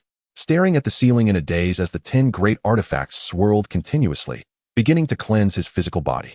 Court intrigue, huh? Does Yi Qing want me to take the right position? Does Wang Gonggong know? Achoo! Who's talking about the eunuch? On the big bed, Wang Gonggong sneezed, while beside him, Yu Yi covered her voluptuous upper body with a thin blanket, gazing at him affectionately. 3 other girls poked their heads out from under the blanket, their beautiful eyes fixed on Wang Gonggong. Want more? Our family has already run out. Wang Gonggong rubbed his forehead, showing a troubled expression. Qing, Yu Yi, Huang Ling. Decoy, tomorrow, I'll ask Qin Feng for a cake again, okay? Let's sleep first. Our family is tired. Wang Gonggong yawned, stretching out his arms. With 2 girls on each side. Just as dawn broke, the restaurant's door was pushed open by Qin Feng, and a cold wind rushed in, causing a few snowflakes to fall to the ground. Last night, it started snowing again in the imperial capital, tightening the collar of his slightly sleepy outfit. Qin Feng picked up his fishing rod and greeted his excited older brother, who was playing in the snow. Woo! Breathing out hot air, the older brother excitedly ran over. Shaking his head, after a pat on the head, Qin Feng mounted up. Let's go, 30 years east of the river, 30 years west of the river. Tonight is different from the past. Let's be bold and go fishing at the edge of the Black Forest. Woo! With a howl to the sky, the older brother started running wildly. It had been a long time since he had ridden himself, so he wanted to show off today. Grabbing the older brother's dog ears, Qin Feng began to gaze at the sky in a daze. He didn't know how many lonely nights the Black Silk Goddess had spent after his death. Woo! So fast. Did we arrive? The Blackwood was covered in white snow, and from time to time, a few birds flew out from the dense forest to forage. Patting the older brother's head, he said, keep going, head to the deep pool where the unicorn-scaled python is. Nodding his head, the 3-meter-long streamlined and robust body shot towards the deep pool like a cannonball, reaching it in just a few minutes. After removing a few leaves stuck to his forehead, Qin Feng walked slowly towards the deep pool with his simple fishing rod. Perhaps due to the snow, there were very few wild beasts by the pool. A few 2-meter-tall, thick-skinned, ordinary second-tier black-brown bears had become the local rulers. Upon seeing Qin Feng, the black-brown bears charged at him with fierce growls, pounding their chests as they approached. Do you want to fight me? Qin Feng smiled. Perhaps it was because he was used to his own circle of bears that he felt no aversion to these ordinary black-brown bears. Roar! One of the irritable black-brown bears instantly became furious. What does his smile mean? Thinking this, its strong limbs hit the ground as it roared and charged at the man holding a small stick not far away, kicking up a cloud of snow like a snowplow. Dropping the fishing rod, Qin Feng grinned and bared his white teeth, his body suddenly accelerating as he transformed his palm into a fist and slammed it into the black-brown bear's chest. Bang! The black-brown bear was instantly sent flying more than 10 meters, its massive body leaving a long mark in the snow. A few black-brown bears were momentarily stunned, staring blankly at their fallen companion who was howling in pain. Wang Gonggong really didn't deceive me. Without the addition of spiritual energy, relying solely on physical strength to fight a second-tier wild beast is like child's play. Glancing at the white mark on his arm, Qin Feng began to talk to himself. Then, his gaze fell on the remaining black-brown bears. There are many types of fish in the deep pool of the Black Forest, unlike the imperial capital's moat, which only has piranhas. Fishing too much can be quite bothersome. Holding the invigorating stick, Qin Feng squinted at the lake surface. The simple float moved, and with a strong pull, a 1-meter-long first-tier wild beast, the sharp-beaked eel, was lifted onto the shore. With a silver fishing line accurately piercing its forehead, Qin Feng sighed. Of course, there are also many poisonous things, like this sharp-beaked eel, which has poison in its flesh. Jumping off the stack of unconscious black-brown bear bodies, he bent down to pull out the silver line and shake off the blood, stretching his back as he walked towards a nearby spot. The harvest was pretty good, enough to make a pot of fish soup. Glancing at Qin Feng at the door, Shi Minyu quietly stood up, her beautiful eyes fixed on him. Do I have something on my face? Placing the fishing rod on the threshold, Qin Feng slowly walked towards Shi Minyu. Give it to me. Biting her lip, Shi Minyu extended her delicate hand with a complicated expression. Give what? Removing the tail of the treasure-hunting squirrel from his neck, Qin Feng squinted his eyes. You know what you're asking. You said yesterday, after eating, to find you. After saying this, Shi Minyu awkwardly looked away. That crystal-glazed cake was really delicious. After returning, I only ate 1 box, and the rest I shared with a few female students. Moreover, after eating the cake, my training in martial arts went surprisingly smoothly. The unclear parts cleared up like clouds parting to reveal the sun. It's truly amazing. Smiling, Qin Feng sat at the table and casually pulled Shi Minyu onto his lap. Why aren't you resisting? Looking at Shi Minyu, who was not struggling on his legs, Qin Feng was a bit confused. If you give me the cake, I'll resist. All right, I'll give it to you. Hurry and resist. Let go of me. Shi Minyu's face quickly flushed red as she yanked away Qin Feng's hand that was around her waist and quickly fled. I still have some here. Is one enough? Qin Feng chuckled and took out a few boxes from the spatial ring and placed them on the table. Let me kiss you. These are all yours. How about it? No way. Shi Minyu's expression turned cold, and without hesitation, she turned to leave. The hairpin on her head swaying gently and making a pleasant sound. Come when called, go when dismissed. What does she think I am? Here, master, I'm just joking. Qin Feng held the boxes of cake and sighed softly. Then give it to me. Fine. Watching the hand reaching for the cake, Qin Feng's eyes flashed with a hint of mockery as he quickly reached out to pull it into his embrace, then held the other person's white chin. Some men's words cannot be trusted. Take this, wear the cold-resistant clothes I gave you yesterday, and I'll send you a few more boxes. Really? Shi Minyu was surprised. Standing up and blinking blankly at Qin Feng, she was already prepared to be forcefully kissed and then gargle for 10 seconds. Really, it's so cold. Even a 5th-tier strong person should wear what they need to wear. Taking out a few more boxes from the storage ring and placing them on the table, Qin Feng said lightly, Okay, I'll wear it. In front of Qin Feng, she took out the cold-resistant clothes from the storage ring and put them on. Here, I'm giving you a pair of Mandarin duck pots, the ones we ate at the entrance of your courtyard, perfect for this weather. Are you really giving them all to me? Yes. Shi Minyu quickly stepped forward, putting the items from the table into her storage ring. Glancing at Qin Feng, who showed no reaction, and she let out a sigh of relief. I'm leaving. Wait, hold on. I have a question for you. Do you exercise your body? Yes, I swing a 1,000-pound heavy sword 2,000 times every day. Do you know any hand-to-hand combat techniques? Hand-to-hand combat. What kind of martial skill is that? A look of surprise flashed across Shi Minyu's face as she tilted her head to look at Qin Feng. If you don't know, come upstairs with me. I'll teach you. Ugh, disgusting. Shi Minyu's little face flushed, she cursed, and turned to walk out of the shop. Sure enough, you can't expect anything good from a dog's mouth. Chapter 63, Ordinary Fried Rice. Watching Shi Minyu's figure, Qin Feng smiled and settled down on a small stool at the doorway. Boss. Mo Li cautiously approached with a cup of clear tea, greeted him, and then handed it to Qin Feng. Taking the clear tea, Qin Feng sipped slowly, then glanced at Mo Li, who was sitting beside him, seeming hesitant to speak. Do you have any questions? No. If you have any, just ask. Oh. Mo Li scratched her head a bit shyly, thought for a moment, and said, Boss. Do you want Miss Yu to be the boss lady? Miss Yu is indeed quite nice and beautiful. Listening to the murmurs by his ear, Qin Feng held the teacup with half-closed eyes, lazily leaning against the door frame. And Miss Yu, do you want to be the boss lady, Mo Li? Huh. The voice suddenly stopped, and Mo Li stared blankly at Qin Feng, the restaurant becoming quiet. Coming back to her senses, a thin layer of blush quietly appeared on Mo Li's pretty face. The hairpin on her head gently fell, revealing her pair of flushed and hot pointed ears. Boss, what are you talking about? You can't joke about that. I don't understand anything. Watching Mo Li's reaction, Qin Feng smiled and slowly sipped the clear tea. Just teasing you. You scared me. Patting her chest, Mo Li let out a sigh of relief, picked up the fallen hairpin, and put it back on her head. However, the blush on her face, like a peach blossom bud, couldn't be hidden. Oh well, go feed the big brother and the circle. Okay, boss. Mo Li nodded and got up to head towards the kitchen. Chirp. The treasure-hunting squirrel drowsily poked its head out from the collar, its small black eyes blankly staring outside. Tightening the gray mink coat on his body, Qin Feng shifted to a more comfortable position and slowly closed his eyes. When he woke up, it was already noon.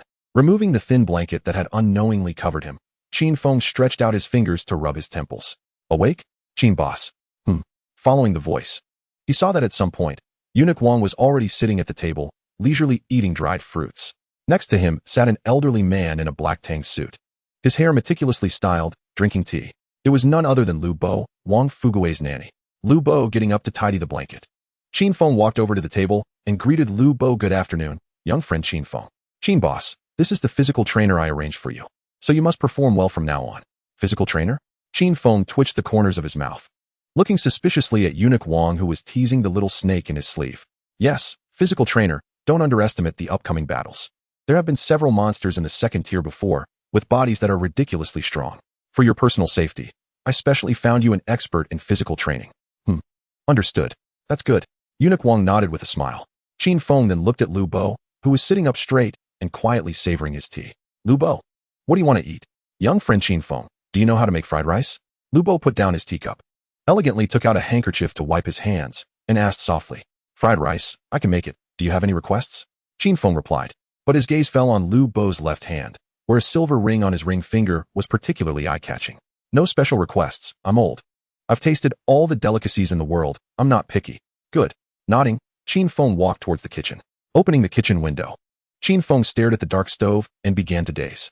It's not the various requests that are scary, but the kind of customer who says they are not picky is hard to figure out. Difficult. Time slowly passed. A faint fragrance wafted from the kitchen. It was a smell that made one feel comfortable in body and mind, as if a spring breeze was blowing. We're lying on the grass while gazing at the blue sky. One tier silly bird eggs, one tier rock salt, one tier saber-toothed rabbit fat, and an indescribable fragrance. What is that smell? Lu Bo slowly opened his eyes, revealing a look of confusion. Why not just ask when you wait? Eunuch Wang chuckled as he picked up a piece of dried fruit and tossed it into his mouth, speaking indistinctly. Shaking his head, Lu Bo tidied up his tang suit, sitting up straight and waiting silently. Having taken care of Wang Fugawei since childhood, responsible for all aspects of his life, he was particularly meticulous about food. The aroma wafting from the kitchen actually made this elderly man, who was half buried in the ground, salivate. This sense of unknown anticipation was particularly fresh. Soon, the kitchen door opened. Qin Feng walked out slowly with a calm expression, holding a plate of steaming golden fried rice, the enticing fragrance wafting out. Does this fried rice have a name? Lu Bo's eyes sparkled as he sized up the golden fried rice with distinct grains. Ordinary fried rice. Give it a try. Lu Bo, I wonder if it suits your taste. Ordinary. That's a good name. Well then, let me have a taste. Picking up an iron spoon, Lu Bo gently scooped a spoonful, seeing the rice grains distinct and translucent, the golden egg and meat particularly prominent, neither old nor tender. The hot steam rushed towards him, entering his stomach through his nasal cavity and throat. A warm sensation began to envelop his entire body. Slowly opening his mouth, he placed the spoonful of fried rice into his mouth, the fragrance of the rice perfectly blended with the egg. A fleeting silky sensation burst forth on his taste buds. Lu Bo's upright body trembled slightly, and the corners of his eyes began to redden. Opening his eyes, they revealed a deep sadness like ink. The ring finger of his left hand began to tremble gently. Delicious. Qin Feng, standing in place, revealed a smile as warm as a spring breeze. Took out a handkerchief to wipe his hands. He then walked towards the door frame and quietly sat down, gazing at the sky. Is it really that delicious? Eunuch Wang stopped eating dried fruits, picked up a spoon, and scooped a spoonful into his mouth. It's pretty good, but there's nothing particularly amazing about it. Not as good as spicy rabbit meat. Lu Bo smiled at the opposite side, saying nothing, his eyes full of tenderness.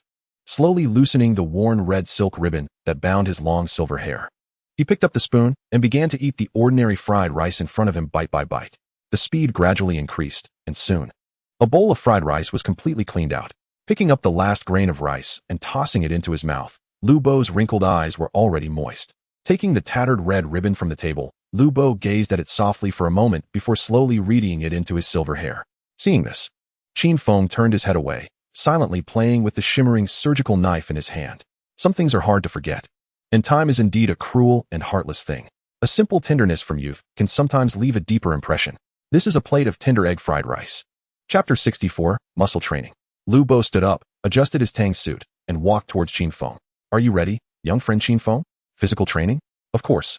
Lu Bo smiled, reaching out to grasp Qin Feng's shoulder, and in the next moment, their figures vanished into the sky. Qin Feng quietly closed his eyes. A tearing wind rushed past his ears, and his skin felt a faint pain. Finally, the violent wind stopped, the nauseating feeling of floating disappeared, and his feet landed on the ground. Opening his eyes, Qin Feng silently surveyed his surroundings. It was a forest, with towering ancient trees reaching up to the sky, and the occasional roar of beasts echoing from deep within. Inside the great wilderness forest?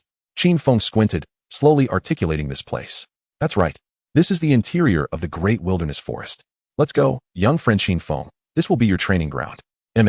Nodding, Qin Feng quietly followed behind Lu Bo. Just kidding. The wild beasts here are all at levels 5 or 6. Any one of them could crush me like a grasshopper. Lu Bo chuckled, walking with his hands behind his back towards the sound of water ahead, meaningfully telling Qin Feng, young friend Qin Feng, my training is quite strict. If you want to back out now, it's not too late. No need. That's good. Right now, you are like a piece of uncut jade, needing careful carving. Although I am not an excellent sculptor, I will do my utmost to teach you. Understood. Thank you, Lu Bo. After walking with Lu Bo for a while, the sound of water grew louder, and soon a gigantic waterfall appeared before them. Silently bending down, Qin Feng plucked a Tier 3 spirit plant. The resources inside the great wilderness forest were far richer than those in the outer black forest. After walking for a while, he had already gathered quite a few Tier 3 spirit plants. This place is pretty good, but unfortunately, it has an owner. I should ask if I can borrow it. Lu Bo smiled, pulling out a handkerchief to wipe his palms, his eyes fixed on the area beneath the waterfall. There, a giant wild beast, measuring at least 8 or 9 meters long, was comfortably lying on the ground, enjoying the impact of the water flow.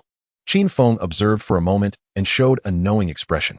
According to the Wild Beast Encyclopedia given by Eunuch Wang, the one covered in thick crimson scales with a scarlet horn was none other than the fire-patterned ox. This is a type of wild beast known for its violent temperament. As the saying goes, one mountain cannot accommodate 2 cows. Anyone who dares to invade its territory will face relentless pursuit, like the brave honey badger from his previous life in Africa. Judging by its size and the color of its scales, its bloodline is at least at the peak of the profound stage, with a cultivation level around 6. The fire-patterned ox slowly opened its large eyes, shaking its body and quickly exiting the waterfall. Its crimson, beastly eyes were fixed firmly on Lu Bo, who was wiping his palms with a handkerchief. This waterfall, I want it. You little thing, get lost. Moo. Hearing Lu Bo's calm voice, the fire-patterned ox let out an angry roar, and flames erupted from its body, filling the air with a scorching heat. Just a step away from transforming. Don't be ungrateful. Hand over the territory obediently. Putting away the handkerchief, Lu Bo smiled. Moo. With an angry roar, the 6th-level fire-patterned ox transformed into a streak of fire and charged at Lu Bo playful. A loud crash echoed as the charging fire-patterned ox was immediately incapacitated. Qin Feng blinked. He only saw Lu Bo lift his foot, and then the raging beast was gone. Let's go. We won't take this guy's life. After all, we are here to seize the territory. Casting a deep glance at the fire-patterned ox, which was rolling its eyes and sticking out its tongue. With a shoe print on its hard forehead, Qin Feng sighed. Poor thing, it's foaming at the mouth. Following Lu Bo to the edge of the waterfall, the dense, cool mist rushed into his mouth and nostrils, feeling particularly refreshing. Younger friend Qin Feng, take off your clothes. Let me see your physical condition. Oh, Qin Feng pulled off his gray fur coat, revealing his strong upper body. You need to take off your pants too. Without hesitation, Qin Feng quickly removed his pants, exposing his robust lower body, which was particularly conspicuous in the weak sunlight. All right, I already know how to customize your plan. Lu Bo pondered for a moment, took out a white long bottle from his storage ring, and walked towards Qin Feng. What is this? Watching Lu Bo smear a black mud-like substance on himself, Qin Feng curiously asked. It's something that can enhance your physique. You'll know in a while. It's a treasure of the Lu family that is not passed down. He dripped a few drops on a Qin Feng's exposed area.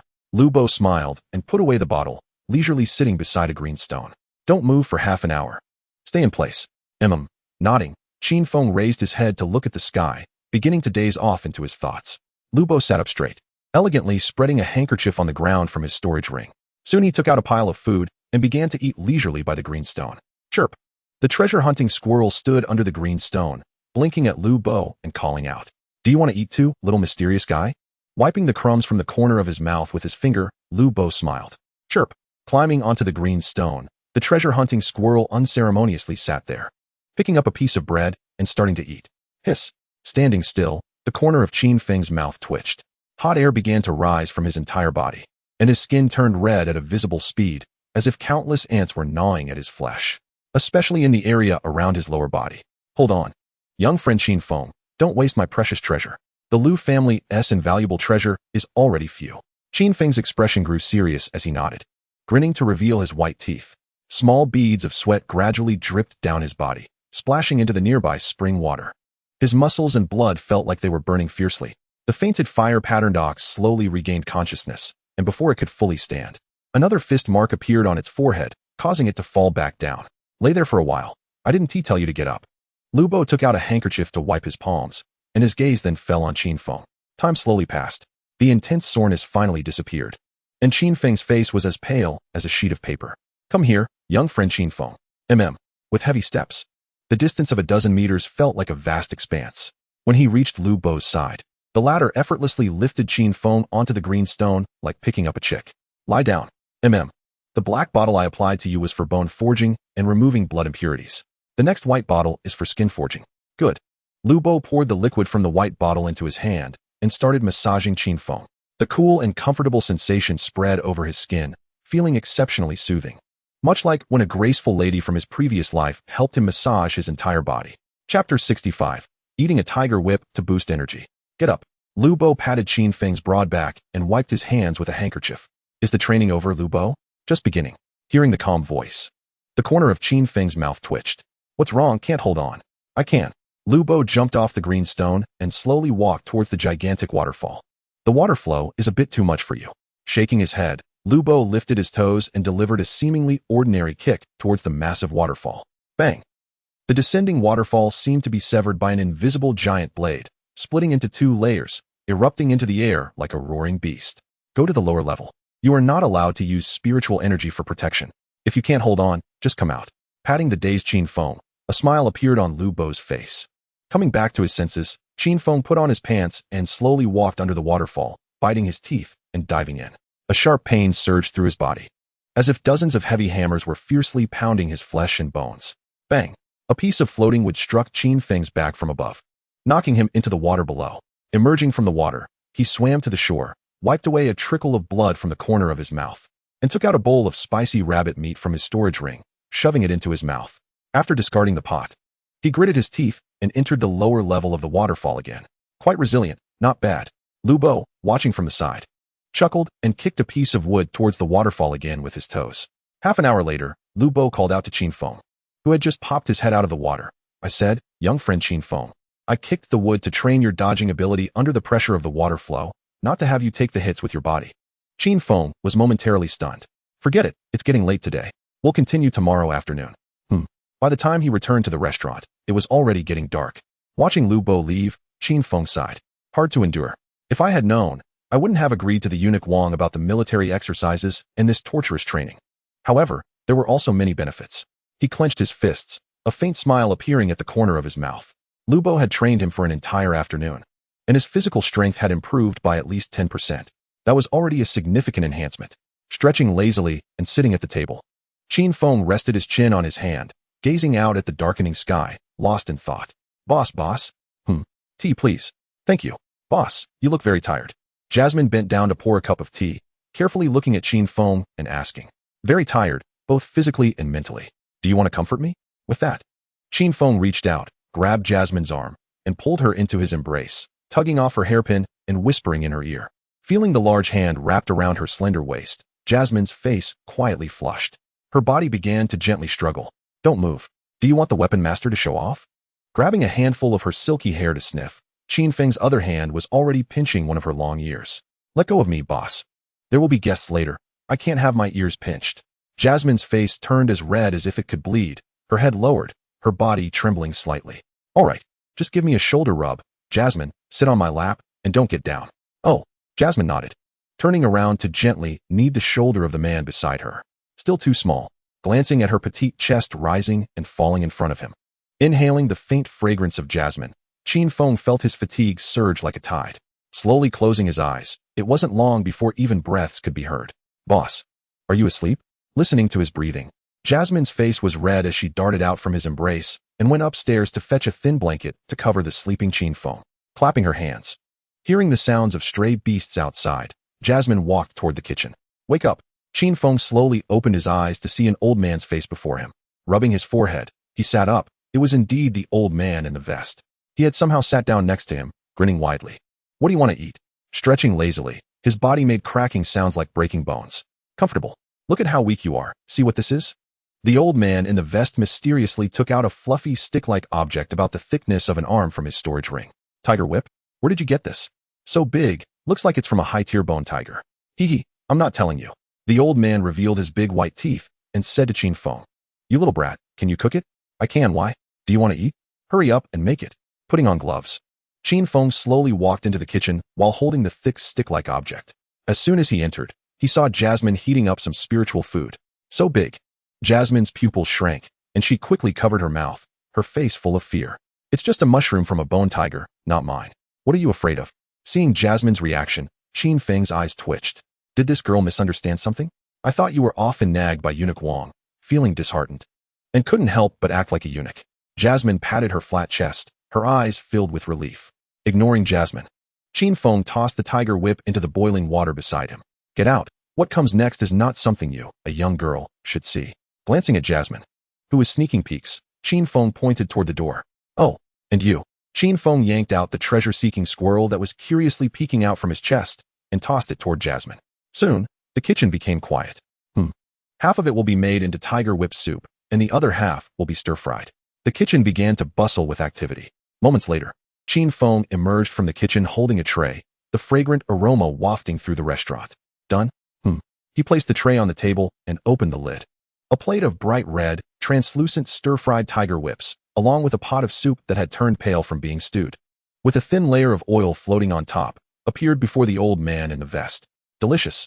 The old man couldn't wait to pick up a piece and put it in his mouth, revealing a look of ecstasy. That's right. Various whips and kidneys.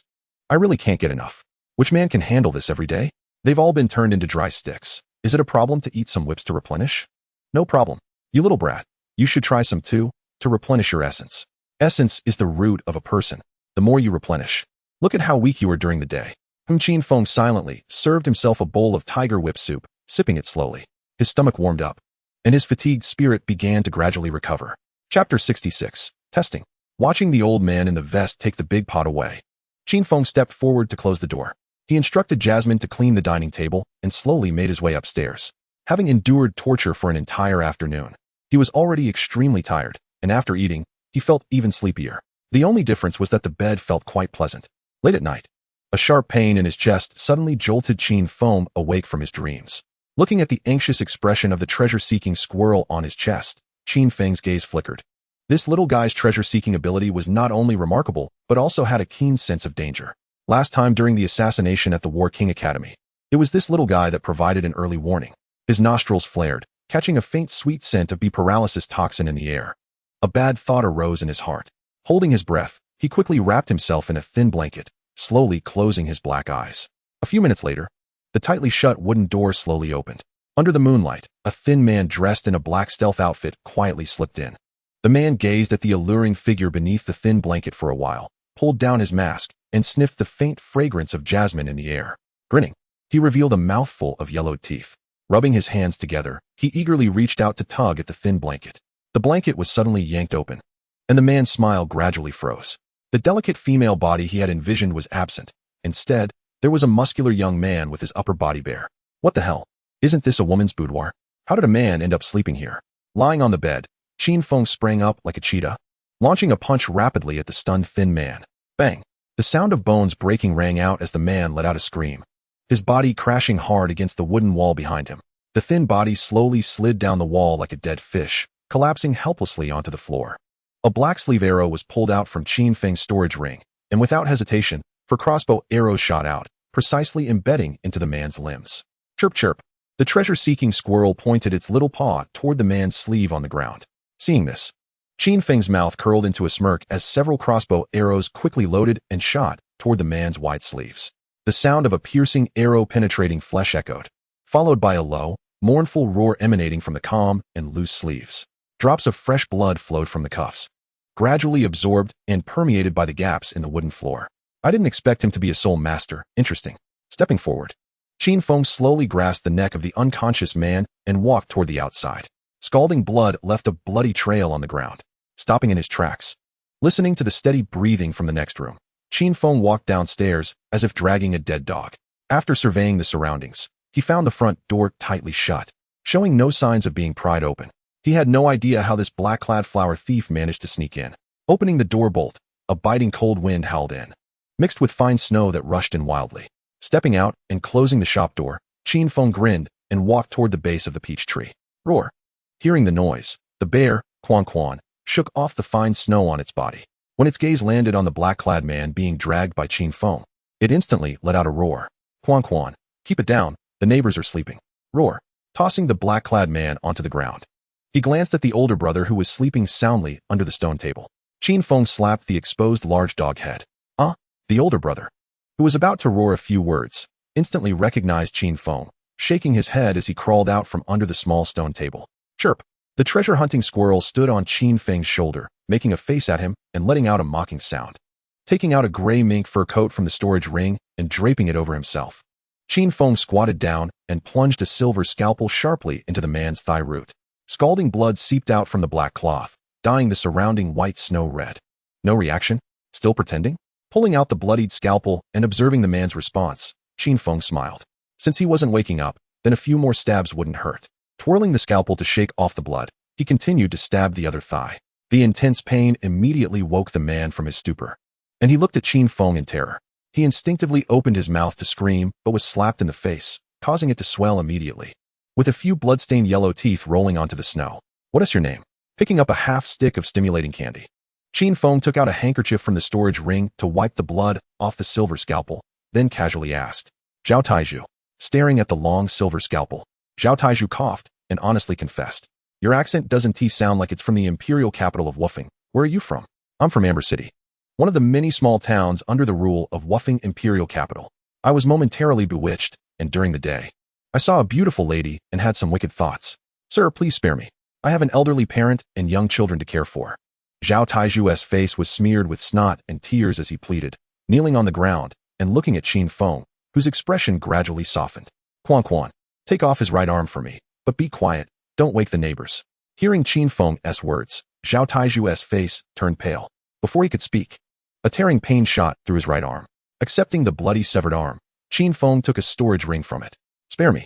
I'm not lying, really. Continue. This time it's the left arm." "Roar. No. I'll tell you. It's Lu from the Lu family." Zhao Taiju's expression stiffened. His face began to turn red, and his body started to emit heat. Seeing this, without hesitation, Qin Feng yanked his collar and tossed him away. A loud explosion echoed. The surrounding white snow had turned blood red, and a strong smell of blood began to permeate the air. Did someone tamper with the body? Watching all this, Qin Feng's gaze flickered as he looked up at the sky, lost in thought. They sent a third-tier expert skilled in stealth to test the waters. It must be Lu Qingche from the Lu family. Or is there someone with ulterior motives trying to exacerbate the conflict between both sides? Dropping a drop of blood onto Zhao Taiju's storage ring, his consciousness instantly entered inside. Qin Feng closed his eyes and carefully searched. Inside, aside from a pile of colorful girls' clothes and belly wraps, there was a heap of recording stones. He took out one and slowly infused it with spiritual power. Images of Zhao Taizhu, naked and humiliatingly abusing girls, appeared on it. Crushing the storage ring in his hand, Qin Feng clapped his hands and called out to Quan Bear before turning to walk back into the shop. In a small city, a third-tier soul master is considered a minor expert. This flower thief, Zhao Taizhu, had tarnished too many girls' purity, as evidenced by the nearly 1,000 recording stones left in the storage ring. Despite committing so many heinous acts, he still roamed free and unrestrained, even coming to the imperial capital to cause trouble. Here, after all, is a world that respects martial strength. Tomorrow, I will go to the War King Academy to test Lu Qingche. If it really is glancing at the moon floating in the sky. Qin Feng slowly closed the shop door. Chapter 67, Transformation. "Boss, wake up, it's dawn." "Boss, you sleep quite comfortably in bed. From now on, you can sleep in my room." "Huh." Looking at Qin Feng, who got up bare-chested, Jasmine blushed and quickly covered her eyes with her hands. "Boss, it's even bigger." Putting on a gray plush mink coat, Qin Feng stuffed the sleeping treasure-hunting squirrel into his pocket. "Boss, are you dressed yet?" "No. I'm standing here naked in front of you. Do you want to open your eyes and take a look?" Patting Jasmine's rosy face, Qin Feng's gaze fell on her long, straight, white silk legs. On odd days, wear white silk. On even days, wear black silk. On the last day, wear nothing and just look at the legs. He believed Jasmine would like it. No girl could resist black and white silk. "I don't want to look." "Hurry up and put on your clothes, boss." "Just kidding." Playing with a strand of hair, Qin Feng whispered something in her ear before turning to leave. Entering the kitchen on the first floor, he heard the door open, and the drowsy firefly bird perked up immediately. A few long white feathers on its head slightly swayed as it greeted Qin Feng. Going to the place where the tiger whip wine was soaking, Qin Feng leisurely filled a bowl and walked out of the kitchen, sitting on the threshold with a small stool and sipping it. Quan Bear, holding a pickaxe, swayed over to the door, and with a turn of its bare eyes, it instinctively extended a broad, furry bear paw. Quan, it opened its mouth. "Roar." Taking out several portions of crystal glass cakes from the storage ring, he tossed them into the bear's mouth. Feeling the rich sweetness in its mouth, Quan Bear smiled in satisfaction. After finishing a bowl of tiger whip wine, Qin Feng patted its belly, slowly got up, exhaled a breath of warm air, and then jumped onto Quan Bear's shoulder. "Quan, let us go to the War King Academy." Rubbing its fluffy forehead, Quan Bear happily ran outside. Arriving at the War King Academy, Qin Feng greeted the old man at the gate before sneaking inside. Familiar with the route, he quickly reached the girls' community and saw Sakura-chan sweeping snow at first glance. Perhaps it was early in the morning. She occasionally stopped to lean on the broom and fell asleep, silently taking out several boxes of pastries from the storage ring. Qin Feng jumped down from Quan Bear's shoulder and, without saying a word, climbed over the wall and slipped inside. Sakura-chan's ears twitched, and she lazily turned her head to look at Qin Feng, who was dusting off his coat. Pulling off the broom head, Sakura-chan approached with a long, thin black stick in her hands. If I don't teach this little guy a lesson, will he dare to sneak into the girls' dormitory at midnight next time? Don't hit me. I'm here to deliver cakes to you, Sister Sakura, look. Qin Feng shook the boxes of cakes in his hand and smiled at Sakura-chan. What, you want to woo me? Dropping the stick in her hand, Sakura-chan's expression softened as she took the boxes of cakes and shot Qin Feng a glare. Not daring. Please, Sister Sakura, help me find Shiminyu. Qin Feng handed over several boxes again, grinning widely, revealing a cheerful smile.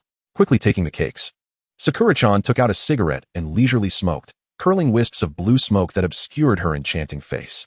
After a while, she slowly opened her lips and said, Regarding your bribery today, I hope no one else knows. I know where your home is, do you understand? Understand. Do you want to go in and take a look? Yes. Qin Feng nodded seriously, without any hesitation. Sometimes, facing things calmly is much better than pretending. Sakura blew out a breath, and the smoke surrounding her quickly enveloped Qin Feng's entire body.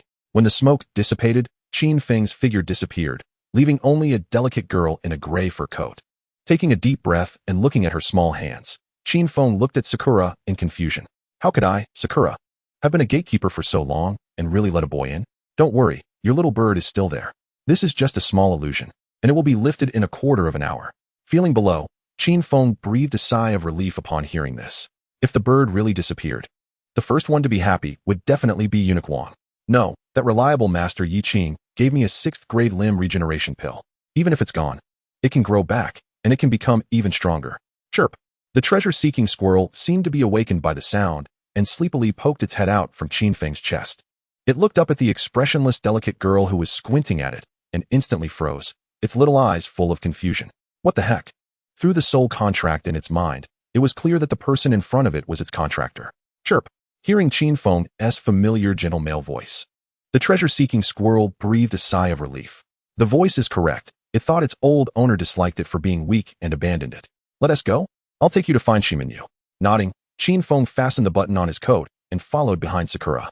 The girls' area was much more interesting than the boys' area, and along the way, there were occasionally a few female students walking around with their beast pets. Qin Feng even saw a petite student holding a 3rd-grade fat pig. Watching that petite girl squatting down with a face full of sorrow to scoop up giant droppings, Qin Feng couldn't help but laugh.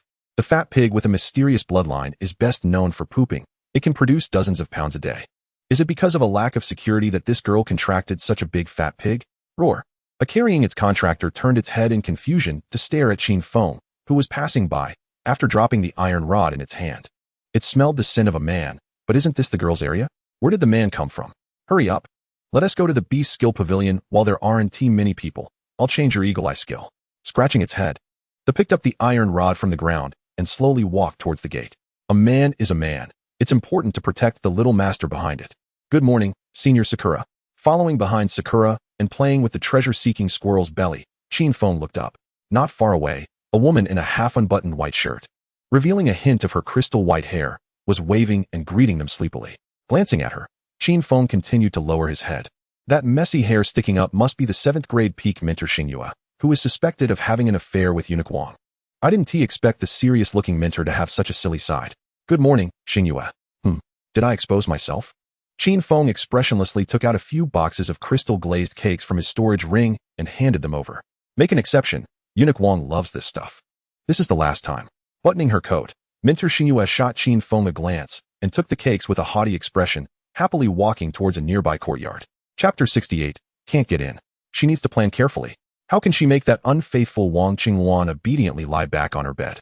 Watching mentor Xingyue's departing figure, Qin Feng sighed and spoke to the surprised Sakura in front of him. Sakura, your illusion isn't reliable. It's not unreliable. I'm only at the 6th grade peak. And little Xingyue is at the 7th grade peak. Isn't it normal for her to see through it? Alright, let us hurry up. The courtyard where Shiminyu lives is just ahead. After walking for a while, Sakura stopped in front of a courtyard. She picked up the bronze smoking pipe and knocked on the large door engraved with a tiger head pattern. I'm coming. A cold voice from inside the house came, followed by the wooden door opening, and Shiminyu, dressed in a white training outfit, walked out. Looking at Sakura, she took out a handkerchief to wipe the delicate sweat off her face and asked lightly, Did you come to me for something, Sakura? What? Can't I come to see you? Aren't you welcoming me in? Please come in. Sakura blinked her bright eyes at Qin Feng and stepped in first. Entering Shimenu's courtyard was far more simple than expected. There was a rockery, a stone table, and a few pots of grass, with a giant black sword stuck in the middle of the courtyard. Roar! The giant bone tiger lying on the rockery greeted Sakura and continued to sleep. Are you disappointed? This child works hard usually, but doesn't he have anything flashy? Sakura turned around and looked back at Qin Feng with a playful smile, shaking his head. Qin Feng's gaze was on Shimenu, who had picked up the giant sword and started swinging it again. The snow around her had melted, revealing the hard blue stone slab underneath. The blue stone slab had several deep footprints. I'll give you 10 minutes. If you have any questions, hurry up and ask. I'll go outside. Sakura flicked her smoking pipe, smiling as she walked out the door. Glancing over, Qin Feng sat on a blue stone on the rockery, silently observing Shimenu as she trained. A few minutes later, Shimenu stopped her movements and turned to look at Qin Feng, who was sitting on the blue stone with his chin resting on his hand. She frowned and said, "Why aren't you leaving yet? Do you really want me to go away, my good master?" Hearing Qin Feng's voice, Shimenu trembled all over, staring blankly at the girl in a gray fur coat, slowly walking towards her from the blue stone. This voice sounds familiar. It's that man. You are Qin Feng. Shimenu's face was filled with shock. What's wrong? My good master, your reaction seems a bit too big. Qin Feng stopped in his tracks, squinting at the girl whose body was clinging tightly to her from the sweat. Noticing Qin Feng's gaze, Shimenu spat lightly, taking out a warm outfit from her storage ring and putting it on. What do you want to see me for? A man looking for a woman. What do you think it's for? I think you don't understand. Quickly reaching out, Qin Feng grabbed Shimenu's arm and forcefully pulled her into his embrace, breathing hot air into her ear as he slowly spoke. Shimenu's fair ears instantly turned visibly pink, and her body began to struggle violently. Let me hold you for a moment. Do you want others to know there's a man in your courtyard? Ugh, jerk. Hearing the teasing tone in the man's voice, Shimenu whispered a curse and stopped struggling, a blush involuntarily appearing on her fair, delicate face. Very obedient. Qin Feng smiled, lowering his head to gently lick the girl's crystal earlobe in his arms. No, don't go too far. Qin Feng, I have. Before she could finish her sentence, the door was pushed open, and several female students rushed out from inside. Did Sakura leave? You scared me to death. If Sakura finds out we're all visiting, she will definitely vent her anger. The female students looked at the courtyard and were instantly stunned by the scene. Is Yujie being hugged by a girl? And making intimate actions like licking her earlobe? Let me go? Shimenu felt her head heat up, her pretty face turning as red as if it were about to bleed.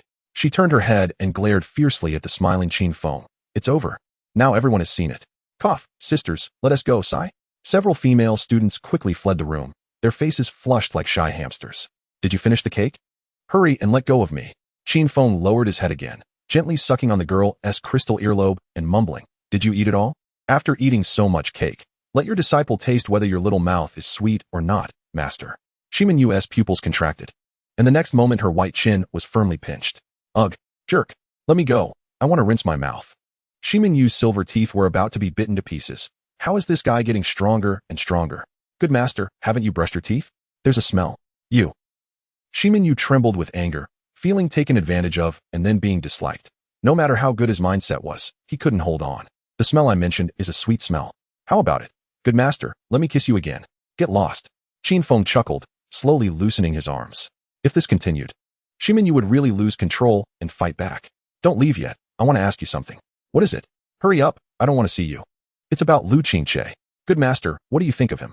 Shimenu threw the water bottle back into the storage ring, his face showing a thoughtful expression. And then he said, he's a very gentle genius, and now he's already broken through to the 5th level, much stronger than you. A bastard who only threatens people and takes advantage of them.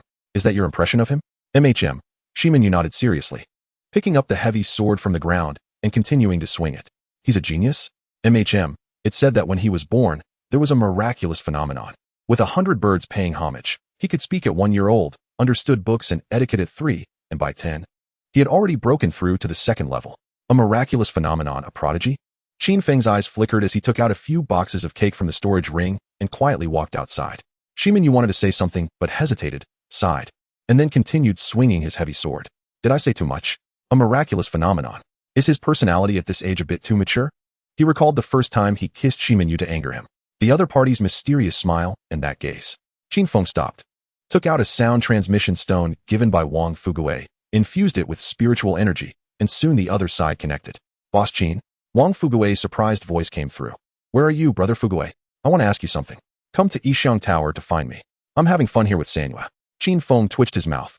How dare that girl go? Thinking of this, he said, all right, I'll go to Yixiang Tower to find you. Chapter 69, Profound and Unfathomable. Sitting on the shoulder of the circle bear, Qin Feng arrived at Yixiang Tower, where the old madam had been waiting with several top courtesans for a long time. Welcome, Prince Qin from room number 1. Several top courtesans greeted Qin Feng, who was walking in with his hands in his pockets. Wait for me outside, I'll be out soon. After instructing the circle bear behind him, Qin Feng slowly followed the old madam into the courtyard. Bring a few accommodating girls to serve Prince Qin. No need. I think she looks good. Me, Prince Qin? A girl with a deep and unfathomable chest blinked. It said you were very soft last time. Just right for the bed. Qin Feng expressionlessly pointed at the treasure-hunting squirrel peeking out from his collar. Squeak. The treasure-hunting squirrel quickly popped out from the collar, jumped onto Qin Feng's shoulder, and nodded. Perverted mouse. The girl mumbled, walking toward Qin Feng amid the envious gazes of the other girls. In front of everyone, Qin Feng wrapped his arms around the girl's soft waist and slowly walked toward room number 1. What's your name? Chuan Shui. Nice name. Releasing his arms, Qin Feng pushed open the door to room number 1, and a faint smell of alcohol wafted out. Looking inside, he saw Sanyue blushing and helplessly playing rock, paper, scissors with Wang Fuguei. Boss Qin. Hearing the noise, Wang Fuguei's face lit up, and he pushed aside the 2 blushing young women on his lap. Quickly pulling up his pants, he got up and greeted Qin Feng. Sanyue beside him breathed a sigh of relief. She didn't want to witness a spring palace scene in front of her. Smiling at Wang Fuguei, Qin Feng turned around, closed the door, and sat on a plush sofa, pulling the girl named Chuan Shui onto his lap. Hee, Boss Qin, what do you need me for? Is there a new dish? No, I've been busy lately. Brother Fuguei, you mentioned last time that Lu Qingche was at Yixiang Tower picking a pair of sister flowers? Where are those sister flowers? Sister flowers? Wang Fuguei showed a thoughtful expression, and soon a pair of beautiful sisters appeared in his mind. He slapped his thigh. It's a Zhu and a Yu. I ordered them last time, and the old madam accidentally let slip that they were serving Lu Qingche. Oh right. I haven't seen a Zhu and a Yu for a long time. I thought something was missing. Ahua, go call a Zhu and a Yu over. Young Master Fuguei. I haven't had a chance to have a physical and mental communication with them for a long time. The girl named Ahua showed a difficult expression, bit her pink lips, and finally said, well, you know, most of the girls in Yixiang Tower have their fates drained until their value is completely exhausted. Unless they meet a good man, it's almost impossible to escape. Qin Feng's eyes flickered as he stopped rubbing, pulling his hand from the waist of Chuan Shui, and fell into thought. Squeak. The treasure-hunting squirrel opened its eyes, called out to Qin Feng, and indicated for him to continue rubbing its head. Coming back to his senses, he asked the girl, do you know what the man who bought the 2 girls looks like? Or his name? That person was dressed in a black robe and hat. I don't know what he looked like or his name. On the day a Zhu and a Yu were redeemed, we were all happy for them. Ahua patted her chest, her face full of joy. A black-robed man with a hat. Speaking softly, Qin Feng looked at Wang Fuguei, who was sipping tea. Brother Fuguei, can I trouble you with something? Too polite. Boss Qin, just say it. I'll help you directly. Wang Fuguei smirked, squinting his eyes and staring intently at Qin Feng. Come here. Oh. After placing the empty teacup on the table, Wang Fuguei happily walked in front of Qin Feng, tilting his head and leaning in to listen. Brother Fuguei, help me check all the recent information on the women who were redeemed from pink projects in the imperial capital, as well as the appearance of the redeemers. Remember to be discreet. Oh, and also the recently missing women in the imperial capital. Thank you. All right. I'll instruct someone reliable to do it right away. Wang Fuguei didn't think much, took out the sound transmission stone, whispered a few words, and then put it away. If there's news, Brother Fuguei, remember to contact me. I have other matters to attend to later. All right. Boss Qin has new dishes. Remember to notify me. Qin Feng nodded. He reached out and patted the long, snow-white legs of Chuan Shui, who had a flushed face and dazed eyes, signaling her to get up. He pulled out the unwilling treasure-hunting squirrel from her unfathomable depths. Qin Feng walked outside. Lu Qingche, this elegant young man, definitely has problems, and not just a little. He is a talented person with money and power. As long as he opens his mouth, pure twin sisters, sexy mature women, obedient Lolas, what type can't he get? As for sneaking into Yixiang Tower to seek pleasure with courtesans, it seems he can only wait for news from Wang Fuguei. Sighing, Qin Feng moved his feet and walked toward the stairs, leaving the Yixiang Tower under the shocked and surprised gaze of the old madam. So fast. Watching Qin Feng's figure grow more distant, the old madam quietly muttered to herself. Back at the restaurant, Wang Taijin's figure was clearly visible, sitting at the door enjoying the rare sunshine and humming an unknown tune. Next to him, the tall and elegant Yui was obediently feeding him dried fruits. Her delicate, White fingers accidentally brushed against Wang Taijian's dry, peeling lips. She always shyly lowered her steaming head, stealing glances at Wang Taijian with a kind of affectionate gaze. The black stockings on her tightly closed long legs were particularly obvious. Slapping his forehead, Qin Feng vented his frustration by rubbing the soft belly of the treasure-hunting squirrel in his hand. Hey, where has Boss Qin been having fun? We can smell it from far away. Opening his eyes, Wang Taijian glanced at Qin Feng slowly approaching and asked with a feigned grievance. I went to the War King Academy and Yixiang Tower. You are quite honest. Our family forgives you. Come, let me see how your health is. Qin Feng's mouth twitched, suppressing his discomfort. What does forgiveness mean? Eunuch Wang always says strange things. Stretching out his arm towards Eunuch Wang, Qin Feng's gaze couldn't help but fall on Yu Yi's long black silk legs beside him. Still good looking. Want to touch? No. Want to buy a pair for Jasmine? Eunuch Wang placed his orchid fingers on Qin Feng's arm and pondered for a moment, then said, about the same. Physical strength and bone density have probably increased by 1.5 times. Comparable to a mid-stage third-tier martial artist physique. Not bad. Keep it up. Chapter 70. Can't grasp it. Watching Eunuch Wang leave with a few boxes of crystal glass cakes, smiling, Qin Feng shook his head. Sitting on the threshold, Qin Feng simply closed his eyes and fell asleep, beginning to enjoy the rare free time, not knowing how long it had passed. The sound of flowing water from a waterfall reached his ears. He opened his eyes, and the familiar waterfall came into view. Not far away, Uncle Lu was sitting on a bluestone. Seeing Qin Feng, he put down the teacup in his hand, took out a handkerchief to wipe his hands, smiled gently at him, and said, Little friend Qin Feng, take off your clothes. Boss Qin, long time no see. Seeing Qin Feng enter, Shimin Qing greeted him with a smile. It's you. Qin Feng's expression softened, and he found Shimin Qing very pleasing to the eye. What do you want to eat? One of everything. I've been locked up at home by my old man for the past few days, not allowed to go out. It's late at night, and I finally found a chance to sneak out. Shimin Qing began to complain, pouring out various troubles. Qin Feng's expression suddenly changed, quickly moving to Shimin Qing's side and staring at him closely. Boss Qin, too close. A blush appeared on Shimin Qing's face, and he shyly turned his head away. What did you just say? Say it again? Oh, recently, many people have suddenly gone missing in the capital, and they are all young and handsome men. So my old man Shimin Quanglong doesn't let me go out to wander, and he keeps hitting me with a leather whip. Handsome men. Qin Feng's expression froze, and he slowly walked toward the kitchen. Boss. In the kitchen, Jasmine, who was feeding the fireflies, turned her head to greet Qin Feng. Heat up these few portions of spirit food for Shimin Qing and send them over. Qin Feng took out several portions of pre-prepared spirit food from his storage ring. Okay. Sitting on a small stool in the kitchen, stroking the treasure-hunting squirrel's belly, Qin Feng fell into deep thought. Men, won't let them go? He sat like this for an entire hour. Playful, grabbing the slender and soft hand in front of him. He quickly kissed the back of her hand and then released it. Jasmine stared blankly at Qin Feng, a blush quietly appearing on her fair cheeks. Did Shimin Qing leave? Then close the store. I'm tired. Okay, boss. I've already prepared your bathwater. All right. Rising with his weary body, Qin Feng rubbed the treasure-hunting squirrel's belly and silently walked to the second-floor bathroom. Pushing open the door, a hazy heat welcomed him. After taking off his gray mink coat and pants, Qin Feng stepped into the wooden bathtub. Eek! The treasure-hunting squirrel let out a weak sound. Obediently being scrubbed by Qin Feng in the water, the hot water soaked its fur, clinging to its plump body like a drenched chicken. Has the information come in? Feeling the heat from the storage ring on his finger, Qin Feng took out the sound transmission stone and infused it with spiritual power. Instantly, the voice of Wang Fugui echoed inside. Boss Qin, have the findings come in? Found it. Damn. Since March, over 3,000 people have gone missing in the entire capital. Most of them are outsiders coming to register their household, both men and women. Also, in all the red light districts in the capital, it appears that several hundred beautiful women have been redeemed. Most of them are those who sell art, but not their bodies or are still virgins. I spent a lot of money prying the mouths of those old madams. According to those old madams, it was a man in a black robe and hat who redeemed them. By the way, Boss Qin, the hat man is very thin. I understand. Thank you, Brother Fugui. Hee. Cutting off the sound transmission stone, Qin Feng picked up the treasure-hunting squirrel's tail, dipped it in bath salt, and began to scrub his body.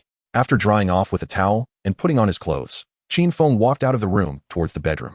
Pushing open the door, Jasmine was taking off her clothes. Seeing Qin Feng, she immediately stopped her movements and buttoned up her chest. Boss, is there something? Didn't you say you'd sleep in my room? She looked at him with confusion. There is. Come help me apply some ointment. Taking out a bottle from a white glass bottle, it was the treasured item passed down from Uncle Lu that could enhance skin toughness. Okay, boss. After taking off her clothes, Wearing only her big shorts, Qin Feng lay back on the bed and closed his eyes. A cool sensation spread from his back, and the delicate tips of her fingers gliding over his skin felt particularly comfortable. Neck, shoulders, back, butt, legs, Jasmine applied and kneaded carefully, doing it meticulously. All right, boss. Ready to apply on the front. Oh.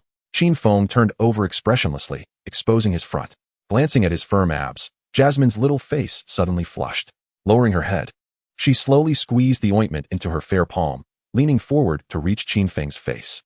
Next was the man's neck, abs, inner thighs, and calves. Application complete. Jasmine felt her head spinning. Six-pack abs.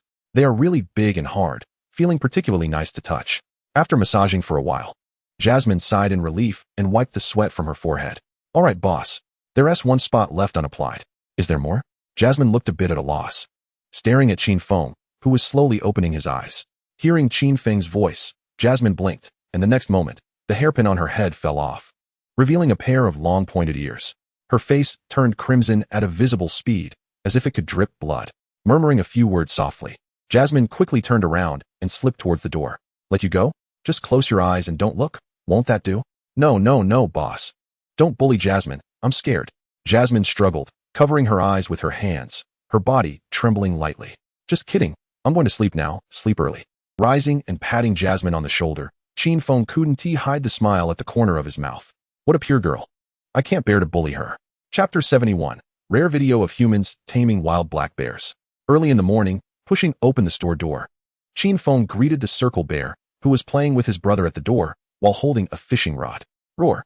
He threw a snowball at his brother's dog head, and the circle bear happily ran towards the door. Let us go fish in the Black Forest area and collect some spiritual materials to make new spirit food. Jumping onto the thick shoulder of the other, Qin Feng patted its head. You want to go too? No, keep eating for me. Stay at home and develop quietly. Don't let down Eunuch Wang's good intentions. Glancing at the huge figure of his brother, who was nearly 4 meters tall, blocking the way, Qin Feng said lightly. With a dejected look, his brother stepped aside, obediently lying at the store entrance, waiting for Jasmine to feed him. Eek! The treasure-hunting squirrel poked its head out and made a face at him, its little face full of schadenfreude. You better behave too. Did you sneak into Jasmine's room last night to sleep? Is it uncomfortable lying in my arms? Eek! The treasure-hunting squirrel proudly turned its head away, soft and fragrant. Definitely better than being hard. Tightening his gray mink coat, Qin Feng put on the hood to cover his face. After last night's deep contemplation, it was highly likely that the skinny cloaked man mentioned by Wang Fugui was Zhao Taizhu, a third-tier spirit master and flower thief. Once certain information is exposed, he would self-destruct. If the mastermind is really Lu Qingxie, then what does he want with so many men and women? He quietly took out a piece of cake and stuffed it into his mouth. Flashes of inspiration flickered in his mind. Qin Feng closed his eyes and pondered. What if the information that Wang Fugui provided me was false? What if he had been misleading me all along, bit by bit? That possibility cannot be ruled out. And then there's the first prince, Yi Qing, my reliable senior brother. In the face of interests, anything is possible.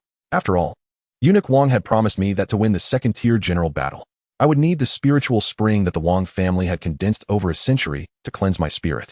And only one person can be cleansed at a time. The one who was originally cleansed was likely the first prince, Yi Qing. If that's the case, there might be a problem with the 6th-tier rebirth pill he gave me. Opening his eyes, Qin Feng sighed.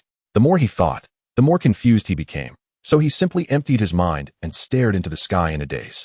Unknowingly, the circle bear had already arrived at the deep pool in the Black Forest. A few second-tier black-brown bears saw Qin Feng and were instantly scared into a corner. Trembling like hamsters, holding a fishing rod, Qin Feng dragged one of the trembling black-brown bears by the neck to the edge of the pool. He sat down on its back. With a hook and a flick, he started his leisurely fishing life. Hopefully, he could catch a golden eye. Murmuring to himself, Qin Feng focused intently on the calm deep pool. He was preparing to make a second-tier drink from the snack recipe. The glass bead in the golden eye's body was one of the main materials. After fishing for a while, Qin Feng sighed quietly, unsure if it was due to bad luck. After fishing for a dozen times, he only caught first-tier piranhas and sharp-beaked snakehead fish. Even the best patience would be worn thin by these two things. Thinking this, Qin Feng waved to a few trembling black-brown bears not far away. The bears scratched their heads and cautiously approached, especially when they saw the lifeless companion under Qin Feng. The brown bears should be able to catch fish. You guys go catch some fish for me, got it? In front of the few brown bears, Qin Feng silently pulled a tuft of fur from the back of the bear he was sitting on and threw it on the ground in a pile of piranhas, saying softly, The few black brown bears nodded like humans and hurriedly jumped into the deep pool. Their massive bodies splashed waves of water, then disappeared from sight. Sometimes, changing to a simple idea can solve the problem. Sitting on the bear's back, Qin Feng took out a simple stove and set it up in front of him. Then took out a hot pot broth. It's so cold, let's have a hot pot first. Shifting his butt, one hand involuntarily reached towards the black-brown bear's paw beneath him. The bear paw was tender, rich in collagen, known for its beauty and skin benefits, and praised as soft gold in his previous life, hard to come by and loved by countless wealthy women. Not bad, this bear paw is very tender. It should be great for dipping. The black-brown bear beneath him widened its eyes in shock, looking fearfully at the man on its back. I've been your stool for so long, and you want to eat my bear paw? Are you kidding me? Just teasing you.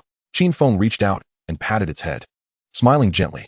These black-brown bears are free labor, still useful, so I won't eat them for now. Soon, several black-brown bears surfaced, quickly throwing their catches onto the shore. Glancing at the piranhas and sharp-beaked snakehead fish gasping for air, Qin Feng lost interest and nodded to signal them to continue. The circle bear stood up and used its paw to slap a few fish to death. It picked up several piranhas and sat down across from Qin Feng. Want to eat fish hot pot? Circle bear? Nodding, Circle Bear's mouth watered as it smiled foolishly at Qin Feng. Seeing this, Qin Feng took out a silver knife to clean the first-tier wild beast piranhas. Then he tossed them into the boiling hot pot. Splash! A few brown bears surfaced again, throwing their fish onto the shore, then tilting their heads, looking pitifully at Qin Feng. Nodding to a few black-brown bears, he signaled them to come up. Qin Feng stood up and picked up two lively golden eyes from the ground, stabbing them to death and tossing them into his storage ring. Roar! The black-brown bears shook off the water from their fur, and their eyes all focused on the boiling hot fish hot pot. It smelled so good. Isn't this tempting the bears? With a shake of his hand, a bottle of flavor-enhancing bird egg powder was sprinkled into the pot. Instantly, a rich aroma rose sharply, rushing into the nostrils of the black-brown bears. For these bears that had eaten raw fish all day, they had never smelled such a fragrant scent since they were born.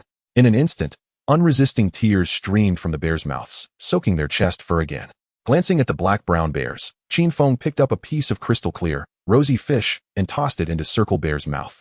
Circle Bear trembled with excitement, showing a joyful expression. Picking up another whole piece of fish, Qin Feng patted the head of the black-brown bear beneath him, which was drooling. The bear was stunned for a moment, then showed wild joy, obediently opening its mouth. This black-brown bear's expression stiffened, and its little ears stopped moving. Is it good? Hearing the man's voice, this black-brown bear nodded its head like a pile driver. You guys come over too. Let's eat together. Roar. The watching black-brown bears scampered over, sitting obediently on the ground, staring at Qin Feng. From now on, if you stick with me, you'll have whatever you want to eat. Do you understand what I mean? Qin Feng took out a handkerchief to wipe his hands and pointed to the pot.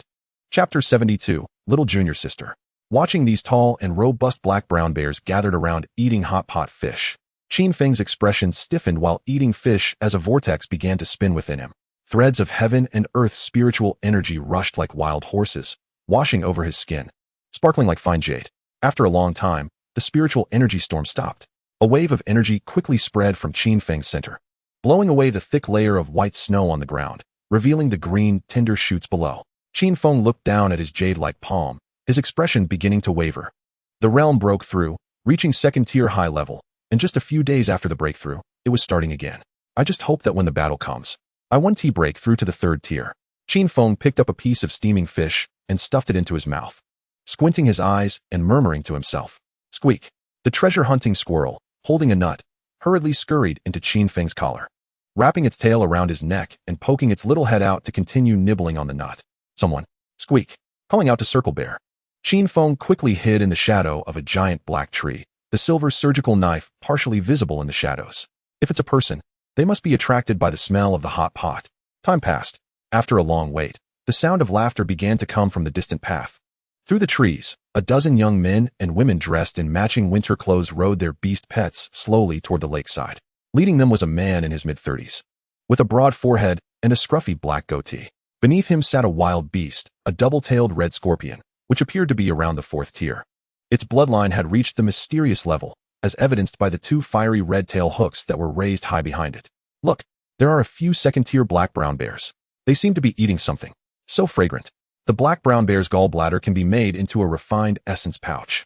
Junior sister, do you want to come to brother's room tonight for some yin-yang harmony? Brother, I have plenty in my storage ring, you know, hiding in the shadows. Qin Feng silently pulled the gray plush hood over his head, concealing his face. Adjusting his breathing, he fixed his gaze on the group of people getting closer. Roar! A few black-brown bears perked up their ears, stood up, and turned to roar toward the noise, trying to warn off the intruders. The group of teenagers instead laughed even more joyfully, their silver bell-like laughter echoing sharply through the forest. Laughing so happily, not afraid of attracting the second-tier ironback wolves deep in the black forest. Quan, do you think we should give this group of newbies a lesson? Leaning against the black wood, Qin Feng glanced at the Quan bear lying on the ground and said lightly. A group of people was led by the goat-beard mentor to the edge of a deep pool. Looking at several fierce black-brown bears, the young women showed excited expressions. They began to whisper among themselves. The mentor coughed and addressed the crowd. Who wants to practice? I. Me too. Mentor Lu Huh. I, Huang Paheo, am willing to be the first to fight. A well-dressed, handsome young man stepped out of the crowd and cupped his hands towards Mentor Lu. All right, then you go? Lu Huh lazily nodded. In his view, this was just a small skirmish. He took out a white porcelain bottle from his storage ring, poured out a blood-red pill, and swallowed it. Lu Huh squinted his eyes, a comfortable smile appearing on his face. Shaking the porcelain bottle in his hand, he looked at the excited students, his lips curving into a smile. Go, senior brother Huang. If you can take down these black-brown bears in a minute, then junior sister will be yours today. Any pose you want. A tall female student with long legs threw a flirtatious glance at Huang Paheo and exclaimed sweetly, I just taught junior sister martial skills last night. And now I'm going to consult senior brother. Iron waist. Uffed. A group of students burst into laughter, teasing the pale-faced male student. He moved his lips, but ultimately lowered his head and said nothing. Roar. Several black-brown bears cautiously stared at the well-dressed young man standing before them. Especially the 3-meter-long patterned leopard beside him gave them a sense of danger. Drawing the sword at his waist, Huang Paheo chuckled.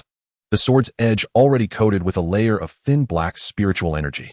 Although he had just entered the 3rd tier, he was confident he could handle these 2nd-tier black-brown bears in a minute. Junior sister, Huang Paheo, is determined. Even if his fiancée comes, it won't matter. Thinking of this, he couldn't help but glance back at his junior sister's long legs. So white. So long. The waist is nice too. Such a big figure. Suddenly, a sound of breaking air rang out. Quickly dodging the arrow attack, he glared at the black arrow on the ground. Then looked up to see a hooded man slowly walking out from near the black wood, a black crossbow in his hands emitting faint blue smoke. Did you all see that? The great wilderness forest is very dangerous. Even on the outskirts, there are countless treacherous individuals. Lu Huh glanced at the slowly emerging Qin Feng, casually explaining to the students beside him, just a 2nd-tier waist. At such an old age, who gave him the guts to sneak attack?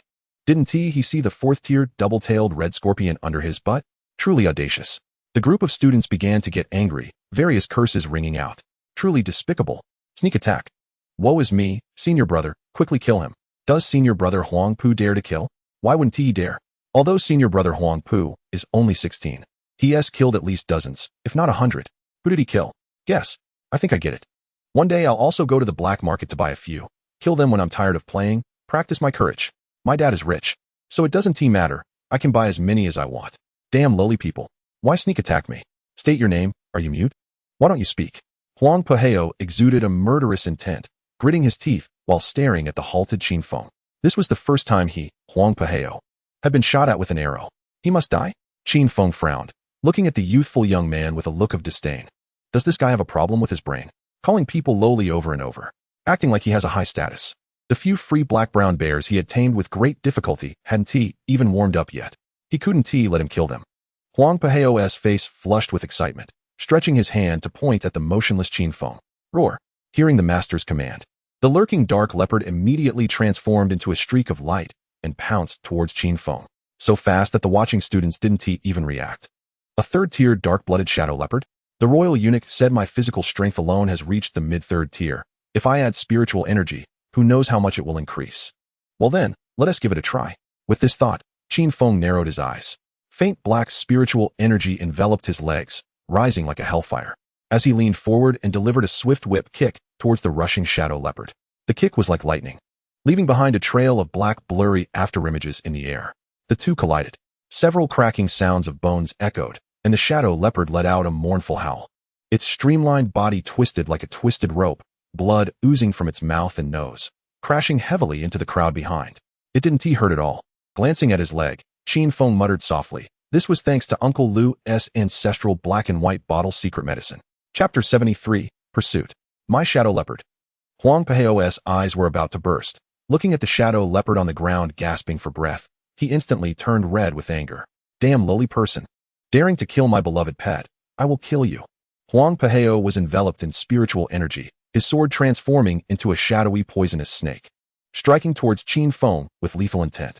Lu Ha's pupils contracted, his sleeves moving without wind, leaping from the double-tailed red scorpion and rushing towards the arena. Damn it. Huang Peheo must not die. Alive is far more valuable than dead. Hee. Qin Feng chuckled lightly. Huang Peheo was drained by wine and lust, his whole body full of flaws. He easily sidestepped the slash, his long surgical knife transforming into a silver flash, accurately slicing across Huang Peheo's shoulder blade. Uffed. Blood sprayed into the air, along with a flying arm. All of this happened in the blink of an eye. By the time Lu Ha arrived, Qin Feng had already transformed his palm into a claw, fiercely gripping Huang Peheo's neck. You dare, illegitimate child. Quickly let him go. Lu Ha's eyes were blazing with fire, staring intently at Qin Feng hiding in the shadow of the hood. This Huang Peheo was young and handsome, a genius, and was urgently needed above. If he died here, he wouldn't be able to escape punishment. Don't move. If you come closer, I'll kill him. Qin Feng grinned, showing his white teeth, shaking Huang Peheo, who resembled a little chick, at the eager Lu Ha. Let him go? I'll let you leave. Lu Ha, keep my word. Lu Ha's gaze flickered, speaking softly to Qin Feng. This is the great wilderness forest. Do you think I would believe your words? Don't you agree? Qin Feng yawned, smiling at the rolling-eyed Huang Peheo. Lowly person, you dare to kill me? Do you know my father is a 6th-tier strongman? Huang Pu Tongtian. What is there to be afraid of? I've never heard such a strange request before. Since that's the case, then I'll fulfill it for you this once. Qin Feng twisted hard, a crisp sound of bones breaking echoed, and Huang Peheo's gaze began to fade. Dropping Huang Peheo from his hands, Qin Feng took out a handkerchief from his storage ring and slowly wiped his hands. I've long found this guy displeasing. Illegitimate child. I'll kill you. Lu Ha trembled with rage, a terrifying killing intent rapidly spreading from him, blowing away countless snowflakes on the ground. Thinking of the punishment from above, his face immediately twisted, resembling a man-eating demon. Bang! Adrenaline surged rapidly. The sound of his heart was clearly audible. 4th-tier forged organs can stimulate heart rate and adrenaline to achieve extreme explosive power in a short time. Quickly rushing towards Qin Feng, Lu Ha's eyes were full of coldness. He wanted to tear this kid who dared to offend him into pieces and feed him to the piranhas. Go, Minter Lu. Avenge senior brother Huang. Kill that lowly person. As he was about to get closer, hearing the cheers, Qin Feng raised his head and gave Lu Ha a strange smile. A giant figure radiating blood energy suddenly sprang out from the depths of the dense forest. The heavy, earth-colored bare paw, wrapped in blood energy, smashed down like a battering ram towards Lu Ha, who was within arm's reach. Bang! Lu Ha, caught off guard, was smashed into a puddle of mud, sinking into a pit deep enough to reach his arms. The sharp cries of insects rang out. The master died, the contract was severed, and the two-tailed red scorpion, still watching the show, fell into a frenzied state. With a flick of its two tails, several streams of crimson venom shot, like red arrows, towards the circle bear and Qin Feng. Roar! The circle bear slammed its paws down onto the ground, causing a wall of earth, shimmering with a yellow glow, to rise up in front of it. The sound of corrosion echoed continuously, taking advantage of the remaining chaos. You dealt with the newly ascended two-tailed red scorpion. I'll take care of those students. Qin Feng's eyes were filled with a cold light as his figure quickly vanished, rushing towards the silent crowd. Help! Seeing Qin Feng charging at them like a hungry beast, the pampered students were terrified to the core. They hurriedly summoned their beast pets and scattered in all directions. Can they escape? Qin Feng grinned, revealing his sharp, white teeth, quickly raising his sleeve arrow and shooting it at the nearest student with their back turned to him. On the outskirts of the great wilderness forest, Qin Feng was already familiar with the terrain. With just a glance, he knew the fleeing directions of these fledglings. This was a slaughter game in the dense forest. Plebeians, don't kill me. I have money. Even at this moment, you still call me that? Glancing at the distorted-faced, long-legged female student in front of him, Qin Feng's mouth curled into a smirk. Please spare me. I have a great figure. Seeing Qin Feng stop, the female student showed a glimmer of hope. A cold wind mixed with fine snow blew in, causing her to shiver as she hugged her arms. Her figure was indeed quite good. I have many skills. Is that so? Qin Feng retracted his blood-stained silver arrow, narrowing his eyes to scrutinize her. As long as you spare me, I am willing to be your slave. You can treat me however you like. The female student forced a smile, a flicker of resentment flashing in her eyes. When the family reinforcements arrive, I will make him wish he were dead. Releasing his grip and holding her chin, Qin Feng smiled gently. Want to? Someone can't wait. Don't rush. Let me ask you a question. Do you know why the Great Wilderness Forest is called the Beast Desire Prison? Why? Because the magnetic field here is very strange. And the sound transmission stones can't be sent out. Understand? No. With a twist, he broke the long-legged female studentess' neck and removed her finger ring. Qin Feng silently took out a porcelain bottle from the ring, opened it, and let the brown liquid drip onto the corpse on the ground. You are the last one. Whispering softly, Qin Feng took off his hood and turned to leave, leaving behind only a steaming white skeleton. Back beside the circle bear, as expected, it had already resolved the battle. It was sitting in the snow, licking its burnt fur, regardless of realm or bloodline. The two-tailed red scorpion was no match for the circle bear, picking a shiny wild core from a pile of rotten meat. Qin Feng then went to the pit created by the circle bear's strike and picked up a ring, tossing it into the storage ring. A mentor from the Lu family? Picking up a somewhat blurred waist token that had been smashed, Qin Feng narrowed his eyes. These pampered students were training in this icy wilderness. Chapter 74. Fierce Giant Crocodile. After handling the scene and ensuring no traces were left, Qin Feng reminded the black-brown bears a few times. He jumped onto the circle bear's shoulder, signaling it to head towards the imperial capital. Qin Feng took out a handkerchief and leisurely wiped the silver arrow in his hand, then tossed it into the storage ring. With my current physical strength, adding spiritual energy should allow me to challenge high-level third-tier opponents. I haven't learned any martial techniques yet. I should go to the War King Academy's Martial Arts Pavilion to take a look another day. Lost in thought, the circle bear had already entered the imperial capital, quickly darting towards a restaurant. Roar! The circle bear let out a roar, signaling Qin Feng that they had arrived at the restaurant. Jumping down from the circle bear's shoulder, Qin Feng stretched and walked towards the restaurant. The palace eunuch Wang, who was roasting himself by the fire inside, looked up at Qin Feng. I got some things from the Great Wilderness Forest. Can you help me check if anyone has placed any tracking spells or the like? Squatting down, placing his hands near the stove, Qin Feng said lightly. After saying that, he couldn't help but glance at the girl in a scale armor skirt, expressionless, who was roasting corn beside him. She had two small black horns on her head, shoulder-length black hair, and was wearing a shimmering black scale armor skirt that revealed her smooth calves. This must be Wang's ancient giant crocodile. Qin Feng felt a flicker of envy. Her impressive 100-meter-long figure left a deep impression on him. I didn't expect her to be so short after transforming. Is this the charm of contrast? Noticing Qin Feng's gaze, the ancient spirit silently hugged the corn in her hands, looking at him warily. Ancient spirit, Boss Qin, 1T steal your corn. He made the cake himself.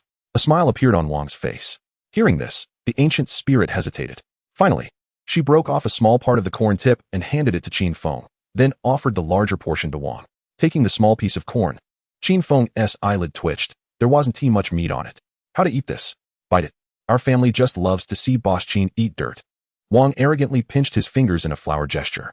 He reached out and pulled the obedient ancient spirit into his arms, then leisurely bit into the corn. Sighing, Qin Feng stuffed the half-corn stick into his mouth, and a shiny silver storage ring appeared in his palm. Did you go kill someone? A flicker of astonishment crossed Wang's eyes, which soon disappeared as he continued to gnaw on the corn. I slaughtered a team of arrogant rich kids.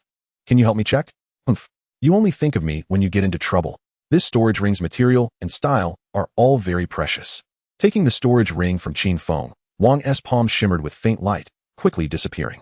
All right, a few of the rings have been marked. I'll help you break them. You know what to do? Hurry up and give it to me. Wang tossed a pile of rings to Qin Feng, then extended his fair, jade-like hand. Taking out a few boxes of crystal-glazed cakes, Qin Feng tossed them to Wang. Just as he was about to throw the rings into the storage ring, one of the rings suddenly emitted a bright light. Glancing at it, Wang no longer paid attention, opening the cake and feeding it bit by bit to the girl in his arms, dropping a drop of blood onto it. Qin Feng opened the storage ring and took out a sound transmission stone. If I remember correctly, this ring belongs to Lu Ha. Without hesitation, he infused it with a strand of black spiritual energy, and after a moment of silence, a steady male voice came from the other side. Lu Ha, why hasn't the blood food team you let arrived yet? The master is already angry. If you don't want to die, hurry up. I'll be right there. Where's the location? The indifferent Wang's expression tightened as he snatched the sound transmission stone from Qin Feng's hand. Damn, it's the Imperial teacher Wang. Hang up quickly. Retreat. The light from the sound transmission stone vanished. Wang's face turned pale. He hated being called Wang the eunuch the most. Eunuch, this is a storage ring from a guy named Lu Ha that I killed. Can you see if he has any connection to the Lu family? And what does blood food mean? By the way, many women have gone missing recently in the Red Project. I suspect it's the Lu family's doing. A few chickens raised by Wang's old lady have also disappeared. I suspect it's also Lu Qingche from the Lu family. Qin Feng's mouth twisted into a smile as he cheerfully took out a crooked token from the storage ring.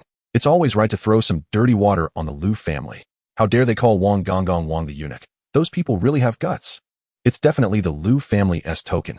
Wasn't he it encountered on the outskirts of the great wilderness forest? They dared to insult me. Eunuch. I want to make those cowardly rats wish they were dead. No, let them become eunuchs. Ancient spirit, let us go. Wang stormed out, with his little tail closely following behind. Gazing at the back of eunuch Wang, Qin Feng continued to roast the fire with a smile. The sound transmission stone arrived just in time. A voice came from the doorway. It was Jasmine, her small chest slightly rising and falling, holding onto her big brother who looked like a little tiger, still wanting more. Eunuch Wang has left? To catch people, to be a eunuch. Oh. Jasmine moved a small stool to sit beside Qin Feng and stretched out her hand to start roasting the fire. Squeak. The treasure-hunting squirrel suddenly poked its head out from Qin Feng's collar, rubbing its little paws, its bright eyes fixed on Jasmine's rising chest. Pervert. Jasmine flicked the treasure-hunting squirrel's head with her finger. This guy suddenly darted into her room late last night, burrowing into her clothes, wanting to dive into her chest. She didn't know where it learned such bad behavior. A complete pervert. Do you like drinks, Jasmine? Coming back to her senses, Jasmine was taken aback by the male voice beside her, then showed a smile. It seemed the boss was going to make something delicious again. Smelling the faint jasmine fragrance beside her, Qin Feng gently kissed Jasmine's palm and turned to head towards the kitchen. He was going to make a new Tier 2 spirit food. So bad, boss. Lowering her head, Jasmine glanced at the faint kiss mark on the back of her hand, a blush appearing on her face. Chapter 75, The Life of Tea. The moonlight was hazy. Tonight was another snowy day. Holding the Tier 2 new drink, Dragon Void Tea, Qin Feng sat by the door frame and removed the tea lid. Wisps of blue gas slowly flew out, as if a blue dragon was soaring. The refreshing aroma of tea lingered in the quiet shop. Even the fireflies in the kitchen nibbling on dried fruit couldn't help but peek out. Tier 2 spirit food. Dragon Whiskers Tea, made from dozens of precious herbs including Tier 2 spirit plant biro fruit, Chiliang root, and Qinghua Wan, combined with nearly 100 Tier 1 spirit plants, and refined with a large amount of wild beast crystal cores. To concoct this, he even took a half-day off in the afternoon with Uncle Lu, who came to supervise. Uncle Lu, this meticulous old man, agreed quite readily. However, the smile on his face when he left was a bit meaningful. It seemed Uncle Lu was quite angry, wanting to deal with him. Taking a deep breath of the tea fragrance, Qin Feng shook the teacup and slowly took a sip. The smooth tea flowed quickly down his throat into his stomach, causing his organs to tremble, like the thirsty Sahara Desert, greedily absorbing the tea liquid that rose in his stomach. The effects of Dragon Whiskers tea are twofold. The first is that it can detoxify beyond levels. Even Tier 4 poisons can be neutralized, and regularly consuming it is not a problem for Tier 5. The second is to warm and nurture the organs in advance, laying a good foundation for future body refinement. Breathing out a puff of white vapor, Qin Feng glanced at his big brother, who was lying under the stone table with his blue dog eyes fixed on him. The other's body had finally broken 4 meters, but could only stick his head in. After enjoying the snowy scenery for a while, Qin Feng turned to Jasmine, who was cleaning up the mess left by the old man behind him, and said, Jasmine, prepare to close the door. Continue to apply medicine for me tonight. My skin is itchy. Jasmine lowered her head in response, a hint of blush silently appearing on her face, charming like a spring flower bud. Forget it. Go to the kitchen to prepare some food for the big brother and the bear. It seemed he still had to wait a while to close the door. Qin Feng closed the tea lid, his eyes slightly squinted, and in the distance where the snow flew, a figure could be faintly seen. And the direction the figure was coming from was indeed the small restaurant. As they got closer, the figure gradually became clearer, illuminated by the moonlight. It was a man with a white cloth covering his eyes. A few strands of long hair barely covered his eyes, thin lips, fair skin, and shoulder-length hair simply tied up with a silk ribbon. He wore a black embroidered golden plush short robe on top, and a black embroidered golden skirt below. Even with his eyes covered by white cloth, it was still evident that he was a handsome man. After observing for a while, Qin Feng's attention gradually fell on the man's black cloth shoes. One was decorated with a golden phoenix, the other with a golden dragon. Simple, yet exuding a sense of noble elegance. The man, who had unknowingly walked to the entrance of the restaurant, put away the black oiled paper umbrella in his hand. Flakes of white snow fell on his head, sliding down his smooth hair to the ground. He raised his head to look at the restaurant sign in front of him, as if he was gazing at something. It's cold outside. Do you want to come in, guest?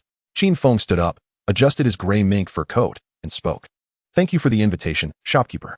The man's voice was magnetic and gentle. He turned to look at Qin Feng, the corners of his mouth curling up in a smile. Responding, he walked into the shop as if walking on flat ground. The wooden threshold barely posed any challenge for him. Arriving at a wooden table, the man sat on a stool, his sturdy nostrils twitching. He looked up at Qin Feng, who had unknowingly sat across from him and was observing him. The fragrance of tea wafts 10 miles. I've come seeking the taste. Is the shopkeeper having tea? What a strong tea aroma. Yes, I'm having tea. Qin Feng nodded, his gaze landing on the man's shoulder. Just now, his vision was a bit blurry, and he completely didn't notice the colorful little bird on the man's shoulder, which was quite cute. Could I have a cup? As the guest, certainly. Getting up, Qin Feng walked toward the kitchen, just in time to see Jasmine coming out with the night food spirit food for her big brother and the bear. So handsome. Jasmine blinked, a blush unconsciously appearing on her pretty face. Clearing his throat, Qin Feng silently grabbed Jasmine's arm, leading her back into the kitchen. How dare she praise another man in front of him? Jasmine was getting bolder and bolder. Glancing at the man outside who was teasing the bird on his shoulder with his fair fingers, he closed the door. Qin Feng stared seriously at Jasmine, who was pushed to the door corner, looking utterly at a loss. Old boss, is there something? Do you want to add more spirit food for the bear and the others? I also think it's not enough for them to eat. Am I handsome? Or is that guy outside handsome? Qin Feng casually asked. Jasmine didn't hesitate, her eyes fixed on Qin Feng, saying matter-of-factly, of course the boss is handsome. Is there even a need to say? Hearing this, Qin Feng's gaze shifted, and a faint blush involuntarily appeared on his ears. Damn it, that annoying feeling of shyness. The person in front of him was just a simple little girl. Cough, cough. Jasmine, go feed the bear and the others. Oh. Stretching out her hand to scratch her head, Jasmine looked at Qin Feng strangely for a moment before pushing the door open and walking out with the tray in her hands. Is the boss feeling sick again? Watching Jasmine's departing figure, Qin Feng expressionlessly turned to the Tier 2 stalactite water. Inside, a pure white lotus slowly floated on the water's surface. He took out a porcelain pot from his storage ring and filled it. Brewing Tier 2 special spirit food, Dragon Whiskers tea, has its importance. The higher the quality of water, the better the brewed Dragon Whiskers tea will be. Picking up the porcelain pot, he approached the small stove, rubbed his fingers to create fire, and placed the porcelain pot on top. A faint black spiritual power clung to his palm. Qin Feng rubbed the porcelain pot as if he were caressing a precious jade stone, carefully nurturing and sensing the temperature inside the pot. If the water temperature is too high, it will damage the quality of the tea liquid. If it's too low, it will affect the tea leaves' efficacy and taste. Time passed. Bubbles gradually formed in the porcelain pot, and Qin Feng quickly lifted it.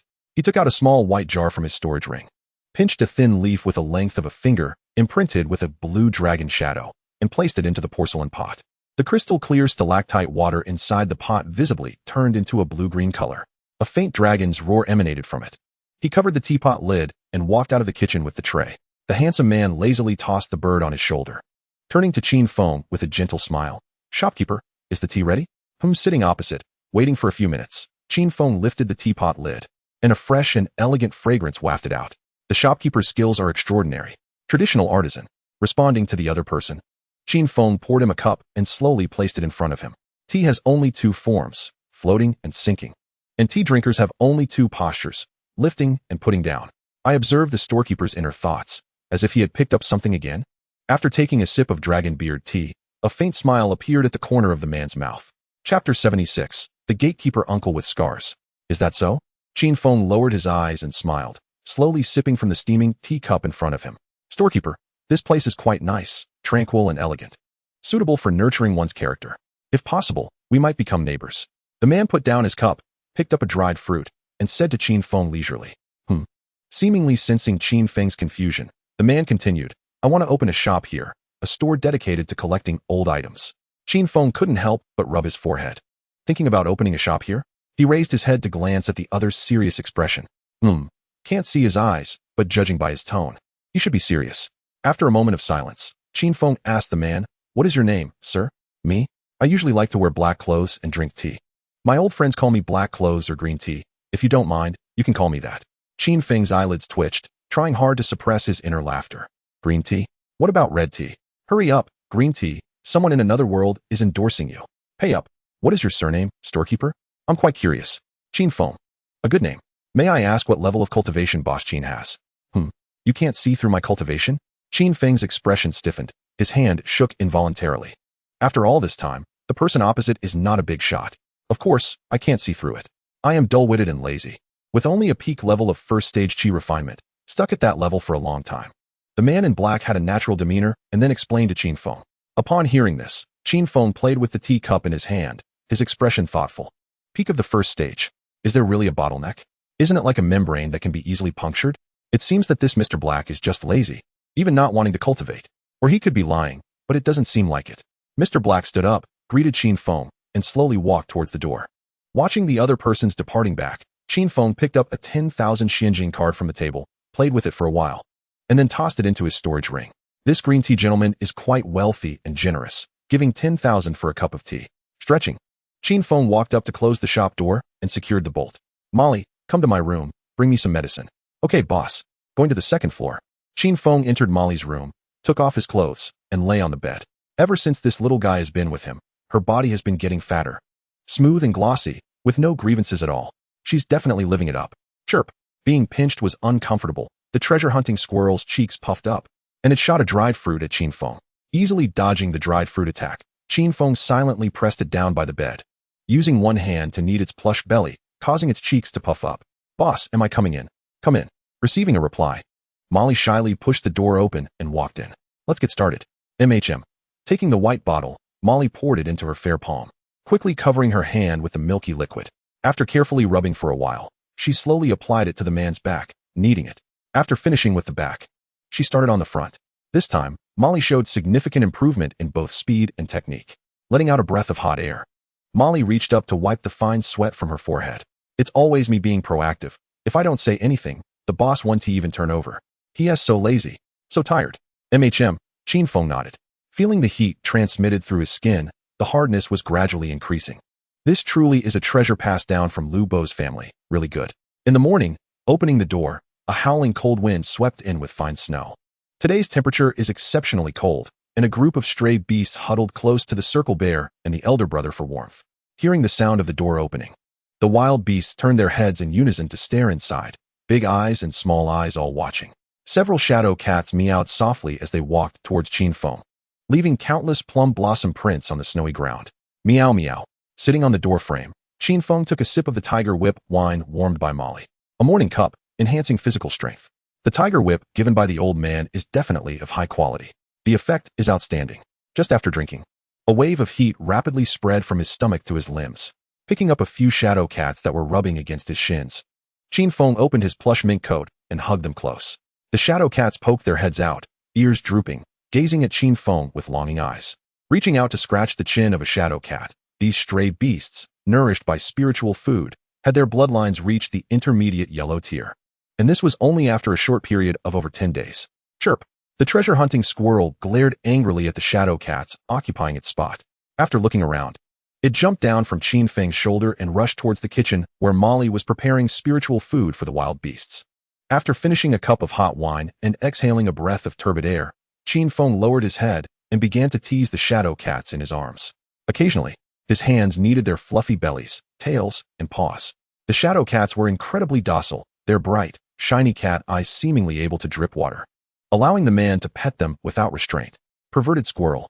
Molly's exasperated voice sounded from the kitchen. She blushed as she carried the treasure-hunting squirrel by its neck. Walking out of the kitchen, this damned perverted squirrel. Placing the shadow cats on the ground, Qin Feng took the treasure-hunting squirrel and casually tossed it into his pocket. He turned to the blushing Molly and said lightly, I'm going to the Battle King Academy.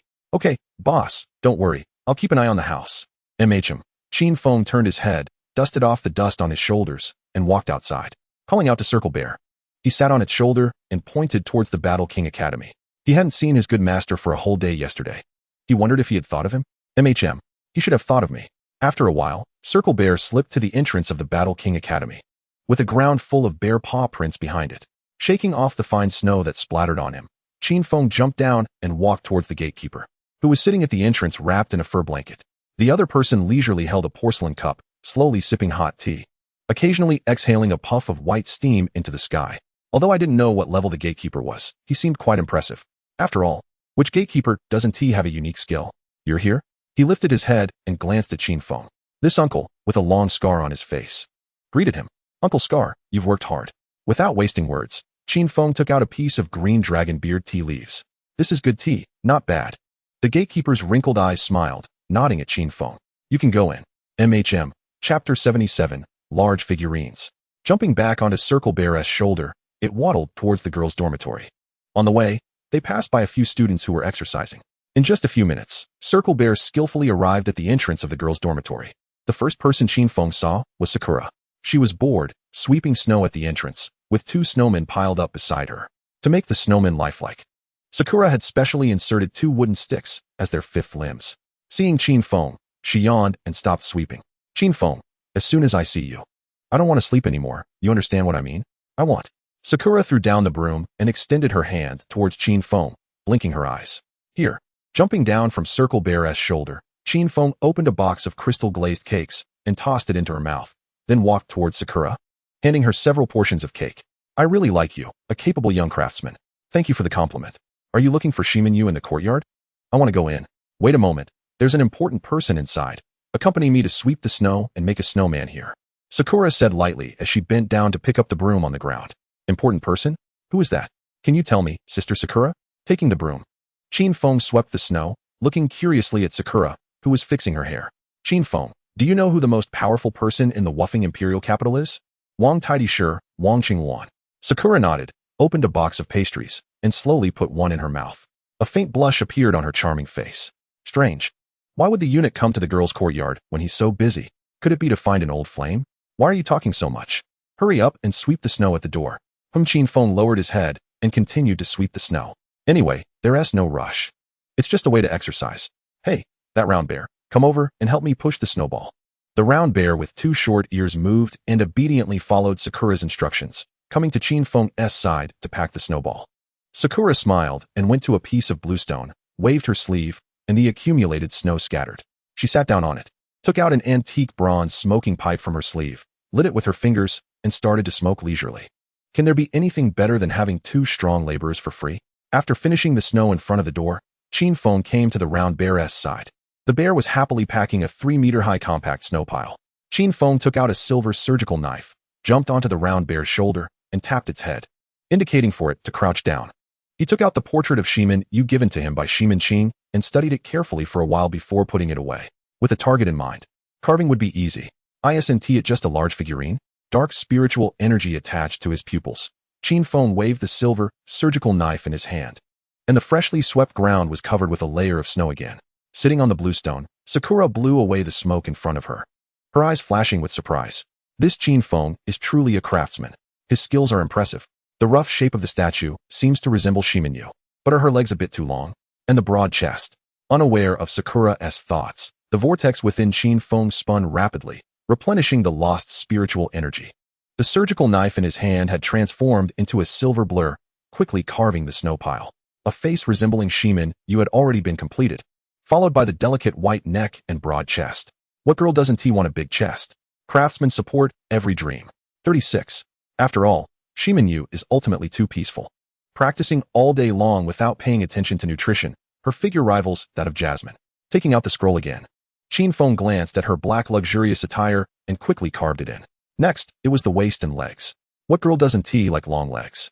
The craftsman continues to support dreams. Let us carve a thin layer of stockings on her. After more than 10 minutes of meticulous carving, Qin Feng jumped down from the round bear's shoulder. He walked a few steps back to admire his work, nodding in satisfaction. The statue looked beautiful, sitting on a piece of bluestone, with a dreamy expression, resting her chin on one hand as if missing her lover. Most importantly, what should be prominent was prominent, and what should be charming was charming. A slender waist, long legs and white stockings, with great beauty. Ahem. Sakura coughed, shook her smoking pipe, then came to Qin Feng's side, patted him on the shoulder, and said, your craftsmanship is good, lifelike, and I like it too. Let us leave this as a sign. What do you think? Just as I thought. Qin Feng took out a handkerchief to wipe the silver knife and smiled gently. Girls are social animals. When a half-asleep female student took her pig for a walk and saw the statue, she was instantly shocked. Thus, she took out a communication spirit stone. From 1 to 10, from 10 to 100, from 100 to 1,000, the news spread at an incredible speed. In a delicate courtyard, Wang the eunuch sat on a warm fur chair, his delicate face full of frustration, occasionally glancing towards the door. Open your mouth. The starry moon female tutor sitting on his lap had a blush on her face, her white hair sticking up as she held a piece of cake. Looking at Wang the eunuch expectantly. Xingyue, don't be like this, we still have a lot of work to do. It wouldn't be good to be seen by others. I just picked a few yesterday, and there are still many chirping birds left. It's fine. Moi? In the place where I live, no one will come and accept you. Wrapping her arms around Wang the eunuch's neck, Xingyue leaned down and left a strawberry mark, breathing hot air into his ear. But I can't do this. I like your sister. My sister has been dead for many years. Why can't you see me as her? My love for you is no less than for her. A trace of sadness flashed in Wang the eunuch's eyes, then disappeared as he turned his head away. The intense gaze from Xingyue in his arms seemed to want to swallow him whole. It's really suffering. I shouldn't have come. His gaze shifted. Suddenly, Wang the eunuch pointed at the shining space ring of Xingyue. Xingyue, someone is sending you a message. Xingyue frowned, took out the communication stone, and soon her expression turned strange. Qin Feng is here causing trouble at the door. Wang the eunuch's expression brightened, quickly putting down the starry moon tutor who was slumped in his arms. He put on a felt hat, waved his sleeve, and walked outside. Where are you going? Qingluan? Am I not attractive enough as a man? The voice of the starry moon tutor behind him carried a hint of a cry, her eyes misty, and her delicate body trembled slightly. Let us go watch the fun together. At our level, even trivial matters become interesting. We'll keep you company later, okay? You're quite perceptive, I love you. Charming little rascal. Chapter 78. Lu Bo's Heirloom, the Bone-Tempering Whip. At the entrance of the girls' courtyard, a group of female students dressed in winter clothes began to point and whisper. Shiminyu in the crowd trembled with anger, her fists clenched, wishing she could just punch the expressionless Qin Feng in front of her. What the hell, he always causes trouble every time he comes. Isn't it annoying? Especially the gazes coming from around made her want to dig a hole and hide underground. Is it nice? Get lost. What, do you want to mess with me too? Qin Feng raised an eyebrow, squinting at the flustered girl in front of him. You. The hairpin on Shiminyu's head swayed gently, and her pretty face turned completely red. Pursing her lips, she decided not to engage in a war of words with the man in front of her. It would be better to continue training. With that thought, she lowered her head and headed towards the courtyard. Watching Shiminyu's back, Qin Feng stored the statue in his space ring. It seems indeed to have passed. Clapping his hands, Qin Feng quickly approached Shiminyu from behind and grabbed her warm hand. Shiminyu shivered all over, looked up angrily at Qin Feng, and began to struggle violently. Relax. Let's go for a walk in the training ground. Holding Shiminyu's hand tightly, Qin Feng walked toward the training ground. Let go of me. I want tea. It's so cold. Isn't it nice for a kind person to warm your hands? Qin Feng teased, scratching Shiminyu's palm with his finger, startling her as if she had been electrocuted. Huh. A dog can't spit out ivory. You're clearly taking advantage of me. Let me go? Not too foolish. Glancing around, Qin Feng stopped and silently released Shiminyu's hand. Good master, can I borrow something from you to use? No. Shiminyu's face turned red as she covered her chest, warily staring at Qin Feng. This rebellious disciple who dared to disrespect her teacher brought her to this deserted place, clearly thinking of something inappropriate. I want to borrow the black heavy sword you use for training. It seems Lu Bo wants to mess with me this afternoon. I might as well proactively increase the intensity of my training so that he can't mess with me. Listening to Qin Feng's, Shiminyu did not hesitate and quickly took out her heavy sword. She thought this disciple was trying to borrow something else. Thank you, master. Qin Feng took out a pile of crystal-glazed cakes and a small box of dragon beard tea. Seemingly sensing Shiminyu's confusion, Qin Feng opened the box of dragon beard tea and said slowly, Dragon beard tea has detoxifying and nourishing effects on the internal organs. Is it for me? Shiminyu blinked blankly, the faint fragrance of the tea lingering around her nose, making her tense mood relax. If I don't give it to you, who should I give it to? Quickly take it. After hesitating for a moment, Shiminyu silently stepped forward and put the pile into her storage ring. It's a cold day. I helped you warm your hands just now, and now my mouth is frozen. Listening to Qin Feng's muttering, Shiminyu's pupils contracted, and she instinctively turned to run, but was quickly pulled into Qin Feng's embrace. No, you bastard. Shiminyu hurriedly turned her head and opened her mouth to bite Qin Feng's shoulder fiercely. Am I thick-skinned? Are you trying to act cute with me, good master?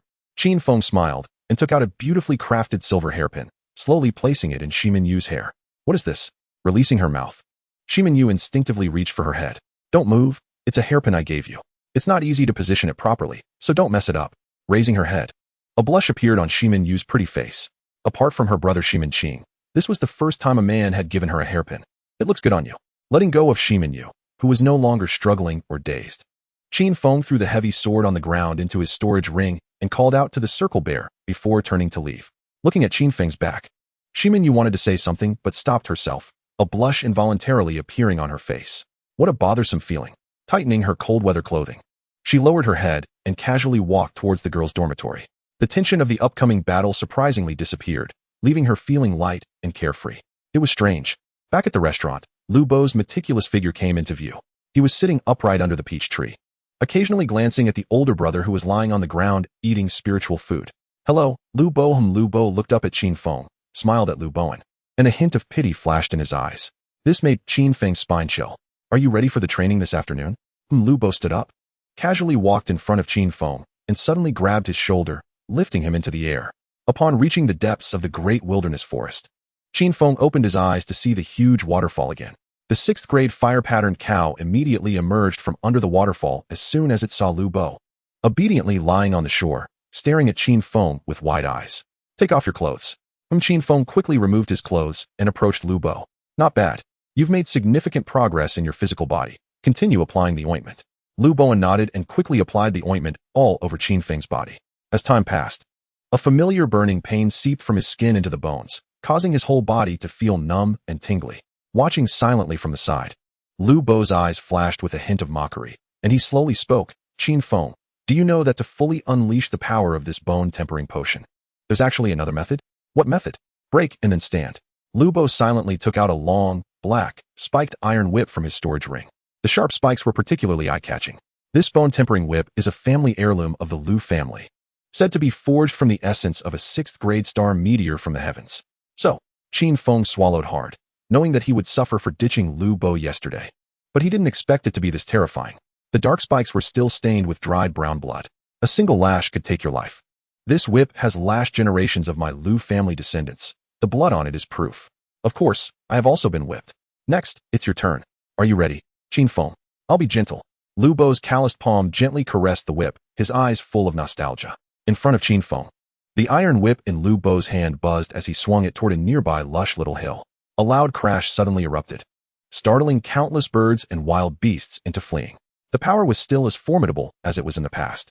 After glancing at the little hill reduced to flat ground by the dark whip, Lu Bo shook the bone-tempering whip and smiled at Qin Feng, revealing his white teeth.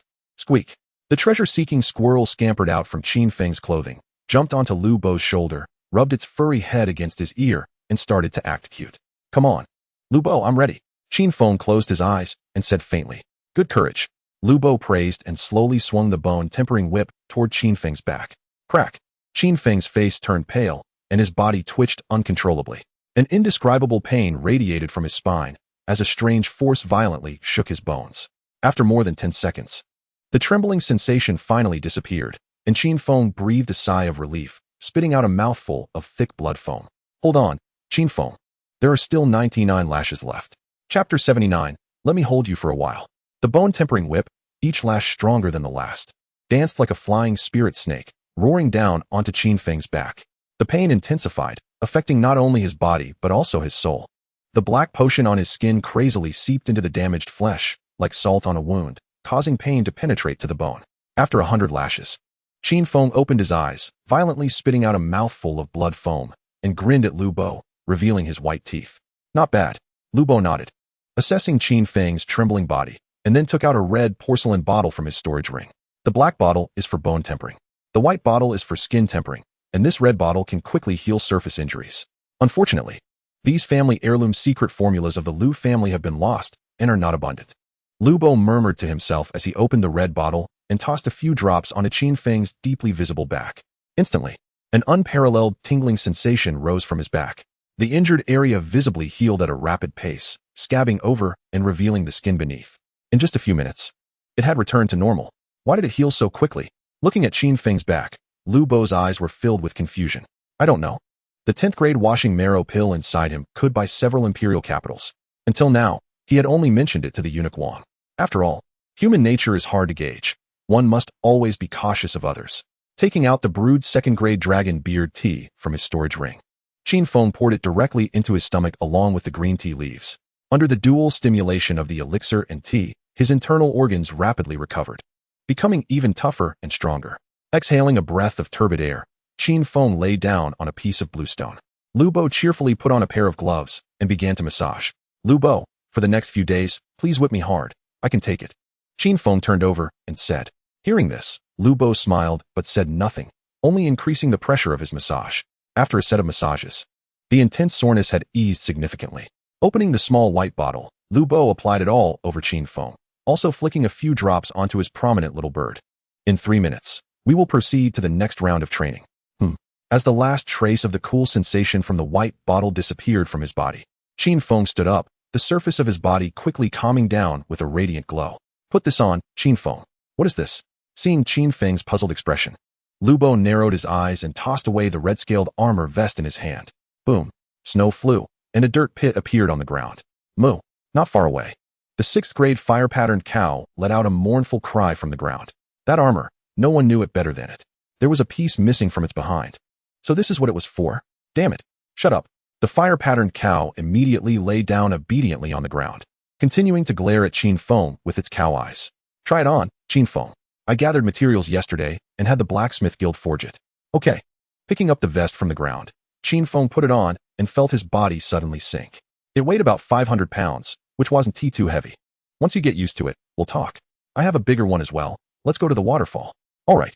The other party left with a casual remark, saying they would continue tomorrow, and didn't forget to ask Qin Feng for some dragonbeard tea leaves. Watching Lu Bo's retreating figure, Qin Feng sat down at the table, exhaustion written all over his face. He felt even more tired than after receiving a large reward. Boss, are you all right? Come here. Oh. Jasmine placed the tray in her hands on the table and obediently went to Qin Feng. He pulled her onto his lap, holding her in his arms. Old boss. Don't move, let me hold you for a while. Taking a deep breath of Jasmine's fragrance, Qin Feng rested his head on her frail shoulder and whispered in her ear. Jasmine blinked, a hint of shyness appearing in her eyes as she lowered her head to look at the wooden floor. Her delicate hands unconsciously twisted together. The boss has quite the audacity, hugging people at random. As time passed, the sound of even breathing gradually filled the air. Jasmine sighed in relief and slowly pulled away the arms that Qin Feng had around her waist. She went back upstairs to get a thin blanket and covered the sleeping Qin Feng with it. Looks like the boss is really tired. Was Lu Bo's training that terrifying? After staring for a while, Jasmine glared at the treasure-seeking squirrel that peeked out curiously. She picked up the tray and walked outside. When she woke up, the familiar figure of the old man in the vest appeared across from her. Hey kid, you're awake? The old man grinned, tossing some dried fruits prepared by Jasmine into his mouth. Dean in the vest, do you want some tea? No tea. Kid. Do I look like someone who enjoys tea? That's true. What do you want to eat? I'll make it for you. Everything. Today I have money. I promise I won't cheat you. Glancing at the old man who sounded so certain, Qin Feng thought. Yeah, right. He took out a handkerchief to wipe his hands, stretched, and leisurely walked to the kitchen. Before long, Qin Feng came out of the kitchen with a tray and walked over to the old man in the vest. It smells great. The old man eagerly snatched the tray from Qin Feng's hands, quickly picking up chopsticks to grab a piece of spicy rabbit meat and stuffing it into his mouth. By the way, Dean in the vest, can you take a look at this 6th-grade limb regeneration pill to see if there's any problem? Qin Feng quietly took out the pill gifted to him by Prince Yi Qing from his storage ring. I'll take a look. No problem. After glancing at the pill for a moment, he handed it back to Qin Feng and started eating the food in front of him again. Then that's good. Picking up a small stool, Qin Feng sat by the doorframe, staring at the hazy moonlight in the sky. Oh whoa. His big brother let out a howl and walked over to Qin Feng with heavy steps, his dark blue, elongated beast eyes filled with joy. Your bloodline has broken through to the peak of the yellow tier? Hugging his big brother's head, Qin Feng looked into his blue pupils and asked, Oh whoa. His big brother turned his head away in a proud manner, unwillingly starting to struggle. Let me hold you for a while. It's been so long since I last held you. Qin Feng chuckled and embraced his big brother's large head, gently stroking his fur. In the next few days, let's increase the feeding intensity and aim to break through to the mysterious tier before the battle comes. Oh whoa. The treasure-seeking squirrel peeked its head out and spat a dried fruit at his big brother, then made a face as if to say, Come hit me. Chapter 80, Mysterious Sphere. Scratching his big brother's chin, Qin Feng's gaze landed on a familiar figure approaching in the distance. Draped in white cloth, wearing a black embroidered golden short robe, and holding a red umbrella, it was none other than Green Tea. Good evening, Boss Qin. As she put away her red oil paper umbrella, Green Tea stood at the door and greeted him. Good evening. The old man in the vest, who was eating inside, turned his head in confusion to look at Green Tea chatting with Qin Feng. A hint of doubt flashed in his eyes, but he quickly lost interest and continued eating. Focus on your meal. Boss Qin, I've already taken over the shop. I believe in a few days, we'll be neighbors. Green Tea took a sip from her teacup and smiled, glancing at Qin Feng, her dragon and phoenix cloth shoes shimmering with a faint glow. Congratulations. Will you come help me cut the ribbon when I open? Me? Qin Feng exhaled a puff of white breath, pointing at himself. Yes, Green Tea teased, nudging her shoulder playfully. Seemingly recalling something, She took out a shiny bead from her storage ring and handed it to Qin Feng. What is this? As Qin Feng took the warm bead, a comforting sensation quickly spread through his body, and his exhausted spirit and body began to recover slowly. It's a little gadget. Consider it an advance payment for helping me cut the ribbon, Boss Qin. Upon hearing that, Qin Feng quickly tucked it into his clothing. This was definitely a treasure. When Wang Taiguan comes tomorrow, I'll ask what this is. Well then, I'll take my leave. I'll continue to bother you tomorrow, Boss Qin. Taking out a mysterious crystal card and placing it on the table, the figure in black stood up, smiling gently, and took her red oil paper umbrella as she walked out of the shop. Watching her figure leave, Qin Feng finished his dragon beard tea in one gulp and then expressionlessly walked over to the old man in the vest, who had almost finished his meal. He wanted to see if this old guy would try to skip out on paying today. Wiping the red juice off his mustache, the old man glared at Qin Feng, mumbling something about not skipping out on paying. Then, the old man who had been sitting in front of Qin Feng began to visibly fade away. It was an afterimage. The old man had already slipped away. Sighing, Qin Feng stood up. Suddenly, his gaze fell on the stool where the old man had sat. There lay a mysterious crystal and a blue crystal stone. Martial skill? Picking up the blue crystal stone, Qin Feng silently infused a trace of spiritual energy into it. And instantly, information about the crystal stone appeared in his mind. High-level mysterious tier? A smile appeared on Qin Feng's face as he stored it in his storage ring. This time, the old man in the vest didn't cheat him. At the War King Academy, whether it was martial skills or beast skills, contribution points from the academy were needed for exchanges. To earn contribution points, one must complete various tier tasks issued by the academy. They range from cleaning to hunting wild beasts, etc. The beast skills he exchanged for his big brother last time were still using Shiman use contribution points. And due to his laziness, he hadn't earned a single drop for himself. Jasmine, close the shop. Okay, boss. Jasmine's voice came from the kitchen, patting his neck. Qin Feng walked to the second floor. He opened the door and walked in, the fireflies in the room beginning to glow with white light. He threw the treasure-seeking squirrel, who had unknowingly fallen asleep, onto the bed. It seemed the little guy had eaten too many dried fruits, with its little belly sticking out, occasionally patting its stomach with its little hands to aid digestion. Qin Feng took off his clothes and approached. Lying flat on the bed, he placed the treasure-seeking squirrel on his chest and took out the high-level martial skill from the mysterious tier, infusing dark spiritual energy into it. Everything in front of him suddenly went dark, and his vision gradually cleared. Before him was a lush forest with mountains and rivers. Strangely, the water was still, and even the birds flying in the sky were the same. A black, blurry figure began to appear in front of Qin Feng. High-level mysterious tier martial skill, Razor. When cultivated to a profound level, can split mountains and crack stones. It cannot be practiced by non-body refiners. The black figure said mysteriously, in front of Qin Feng. It lifted its toes, and gray gas quickly wrapped around it. The next second, it was swiftly flung towards a distant high mountain. A sharp gray blade light flashed by. After a moment of silence, the earth began to tremble as the lush high mountain cracked in half and slowly fell down. The high-level mysterious tier martial skill Razor demonstrated its effects, and next, I, the big guy, will explain the process of launching Razor. The blurry figure began to explain things to itself again. Qin Feng blinked beside it, completely unable to understand what the other party was talking about. Terms like strange meridians and spiritual energy delivery methods were beyond him. He pinched his thigh, feeling the pain. Qin Feng opened his eyes, took out a box of crystal glazed cake, opened it, and then stuffed a piece into his mouth. His brain gradually relaxed, the cool sensation spreading through his mind, and countless thoughts surged. As he delivered spiritual energy into the martial arts stone, a flash of light appeared, and he found himself back in the still forest. The blurry figure began to appear, and the lush mountains split in half once again. With the enhancement of the crystal glazed cake for martial arts comprehension, the obscure and difficult words spoken by the other party were instantly understood to a large extent. Exiting, entering, exiting, entering. By the time he had eaten the 8th piece of crystal glazed cake, Qin Feng had roughly grasped the so-called high-level martial arts training method of the mysterious rank. He could try practicing tomorrow afternoon. Qin Feng murmured softly, snapped his fingers, and the light on the firefly quickly dimmed.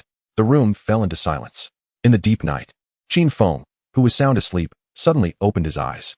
A tingling sensation came from his ear, as if something was licking it. In the darkness, he silently reached for a strand of hair that was constantly swaying and instinctively wrapped his arms around the warm body in his embrace. Qin Feng's mouth twitched. It seemed that Jasmine was quite bold, sneaking into his room in the middle of the night to lick his ear. Was she lonely? This adult game wasn't played like this. He threw off the thin blanket and grabbed the girl who was licking his ear by the shoulder. With the dim moonlight, the girl's face appeared in front of Qin Feng. It wasn't Jasmine. Qin Feng's pupils contracted sharply. In his view, this was a girl with short white hair and black shiny pupils, dressed in a fitted white furry robe. Her skin was very fair, like the white snow outside. Blinking her bright eyes, the girl slowly reached out her palm to Qin Feng's face, lowered her head, and once again took his earlobe into her mouth. Threads of black spiritual energy visibly surged into her mouth. Coming back to his senses, Qin Feng pushed her down under him, his knee pressing against her soft abdomen. He pulled out a sharp scalpel and held it against her neck. "Who are you?" Qin Feng asked in a low voice, his eyes gleaming coldly. How could she silently enter his bedroom and absorb his spiritual energy? What was going on? With a pout, the girl glared at Qin Feng, her cheeks slightly puffed up, turning her head away in a huff. She was angry. Qin Feng got up and silently observed the girl kneeling on the bed, sulking at him. She wore an exquisitely made loose white fur robe with green floral patterns, barely covering her knees and revealing a pair of faintly visible, crystal-like calves. The girl had her head lowered, sulking with her cheeks puffed up, and the small furry white ears on her head occasionally swayed gently. "How did you end up like this?" Qin Feng's mouth twitched as he silently observed her for a while before asking casually.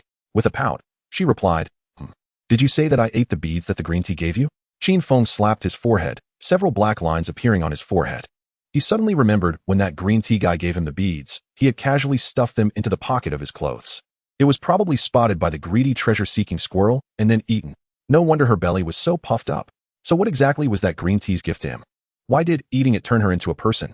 The girl kneeling on the bed lifted her head, slowly closed her eyes, and her thin pink lips parted, releasing a wisp of white mist. She pointed at her slightly open mouth. "Want spiritual energy?" Qin Feng hesitated for a moment, then slowly placed his finger into her pink lips. A pulling sensation came, and faint black spiritual energy quickly surged from his fingertip, rapidly being absorbed into the treasure-seeking squirrel's belly. Qin Feng's expression changed. This pulling force was as fierce as a tornado destroying a parking lot, explosive and destructive. The spiritual energy in his dantian rushed out like a runaway horse, being drawn in by her. If this continued, he would definitely be drained dry. Just as he was about to pull out his finger, a vortex of black appeared, beginning to absorb the ambient spiritual energy for conversion, replenishing the internal consumption. It was indeed the vortex. Sighing with relief, Qin Feng looked complexly at the girl kneeling on the bed, her eyes hazy and a satisfied expression on her face. What the hell? A tormenting soy milk machine. After withdrawing his finger, which was marked with faint bite marks, the girl licked her lips. A glimmer passed by, and her body visibly shrank, transforming back into the form of a treasure-seeking squirrel. Gradually, a soft snoring sound began. The treasure-seeking squirrel lay flat on the bed, its belly rising and falling constantly, a silver pattern floating on its belly. Qin Feng reached out and pinched its furry belly. It felt just as it always did. It seemed he would have to wait until tomorrow to ask Grand Eunuch Wang. Grand Eunuch Wang knew everything and could also pick the chirping bird. A night of silence passed. As dawn arrived, the treasure-seeking squirrel patted its belly and groggily opened its eyes. What came into view was a man's expressionless face. The lazy body instantly filled with strength. Just as it was about to escape, it suddenly remembered that this was its owner. It reached out to pinch Qin Feng's puffy cheeks, and Qin Feng raised the corners of his mouth into a slight arc, speaking softly. "Do you remember what happened last night?" The treasure-seeking squirrel tilted its head in confusion, staring at Qin Feng, its furry little face filled with puzzlement. "Don't remember?" Qin Feng frowned. Seeing the little guy's confused expression, it clearly wasn't he lying. Was there a second mouse mode, or did it really not remember anything? Plus, this little guy had the ability to sense danger, reminding him twice. Ordinary treasure-seeking squirrels didn't have this warning function. A fog of confusion surrounded him. Sighing, he got up and put on a gray furry mink coat. Qin Feng lifted the treasure-seeking squirrel by its neck and tossed it onto his shoulder, tidied his clothes, and walked towards the door. When he reached downstairs, Jasmine was already up early. She was outside with a large brush, grooming the fur of the round bear and the elder brother. Stretching, Qin Feng went to the kitchen, poured a glass of tiger whip wine, and leisurely sat down beside the door on a small stool, sipping while watching Jasmine, who was rubbing her face against the round bear's belly. Upon seeing Qin Feng, the round bear smiled foolishly and waved a paw to greet him. "Boss, aren't you going to the academy today?" "Skipping class, taking the morning off." Coming back to his senses, Qin Feng grabbed Jasmine's petite hand, kissed it gently, and then let go. "Oh, then I'll go heat up breakfast." Jasmine's pretty face flushed slightly as she softly murmured, lowering her head towards the kitchen. "Boss, you're so bad. You kissed me again. After breakfast." Qin Feng continued to sit by the door frame with a cup of dragon beard tea, alternating between bites of crystal-glazed cake and sips of tea. His mind was completely empty, and his understanding of the martial arts razor deepened. Time slowly passed. Qin Feng leaned against the door frame like a puppet, while Jasmine sat beside him, resting her chin on her hand, staring blankly at her boss's face. Walking ahead was a young man dressed in a brand new white robe, with a sword at his waist. He had a firefly perched on his shoulder and wore an arrogant expression. He appeared to be a rich young master. Behind him followed a dozen young attendants in green clothes. Jasmine gently nudged Qin Feng and whispered, "Boss, someone is coming. Boss, wake up." Boss, look quickly. It seems that group is coming in a fierce manner, like they are here to cause trouble. Following Jasmine's slender finger to look in that direction, Qin Feng frowned. Indeed, that group looked like they were here to cause trouble, especially the pockmarked youth at the forefront, dressed like a typical rich playboy. The pockmarked youth stopped at the entrance of the shop, leering at Jasmine. "That's young Master Gongsun. I saw this young lady buying a wooden brush at the street vendor yesterday, and I specifically followed her to see her enter this alley." A young servant named Dogzi hurriedly jumped out from behind the crowd, smiling ingratiatingly as he approached Gongsun Sheng. "Young master, the capital has been tumultuous lately. This place is not simple. It's best not to stir up trouble." A bald, muscular man glanced warily at the circle bear, who was happily playing with an iron hoe, then strode forward and blocked Gongsun Sheng, who was about to move ahead. "What are you afraid of? This vast capital, who doesn't know the reputation of the Gongsun family?" Gongsun Sheng said nonchalantly, continuing to stare intently at Jasmine, his eyes burning with desire as if he wanted to swallow her whole. "Look at those legs, still a virgin." Qin Feng stood up, pulling the frightened Jasmine behind him, squinting at the group of people. "TSK, just a restaurant owner. I say, shopkeeper, guests are here. You wouldn't turn us away, would you?" Gongsun Sheng glanced up at the sign, looking at Qin Feng with a sarcastic tone. Chapter 82, Disruption. A gentle smile suddenly spread across Qin Feng's face as he took a step back and gestured. "Let's go in and take a look at this little rundown shop." Gongsun Sheng grinned, his eyes gleaming with mischief as he reached out to tease the firefly bird while entering the shop. "Yes, young Master Gongsun." A dozen or so young servants in green rushed in with playful smiles. Upon entering the shop, Gongsun Sheng looked around, found a place to sit down, and casually rested his feet on the wooden table, causing a layer of snow and dirt to fall onto the surface. "Boss." Jasmine turned to Qin Feng. Her pretty face flushed, filled with anger. These people go too far. Especially that freckled-faced leader, a group of young servants in green imitating him perfectly. "It's fine." Qin Feng smiled, silently taking out a handkerchief from his storage ring to wipe his palms. "Shopkeeper, where's your menu? This rundown shop is so small. You wouldn't be without a menu, right?" Gongsun Sheng swung his feet, looking at Qin Feng mockingly. "Spicy rabbit meat, Mandarin duck hot pot, crystal glass cake. Choose any three. Serve us all a portion. We have over 10 people here." "Wait." Glancing at Jasmine beside Qin Feng, Gongsun Sheng revealed a chilling smile. "Shopkeeper, if the food isn't good, don't blame me for smashing your rundown shop." Qin Feng smiled gently and walked toward the kitchen. "Don't bother with the spoiled rich kid. If he misbehaves, just give him a beating after we finish eating. A dozen people. We can extort 1 million or 2 in Xianjing. That is not too much, right?" Thinking of this, a grin pulled at the corners of Qin Feng's mouth, and his pace gradually quickened. "Young Master Gongsun, I still think it's better to avoid trouble. The capital is unstable lately," the master instructed. Slap. The bald, muscular man who had come to Gongsun Sheng's side hadn't he finished speaking when he was instantly slapped. "I said, Chen Bao, does Gongsun Sheng need you as servant to manage things? I'm the master, you're the servant. Don't overstep your bounds. Without me, you, Chen Bao, would still be fighting in the black market gladiatorial arena. Understand?" Wiping his palms, Gongsun Sheng casually pulled the bald man's collar and said lightly, "Understood." The Gongsun family, one of the 4 great families, was not something an ordinary citizen could provoke. The Wang family controlled wealth, the Gongsun family controlled weapons, the Shiman family controlled soldiers, and the Liu family controlled medicine. These 4 families supported a large part of the capital. Although Gongsun Sheng was not the future family head, his status was not low. It was said he was born from a maid whom the current head of the Gongsun family had forcibly taken advantage of when drunk. He was usually doted upon and would be helped out whenever he got into trouble. This had fostered Gongsun Sheng's unruly nature. He had done many things in secret, such as forcibly taking others' wives and daughters. With a deep sigh, Chen Bao wiped his face with his sleeve, looking pityingly at Jasmine, who was wiping the empty table with a cloth. "So what if the owner of this shop is a 4th-stage spirit master? There are plenty of ordinary 4th-stage members from the 4 great families like the Gongsun family." Gongsun Sheng, who was teasing the firefly bird, took a deep breath of the faint fragrance in the air, his eyes locked onto Jasmine. "Little lady, come over and massage my shoulders. I'll pay you." Ignoring Gongsun Sheng beside her, Jasmine continued to lower her head, wiping the tables and chairs. "She is quite spicy. I like it, but I wonder if she can be spicy in bed." Hearing Gong Sun Sheng's voice, a group of young servants in green burst into laughter.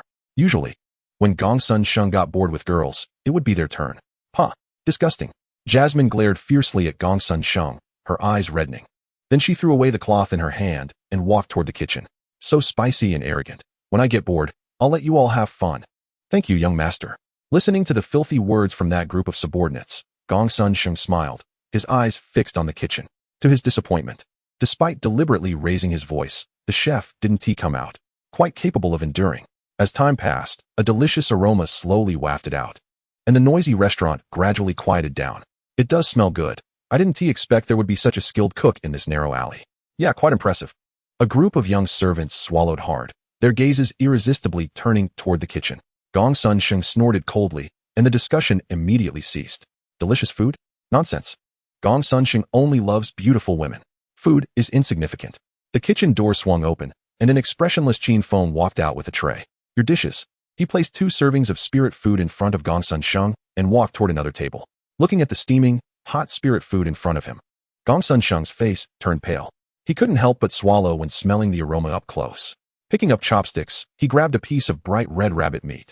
A thin layer of translucent fat quivering gently, glimmering enticingly. Paired with the inner red meat chunks, it looked like a work of art. Upon taking a bite, an explosive, spicy flavor erupted wildly on his taste buds. It was an indescribable spicy and fragrant taste. After eating several pieces, he reached for the Mandarin duck hot pot soup beside it. Gong Sun Sheng's hand trembled, his eyes revealing a fierce look. The next moment, he stood up and knocked both servings of spirit food to the ground. What a piece of junk. So disgusting. Hearing the sound of shattering on the floor, the group of young servants regretfully overturned their servings as well. Instantly, the sound of breaking dishes filled the air. How can you serve such disgusting food and still run a shop? Smash this rundown place. Gong Sun Sheng kicked over the table and chairs in front of him. Expressionless as he said, Boss. Jasmine looked helplessly at everything, her voice tinged with a hint of crying. Why is this happening? Qin Feng smiled, the coldness in his eyes growing stronger as he slowly took off his animal skin apron and walked toward Gong Sun Sheng. What a face-giving, shameless thing. Seeing Qin Feng approaching, Gong Sun Sheng's eyes flashed with disdain. He paused, took out a handkerchief, and slowly wiped his damp palms. From the Gong Sun family, huh? Still somewhat perceptive. You smash my shop. 1,000,000 xianjing is not enough for compensation. Who knows? You might even lose your life here. Qin Feng grinned, quickly grabbing Gong Sun Sheng's hair and forcefully smashing him against the hard wall. Bang! Streams of crimson blood slowly flowed from the wall, along with a few white teeth. The young servants who were smashing things stopped, staring blankly at the scene. Gong Sun Sheng had been beaten. What a gutsy move. Feeling the sharp pain on his cheek, Gong Sun Sheng slowly got up from the ground, glaring resentfully at the expressionless Qin Feng. What are you still staring for? Get me up. Protect the young master. Chapter 83, Not on Purpose. Foolish thing. Qin Feng once again grabbed Gong Sun Sheng's hair and continued smashing him against the blood-stained wall. Standing there talking tough? Not running away? Isn't that just asking to be beaten more? Anyone who dares to come over, I'll break one of their fingers. Holding Gong Sun Sheng's disfigured hair, Qin Feng grinned at the crowd behind him, revealing his white teeth. Let go of the young master. Do you know who he is? The young master of the Gong Sun family. You're finished. I want to kill your whole family and play with that tender little lady in front of you until she's dead. Hee. After spitting out a few teeth, Gong Sun Sheng loosened his tightly clenched fist, and a shimmering sound transmission stone rolled out. You dare, you little rats. Why wouldn't you dare? Also, your son is really amazing. I like him. My skin itches. Come and hit me.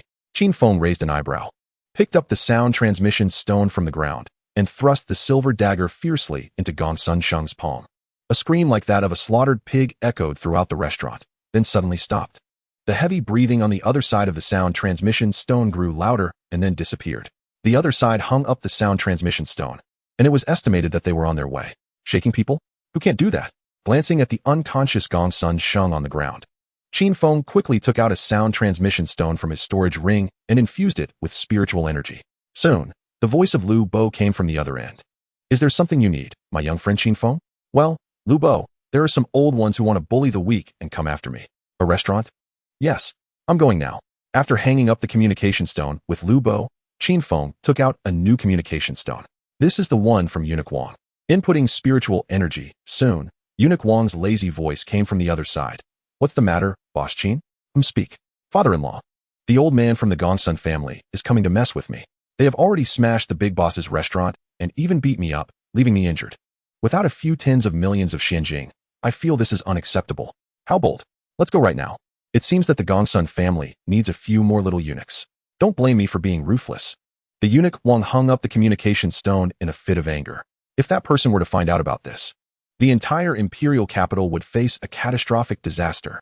I have also shaken my person well. Next, let's have some fun together.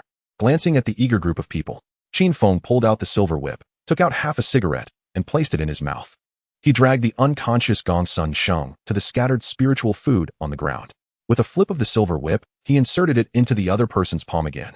The intense pain immediately jolted Gongsun Sheng awake, and he looked at Qin Feng with a terrified expression. Devil, I have always hated it when others waste food. Clean it up within a minute, or I will cut off one of your fingers. Pointing to the ground, Qin Feng spat out a mouthful of smoke and smiled gently. You. Gongsun Sheng's eyes were filled with resentment and humiliation. He started the timer. I licked. A group of people exchanged glances, staring blankly at Gongsun Sheng, who was licking the ground. The speed slowed down. Qin Feng sighed softly, swiftly slicing through one of Gongsun Sheng's fingers with a scalpel. A piercing scream echoed once again. He picked up the severed finger and tossed it into the crowd. Qin Feng dragged Gongsun Sheng towards the next pile of overturned spiritual food. Time slowly passed. No one knew how many screams had echoed in the restaurant. The bald, muscular man Shun Bao picked up the 10th finger from the ground. Maybe the young master could still reattach it. Kill me. Gongsun Sheng, lying on the ground, looked ashen. His eyes filled with resentment that seemed as if it could drip with water. Don't worry, when your father arrives, I'll kill you right in front of him. Qin Feng put away the half-used invigorating stick and dragged Gongsun Sheng by the hair out of the shop. Roar. With a roar directed at the crowd behind him. The long-awaited circle bear and the elder brother slowly protected Qin Feng. Have they arrived? Looking up at the sky, Qin Feng threw the tortured Gongsun Sheng to the ground. A flash of black light appeared, and Lu Bo's figure was the first to arrive. Are you all right, young friend Qin Feng? Glancing at the Gongsun Sheng on the ground, Lu Bo's expression showed concern. He knew this spoiled Gongsun Sheng. Compared to Wang Fuguwei, this one was the real playboy. Not knowing how many innocent civilian girls he had harmed behind the scenes, the Gongsun family was notoriously overbearing, and it seemed that today's grudge could not be resolved. Seemingly sensing Lu Bo's worries, Qin Feng rubbed the silver whip in his hand and said, It's fine. I've notified Wang Gonggong. You don't need to get involved in this mess. Just protect me well. Hearing this, Lu Bo's expression relaxed, and he stood by Qin Feng's side with his hands behind his back. His attitude indicated his stance. In less than a minute, 3 figures flashed through the air, and a terrifying killing intent enveloped the entire imperial capital, startling countless experts who peeked out to observe. Young friend Qin Feng. It seems that I can at most stop 2 of them. 2 at the early stage of the 7th rank, and 1 at the peak of the 7th rank. The peak one should be Gongsun Ji, the head of the Gongsun family. Lu Bo's voice was filled with seriousness. Then it seems we can't kill this guy for now. We'll wait for Gonggong to arrive. Qin Feng picked up Gongsun Sheng from the ground, with the silver whip already positioned at the opponent's neck. How dare you, illegitimate child! A thunderous sound echoed through the capital, and in the sky, a figure wrapped in dark armor had eyes wide with rage. Below, the one who looked like a pig's head was none other than his own son. If you dare to move, I'll take his life. Qin Feng was not afraid at all, grabbing Gongsun Sheng's hair and looking up at the figure in the sky. Qin Feng, my young friend, you have great courage. Lu Bo said softly beside him. Spiritual energy quickly gathered around him, and a lifelike blood-red wild lion appeared in the air behind him. A blood-red wild lion? The esteemed one below is the blood-red mad lion, Lu Hao. The figure in the air spoke again, its voice filled with uncertainty. Qin Feng silently glanced at the vividly lifelike blood-red lion hovering behind Lu Bo. According to the words of Eunuch Wang, the 5th-tier Blood Forge external manifestation was actually a transformation of inner desires. Indeed, head of the Gongsun family, this is a misunderstanding. Is there any possibility for reconciliation? Lu Bo sighed softly and slowly spoke. Reconciliation? Let that rat release my son first.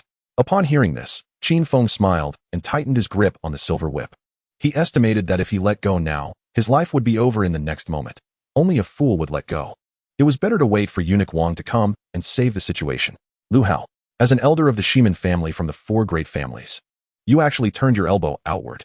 Qin Feng silently rolled his eyes and slapped the unconscious Gongsun Sheng's face.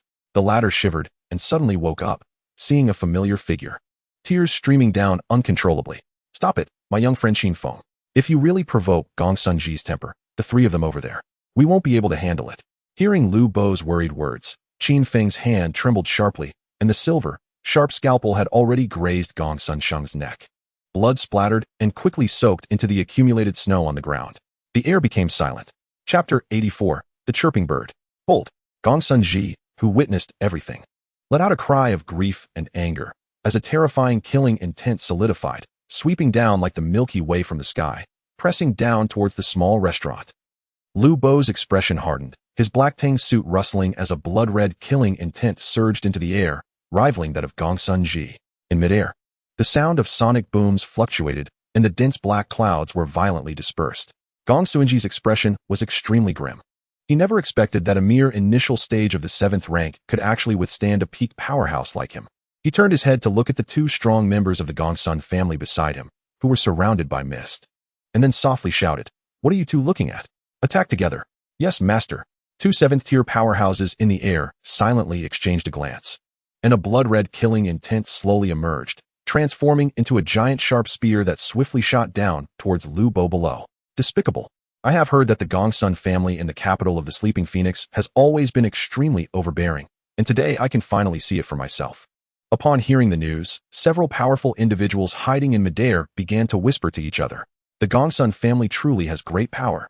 Do you want to disturb the peace of this imperial capital? A sharp male voice echoed through the heavens, and the powerful beings who heard it immediately retreated 10 miles. It is the imperial master Wang Qingwan, the Sleeping Phoenix. The Gongsun family ultimately attracted him, didn't they? Below, Qin Feng's lips curled into a smirk as he looked up at the sky. The figure of eunuch Wang, like a ghost, had already blocked the 2 blood-red spears filled with killing intent. With a delicate palm as fine as jade, she gently clapped. The giant spear of killing intent shattered into mist, slowly dissipating in the air. Gongsun Ji let out a muffled groan, hurriedly stopped competing with Lu Bo's killing intent below. His eyes widened in horror as he looked at the eunuch Wang, his concealed palm trembling violently. Just now, the invisible soul strike had hit him like a giant hammer. Damn it! Has Wang Qingwan already reached the bottleneck of the 9th level of soul refinement? Eunuch Qin Feng dragged the gasping Gongsun Sheng to Wang's side. Wang stretched out his hand to adjust his black felt hat. He casually glanced at Gongsun Ji and the others descending from the sky and slowly spoke. Rest assured. Speak boldly. I am here, and in this vast imperial capital, no one dares to touch you. As soon as his words fell, a 1,000-meter giant azure serpent phantom flew like a dragon, appearing and disappearing among the clouds. It scared a group of bystanders who were watching to flee in a panic. The spiritual energy entwined around them dissipated, revealing Gongsun Ji's figure. He was dressed in a loose crimson-patterned robe with a jade-like face, wearing a long chain of glazed color earrings, and had shoulder-length fiery red hair. The first impression he gave was like a ball of fierce fire in winter. At this moment, his expression was one of disgust, as if he had eaten a fly. He never expected that the young man who had humiliated his son seemed to be quite familiar with the imperial master Wang Qingwan. It was like a stinky salted fish suddenly flipping over to become a king carp. Eunuch, please help me. Qin Feng's face showed a look of grief and indignation. His complexion turned pale, and he couldn't help but spit out a mouthful of blood, staining the snow on the ground. Eunuch, I am a person of justice. No matter who it is, since they have made a mistake, they must be punished. Lu Bo, who was gasping for breath beside him, rolled his eyes, trying to suppress his laughter. Yes. Qin Feng threw Gongsun Sheng on the ground, trembling as he pointed and said, This young master of the Gongsun family is being unreasonable and has his eyes on my wife, Jasmine. In broad daylight, he led a group of thugs to smash my shop and humiliate and beat me. Gongsun Sheng on the ground widened his pupils, blood oozing from his mouth and nose. His body started to tremble violently, as if he wanted to say something, but unfortunately, his throat was cut. It was a problem even to breathe, let alone speak. My son. Gongsun Ji hurriedly waved his hand, pulling the fallen Gongsun Sheng into his arms and feeding him a green pill. After a moment, looking at Gongsun Sheng's empty fingers, Gongsun Ji trembled with rage, both angry at his son's incompetence and unwillingness to accept it. You brat, you speak without proof. My son Gongsun Sheng usually abides by the law and never commits acts of force against the common people. Now he has been seriously injured by you. Do you think I would believe your nonsense? Hearing this, Wang the eunuch's eyelids twitched. How did he not notice how thick-skinned this Gongsun family master was? Gongsun Sheng's reputation as a wastrel was known throughout the city, from the elderly to the toddlers. If it weren't for Gongsun Ji protecting him, he would have found a chance to deal with a little eunuch long ago. Need evidence.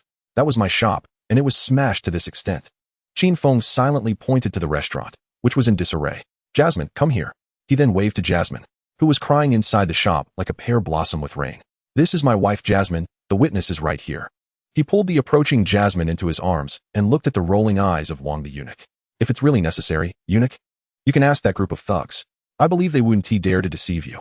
Taking out a handkerchief, Qin Feng slowly wiped the tears from Jasmine's face in front of everyone. Wang the eunuch narrowed his eyes, staring intently at Gongsun Ji, Gongsun family master. Qin Feng is my disciple, exceptionally gifted. He is a talent destined to become a great eunuch and inherit my mantle. With witnesses and evidence. Your son has bullied my disciple Wang Qingwan. Shouldn't you give me an explanation? As soon as he finished speaking, the sound of beast roars echoed in the air. And 4 giant wild beast figures poked their heads out from the clouds, looking down. Gongsun Ji's body trembled, and he looked complexly at the grief-stricken Qin Feng. In reason, he knew he was not at fault. No one knew better than him what kind of character his son had. This brat had wrapped himself in the halo of being Wang Qingwan's disciple, instantly leaping from a carp to a dragon. The path had widened, but the feeling of his son being beaten was as suffocating as eating a bitter pill, knowing that the attacker was right in front of him. Yet he couldn't fight back was frustrating. Gongsun Ji's eyes flickered, and he took out a golden mysterious crystal card from his storage ring and threw it at Qin Feng. Qin Feng, this card has 5 million mysterious crystals. Let this matter rest. What do you say? Just as Qin Feng was about to speak, Wang the eunuch beside him patted his shoulder. I say, Gongsun family master. My disciple Wang Qingwan was injured by your son and is weak. The war is approaching again. Money is useless. Do you understand what I mean? Hearing Wang the eunuch's words, Gongsun Ji suppressed his anger and took out a bottle of pills from his storage ring, throwing it at Qin Feng. Now, can you be satisfied, Imperial Master? A bottle of 6th grade life creation pills that can heal injuries. Not bad, as long as the Imperial Master is satisfied. I apologize for the disturbance. I take my leave. Gongsun Ji took a deep look at Qin Feng, waved his sleeve, and left. A group of thugs hurriedly followed. The burly bald man Chun Bao and the crowd looked around in confusion, full of questions. One person was missing from the group, telling Gongsun Gongzi that there were pretty girls in the alley. After watching them leave, Wang the eunuch cast a faint glance at the smiling Qin Feng. Thank you, eunuch. Humph, I can only help you this much. My position is special. The higher I stand, the greater the responsibility. Later, I will send someone to clean up the restaurant. This matter must not be known to your big boss, understand? Yes, I understand. Eunuch, if I secretly cut off Gongsun Sheng's vital part, do you think the Gongsun family will retaliate against me? Qin Feng grinned, revealing his white teeth. Chapter 85, Don't understand? You will understand in the future. I say, Boss Qin, your subordinates are really quick. Wang the eunuch gave Qin Feng a white glance, delicately curling his fingers. Qin Feng smiled and changed the subject, saying, Eunuch, did you catch the people? The Great Wild Forest. Every time I mention this, I get angry. We caught 3 5th level ones, but halfway. These 3 bit through the 5th level Azure Scale snake poison and committed suicide. Wang the eunuch sighed deeply. He didn't expect those 3 5th level experts to be so decisive. We have matters to attend to, so we will leave first. Someone will come to clean up the scene later, don't worry. Today's incident. I will help you suppress it, no need to worry. Thank you, eunuch. Rather than thank me, you might as well come to the palace to be a eunuch. Wang the eunuch muttered. A wave of spiritual energy surged, soaring into the air, glancing at the fading shadow in place. Qin Feng quietly sat down at the stone table under the peach tree. Kunqian and De Gusong drooped their heads around him, occasionally making low sounds. Follow me, and you will grow stronger. Taking out a handkerchief to wipe the bloodstains about to dry on the silver throne, Qin Feng murmured softly. Oh whoa, roar, squeak. The treasure-hunting squirrel poked its round head out, revealing a pair of pitch-black small eyes, and called out as if to say, don't forget about me. Pulling out the treasure-hunting squirrel and rubbing its patterned belly, Qin Feng slapped his forehead. He had just forgotten to ask Wang the eunuch about the treasure-hunting squirrel and that round ball. What a mistake. Jasmine, come here. Boss. I won't go out anymore. I'm sorry. Jasmine's voice had a hint of crying, her eyes red as she stared at Qin Feng. It's not your fault. Next time you go out, call me or take Kunqian with you. Oh. Qin Feng smiled, pulling Jasmine's arm and fiercely bringing her into his embrace. He reached out to remove the hairpin from her head, revealing a pair of long pointed ears. Oh boss. Jasmine blinked in confusion, a blush appearing below her ears. Getting used to being held by the boss, I surprisingly felt nothing much. Lowering my head, I gently held the slender, pointed ears of the elf girl in my arms. The faint and pleasant floral scent filling my nostrils. Boss. My ears are itchy, don't. Qin Feng smiled lightly. He firmly grasped the smooth and soft palm of the shy girl in his arms and lowered his head to continue holding the other ear. Pressing her cherry lips tightly together to prevent any strange sounds, Jasmine lowered her head, her black hair partially covering her face. Her pretty face blushing as if it were about to bleed. How about being my wife, Jasmine? The thunderous voice rang in Jasmine's ears, and she instantly panicked. Her heart raced violently in her chest. Old boss, what are you saying? I don't understand. Don't understand? You will understand in the future. I just wanted to give you a heads up. Firmly holding the struggling hands of the shy girl in his arms, Qin Feng smiled, and again lowered his head to hold her pink and fair ear. Qin Feng lazily sat by the stone table, silently observing the shop. The people from Wang the eunuchs soon arrived, a group of pale-faced, black-clad young eunuchs adorned with embroidered phoenix patterns. The broken wooden tables and stools were quickly replaced, looking almost the same as before. The leading young eunuch nodded at Qin Feng and quickly led his people away. Cough, boss, I'm going to check it out. Coughing lightly, Jasmine casually spoke to Qin Feng. Qin Feng released his grip, and she dashed into the store like a frightened rabbit. Leaning against the soft belly of the circle bear behind him, Qin Feng looked up at the sky. Without strength, one would only be bullied, just like today's matter. It seemed necessary to take things a bit more seriously, taking out half the seriousness he had in his past life when he was crazy about the Black Silk Lady Dean. A mold licking dog. No. It feels good to lick, so it shouldn't be considered licking dog. In the blink of an eye, it was already noon. Lu Bo arrived as scheduled, and upon seeing Qin Feng, he couldn't help but twitch his mouth. Why didn't you just wait for the Emperor Master to arrive instead of causing such a big mess? Back then, I was competing with Gongsun Ji in killing intent pressure, and I couldn't stop those two 7th-level powerhouses. If it weren't for the Emperor Master stopping the two killing intents from condensing into long spears, I might have suffered some internal injuries. Coughing lightly, Qin Feng silently poured a cup of dragon beard tea for Lu Bo, who was sitting beside him. The green silk slowly rose into the air, wafting over Lu Bo's face, and his expression softened considerably. Raising the cup to take a sip, both fell into silence. After a moment, Lu Bo's clothes rustled as he stood up and spoke. Are you ready, young friend Qin Feng? Wait a minute, I haven't eaten yet. Do you want to eat together, Lu Bo? Qin Feng showed a gentle smile, his gaze at Lu Bo incredibly tender. The 6th-level fire-patterned cow silently crawled up from beneath the waterfall, shaking its body, splashing water like bullets piercing into the stone wall below the waterfall. Moo! It fearfully greeted Lu Bo. It cautiously sneaked to a distance and lay on the ground, exposing its big head to watch. Before Lu Bo could speak, Qin Feng had already taken off his clothes and stood in position. Applying the bone-forging potion, after a quarter of an hour of bone-forging whip strikes, applying the skin-forging potion, and dodging under a 500 gene weight waterfall. After completing the entire process, the air began to shimmer with black light. Taking out a bath towel to dry off, Qin Feng stretched lazily, his eyes filled with a star-like brightness.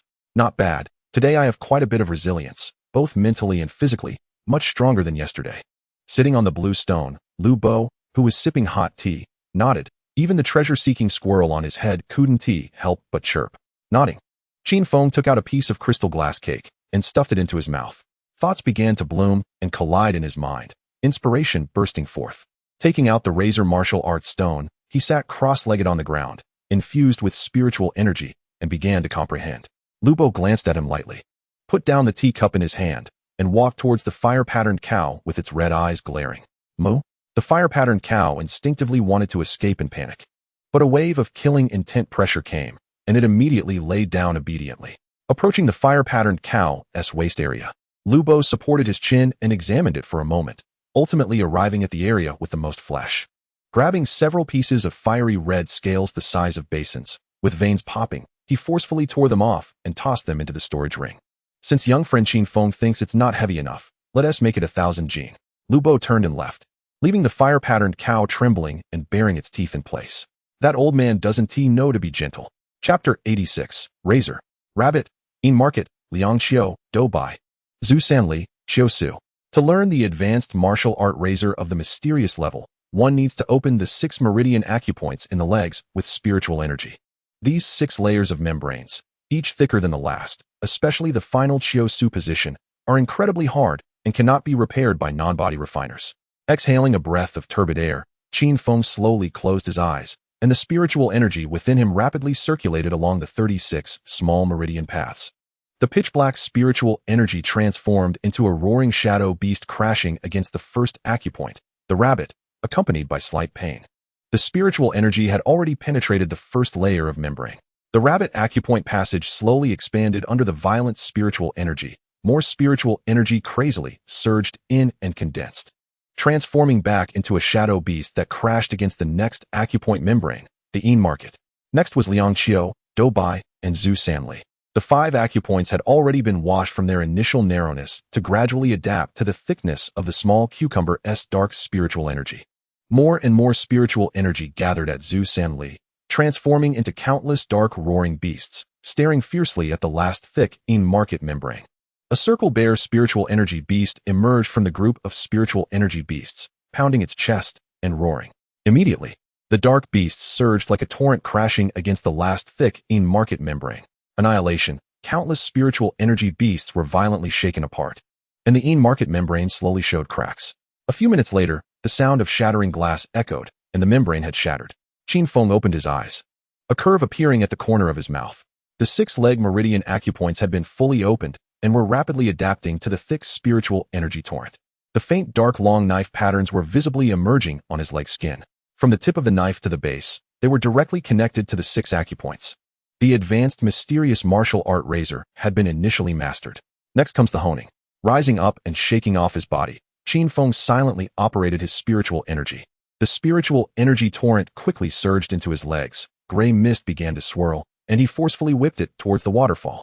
The sharp gray knife aura instantly exploded upon contact with the flowing water, splashing dozens of meters-high waves. The condensation time took 2 seconds. The knife aura was predicted to travel 30 meters. With my current cultivation level, I could probably manage 4 or 5 strikes. If I could skillfully compress the condensation time and increase the distance, it could be used as a killing move. Or can I improve the razor?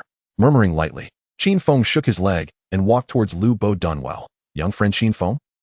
After sizing up Qin Feng for a while, Lu Bo's eyes were filled with admiration, and he slowly spoke. Young friend Qin Feng, your physical body grows every day, like a piece of fine steel being hammered. The current physical strength is almost comparable to an ordinary peak 3rd-level warrior. If combined with spiritual energy, defeating higher-level opponents would not be a problem. However, it's still not enough. The border will be far more terrifying than you imagine. Starting tomorrow, I will replan your training, increasing the intensity. I understand. Lu Bo nodded, tossing the treasure-seeking squirrel that was nibbling on dried fruit from his head to Qin Feng. Picking up the gray, plush mink coat from the ground, he put it on and tucked the greedy treasure-seeking squirrel into his arms. Approaching Lu Bo, the latter grabbed Qin Feng's shoulder and quickly flew towards the direction of the imperial capital of the Phoenix. Returning to the restaurant, dusk fell, and scattered white spots began to fall from the gloomy sky. Boss, nodding towards Jasmine, Qin Feng took his hand out of his pocket, revealing a shimmering silver hairpin in his palm. So beautiful. Jasmine gazed at the hairpin shimmering with a soft glow under the firefly light. Do you like it? I bought it for you while passing by. For me? ISNT it for Miss Shiman? Jasmine blinked her eyes and stared blankly at Qin Feng. Come here. Oh. Wiping her hands on her leather apron, Jasmine lowered her head, her face reddening as she walked towards Qin Feng. Qin Feng inserted the shiny silver hairpin into Jasmine's hair, a smile curving at the corners of his mouth. It looks great. The hairpin must be expensive. I'm talking about you, Jasmine. With one arm around the girl's waist, Qin Feng raised Jasmine's fair chin with his hand and gently pressed his lips against her soft pink ones. Then quickly pulled away. Ahem, boss, the kitchen spirit food should be hot. I'll go check. Pushing the man in front of her away, Jasmine's head was emitting heat, and she hurriedly ran towards the kitchen, slamming the door shut behind her. What a shy girl. Qin Feng chuckled lightly and sat down slowly on a small stool by the doorframe. A gentleman's life needs a touch of romance, just like the bright moon in the sky needs stars.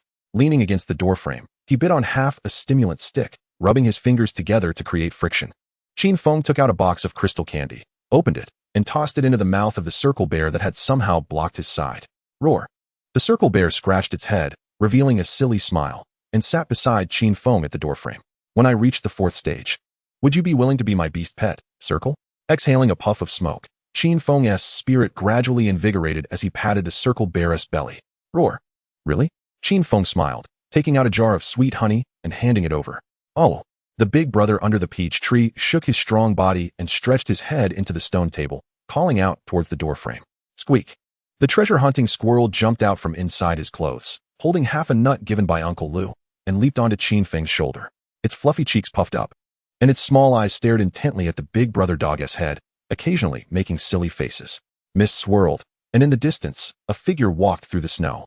Qin Feng, sitting at the entrance, slowly stood up. The person coming was neither the old man in a vest nor the green tea, but his reliable senior brother, Yi Qing. After a few days of not seeing him, he had lost quite a bit of weight, and dark circles under his eyes had become more pronounced. Stomping his feet at the entrance, Yi-Qing lazily greeted, "Junior brother, I came to see you. Long time no see. I've been dealing with some trivial matters lately, and Haven Tea had time to take care of my junior brother's business. It's okay. What do you want to eat? Just something to fill my stomach. I don't have a sense of taste anyway." Sitting at the table, Yi-Qing yawned, resting his chin on his hand as he spoke to Qin Feng. Chapter 87. Checking the treasure hunting squirrel's condition. "Wait a moment, it's so cold outside. Let us have a pot of tea first."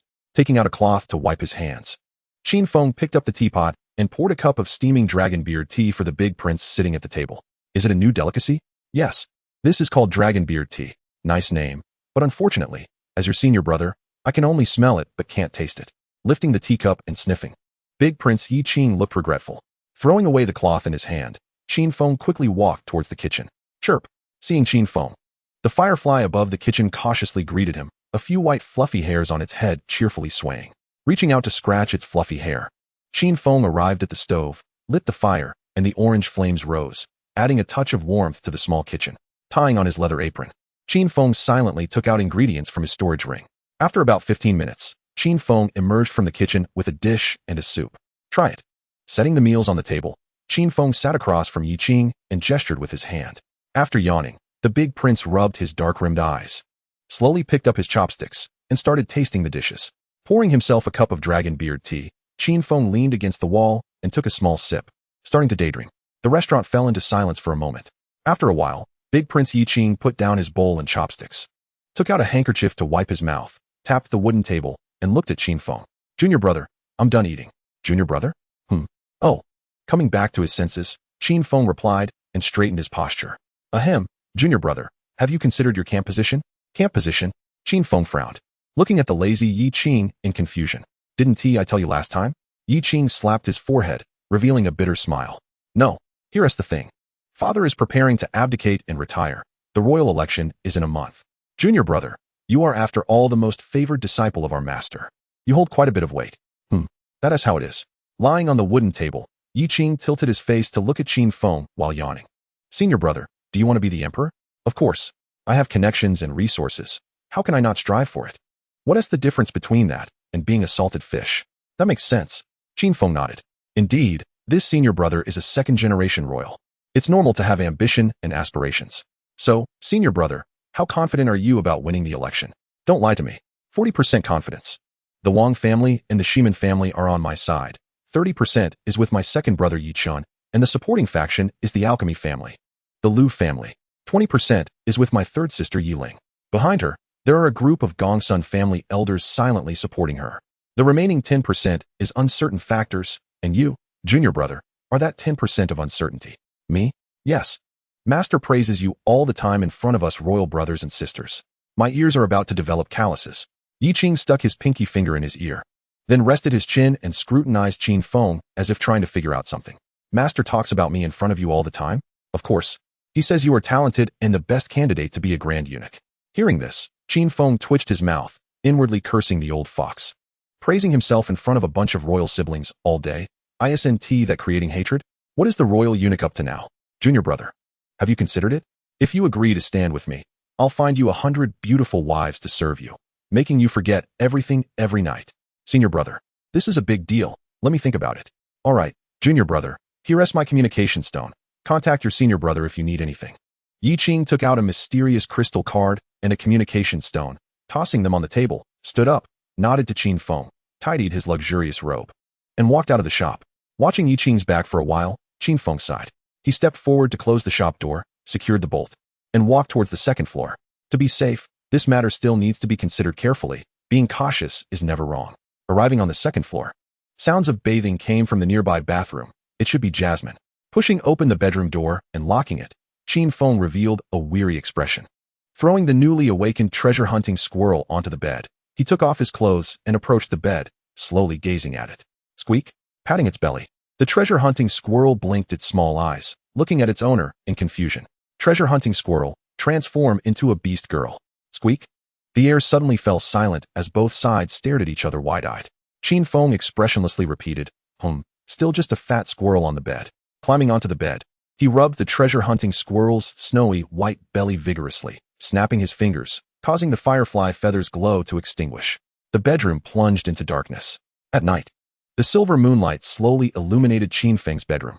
The treasure-hunting squirrel, sleeping soundly on Qin Feng's face, started to glow faintly. Qin Feng opened his eyes, squinting. He carefully observed the treasure-hunting squirrel transforming into human form at a visibly fast pace. After a few seconds, the glow disappeared, and the beast-eared girl from last night reappeared. Her white eyelashes trembled gently, fluffy ears stood upright, and her delicate, crystal-like lips were tightly closed. A long, waist-length cascade of white hair fell behind her white fur coat, shimmering with a faint glow. Was it the moonlight? Or merely a coincidence? Qin Feng glanced at the window and pinched the girl's face, which was as smooth as milk. Resting in his arms, the skin contact brought a sense of intimacy from their soul contract, constantly reminding Qin Feng that this was his beast pet, the treasure-hunting squirrel. Seemingly pained by Qin Feng's pinch, the girl slowly opened her eyes, revealing a pair of bright eyes. Gigi. She tilted her head and greeted her owner below. She rubbed her sleepy eyes, changed to a more comfortable position, and curled up in Qin Feng's embrace. Qin Feng reached out and pinched the treasure-hunting squirrel's snow-white fluffy ears. The feeling was soft and nice. A sense of absurdity surged in his heart. He felt little when seeing the beast pets of the eunuch Wang transform. Well, not entirely. For instance, the long legs of the feather-clad lady. But when it came to his own beast pet's transformation, he surprisingly felt a subtle excitement. Gigi, shaking her head. The treasure-hunting squirrel puffed her cheeks and stared angrily at her owner below. If you keep touching my ears. Gigi. The girl turned her head away haughtily, her long hair brushing against Qin Feng's cheek, bringing a slight ticklish sensation. If you don't let me touch, starting tomorrow, the nuts will be halved. Prepare to lose weight. Qin Feng said lightly. Gigi. Upon hearing that her nut rations would be cut in half, the treasure-hunting squirrel panicked and hurriedly nuzzled her head against Qin Feng's neck, sticking out her tongue to lick his ear in a show of affection. After a moment of pinching her ears, Qin Feng was satisfied and let go. Both Jasmine and you have their own merits. They're both nice to touch. Get up. Let me check your body and see what differences there are between beast transformation and human. Hearing Qin Feng's voice, the treasure-hunting squirrel stopped licking his ear and tilted her head, looking at her owner below with confusion. What do you mean? Chapter 88, Thunder Pigeon Soup Dumplings. The silver moonlight shone into the bedroom through the window, and Qin Feng silently removed the squirrel's fur coat. After feeling around for a while, he showed a thoughtful expression. The touch of the beast's transformed body was no different from a human's. There were protrusions, and there were also depressions. Nothing remarkable, just a hint of something new. It was uncertain whether there was reproductive isolation. From a medical perspective based on his past life, there should be, but this was another world. The professional ethics of an obstetrician were violently tormenting Qin Feng's heart. He instinctively covered his chest with both hands, while the treasure-hunting squirrel puffed up her cheeks and stared angrily at Qin Feng, feeling it was too much. It's so cold. Thinking this, she pulled the fur coat and quickly burrowed into the blanket, exposing her head to stare at Qin Feng. Coming back to his senses, Qin Feng reached out to pat her head. Gigi. The treasure-hunting squirrel sweetly called out to Qin Feng, obediently climbing onto his chest, wrapping her soft arms around his neck, and gently rubbing her head against him to show affection. In the next moment, her faint glow gradually faded, like a phone running out of battery, instantly transforming back into her chubby squirrel form. Qin Feng breathed a sigh of relief, grabbing the scruff of her neck and tossing her aside. The earlier skin contact almost melted his iron-willed killer intent. It should be said that even seasoned veterans couldn't resist the temptation of a naive, beast-eared girl. The chubby squirrel form was much better. Yes, he could rub her belly. Dawn was approaching, and the capital was still shrouded in a gray haze. The big brother, lying under the peach tree, perked up his ears, lifted his head, and gazed towards the restaurant with sapphire-like beast eyes. The wooden shop door opened. Qin Feng stepped out, with the treasure-hunting squirrel sitting on his shoulder, munching on nuts. Come here. Hearing the faint male voice, the big brother stood up, shaking off a thin layer of snow to reveal his thick silver fur. His 4-meter-long robust body was powerful, with sharp claws hidden between his fingers. He took heavy steps towards Qin Feng, leaving behind a trail of even footprints. Stopping his steps, he nudged his head against the man's cheek, and this giant slowly bent down. It was about time to bring back some ingredients. Looking up at the dim sky, Qin Feng sat on the thick back of the beast and said lightly, "Go to the great wilderness forest." A woo. Standing up, the big brother howled to the sky, shook his body, and quickly dashed toward the city gate. Having wandered for so long, he could find the city gate even with his eyes closed. This was the confidence of the leader of the wandering wild beasts. Surrounding scenery flashed quickly, and some vendors stared blankly at the fleeting figure. Is that a cloud beast? Why is it so big? Qin Feng tightened the treasure-hunting squirrel's tail around his neck and took out an ancient book to flip through. Soon, His gaze landed on a page of yellowed paper. No rank special spirit food, thunder pigeon soup dumplings. According to the spirit food manual, this was a very special spirit food. The ingredients required thunder attribute wild beast chest meat and several third-tier spirit plants. There was also a crucial ingredient, the thunder that could obliterate all beings from the sky. This spirit food would probably require the eunuch Wang's assistance, as the ingredients were extremely terrifying. Of course, the effects were also incredibly powerful. According to ancient records, after consumption, it could convert the consumer's spiritual energy into dual attributes of thunder and fire. Eating one would last for a quarter of an hour, and long-term consumption could even completely transform one's spiritual power into mastering the power of thunder. A spirit food that could drive people insane. Who wouldn't want to master the power of thunder? Closing the book, Qin Feng closed his eyes in silence, ultimately deciding he needed to be more serious. He took out the half-serious attitude from his past life, when he was a sycophant licking the legs of a beautiful, black-stockinged dean. His current spiritual power was only at the high level of the second tier, and there were almost no second-tier thunder attribute wild beasts. Even if there were, they would likely be snatched up by the strong ones who came after hearing the news. A wild beast that could control thunder would definitely make high-tier powerhouses lose face in the scramble. He could only try for the third-tier thunder pigeon. The third-tier thunder pigeon. A palm-sized, extremely weak, gregarious wild beast, like to nest in black wood struck by lightning. Due to living for years in the lightning-struck wood, adult thunder pigeons accumulate a trace of weak thunder power in their bodies. Of course, a single thunderbolt was of no use. It couldn't even kill a first-tier saber-toothed rabbit. However, when a united group of thunder pigeons collectively released lightning, even fifth-tier wild beasts would retreat in fear. There were indeed spirit masters who had cultivated this species of thunder pigeon, but very few succeeded.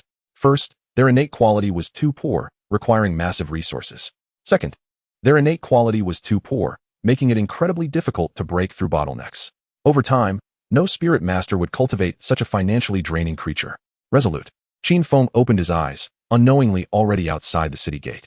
Along the way, he encountered scattered seasoned wild hunters dressed in winter clothing. Without exception, most were alone. Or rather, it could be said that they were not entirely at ease with reliable teammates who could stab them in the back. Entering the outskirts of the great wilderness forest, the big brother stopped running. His huge ears perked up, and he cautiously began to walk. Taking out a sleeve arrow, Qin Feng loaded it and shot a saber-toothed rabbit that was raising its butt, then began to direct the big brother deeper into the forest. In the depths of the Black Forest, aside from the ironback wolf pack, there were also flocks of thunder pigeons. After shooting a few low-tier wild beasts that were oblivious, they pressed deeper into the Black Forest, where the sound of wolf howls occasionally echoed. Patting the big brother's head, Qin Feng signaled for him to continue forward. The big brother's speed was swift, and in just a minute, they had dashed into the deeper area. The wolf howls grew closer, and he could see a few ironback wolves scattered around. A woo! Seeing the big brother's robust figure, a few ironback wolves whimpered and then fled with their tails between their legs. So big, how could anyone not want to ravage it? Danger! Charge in! A woo! The big brother's hind legs exerted force, kicking up a flurry of snow, and his figure darted like a cheetah toward the gathering place of over 100 ironback wolves not far away. Upon seeing the intruder, a 3-meter-tall blue wolf king opened its eyes, kicked away the little female wolf beneath it, and let out a low growl as it approached the intruder. Streams of blue spiritual energy erupted wildly from its body. Whoa! Seeing the boss appear, a group of iron-backed wolves bravely surrounded Qin Feng and his big brother. Shaking off Qin Feng, the big brother shook his sturdy body, made a pouncing motion, and fixed his gaze on the wolf king across from him. Let me see your results. This wolf king was around the early stage of the 3rd rank, with a bloodline also at the early stage of the mysterious rank. Having initially mastered the wind element spiritual power, can you control this 100-strong pack of iron-backed wolves within a minute? Holding a half-stick of invigorating candy, Qin Feng rubbed his fingers together, reached out, patted his big brother's body, and said lightly, "Roar." Nodding, both sides let out a thunderous roar, and moved in unusually synchronized motions to pounce at each other. Chapter 89, Taming the Iron-Backed Wolf Pack. Bang! The battlefield was filled with splintered wood and splattered blood, far more intense than imagined. A thick black wooden tail was forcefully swept aside, demonstrating just how powerful the Blue Wolf King was. The pack of iron-backed wolves immediately dispersed their encirclement, curling their tails in fear as they looked at the battlefield, where snow flew and pits were everywhere. Following the rules of the Black Forest, the strong are kings. Who knows how many new kings have replaced the old to rule the pack? The new wave pushes the old wave forward, and one wave has barely settled before another rises. Though the big brother was a dog, he also had the genes of a wolf. Moreover, this body, while claimed to be a dog, had no semblance of a wolf. leading the surrounding wolves to regard him as a provocateur challenging the old king. In the Wolf King contest, they did not dare to join in the fray. In the arena, the two giant beasts engaged in the most primal melee attack, with wolf claws waving and giant teeth biting, fur and flesh flying, and hot blood splattering onto the snow, melting a thick layer of it.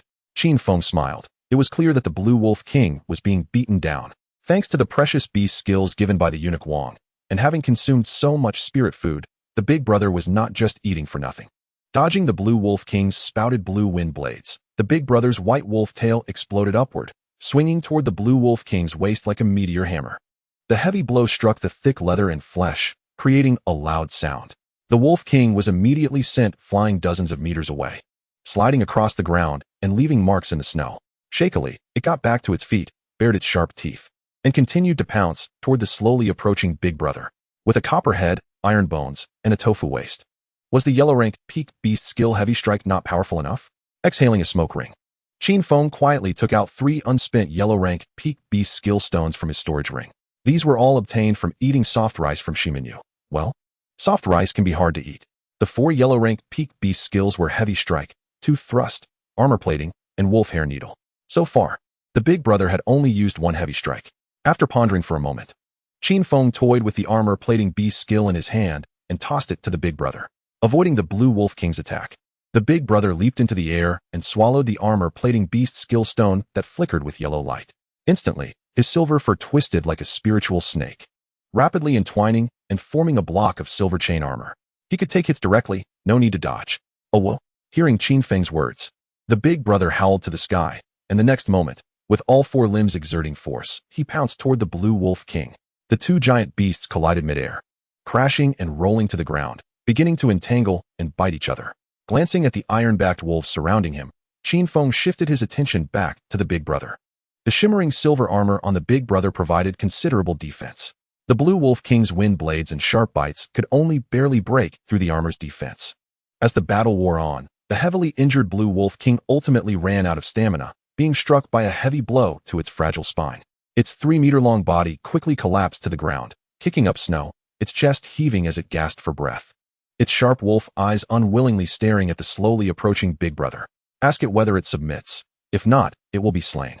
The big brother nodded, approached the Wolf King, placed a foreleg on its head, and let out a fierce howl. The Blue Wolf King, unwilling to accept defeat, looked at the invading beast behind it with its spiked tail expanding.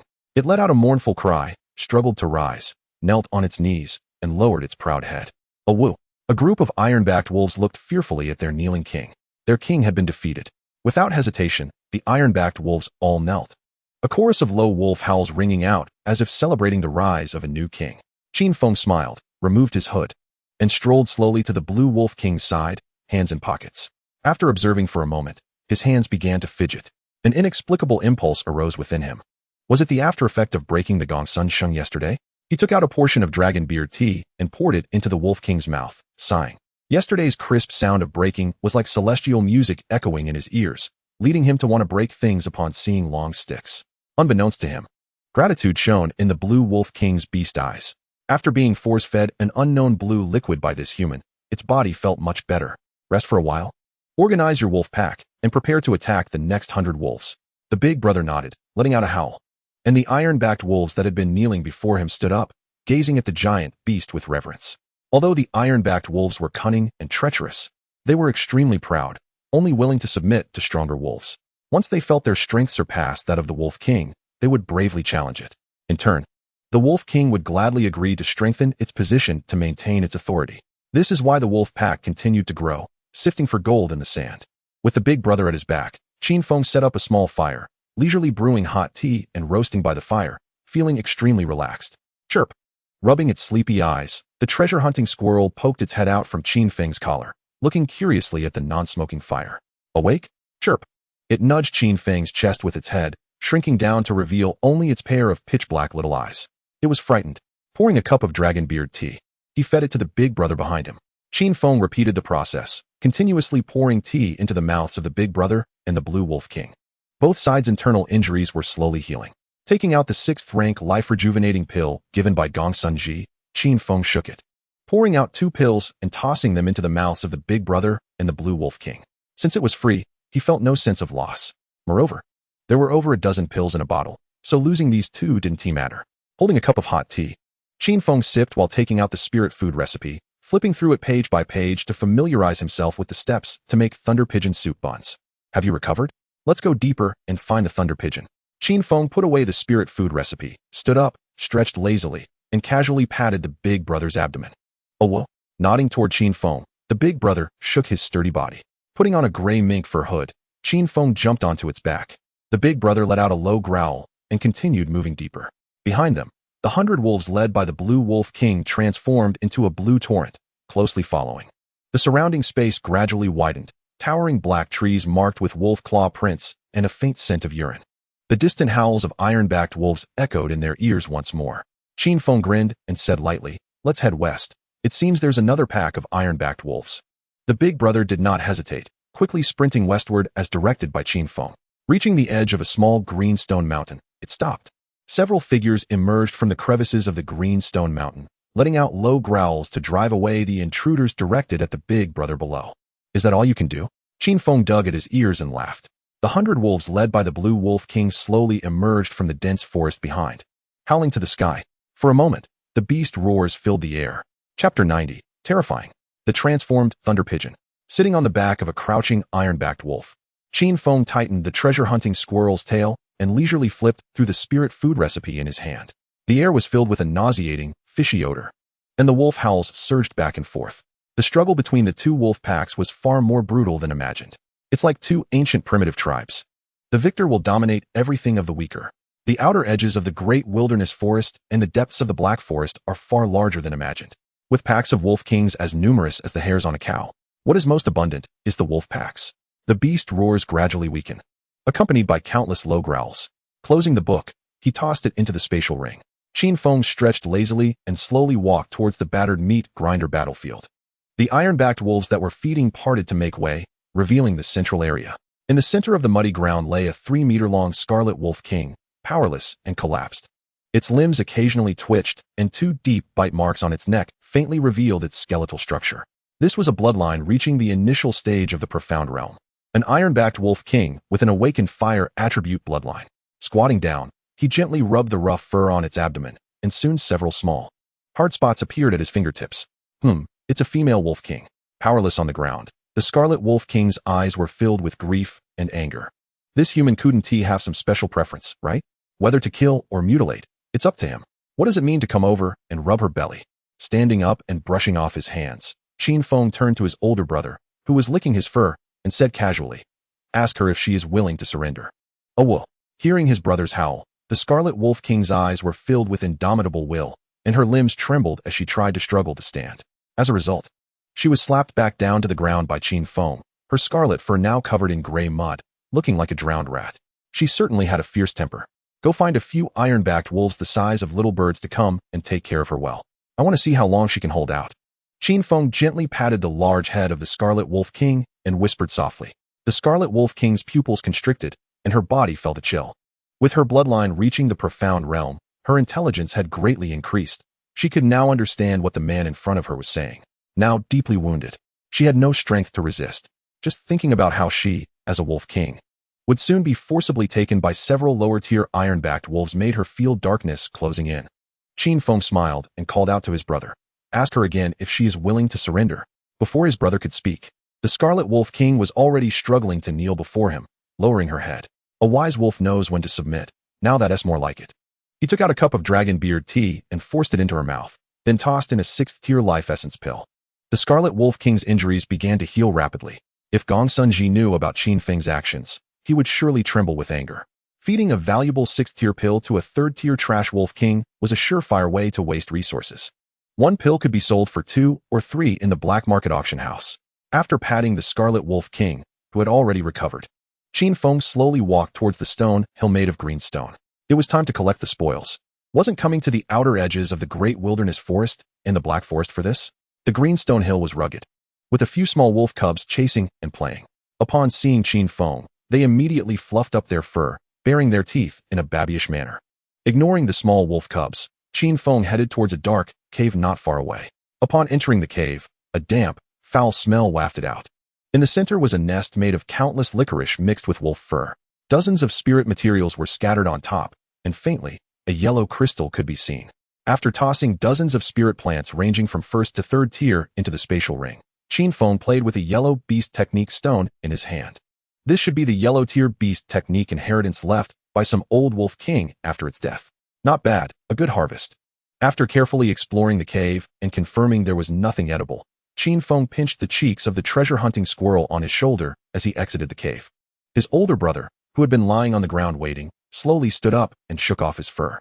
Let's go, continue searching. Have your subordinates wait here in the Green Mountains. Hopefully, we can find the territory of the third-tier thunder pigeons by noon. A woo. The other party let out a low growl, and the wolf pack's ears perked up before they continued to gnaw on the flesh of their fallen comrades. Qin Feng jumped onto his brother's back, and the latter exerted strength in his limbs to charge forward. The trees and scenery flashed by. A few saber-toothed rabbits, with their butts in the air, looked curiously at the fleeting figure, then lost interest. The saber-toothed rabbits made scratching sounds with their teeth as they began to attract male companions. After bypassing several wolf packs and going deeper, a faint smell of gunpowder filled the air. His brother stopped, flared his nostrils, hesitated for a moment, and ran towards the west. As they got closer, the lush blackwood forest became dim. Gurgling sounds came from nearby. Jumping off his brother's back, Qin Feng carefully walked forward, glancing at several beast bones on the ground. He cautiously pushed aside some bushes to take a look. A group of thunder pigeons the size of a palm, with a tuft of purple fluff on their heads, appeared in view. These third-tier thunder pigeons gave off a very dull first impression, even more so than kitchen fireflies. Qin Feng even saw one sleeping on a dead tree. It had fallen from the tree due to its deep sleep, dying from the fall, its tongue sticking out and eyes wide open. Thunder pigeons are inherently sluggish, slow to react, and easily frightened. Wait, you shout angrily at that group of silly thunder pigeons. Then, I'll go in to collect the goods. Wait for me to signal, and we'll run once we're done. Qin Feng patted his brother's head and tucked the treasure-hunting squirrel into his clothes, saying softly. His brother nodded gravely. Start. As soon as Qin Feng's voice fell, his brother charged out with a roar, startling the thunder pigeons that were sleeping in the trees. They stared at Qin Feng, who rushed in. Picking up a thunder pigeon that had fallen unconscious, he crushed its neck and tossed it into the spatial ring, repeatedly performing this action. Go. Almost there. Picking up the last one, Qin Feng looked up, and in the next moment, his pupils constricted sharply. Not far away, a long-haired woman draped in luxurious purple feathers was swinging on a vine swing near two black wooden trees. The woman in the purple feather dress had waist-length, crystalline purple hair, a fair complexion, and a pair of light purple eyes staring blankly at the sky. Her long white legs swayed gently with the swing, creating an enticing arc, and her delicate, shimmering feet emitted a captivating glow. The purple luxurious feather tuft on her head and the purple mark on her forehead constantly reminded her of her identity. What the hell? A surge of spiritual energy rushed into his leg muscles, and Qin Feng crazily dashed toward his older brother waiting for him not far away. How could there be a transformed thunder pigeon in the inner region of the Black Forest? This is not scientific. He jumped onto his brother's back, directing him to quickly flee into the distance. A group of thunder pigeons was surrounded by tiny flashes of lightning, converging into a small thunderball that smashed into the bushes. Bang! As soon as the purple thunderball touched the ground, it instantly emitted a terrifying roar. It blasted a deep pit that emitted green smoke. Wiping the cold sweat from his forehead, Qin Feng's heart raced. He stole a terrified glance behind him and sighed in relief. What the hell? A transformed thunder pigeon. This was as unbelievable as a saber-toothed rabbit devouring a dragon. This place cannot be visited again. Chapter 91, Making Soup Dumplings. Back in the imperial capital, Qin Feng greeted two guards and walked towards the restaurant. Upon arriving at the restaurant, he spotted the figure of eunuch Wang from a distance. He was sitting at the doorframe, leisurely sipping tea, while a graceful woman in feathered attire was kneading his shoulders behind him. Her long, glistening jade legs were tightly closed, and her beautiful eyes shyly stared at eunuch Wang. Still as beautiful as ever, he silently lamented. Jumping off his brother's back, Qin Feng patted his dog's head, signaling to find the circle bear. Glancing at Qin Feng, I asked, while the eunuch Wang continued to sip his tea. Hey, why is your face so pale? What have you been up to? I went to the great wilderness forest, Qin Feng said vaguely, his eyes flickering. It was best not to tell the eunuch about the astonishing matter of the shape-shifting thunder pigeon. Thinking this, he continued to ask the eunuch, can you lend me something? What do you want to borrow? Unable to resist glancing at the elegant lady in feathered attire beside him, Qin Feng slowly replied, the power of lightning. What do you need that for? Closing the tea lid, eunuch Wang looked at Qin Feng with a puzzled expression. The power of heavenly lightning is not something mere mortals can touch. Are you planning to stir up trouble again, Boss Qin? There is a spiritual food that will use heavenly lightning. Oh, a glimmer of interest flashed in Eunuch Wang's eyes. Can you help me, Eunuch? Sure. What does Boss Qin require? Can you compress the heavenly thunder into thin threads?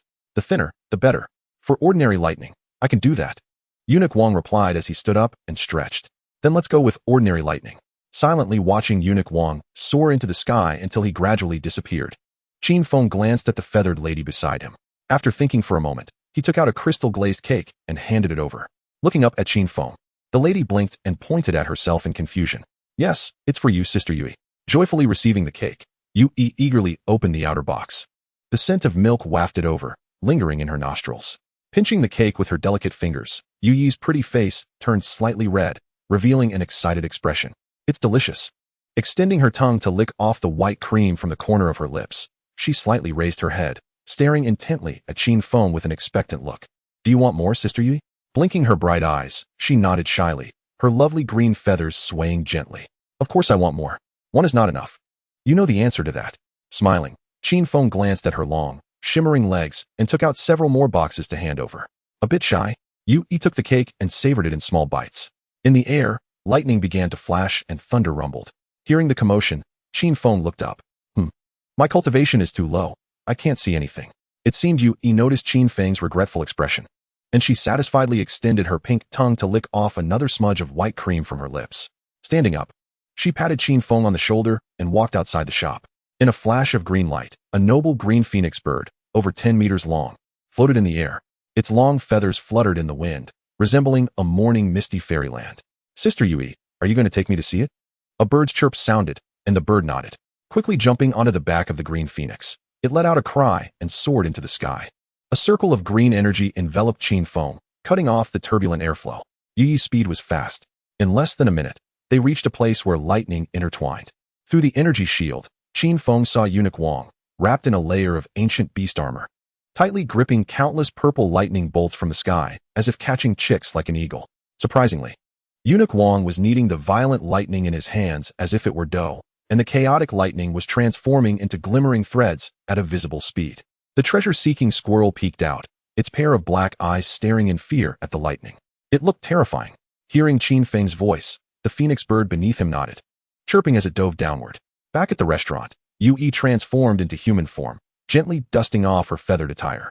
Approaching the doorframe, she rested her chin on her hand, gazing at the sky, taking out several more boxes of crystal-glazed cakes and placing them beside her. Qin Feng strode toward the kitchen. Bang! Jasmine, who was tidying up the dining table, couldn't help but glance toward the kitchen. Just now, there was actually lightning seeping out from the kitchen. 2 men in the kitchen. Why is there such a commotion? The boss and Eunuch Wang are something else. Squeak! The treasure-seeking squirrel suddenly darted out of the kitchen, its voice tinged with a cry, jumping onto Jasmine and desperately trying to burrow into her clothing. You naughty little thing. Jasmine blushed, covering her chest to prevent the squirrel from finding a gap. Squeak, squeak. Seeing that Jasmine wouldn't let it in, the treasure-seeking squirrel had no choice but to retreat and burrow into her sleeve.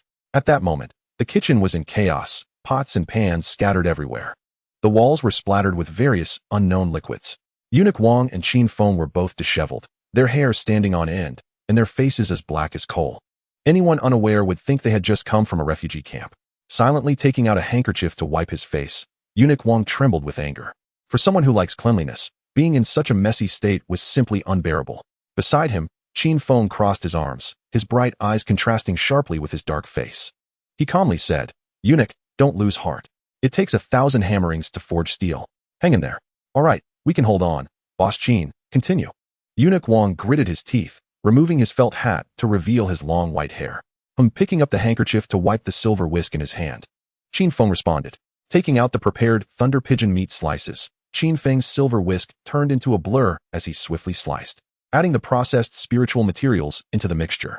A faint medicinal fragrance began to permeate the kitchen air as the spiritual materials were chopped and mixed, and the thunder pigeon meat transformed from its initial pink hue to a glimmering purple-black. Eunuch Wang toyed with the sparkling lightning thread ball in his hand, pulling out strands one by one. It was indeed the compressed lightning balls he had collected in the air. Unable to resist, Qin Feng glanced at it. If this thing exploded, the entire imperial capital could see the remnants of the restaurant flying in the sky. Once the meat chunks were nearly ready, Qin Feng quickly took out a porcelain bowl to seal them. He retrieved the third-tier spiritual material, cedar bark, peeled off the outer layer to reveal the pure white meat inside, cut it, crushed it, and mixed it with second-tier quinoa flour to form a dough. After repeated kneading, a glimmering dough appeared on the countertop. The third-tier spiritual material, cedar fruit, has the effect of preventing the loss of spiritual energy. It is a rare underground spiritual plant. Chapter 92. Expansion, Attack on Yixiang Tower. Almost done. Eunuch, put the several strands of the lightning thread you cut into the meat paste. Upon hearing this, Eunuch Wang quickly added the thin, needle-like lightning threads into the meat paste. As soon as the lightning threads entered the meat paste, they squirmed like earthworms in a swamp, desperately trying to escape the glimmering purple-black meat paste. Eunuch, got it. Eunuch Wang unleashed a wave of pressure, like a heavy hammer striking down into the meat paste. The lightning threads instantly wilted, losing their energy. Quickly taking out thin dough, he wrapped the meat chunks while they were distracted and tossed them into the steamer beside him. Soon, dozens of meat buns were completed. Dong dong. Inside the pot, the small bun skins kept rising and falling, as if something was about to burst out from within. The glimmering dough rapidly transformed into a pale purple at a visible speed, covering the pot. The pale-faced Qin Feng took out a handkerchief to wipe the sweat from his forehead. Each step was incredibly exhausting. Sourcing materials was difficult, and cooking was even harder. It was tiring. Time ticked away. Eunuch Wang stared intently at the pot. If this batch failed again, it would be the third time. A faint meat fragrance wafted from the gaps in the pot, and Qin Feng let out a sigh of relief, a smile appearing on his face. If he could smell the fragrance, it meant success was more than half guaranteed. Bang! The heavy iron pot lid was blown into the air, then continued to get stuck on the pot. The meat aroma grew stronger, and the impact increased with each moment, causing the iron lid to fly higher and higher. Bang! The pot lid was once again pushed open. A dazzling light began to bloom, and faint purple smoke wafted up, lingering in the air. It's done. A smile crept across Qin Feng's lips as his eyes narrowed, his vision gradually becoming clear. Inside the pot were a dozen translucent purple soup dumplings, trembling slightly in the steam, with the broth and meat chunks faintly visible inside. If those unscrupulous vendors from his past life saw this, they would surely cry. Especially the ones from Lanzhou Ramen. Let's try one first. Eunuch Wang rolled up his sleeves, grinning as he picked up a soup dumpling, not caring about the heat as he tossed it into his mouth. How is it, Gong Gong? Gong Gong. He patted Eunuch Wang's shoulder, but the other remained unmoved, lost in a daze. Curiously, he picked up a scalding dumpling with a thin skin and thick meat and tossed it in his mouth. The explosive flavor lingering in his mouth. It felt electrifying. It was as if gentle lightning surged into his abdomen, intertwining wildly with his spiritual energy, transforming. Boss, is this new spiritual food ready? Jasmine pushed the door open, her face instantly turning bright red as she quickly covered her eyes with her palm. Qin Feng took a breath. Under the stimulation of the lightning, it was calm. If the soup dumplings were paired with tiger whip wine, he probably wouldn't be able to sleep all night. Delicious. We want half of this pot. Eunuch Wang suddenly spoke, his eyes shimmering with purple-red lightning, his whole body surging with red lightning. He didn't expect that such a small dumpling could have such an effect on him, a peak 8th grade powerhouse. The lightning attribute spiritual energy caused his strength to surge nearly by 10%. A qualitative leap. And this was just the most ordinary heavenly thunder. If it were a different kind of lightning. Thinking of this, Eunuch Wang looked at Qin Feng beside him, his eyes filled with intense heat. Feel free to take some, Gong Gong. Qin Feng said lightly, unable to help but glance at Eunuch Wang's lower body. There was no movement at all. Could it be? Eunuch Wang really is a eunuch? Wouldn't that be a pity for you, and the long-legged ladies? A trace of sympathy flashed in Qin Feng's eyes. Then we won't be polite. Eunuch Wang chuckled, waving his sleeve, half of the soup dumplings already stored in his spatial ring. I'm off. I have things to do. See you tomorrow. After leaving the kitchen, Eunuch Wang blushed and called to Yu as he slipped out of the shop. Old boss. The little boss is awake. Jasmine released her hand, her face rosy, lowering her head and stammering softly. I know. Glancing at his lower body, Qin Feng no longer paid attention. He circulated the dantian within his body, the reddish-purple spiritual energy swirling around his palm, flickering with purple light. This is the power that weakens lightning. Want to try some new spiritual food, Jasmine? Qin Feng pointed into the pot. Passing quickly by Qin Feng, Jasmine reached out her delicate white fingers to pick up a soup dumpling and put it in her mouth. The electrifying sensation made her body tremble lightly, a flush appearing on her fair little face. It's delicious, boss. Licking the sweet meat juice from the corner of her mouth, Jasmine couldn't help but pick up another soup dumpling and gently suck it into her pink lips. The thin skin burst, and the scalding meat juice surged into her mouth. An indescribable pleasure enveloped her spirit and body. As long as it's delicious. Qin Feng smiled. What chef wouldn't like to be praised for their cooking? Hiss. Suddenly, Qin Feng frowned. It had been a month since he last touched a woman, and combined with the stimulation from the lightning, as an obstetrician, he instantly understood his predicament. He looked at the girl beside him and said lightly, Jasmine. What's wrong, boss? A smirk appeared on Qin Feng's lips as he teased Jasmine, who looked confused. Blinking, Jasmine's face suddenly turned red, as if it were about to bleed. Cough, cough. Boss, I don't understand what you're saying. I'll go feed the circle. Jasmine's head was steaming. After speaking, she lowered her head and ran toward the door. A hint of mist appeared in Jasmine's eyes, her voice tinged with a cry. Her delicate body struggling violently. So scary. Grabbing Jasmine's hand and giving it a gentle kiss, Qin Feng smiled and pushed her away. In the end, he couldn't bear to bully his own girl. There will be plenty of time in the future, no rush. Lowering her face, which was almost bleeding, Jasmine hurriedly dashed out of the kitchen and out the door. What am I thinking? Watching Jasmine's figure, Qin Feng sighed. It seems this won't go away. I can only go to Yixiang building to solve it? He tossed the soup dumplings in the pot into his spatial ring, stretched lazily, and walked out of the kitchen, heading towards Yixiang building. Chapter 93, The Handsome Bullhead. Putting on a gray mink coat, Qin Feng glanced casually at the several top-tier girls from Yixiang building who were sound asleep on the bed. He left 100 Qian crystals on the table and pushed the door out. A few seconds later, he pushed the door back in and tossed a bottle of osmanthus wine into his spatial ring. Young Master Qin, are you leaving? Oh, young Master Qin, take care. Covering her exquisite upper body with a thin blanket, Chun Shui yawned and couldn't help but glance at her sleeping sisters on the bed. Young Master Qin is truly amazing. For the first time, she experienced what it meant to be thoroughly satisfied. He was like a wild beast that never knew fatigue, incredibly fierce. Even now, her legs were still weak. Back at the restaurant in the alley, Uncle Lu was sitting at the stone table under the peach tree. He was sipping tea, occasionally reaching out to pat the large dog's head beside him. Exhaling the smoke from his cigarette, Qin Feng casually walked over to Uncle Lu with his hands in his pockets. The power of the thunder pigeon soup dumpling is no ordinary strength. Lightning is an extremely young thing. Coupled with not having touched a woman for over a month, under the dual stimulation, no man could withstand it. If he didn't vent properly, he might explode. At that time, the one who would be the happiest would definitely be Eunuch Wang. Reaching Uncle Lu's side, Qin Feng said lightly, I'm ready, Uncle Lu. Uncle Lu smiled warmly as he put down his teacup. The meaningful smile on his lips made Qin Feng frown. Grabbing Qin Feng's shoulder with one hand, Uncle Lu was enveloped in black spiritual energy as he shot into the sky, arriving in the depths of the great wilderness forest. As soon as he landed, the ground began to shake violently, and beast roars echoed from time to time. Uncle Lu's eyes narrowed slightly, his ears twitching as he leisurely walked towards the waterfall. Upon reaching the waterfall, the scene before Qin Feng made his pupils constrict sharply. The 6th grade fire pattern bull was currently entangled in a fierce battle with a 6th grade bone wing scaled python. The giant python was nearly 20 meters long, its body covered in silver scaled plates the size of wash basins, with 2 pairs of ice blue bone wings sprouting from its ribs. Near its rib cage, there was a small bulge. When the wings burst forth, this bone wing scaled python would reach the earth grade. Both sides were engaged in a brutal fight. Countless sharp blue ice spikes shot from the bone wing scaled python's wings, crazily spraying toward the fire pattern bull below. The fire pattern bull, unwilling to show weakness, opened its massive mouth, spewing scarlet flames at the floating bone wing scaled python. High-grade savage beasts contesting for territory adhere to the principle of survival of the fittest. We just need to watch, Uncle Lu said lightly, continuing to observe with his hands behind his back. Nodding, Qin Feng proactively stripped off his clothes, revealing his finely sculpted upper body. Hiss! The roar of snakes rang out as the fire pattern bull, spewing flames, was suddenly sent flying into the sky. In its abdomen, 3 giant ice spikes over 10 meters long shot up from nowhere. Are there 2 bone wing scaled pythons? The Qin Feng, who was applying the medicinal liquid, showed a hint of surprise.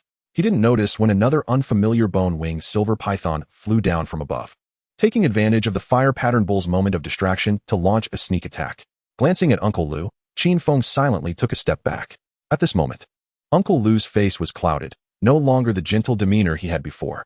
The second bone wing scaled python's surprise attack reminded him of the 2 7th grade powerhouses that had ambushed him while he was competing in killing intent with Gong Sun Ji. This scene was so similar. 100-meter blood-colored mad lion slowly coalesced behind Lu Bo, and in the blink of an eye, Lu Bo's figure had vanished. The 100-meter blood-colored mad lion began to come alive. Shaking its blood-colored mane, Lu Bo pounced toward the 2 wildly entangled bone-wing silver pythons in the air. Hiss! The two bone-winged scale pythons, happily entwined, suddenly became alert as the shadow loomed over them. Looking up, they saw a 100-meter blood-colored mad lion glaring down at them. It was too big. No matter how they looked at it, they would be trampled and killed. Danger! Escape! The silver snake eyes of the two bone-winged pythons shrank sharply, their movements stiffening in fright. The entangled fire-patterned bull let out a mournful cry as it fell toward the ground. Just as the two bone-winged scale pythons spread their two pairs of blue bone wings, 5 blood-colored claw marks had already slashed across their hard, massive bodies. The heavy scales they took pride in were utterly useless against the blood-colored claw marks.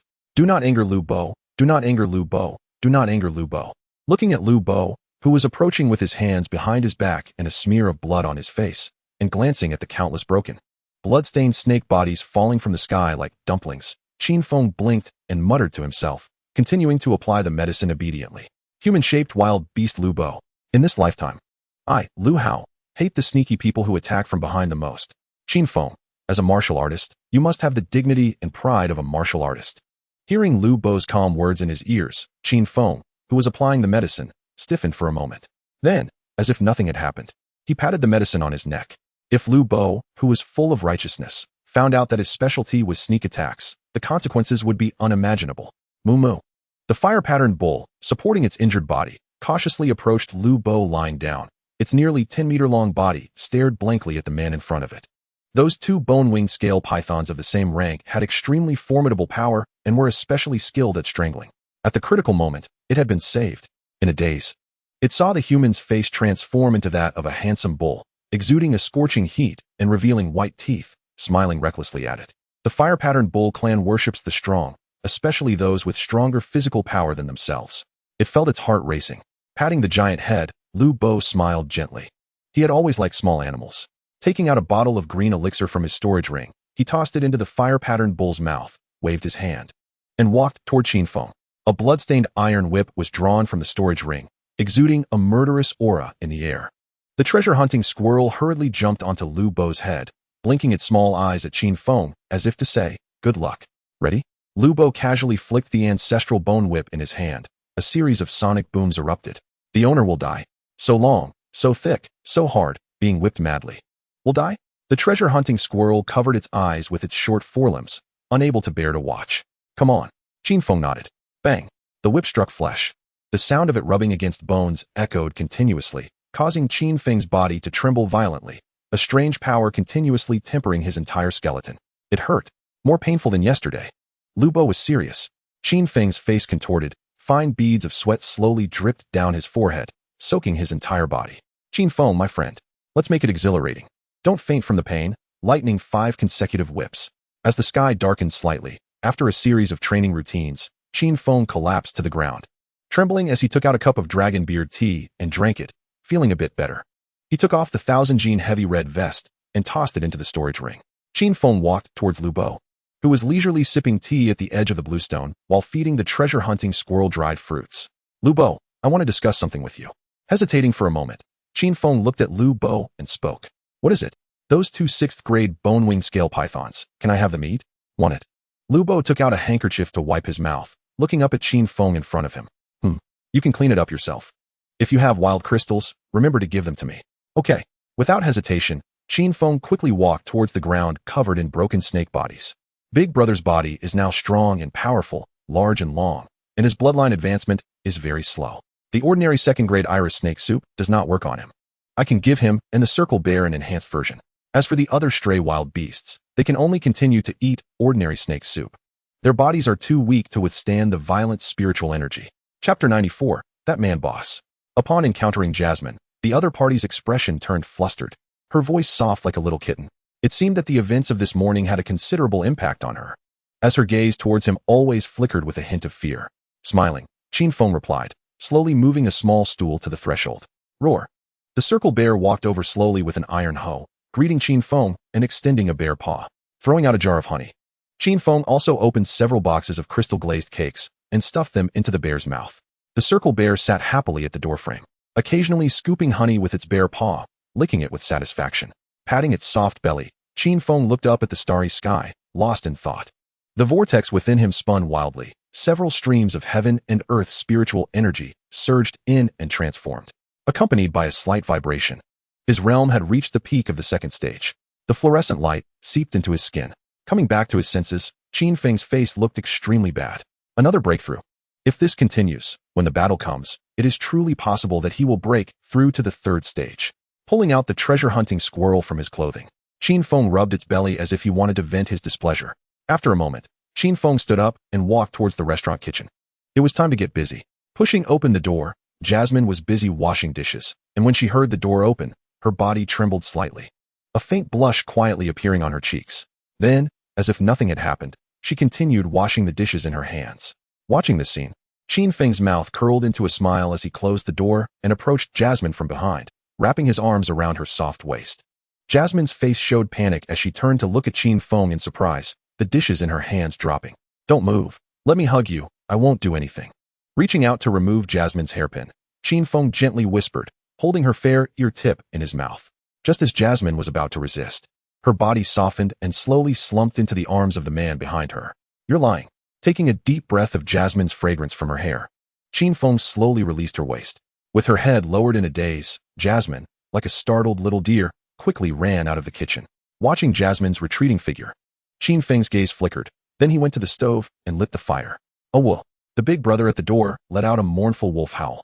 His body trembling violently, the sounds of bones cracking and reshaping rising and falling. Fur flew, and his body was expanding at a visible speed. Finally, he reached nearly 6 meters long before stopping. Slowly getting up, Big Brother licked his lips and continued to eat a pot of enhanced iris snake soup in front of him. Qin Feng smiled at the corner of his eye and reached out to pat his robust body. The initial stage of the mysterious bloodline had finally been achieved. It seemed that there were no customers today. Perhaps it was because the weather was too cold? Sighing, Qin Feng took out the treasure-hunting squirrel and placed it on the table, starting to rub its belly. "Boss, it's bad. A customer is here." Jasmine, who was outside teasing stray wild beasts, hurriedly rushed inside, her face turning a bit pale. Qin Feng's expression tightened as he slowly stood up. He noticed that the sounds of the wild beasts outside had disappeared, and even the chirping of insects had become quiet. Silence. The air turned heavy, as if something terrifying and unknown was outside. Even footsteps sounded evenly, the clinking of iron objects crisp and pleasant. In the tense atmosphere, a figure appeared in Qin Feng's line of sight.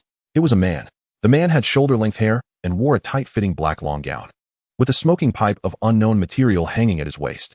His face was as beautiful as jade, with thin lips and cold, empty eyes that seemed indifferent to everything around him. Visible circles of black cracks collided and dissipated around the man, eventually reassembling. After blinking, Qin Feng's expression softened. It was the mysterious big shot who had given him the 10th tier pill and knew the big boss. Wasn't he supposed to have left? Why was he still here?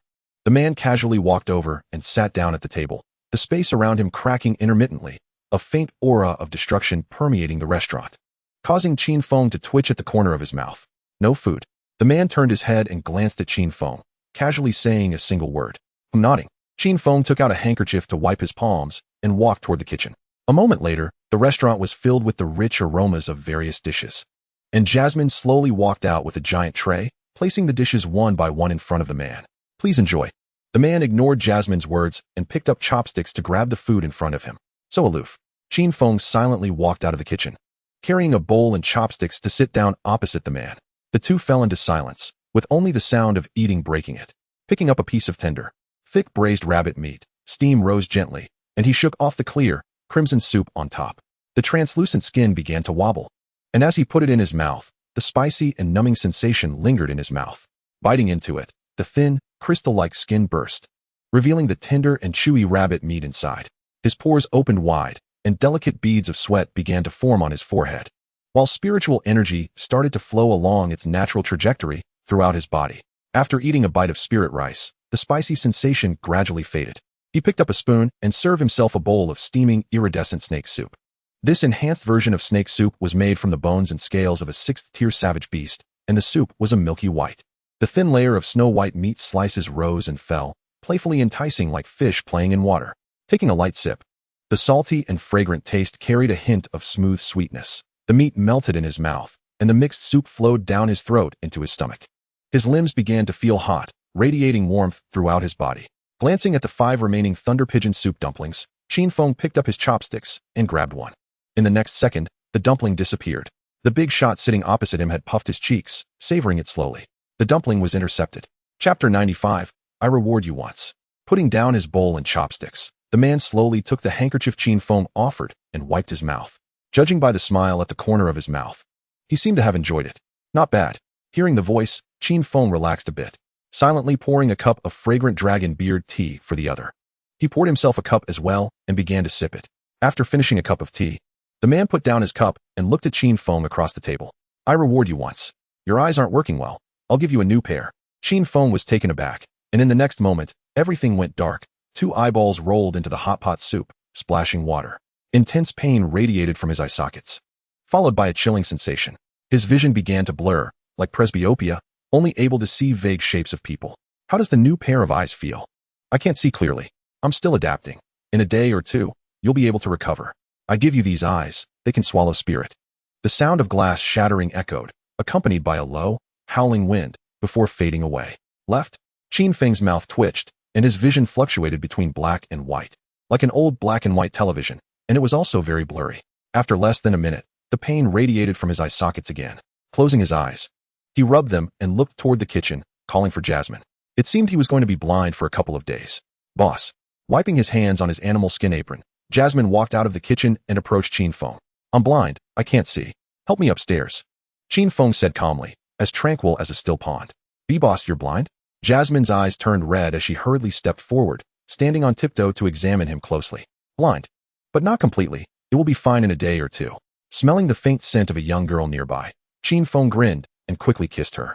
Rubbing her nose, Jasmine's face flushed, and she waved her hand in front of Qin Feng. It seemed the boss really couldn't see. He had kissed her nose. Oh. Sitting back at the table, Qin Feng fumbled around until he found a pair of chopsticks and began stirring the hot pot soup in front of him. The eyeballs, judging by the noise, should have fallen into the hot pot soup. After fishing for a while, Qin Feng put down the chopsticks. Well, better wait for Jasmine to come. The sound of the door closing echoed.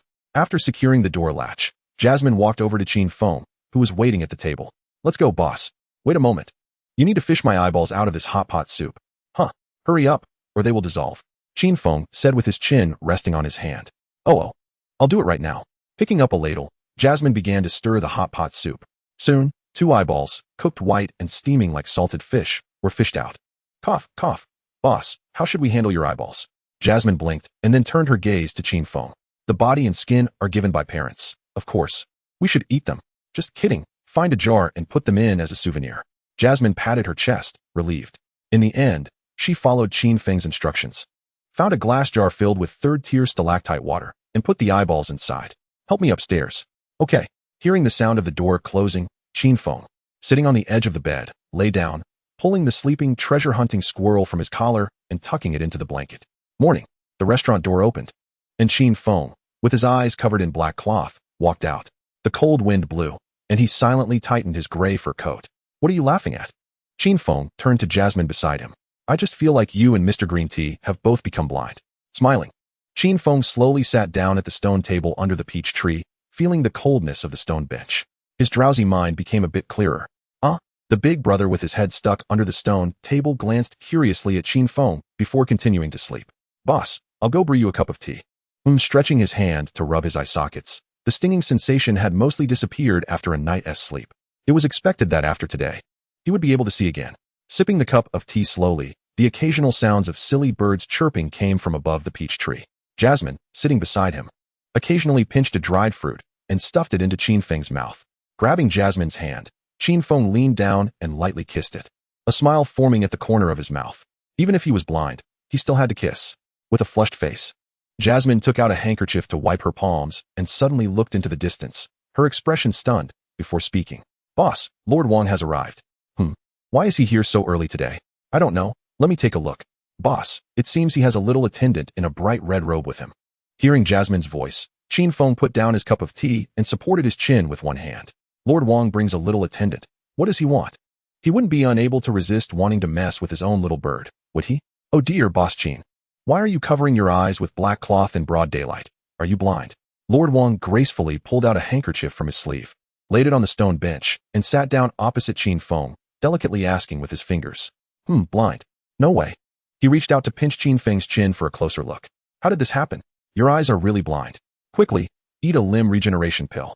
Lord Wang hurriedly took out a 6th-tier limb regeneration pill from his spatial ring and, without saying a word, was about to shove it into Qin Feng's mouth. Covering his mouth with his hand, he signaled that he was fine. A warmth rose in Qin Feng's heart, and he couldn't help but smile. Hurry up and eat. If you don't, I'll make you cry. The voice of the eunuch Wang revealed a hint of excitement. It's fine. I'll be able to see tomorrow. It's just a pair of eyes gifted by someone else, and I'm still in the adjustment period. Briefly explaining, Qin Feng pinched a dried fruit and slowly chewed it. Who gave you the eyes? Eunuch Wang squinted his eyes and removed his felt hat, revealing a head of snow-white long hair. The one who gave me the elixir that day. Eunuch Wang didn't speak, lowering his head to pinch the dried fruit and taste it. Anyone who can casually give out a 10th level elixir must have even more valuable eyes. Chapter 96, Second Senior Brother. Eunuch, who is that next to you? Qin Feng's ears twitched as he rubbed the belly of the treasure-hunting squirrel in his arms and asked leisurely. Eunuch Wang sneakily tossed a piece of dried fruit skin onto Qin Feng's head and then spoke. Let me introduce you. The Dark Guard Supervisor. The iron-blooded god catcher Shimin Duanqing, my second disciple, with cultivation slightly higher than that brat Yi Qing at the early 7th stage. As soon as Eunuch Wang finished speaking, the eunuch beside him, dressed in a big red robe and teasing a purple hawk on his shoulder, spoke up. I have heard that Master has taken in a new little disciple. Indeed, he is handsome and dignified. I should directly tell your little junior brother. Yes. Lowering his head, Shimin Duanqing bowed to Eunuch Wang, then turned to Qin Feng. I heard that little junior brother bullied my cousin Shimin Yu? As the elder brother, I need to understand the situation. That's nonsense. I didn't bully her. I fell in love with Shimin Yu at first sight, and we are mutually affectionate. The rumors outside are all false. Eunuch Wang, who was silently listening, rolled his eyes and couldn't help but throw another piece of dried fruit skin at Qin Feng's head. What nonsense? You're just talking nonsense. How old are you? Aren't you ashamed? Hearing this, Shimin Duanqing's expression softened, and his rosy phoenix eyes narrowed into a slit. I see. I'll send the Dark Guards to capture those rumor-mongers and interrogate them in the dungeon for 3 days. Please rest assured, little junior brother. Thank you, Brother Duanqing. I think the source of the rumors is Lu Qingche from the Lu family. I saw him teasing and luring innocent girls with candied hawthorn on the streets of the imperial capital last time. Qin Feng said with a serious expression. Lu Qingche? The people from the Lu family should be captured without fail. Shimin Duanqing pondered for a moment and then replied slowly. Eunuch Wang couldn't listen any longer. He didn't want to see his wooden disciple being used as a knife, so he hurriedly cleared his throat. Ahem. The Lu family's waters run deep, until you find evidence. Don't cause trouble for your brother Shimin Duanqing. It's fine. I don't like Lu Qingche either. He's cunning and disgusting. Just because you like your little junior brother doesn't mean you can take care of him like this. Qin Feng's mouth twitched. That dead eunuch only knows how to say strange things. What do you mean by liking my little junior brother? I'm not a caring senior sister. Can't Eunuch Wang take in some female disciples? In his previous life, he saw many caring senior sisters who would take good care of their little junior brothers, hand in hand, and even take care of them in bed. Qin Feng suddenly froze, hurriedly pulling the treasure-hunting squirrel, which was sleeping soundly on his shoulder, down and handing it to Eunuch Wang. Could you help me check what this silver pattern on its belly is? After brushing off the dried fruit crumbs from his hands, Eunuch Wang pinched the sleeping treasure-hunting squirrel by the neck and brought it closer for a careful examination. This pattern looks somewhat familiar. I think I've seen it in some ancient texts. Which book? Let me think. Eunuch Wang wrapped his white hair around his fingers and began to close his eyes in deep thought. Right. Eunuch, this little guy can also transform into a human form.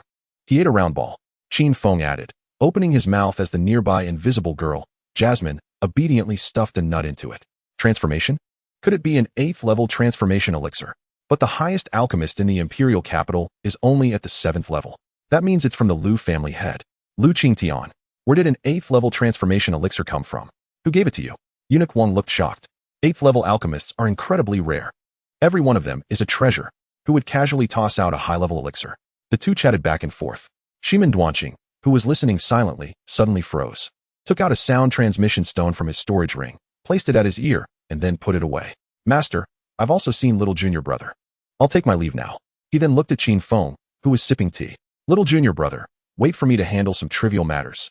And I'll help you catch the rumor mongers. Wait, Brother Duanqing, this is a gift from my little junior brother.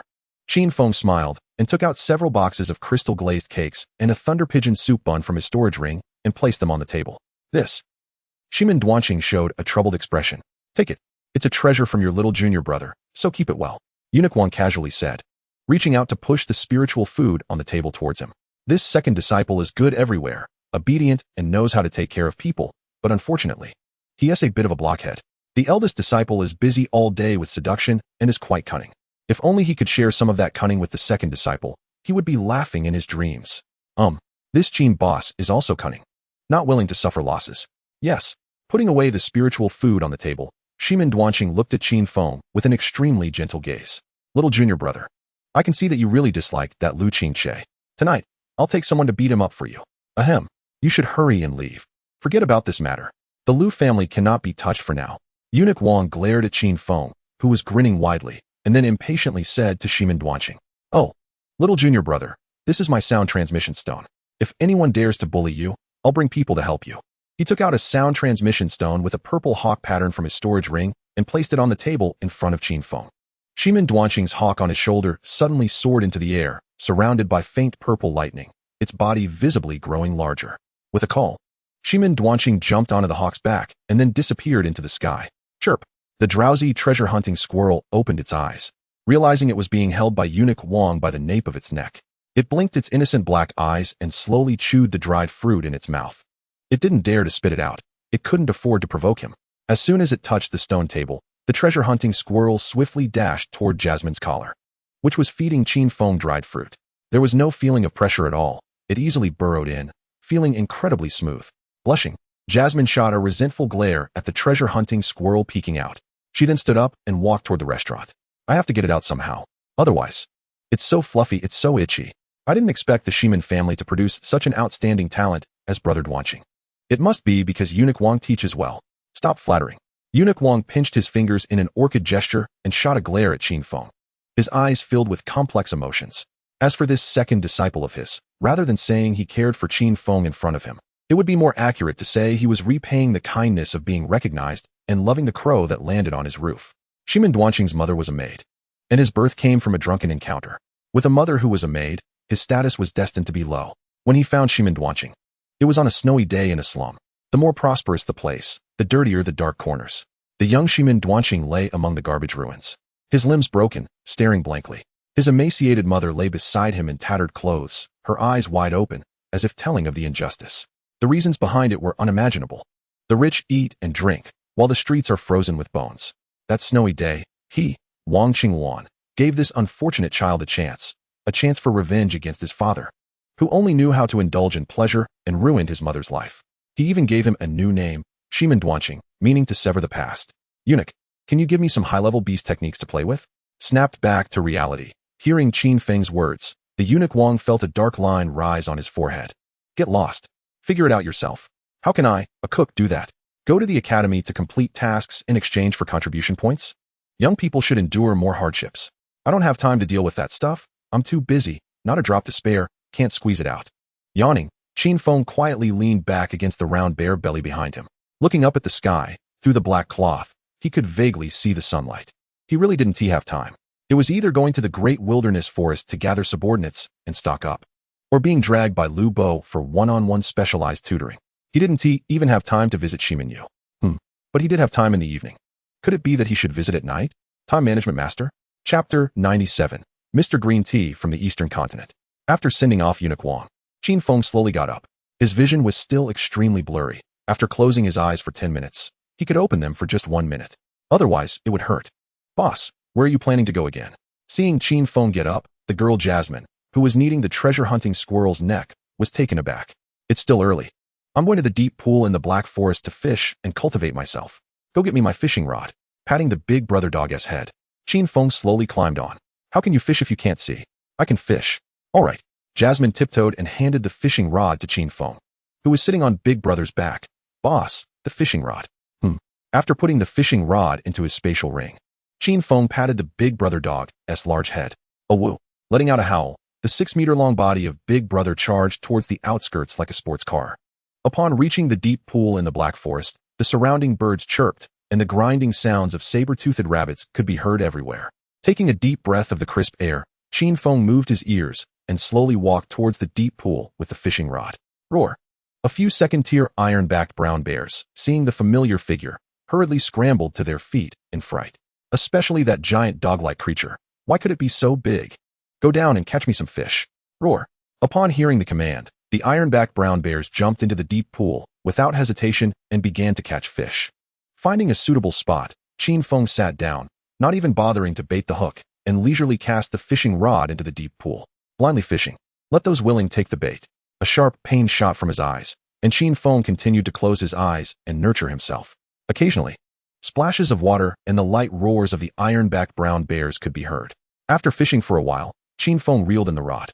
Opening his eyes, he looked at the fish that had accumulated on the ground, waved his hand, and tossed them into his spatial ring. The iron-backed brown bears shook off the water on their bodies and looked at Qin Feng with eager eyes. Ever since tasting the flavor of hot pot fish, nothing else seemed appealing. Listening to the sounds of swallowing around him, Qin Feng took out a large portion of enhanced iris snake soup from his spatial ring and placed it on the ground. Returning to the restaurant, it was already noon, and Lupo had been waiting for a long time. After exchanging greetings, he was taken into the depths of the Black Forest to begin training, completely ignoring Qin Feng's blindness. Tortured again and again. Boss, tea. Holding a cup of hot tea, Jasmine handed it to Qin Feng, who was sitting by the wooden table. I've gone blind. Come let me hold you for a while, Jasmine. Opening his eyes, he could vaguely see the blurred figure of Jasmine in front of him. Clearing his throat, Jasmine lowered her head and turned to leave. At this time, still trying to take advantage of me. The boss is really something. Where are you going? With a light laugh, Qin Feng pulled Jasmine's arm and held her on his lap. He grasped the girl's two delicate hands in his arms and gently squeezed them. So fragrant.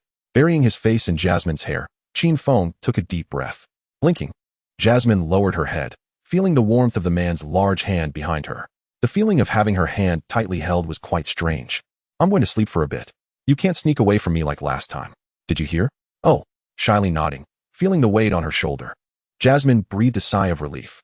The boss really seemed tired. He fell asleep so quickly. Time slowly passed. Opening his eyes, Qin Feng could feel the even breathing and warmth on his neck, reminding him that the girl in his arms had fallen asleep. Pinching Jasmine's small hand, Qin Feng's lips curled into a smile. This time, she didn't run away. Awake? Qin boss. Just as he was preparing to steal a kiss from the sleeping girl in his arms, Qin Feng's expression froze. Slowly opening his eyes to see a blurred figure in front of him. Mr. Green Tea? It's me. Qin boss, how come your eyes are also blind? Slowly munching on the dried fruit in front of him, Mr. Green Tea revealed a smile that was hard to suppress. Having not seen each other for a day, Qin boss had also become blind like him. Tomorrow will be fine. I see. Smiling, Qin Feng quietly took out a pot of dragon beard tea from his spatial ring. Barely drink it. No problem. Pouring himself a cup with some skill, Mr. Green Tea poured another cup for Qin Feng and pushed it in front of him. Lifting the teacup and taking a sip, his fatigue instantly turned into energy. Hesitating for a moment, Qin Feng slowly spoke. Mr. Green Tea, can I ask you a question? He now seriously suspected that the person in front of him was the current emperor of the Wuffing Empire. After all, the reliable senior brother Yi Qing had mentioned it before. The current emperor was preparing to retire and pass the throne, and coincidentally, Mr. Green Tea appeared in this godforsaken place. Speak, Qin boss. Are you the emperor of Wuffing? No, I come from the eastern continent. And I'm not even a citizen of the Wuffing Empire. You're not lying to me? Not lying. Taking a bite of dried fruit and a sip of dragon beard tea, Mr. Green Tea smiled gently. Qin boss in front of him was quite suspicious.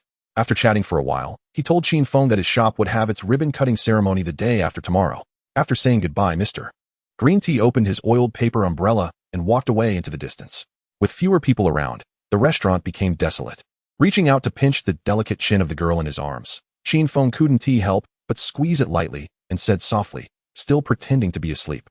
Jasmine. Opening her eyes, Jasmine blushed and smiled shyly. After waking up, she found a guest in front of her, so she could only continue pretending to be asleep. Otherwise, how embarrassing would that be? Closing the shop. Quickly slipping out of Qin Feng's arms, Jasmine began to tidy up her things. She got up and walked towards the second floor. Returning to the bedroom and lying down, through the black cloth, she could vaguely see the wooden ceiling. Qin Feng, rubbing the treasure-hunting squirrel in his arms, fell into deep thought. Mr. Green Tea's identity was too mysterious, and he came from the eastern continent. According to Eunuch Wang, the area where the Wuffing Empire is located on the central continent actually belongs to the eastern continent. It seemed there had been some conflict that led to the split into two parts. As for the underlying reasons, it was not well known. The glow from the fireflies in the bedroom gradually dimmed, and soon, darkness descended. Chapter 98. Eyes that can devour souls and nourish themselves. Chirp chirp. Awakened by the treasure-hunting squirrel's alarm, Qin Feng opened his eyes, lifted the black cloth in front of him, and his vision had returned to normal. Taking out a copper mirror, he carefully observed for a while. His eyes looked no different than before. They were still so bright and spirited. Chirp. Knowing it was morning, the squirrel was eager to eat. Taking out a few pieces of dried fruit from his spatial ring and handing them to the treasure-hunting squirrel, Qin Feng continued to examine his eyes. Let us try activating it with spiritual power, Qin Feng muttered to himself. And a faint black spiritual power quickly surged around his eyes. The colorful world began to turn gray, and countless black lines started to drift in the air. Glancing at the copper mirror, his eyes had turned a light golden color, shimmering with a mysterious glow. Chirp!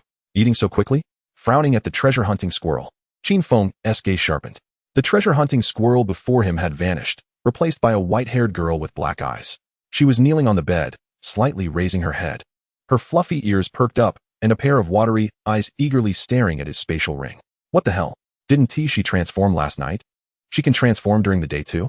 Blinking, Qin Feng canceled the infusion of spiritual power. His vision returned to normal, no longer the previous gray haze. Looking back at the treasure-hunting squirrel, the figure of the white-haired, black-eyed girl had disappeared, replaced by the plump silhouette of the treasure-hunting squirrel. His gaze flickered, and Qin Feng grabbed the squirrel by the neck and tossed it onto his shoulder as he walked downstairs. Those eyes should have other uses. It was time to experiment. Upon reaching downstairs, he saw Jasmine wiping the dining table. Infusing spiritual power into his eyes, Qin Feng looked at Jasmine. His pupils suddenly constricted, and drops of blood flowed from his eye sockets, splattering on the ground. Canceling the spiritual power, Qin Feng's face turned extremely pale as he looked at Jasmine with a face full of caution. Boss, are you okay? Why is your eye bleeding? Jasmine anxiously dropped the cloth in her hand, tiptoed to fetch a handkerchief, and gently wiped Qin Feng's cheek. I'm fine, he said, lowering his eyes, suppressing the shock in his heart, and spoke complexly. It was a place of darkness, an endless abyss, with countless blood-red chains forming a protective barrier tightly sealed. Inside were mountains made of countless skeletal remains, with numerous shadows wandering and climbing on the ground. At the peak of the skeletal mountain, a slender figure could be faintly seen sitting and overlooking the scenery. Rubbing his eye sockets, Qin Feng suddenly grabbed Jasmine's hand and kissed it. Annoying boss. He watched Jasmine's figure and sighed in relief. It seemed Jasmine wasn't pretending. The shadow sitting atop the skeletal mountain, though only a fleeting glimpse, looked remarkably similar to Jasmine. Right. Can't provoke her. It seems he should treat Jasmine better in the future. This matter has a long way to go, and with a poor stomach, he could only take it slow for now. Exhaling a breath, Qin Feng turned and walked out the door. He didn't want to delve into Jasmine's past identity. The present was good enough. Outside the door, Qin Feng infused spiritual power into his eyes again. Several stray beasts flashed by. Strangely, the scene he saw was still the stray beasts, but their figures were slightly larger. Qin Feng's lips curled into a smile. He didn't expect these eyes to be quite useful. If his eyes bled, it proved he was strong. Qin Feng calmly took out a handkerchief to wipe the blood still flowing from his eye sockets. Women bleed so much every month and are still lively. Compared to that, his bleeding was just a drizzle. Turning around, Qin Feng suddenly froze. At some point, a silver-haired girl with twin ponytails appeared in front of him, dazzlingly white. Both her dress and skin were radiant. With a youthful, delicate face and well-defined features, she looked like a beautiful girl from the neighborhood. At that moment, she was looking up at him with her light blue crystal eyes, staring blankly. Where did this child come from? Aowu. Hearing a familiar voice, Qin Feng's lips twitched, and he canceled the infusion of spiritual power, his vision returning to normal. The massive figure of his brother appeared in his sight. The air turned silent. After a moment of silence, Qin Feng reached out his hand to rub the dog's head while also patting its ears. What the heck? Approaching the sitting circle bear, he activated his eyes. The circle bear was still the circle bear, but it had grown significantly larger, no longer resembling a human. Sitting at the stone table, Qin Feng rested his chin on his hand, deep in thought. Could it be that I can only see clearly if I sign a contract? With this thought, he couldn't help but glance at his brother. The latter lay obediently on the ground, its white fur coat puffed up, revealing its slender, delicate waist. Its ponytail ears occasionally twitched, and its fluffy tail lazily swept through the snow. Is this size a bit small? How can I ride it? No, wait. Canceling his vision, Qin Feng sighed in relief. His brother was still his brother, a powerful figure measuring 6 meters long. Calmly taking out a handkerchief to wipe the blood from his eye sockets, he glanced at Jasmine. The after effects were quite severe. It hurt, but compared to Lu Bo's training, this pain was trivial. Getting up and calling out to his brother, Qin Feng mounted and patted the dog's head, saying calmly, "Go deep into the Black Forest and see how many spiritual plants your little brothers have collected for me." Aowu. His brother excitedly stood up, shook its fur, and without a second thought, ran towards the outskirts. His brother was fast, especially after its bloodline had advanced to the mysterious level, unlocking its talent for strength. The physical power was absurd. Yesterday, the eunuch Wang, along with the second senior brother Shimandwanqing, mentioned that this cloud-treading black hoof beast was now strong enough to take on ordinary 4th-level savage beasts without issue. It's worth noting that his brother is only at the mid-2nd level, yet Wang gave such a high evaluation. If it reached the 3rd level, slaughtering wouldn't be a problem. After developing for so many days, they had finally reached this achievement. Entering the depths of the Black Forest, faint wolf howls echoed continuously. His brother skillfully ran towards a greenstone artificial hill, where his 2 subordinates and little brothers were temporarily resting. Arriving at the greenstone hill, several ironback wolves were playing a stacking game, exercising to warm up in the cold weather. Upon seeing his brother, the ironback wolves lay flat on the ground, showing their submission. "Boss, you've grown again compared to before. How terrifying." Proudly carrying Qin Feng, who was reading the spiritual food manual, he walked into the wolf pack. Soon, 2 early-stage 3rd-level wolf kings, 1 blue and 1 red, rushed down from the artificial hill.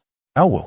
Kneeling on their knees, the 2 wolf kings lowered their massive heads, looking fearfully at their brother, who had reached 6 meters in length. Having not seen him for a day, he had grown again.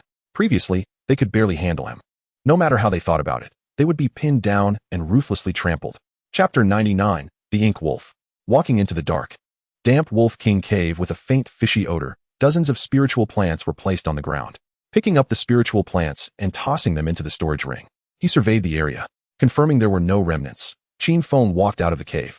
These wolf pups were quite impressive, gathering many spiritual plants that were desperately needed in the spiritual food manual. Exiting the cave, the 2 wolf kings shook their bodies, looking at Qin Feng with fear in their eyes. What they were preparing to say was about Qin Feng's brother behind him. From the storage ring, he tossed out 2 bowls of enhanced iris snake soup that could boost the bloodlines of savage beasts. The blue and red wolf kings flared their nostrils, looking up at Qin Feng in confusion. "Try it." After hesitating for a moment, the 2 wolf kings lowered their heads and opened their wolf mouths to start tasting. The 2 wolf kings first stood on end, their tails raised high, and their large wolf eyes were filled with shock. Especially the blue wolf king, tears welled in its eyes. This is the taste of mother. It recalled the wonderful feeling of survival and hardship with its mother during childhood. Suddenly eating delicious rotten meat after days of hunger. Without hesitation, the brother beside them looked on with disdain. This stuff was nearly boring to him. After finishing a bowl of enhanced iris snake soup, the blue wolf king extended its tongue to lick the bowl clean, then looked up at Qin Feng, who had an expressionless face. For the first time, it thought this human was quite nice. The taste of mother. Crack. The sound of bones dislocating echoed. The blue wolf king's eyes flashed with confusion as it turned to look at the red wolf king beside it. Finally, it realized the sound was coming from its own body. Its fur visibly thickened, and its bones became more resilient. Unknowingly, its bloodline had reached the mid-mysterious level. Looking up at Qin Feng, who was leaning against its brother's back and flipping through the spiritual food manual, the wolf's eyes were filled with shock. What the heck? Eating something can lead to advancement. The red wolf king beside it was even more confused. How did the blue wolf king's aura suddenly surge? Crack. While it was still puzzled, the sound of bones dislocating continued. Its entire body was rapidly expanding and swelling, and after finishing a bowl of enhanced iris snake soup, it too had advanced. Closing the spiritual food manual in his hand and glancing at the 2 wolf kings, Qin Feng's lips curled into a smile. The bloodlines of the 2 wolf kings were almost at the threshold. Fragile like a membrane, I just helped them break through. Work hard, stick with me. Transforming won't be a problem in the future. Approaching the 2 wolf kings, Qin Feng patted their large heads and said lightly, "Howl." The beastly roar sounded. The iron-backed wolves resting on the ground below all raised their heads and followed the 2 wolf kings, 1 blue and 1 red, in howling. Adjusting his collar, Qin Feng leaped onto the back of the big brother and tucked the sleeping, treasure-hunting squirrel into his collar. "Let's go. Continue to recruit little brothers." In the depths of this black forest, there are plenty of wolf-like creatures. Getting up, he growled at the 2 wolf kings, and the big brother leaped down, running towards the outskirts. The wolf kings led hundreds of iron-backed wolves, turning into a green torrent following closely behind. Turning a corner. "Don't run towards the thunder pigeon. Stop causing trouble." Qin Feng's mouth twitched as he slapped the other's forehead. He didn't want to see that transforming thunder pigeon again. Marking the location first would be better. Just a marker. After a while, the big brother's ears twitched, carrying Qin Feng towards a hidden small creek. Through the bushes, several small dark-colored wolves appeared in Qin Feng's sight. These are a few 3rd-tier black wolves. Compared to the 2nd-tier iron-backed wolves that are everywhere in the depths of the Black Forest, the black wolves have already reached the 3rd tier. Although the black wolves are small, less than 2 meters long, they are vicious and possess extreme speed and sharp claws, typically compact and efficient. A single black wolf can take on 10 second-tier iron-backed wolves without a problem. Howl. One black wolf that was fishing suddenly had its pupils shrink and turned to look back at the bushes. It saw a massive silver wolf head sneakingly peering at it. Its eyes were as wide as copper bells. It was about to scare itself silly. The fish it was holding dropped from its mouth without it realizing. What the hell? Why is it so big? Realizing it had been discovered, the big brother shook his body and leisurely walked out from the bushes. The massive figure brought a terrifying sense of oppression, causing several black wolves to tremble and not dare to move. So big, they couldn't possibly fight back. Asking these black wolves if they want to join you. Walking out from the bushes, Qin Feng brushed off the grass clippings on his body and looked up lightly. Nodding at the dog head, the big brother revealed sharp teeth and walked towards the few trembling black wolves huddled together. A typical bully intimidating an ignorant girl. Before the big brother could speak, several black wolves immediately knelt on their front legs, their dark, beastly eyes filled with pleading. Is it done? Taking off his hood, Qin Feng slowly approached the few black wolves, flipping one over and feeling its dark belly. The texture is terrible. Sighing, Qin Feng waved his hand, signaling the big brother to end the intimidation. With a wolf howl, the black wolves trembled as they got up. Qin Feng put his hands in his pockets. Deep in thought, these bloodthirsty black wolves shouldn't appear in the iron-backed wolves' territory. Were they driven out of their pack, or was their pack conquered, leading them to become deserters? Asking them why they appeared in the iron-backed wolves' territory. Howl. Hearing the howl, a seemingly intelligent black wolf stepped forward, lowering its head to let out a low wolf howl. What is it saying? Qin Feng looked up at the big brother in front of him. Howl. The new Wolf King took power, driving out the old, weak, sick, and disabled. Then these black wolves came to the iron-backed wolves' territory to survive? Howl. The big brother nodded his massive dog head. Ask about the strength of their new Black Wolf King. Qin Feng's eyes sparkled. If he could control a pack of fast black wolves in the iron-backed wolves' territory, he could surely thrive. Chapter 100. Be cautious. Third-tier peak. Killing the old Black Wolf King and the newly appointed Wolf King. Taking out a handkerchief to wipe his palm, Qin Feng jumped onto the big brother's back. The third-tier peak could be attempted. However, it's still wise to recruit soldiers carefully. An ordinary black wolf's bloodline is at least high-level yellow, and it can easily slaughter 10 iron-backed wolves. Thinking of this, he quietly glanced at the dense forest behind him, with nearly 200 pairs of eyes flashing with ghostly light. Still not enough to fill the gaps with that pack of 100 black wolves. Let's continue to recruit strong ones first. Being cautious is never wrong. Riding the big brother, they occasionally encountered scattered iron-backed wolves along the way. These lone iron-backed wolves were either old, weak, sick, and disabled, driven out of their pack, or deserters from a defeated group, easily recruiting them into their wolf pack behind. The big brother's nostrils flared, his beastly eyes shimmering with a deep blue glow as he charged towards the distance. Arriving at the edge of a blackwood forest, Qin Feng jumped down, glanced at the sharp claw marks on the tree, and patted the big brother's body beside him. Go. Subdue that pack of 100 iron-backed wolves ahead. Faster. Howl. Letting out a howl towards the sky, the big brother quickly charged forward, with the pack of iron-backed wolves closely following behind. A few seconds later, countless piercing wolf howls rose and fell, extremely fierce, as the war had already broken out. Taking out a silver lure, digging out a second-tier spirit plant, the black spirit mushroom growing on a black tree, Qin Feng leisurely approached the battlefield. The heavy smell of blood began to spread, detectable from afar. The two-wolf pack struggle was not as gentle as imagined, even though the big brother's side had twice as many wolves as the opponent. As long as the Wolf King didn't die or surrender, ordinary iron-backed wolves dared to pounce on the invading Wolf King. This is the leadership of the pack's Wolf King. Arriving at the battlefield, iron-backed wolves were everywhere, following the scent to fight, playing with the silver lure in their hands, looking towards the center of the field. A 3-meter-long blue iron-backed Wolf King was being tormented madly. The big brother, with the peak yellow-tier beast skill, had armor like silver shining on him. No matter how that Wolf King bit and clawed, it couldn't break through the defense. One blue and one red Wolf King flanked the wild Wolf King, blocking its escape route. Fixating on the battlefield, once again slapping the wild Wolf King away like a small dragon shrimp, the big brother's massive body rushed to where it landed. The tail quickly expanded and inverted behind him, shimmering with silver light, smashing down like a meteor hammer onto the Wolf King's hard head. A piercing crack sounded. Blood-streaked brain matter slowly oozed from the skull's cracks, and the Wolf King's eyes dimmed as its body slowly fell to the ground. Looking curiously at its tail, the big brother gazed in surprise at the two Wolf Kings beside him. It seemed puzzled about why the opponent was so weak. Coming beside the big brother, Qin Feng glanced at the Wolf King's corpse on the ground, reaching out to pat the big brother's body. Next time, tone down the power. The ordinary Wolf King can't withstand such heavy blows, a bit of a shame. Howl. Nodding towards Qin Feng, the big brother turned to stare blankly at its tail. It was still very puzzled. Squatting down, using the silver lure to pry open the Wolf King's skull, a blue wasteland core rolled out from inside. Just as Qin Feng was about to pack the Wolf King's corpse into the spatial ring, a strange sensation emanated from his eyes. This feeling was like being tricked into a remote area to mine coal, and then not eating for 3 days.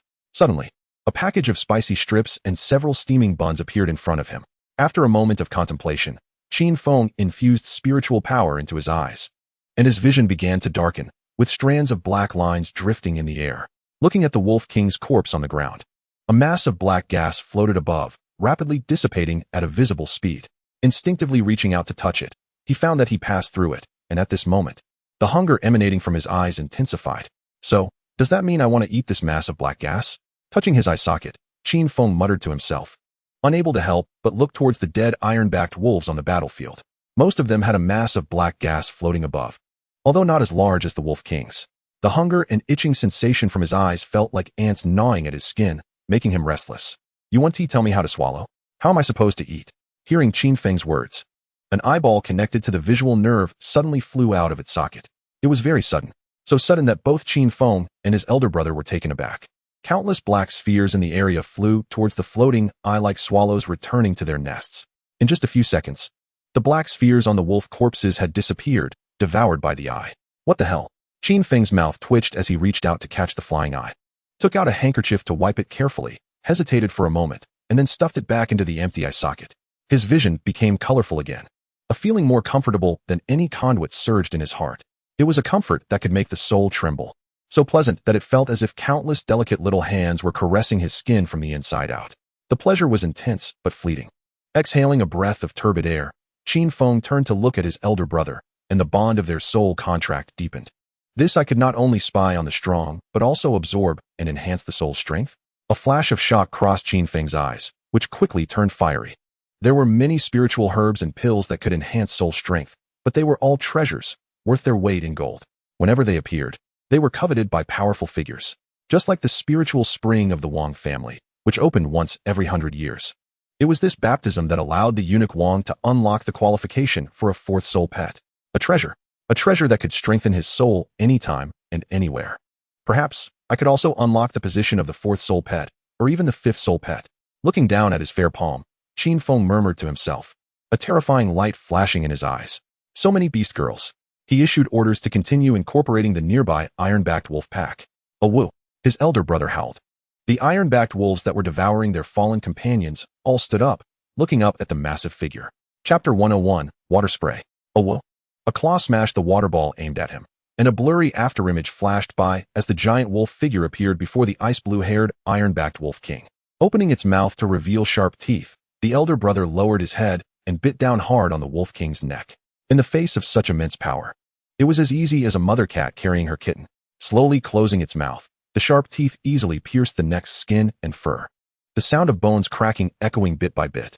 Terror flashed in the blue Wolf King's large eyes. Watching its neck being crushed, it quickly emitted a mournful cry of surrender. With the end of this Wolf King battle, the fighting in the area gradually ceased. Looking up at the sky, he could vaguely see the sun shining through the thick clouds, rubbing the belly of the red Wolf King lying on the ground. He called out to his elder brother to incorporate the remaining troops. Qin Feng stood up, expressionless, gently taking out the left eye connected to various blood vessels and placing it in his palm. Instantly, wisps of black energy flowed from the wolf corpse into the eye. Oh whoa, oh whoa. The howls of wolves echoed, and countless pairs of green beast eyes flickered in the dark forest. After installing the pupil, Qin Feng couldn't help but rub the obedient red Wolf King lying on the ground, its 4 hooves curled up and tongue out.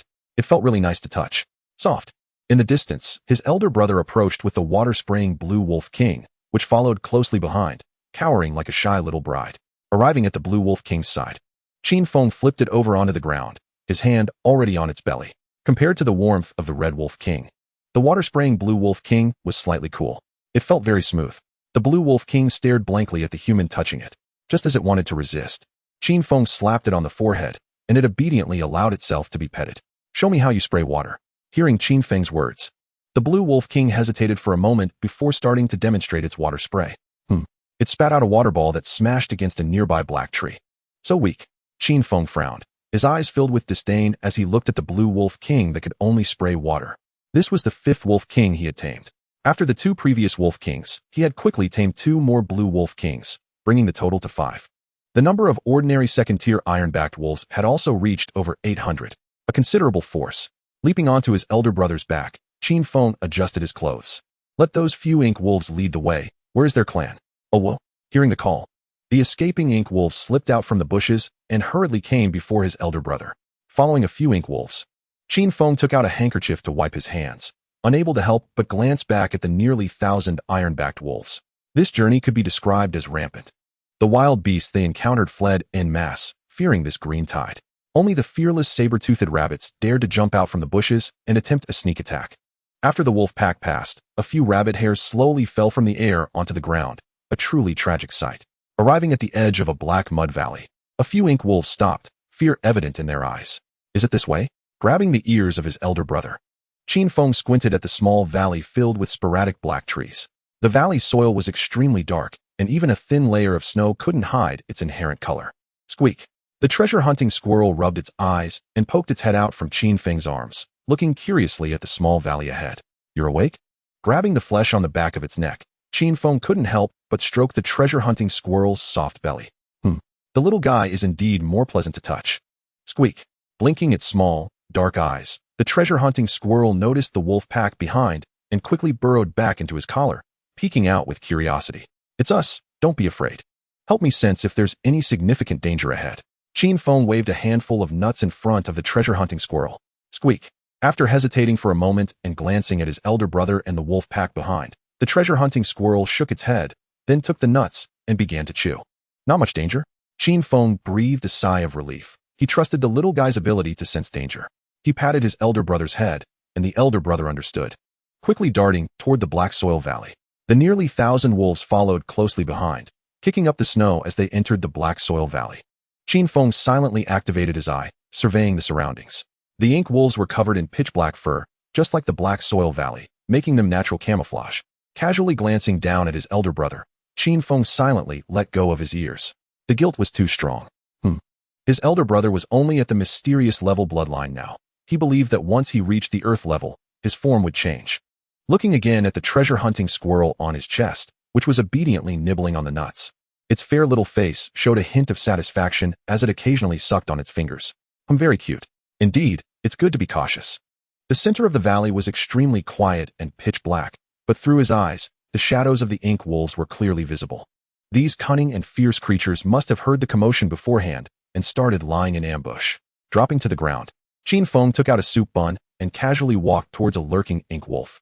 A grayish-purple mist unknowingly wrapped around his feet. 20 meters. 15 meters. The lurking ink wolves remained completely still, as steady as old dogs. 10 meters. Qin Feng smiled, raised his foot, and swiftly slashed at the nearest ink wolf with a razor-like strike. The gray-purple arc of blade energy quickly swept through the body of one ink wolf, with its residual force continuing to slice toward the next ink wolf. Boom!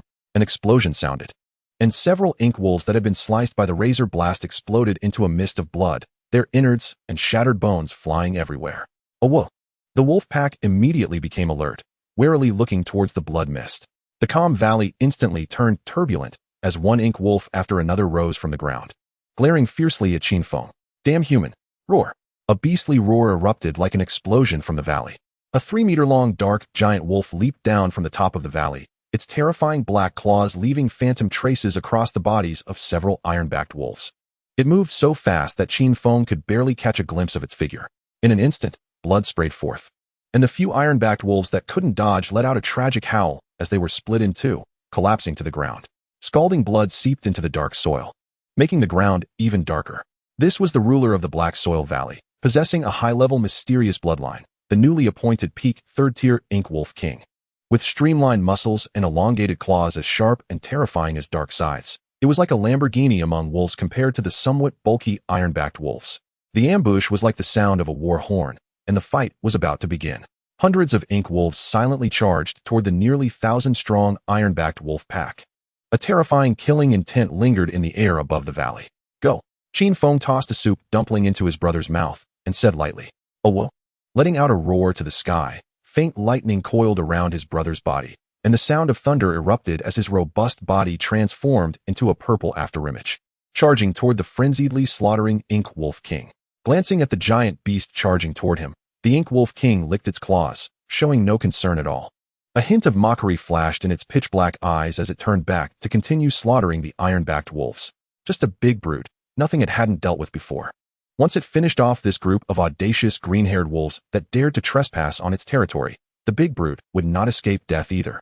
Pressing the head of the treasure-seeking squirrel back into his collar, Qin Feng glanced at the wolf kings entangled with several mid-tier mysterious bloodline ink wolves. He then walked toward a tall ink wolf that was crazily slaughtering nearby. There were dozens of ink wolves in this pack with a mysterious bloodline, while most of the rest were at the peak of high yellow tier. Definitely a fighting elite. If he could take control of this ink wolf pack and nurture them a bit, having 100 mysterious bloodlines would be no problem. By then, sweeping through the iron-backed wolf territory and seizing spiritual plants would be a piece of cake. Even 1,000 iron-backed wolves wouldn't scare Qin Feng. Jumping down from the back of an iron-backed wolf, this ink wolf with a mid-tier third-level bloodline looked alertly at the slowly approaching Qin Feng. Its cold black eyes were filled with ice. It would never forget this human. Come, little one, let's practice a bit. Qin Feng waved his hand, grinning to reveal his pearly white teeth. Strands of purple lightning began to leap around Qin Feng's body, filling the air with a heavy atmosphere. Beastly roars and screams echoed throughout the valley, like a symphony, constantly stimulating all the wolves present. Under the stimulation of blood, they were completely blinded by rage. Roar! Letting out a beastly roar, the scythe-like claws stood erect. The ink wolf lunged fiercely at the stationary Qin Feng, moving so fast that several passing iron-backed wolves were completely unaware. In the next moment, a few running iron-backed wolves were split in half and collapsed to the ground. Let's see how strong a body enhanced with lightning spiritual power can be, Qin Feng whispered. Fully charged with lightning spiritual power, he quickly met the oncoming foe. The sound of clashing weapons rang out. The two figures continuously collided and intertwined, leaving faint afterimages in the air. After a round of combat, Qin Feng smiled. The ink wolf's scythe-like claws were indeed hard and sharp enough to leave scratches on his fist. But that was all. I protect you. You protect my wandering tribe. The elite ink wolf stared intently at Qin Feng. Fresh blood began to drip from the gaps between its scythe-like fingers. It simply couldn't understand why a human's fist was so hard. It seemed like the aura wasn't that strong. Was it a beast transformation? Ignoring the ink wolf across from him that was bristling and trembling in a defensive stance, Qin Feng's voice suddenly boomed, and the air became tense. Fully enveloped in faint purple arcs of electricity, Qin Feng transformed into an agile leopard and pounced at his opponent. A new round of slaughter officially began. The area occupied by the human and beast resembled a killing machine. Any approaching ink wolves and iron-backed wolves were either cleaved in half by scythe-like claws or had their bones shattered, unable to maintain their wolf forms. The air was thick with blood mist, almost tangible, constantly stimulating all the bloodthirsty wolf packs present. Just a second ago, he had torn an iron-backed wolf into pieces. And in the next moment, dozens of iron-backed wolves surrounded him. It was the classic case of mini ants overwhelming an elephant. What can be achieved in a minute? One could play stacking games with a little female wolf. In this short time, the elite ink wolves fighting Qin Feng were suffering greatly. Their resilient scythe-like claws were bent and exposed bone fragments. The human across from them was like a mad beast that only knew how to kill, with an increasingly violent attack speed. This sense of threat could only be felt from the battle-hardened new Wolf King, dodging a blow to the elbow. It couldn't help but glance at the center of the battlefield. There, the new leader was engaged in a fierce battle. The elite ink wolf's pupils suddenly shrank to the size of chopsticks. The invincible Wolf King was actually being hard-pressed by that big brute. It was worse than itself. The invading giant body that provoked the Wolf King showed no signs of hesitation. It even believed it was a mutated ink wolf. When it was stunned into shock, a long silver surgical knife quietly pierced into its soft abdomen. Uffed. The intense pain just reached its brain when, in the next moment, its forehead throbbed. And everything went black as its 3-meter-long body collapsed to the ground. Clapping his hands, Qin Feng bent down to pull out the sharp surgical knife and shake off the blood. He had almost forgotten that he was a top obstetrician and specialized in surgical knives. Also a part-time killer. Within the industry, he was nicknamed the Beast Master of the Rainy Night. It wasn't until he encountered the beautiful Leggy Dean that he gave up his killer profession to focus on being a top obstetrician. After confirming that the elite ink wolf was merely unconscious, Qin Feng took out a long piece of cowhide rope from his storage ring and skillfully tied a crab knot. After ensuring it couldn't move, he dragged it by the neck toward the edge to discard it. Be cautious, prepare for the unexpected. This was an elite ink wolf with a mid-tier mysterious bloodline, comparable to the iron-backed wolf king, very precious. He stripped off his troublesome gray mink coat and draped it over the elite ink wolf. Qin Feng shrugged and walked toward the elite ink wolves that were entangled with the iron-backed wolf kings. He hadn't had enough fun this time. The remaining 5 should satisfy him. 2 minutes later, 5 securely tied elite ink wolves were tossed to the edge by Qin Feng. They had been exhausted by the iron-backed wolves and were still struggling when they fainted without even having a chance to fight back. Sitting on the back of an elite ink wolf, he pulled out the sleeping treasure-seeking squirrel from within the mink coat. Turning over, Qin Feng gently rubbed its belly and silently gazed at the battlefield. There, it was beyond mere tragedy. He extended his finger to pinch off the left eye connected to his visual perception, and streams of black mist quickly surged into it. Transformation, absorption. In just a few seconds, the dead wolf's corpse was already clean, not a drop left. He stuffed the eyeball connected to the visual nerve back into its socket. A warm and cool sensation began to spread, and his vision became clear. Streams of golden light flooded into his body, and it absorbed the golden light like a sponge. Moments later, Qin Feng opened his eyes and exhaled a breath of turbid air. He felt that the connection between him, his brother, and the treasure-seeking squirrel was becoming increasingly clear. To put it simply, it was like upgrading from a 2G wireless network to a 220 version. It was that distinct. Putting on his clothes, Qin Feng looked toward the center of the battlefield where his brother was entangled with the Ink Wolf King. The struggle between the two sides was incredibly fierce. The streamlined body of the Ink Wolf King was covered in marks from peak yellow-tier beast techniques and claw marks. Meanwhile, his brother was also in a dire state. His fur was mottled, his delicate skin was rolled up, and his forelimb bore a deep wound that exposed the bone. A trace of heartache flashed in Qin Feng's eyes before quickly disappearing. Since a choice has been made, let's see it through to the end.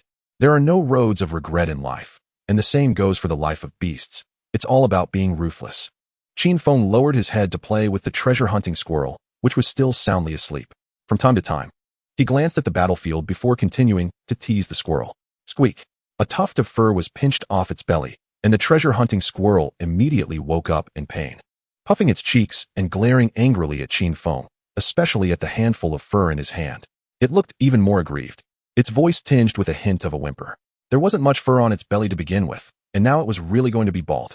As an apology, Qin Feng reached out to rub the little squirrel's belly and took out a few pieces of dried fruit to place by its mouth. Squeak! The treasure-hunting squirrel turned its head away, puffing its cheeks and spitting out the dried fruit onto the ground in front of several elite black wolves. Just a few pieces of dried fruit. Who do you think you're fooling? Sorry. Squeak! It quickly turned back and grabbed the dried fruit, throwing it into its mouth. Letting out a proud squeak as if to say, "Since you apologized, I forgive you." Smiling, Qin Feng tucked the treasure-hunting squirrel back into his collar. Feeling warmth spreading over him, he looked up to see the sun, which he hadn't seen for a long time, piercing through the thick clouds and shining brightly. Stretching his arms, Qin Feng slowly walked towards the center of the battlefield with his hands in his pockets. There, a giant figure still stood, its front limbs on the neck of the Black Wolf King. Under the sunlight, the scars on the elder brother's body were clearly visible. The struggle had long since ended without him realizing it. All the wolves present were kneeling on their hind legs, gazing in awe at that still upright and unyielding figure. Approaching his elder brother, Qin Feng glanced at the unconscious Black Wolf King on the ground. "I'm tired. Elder brother, in the end, we won."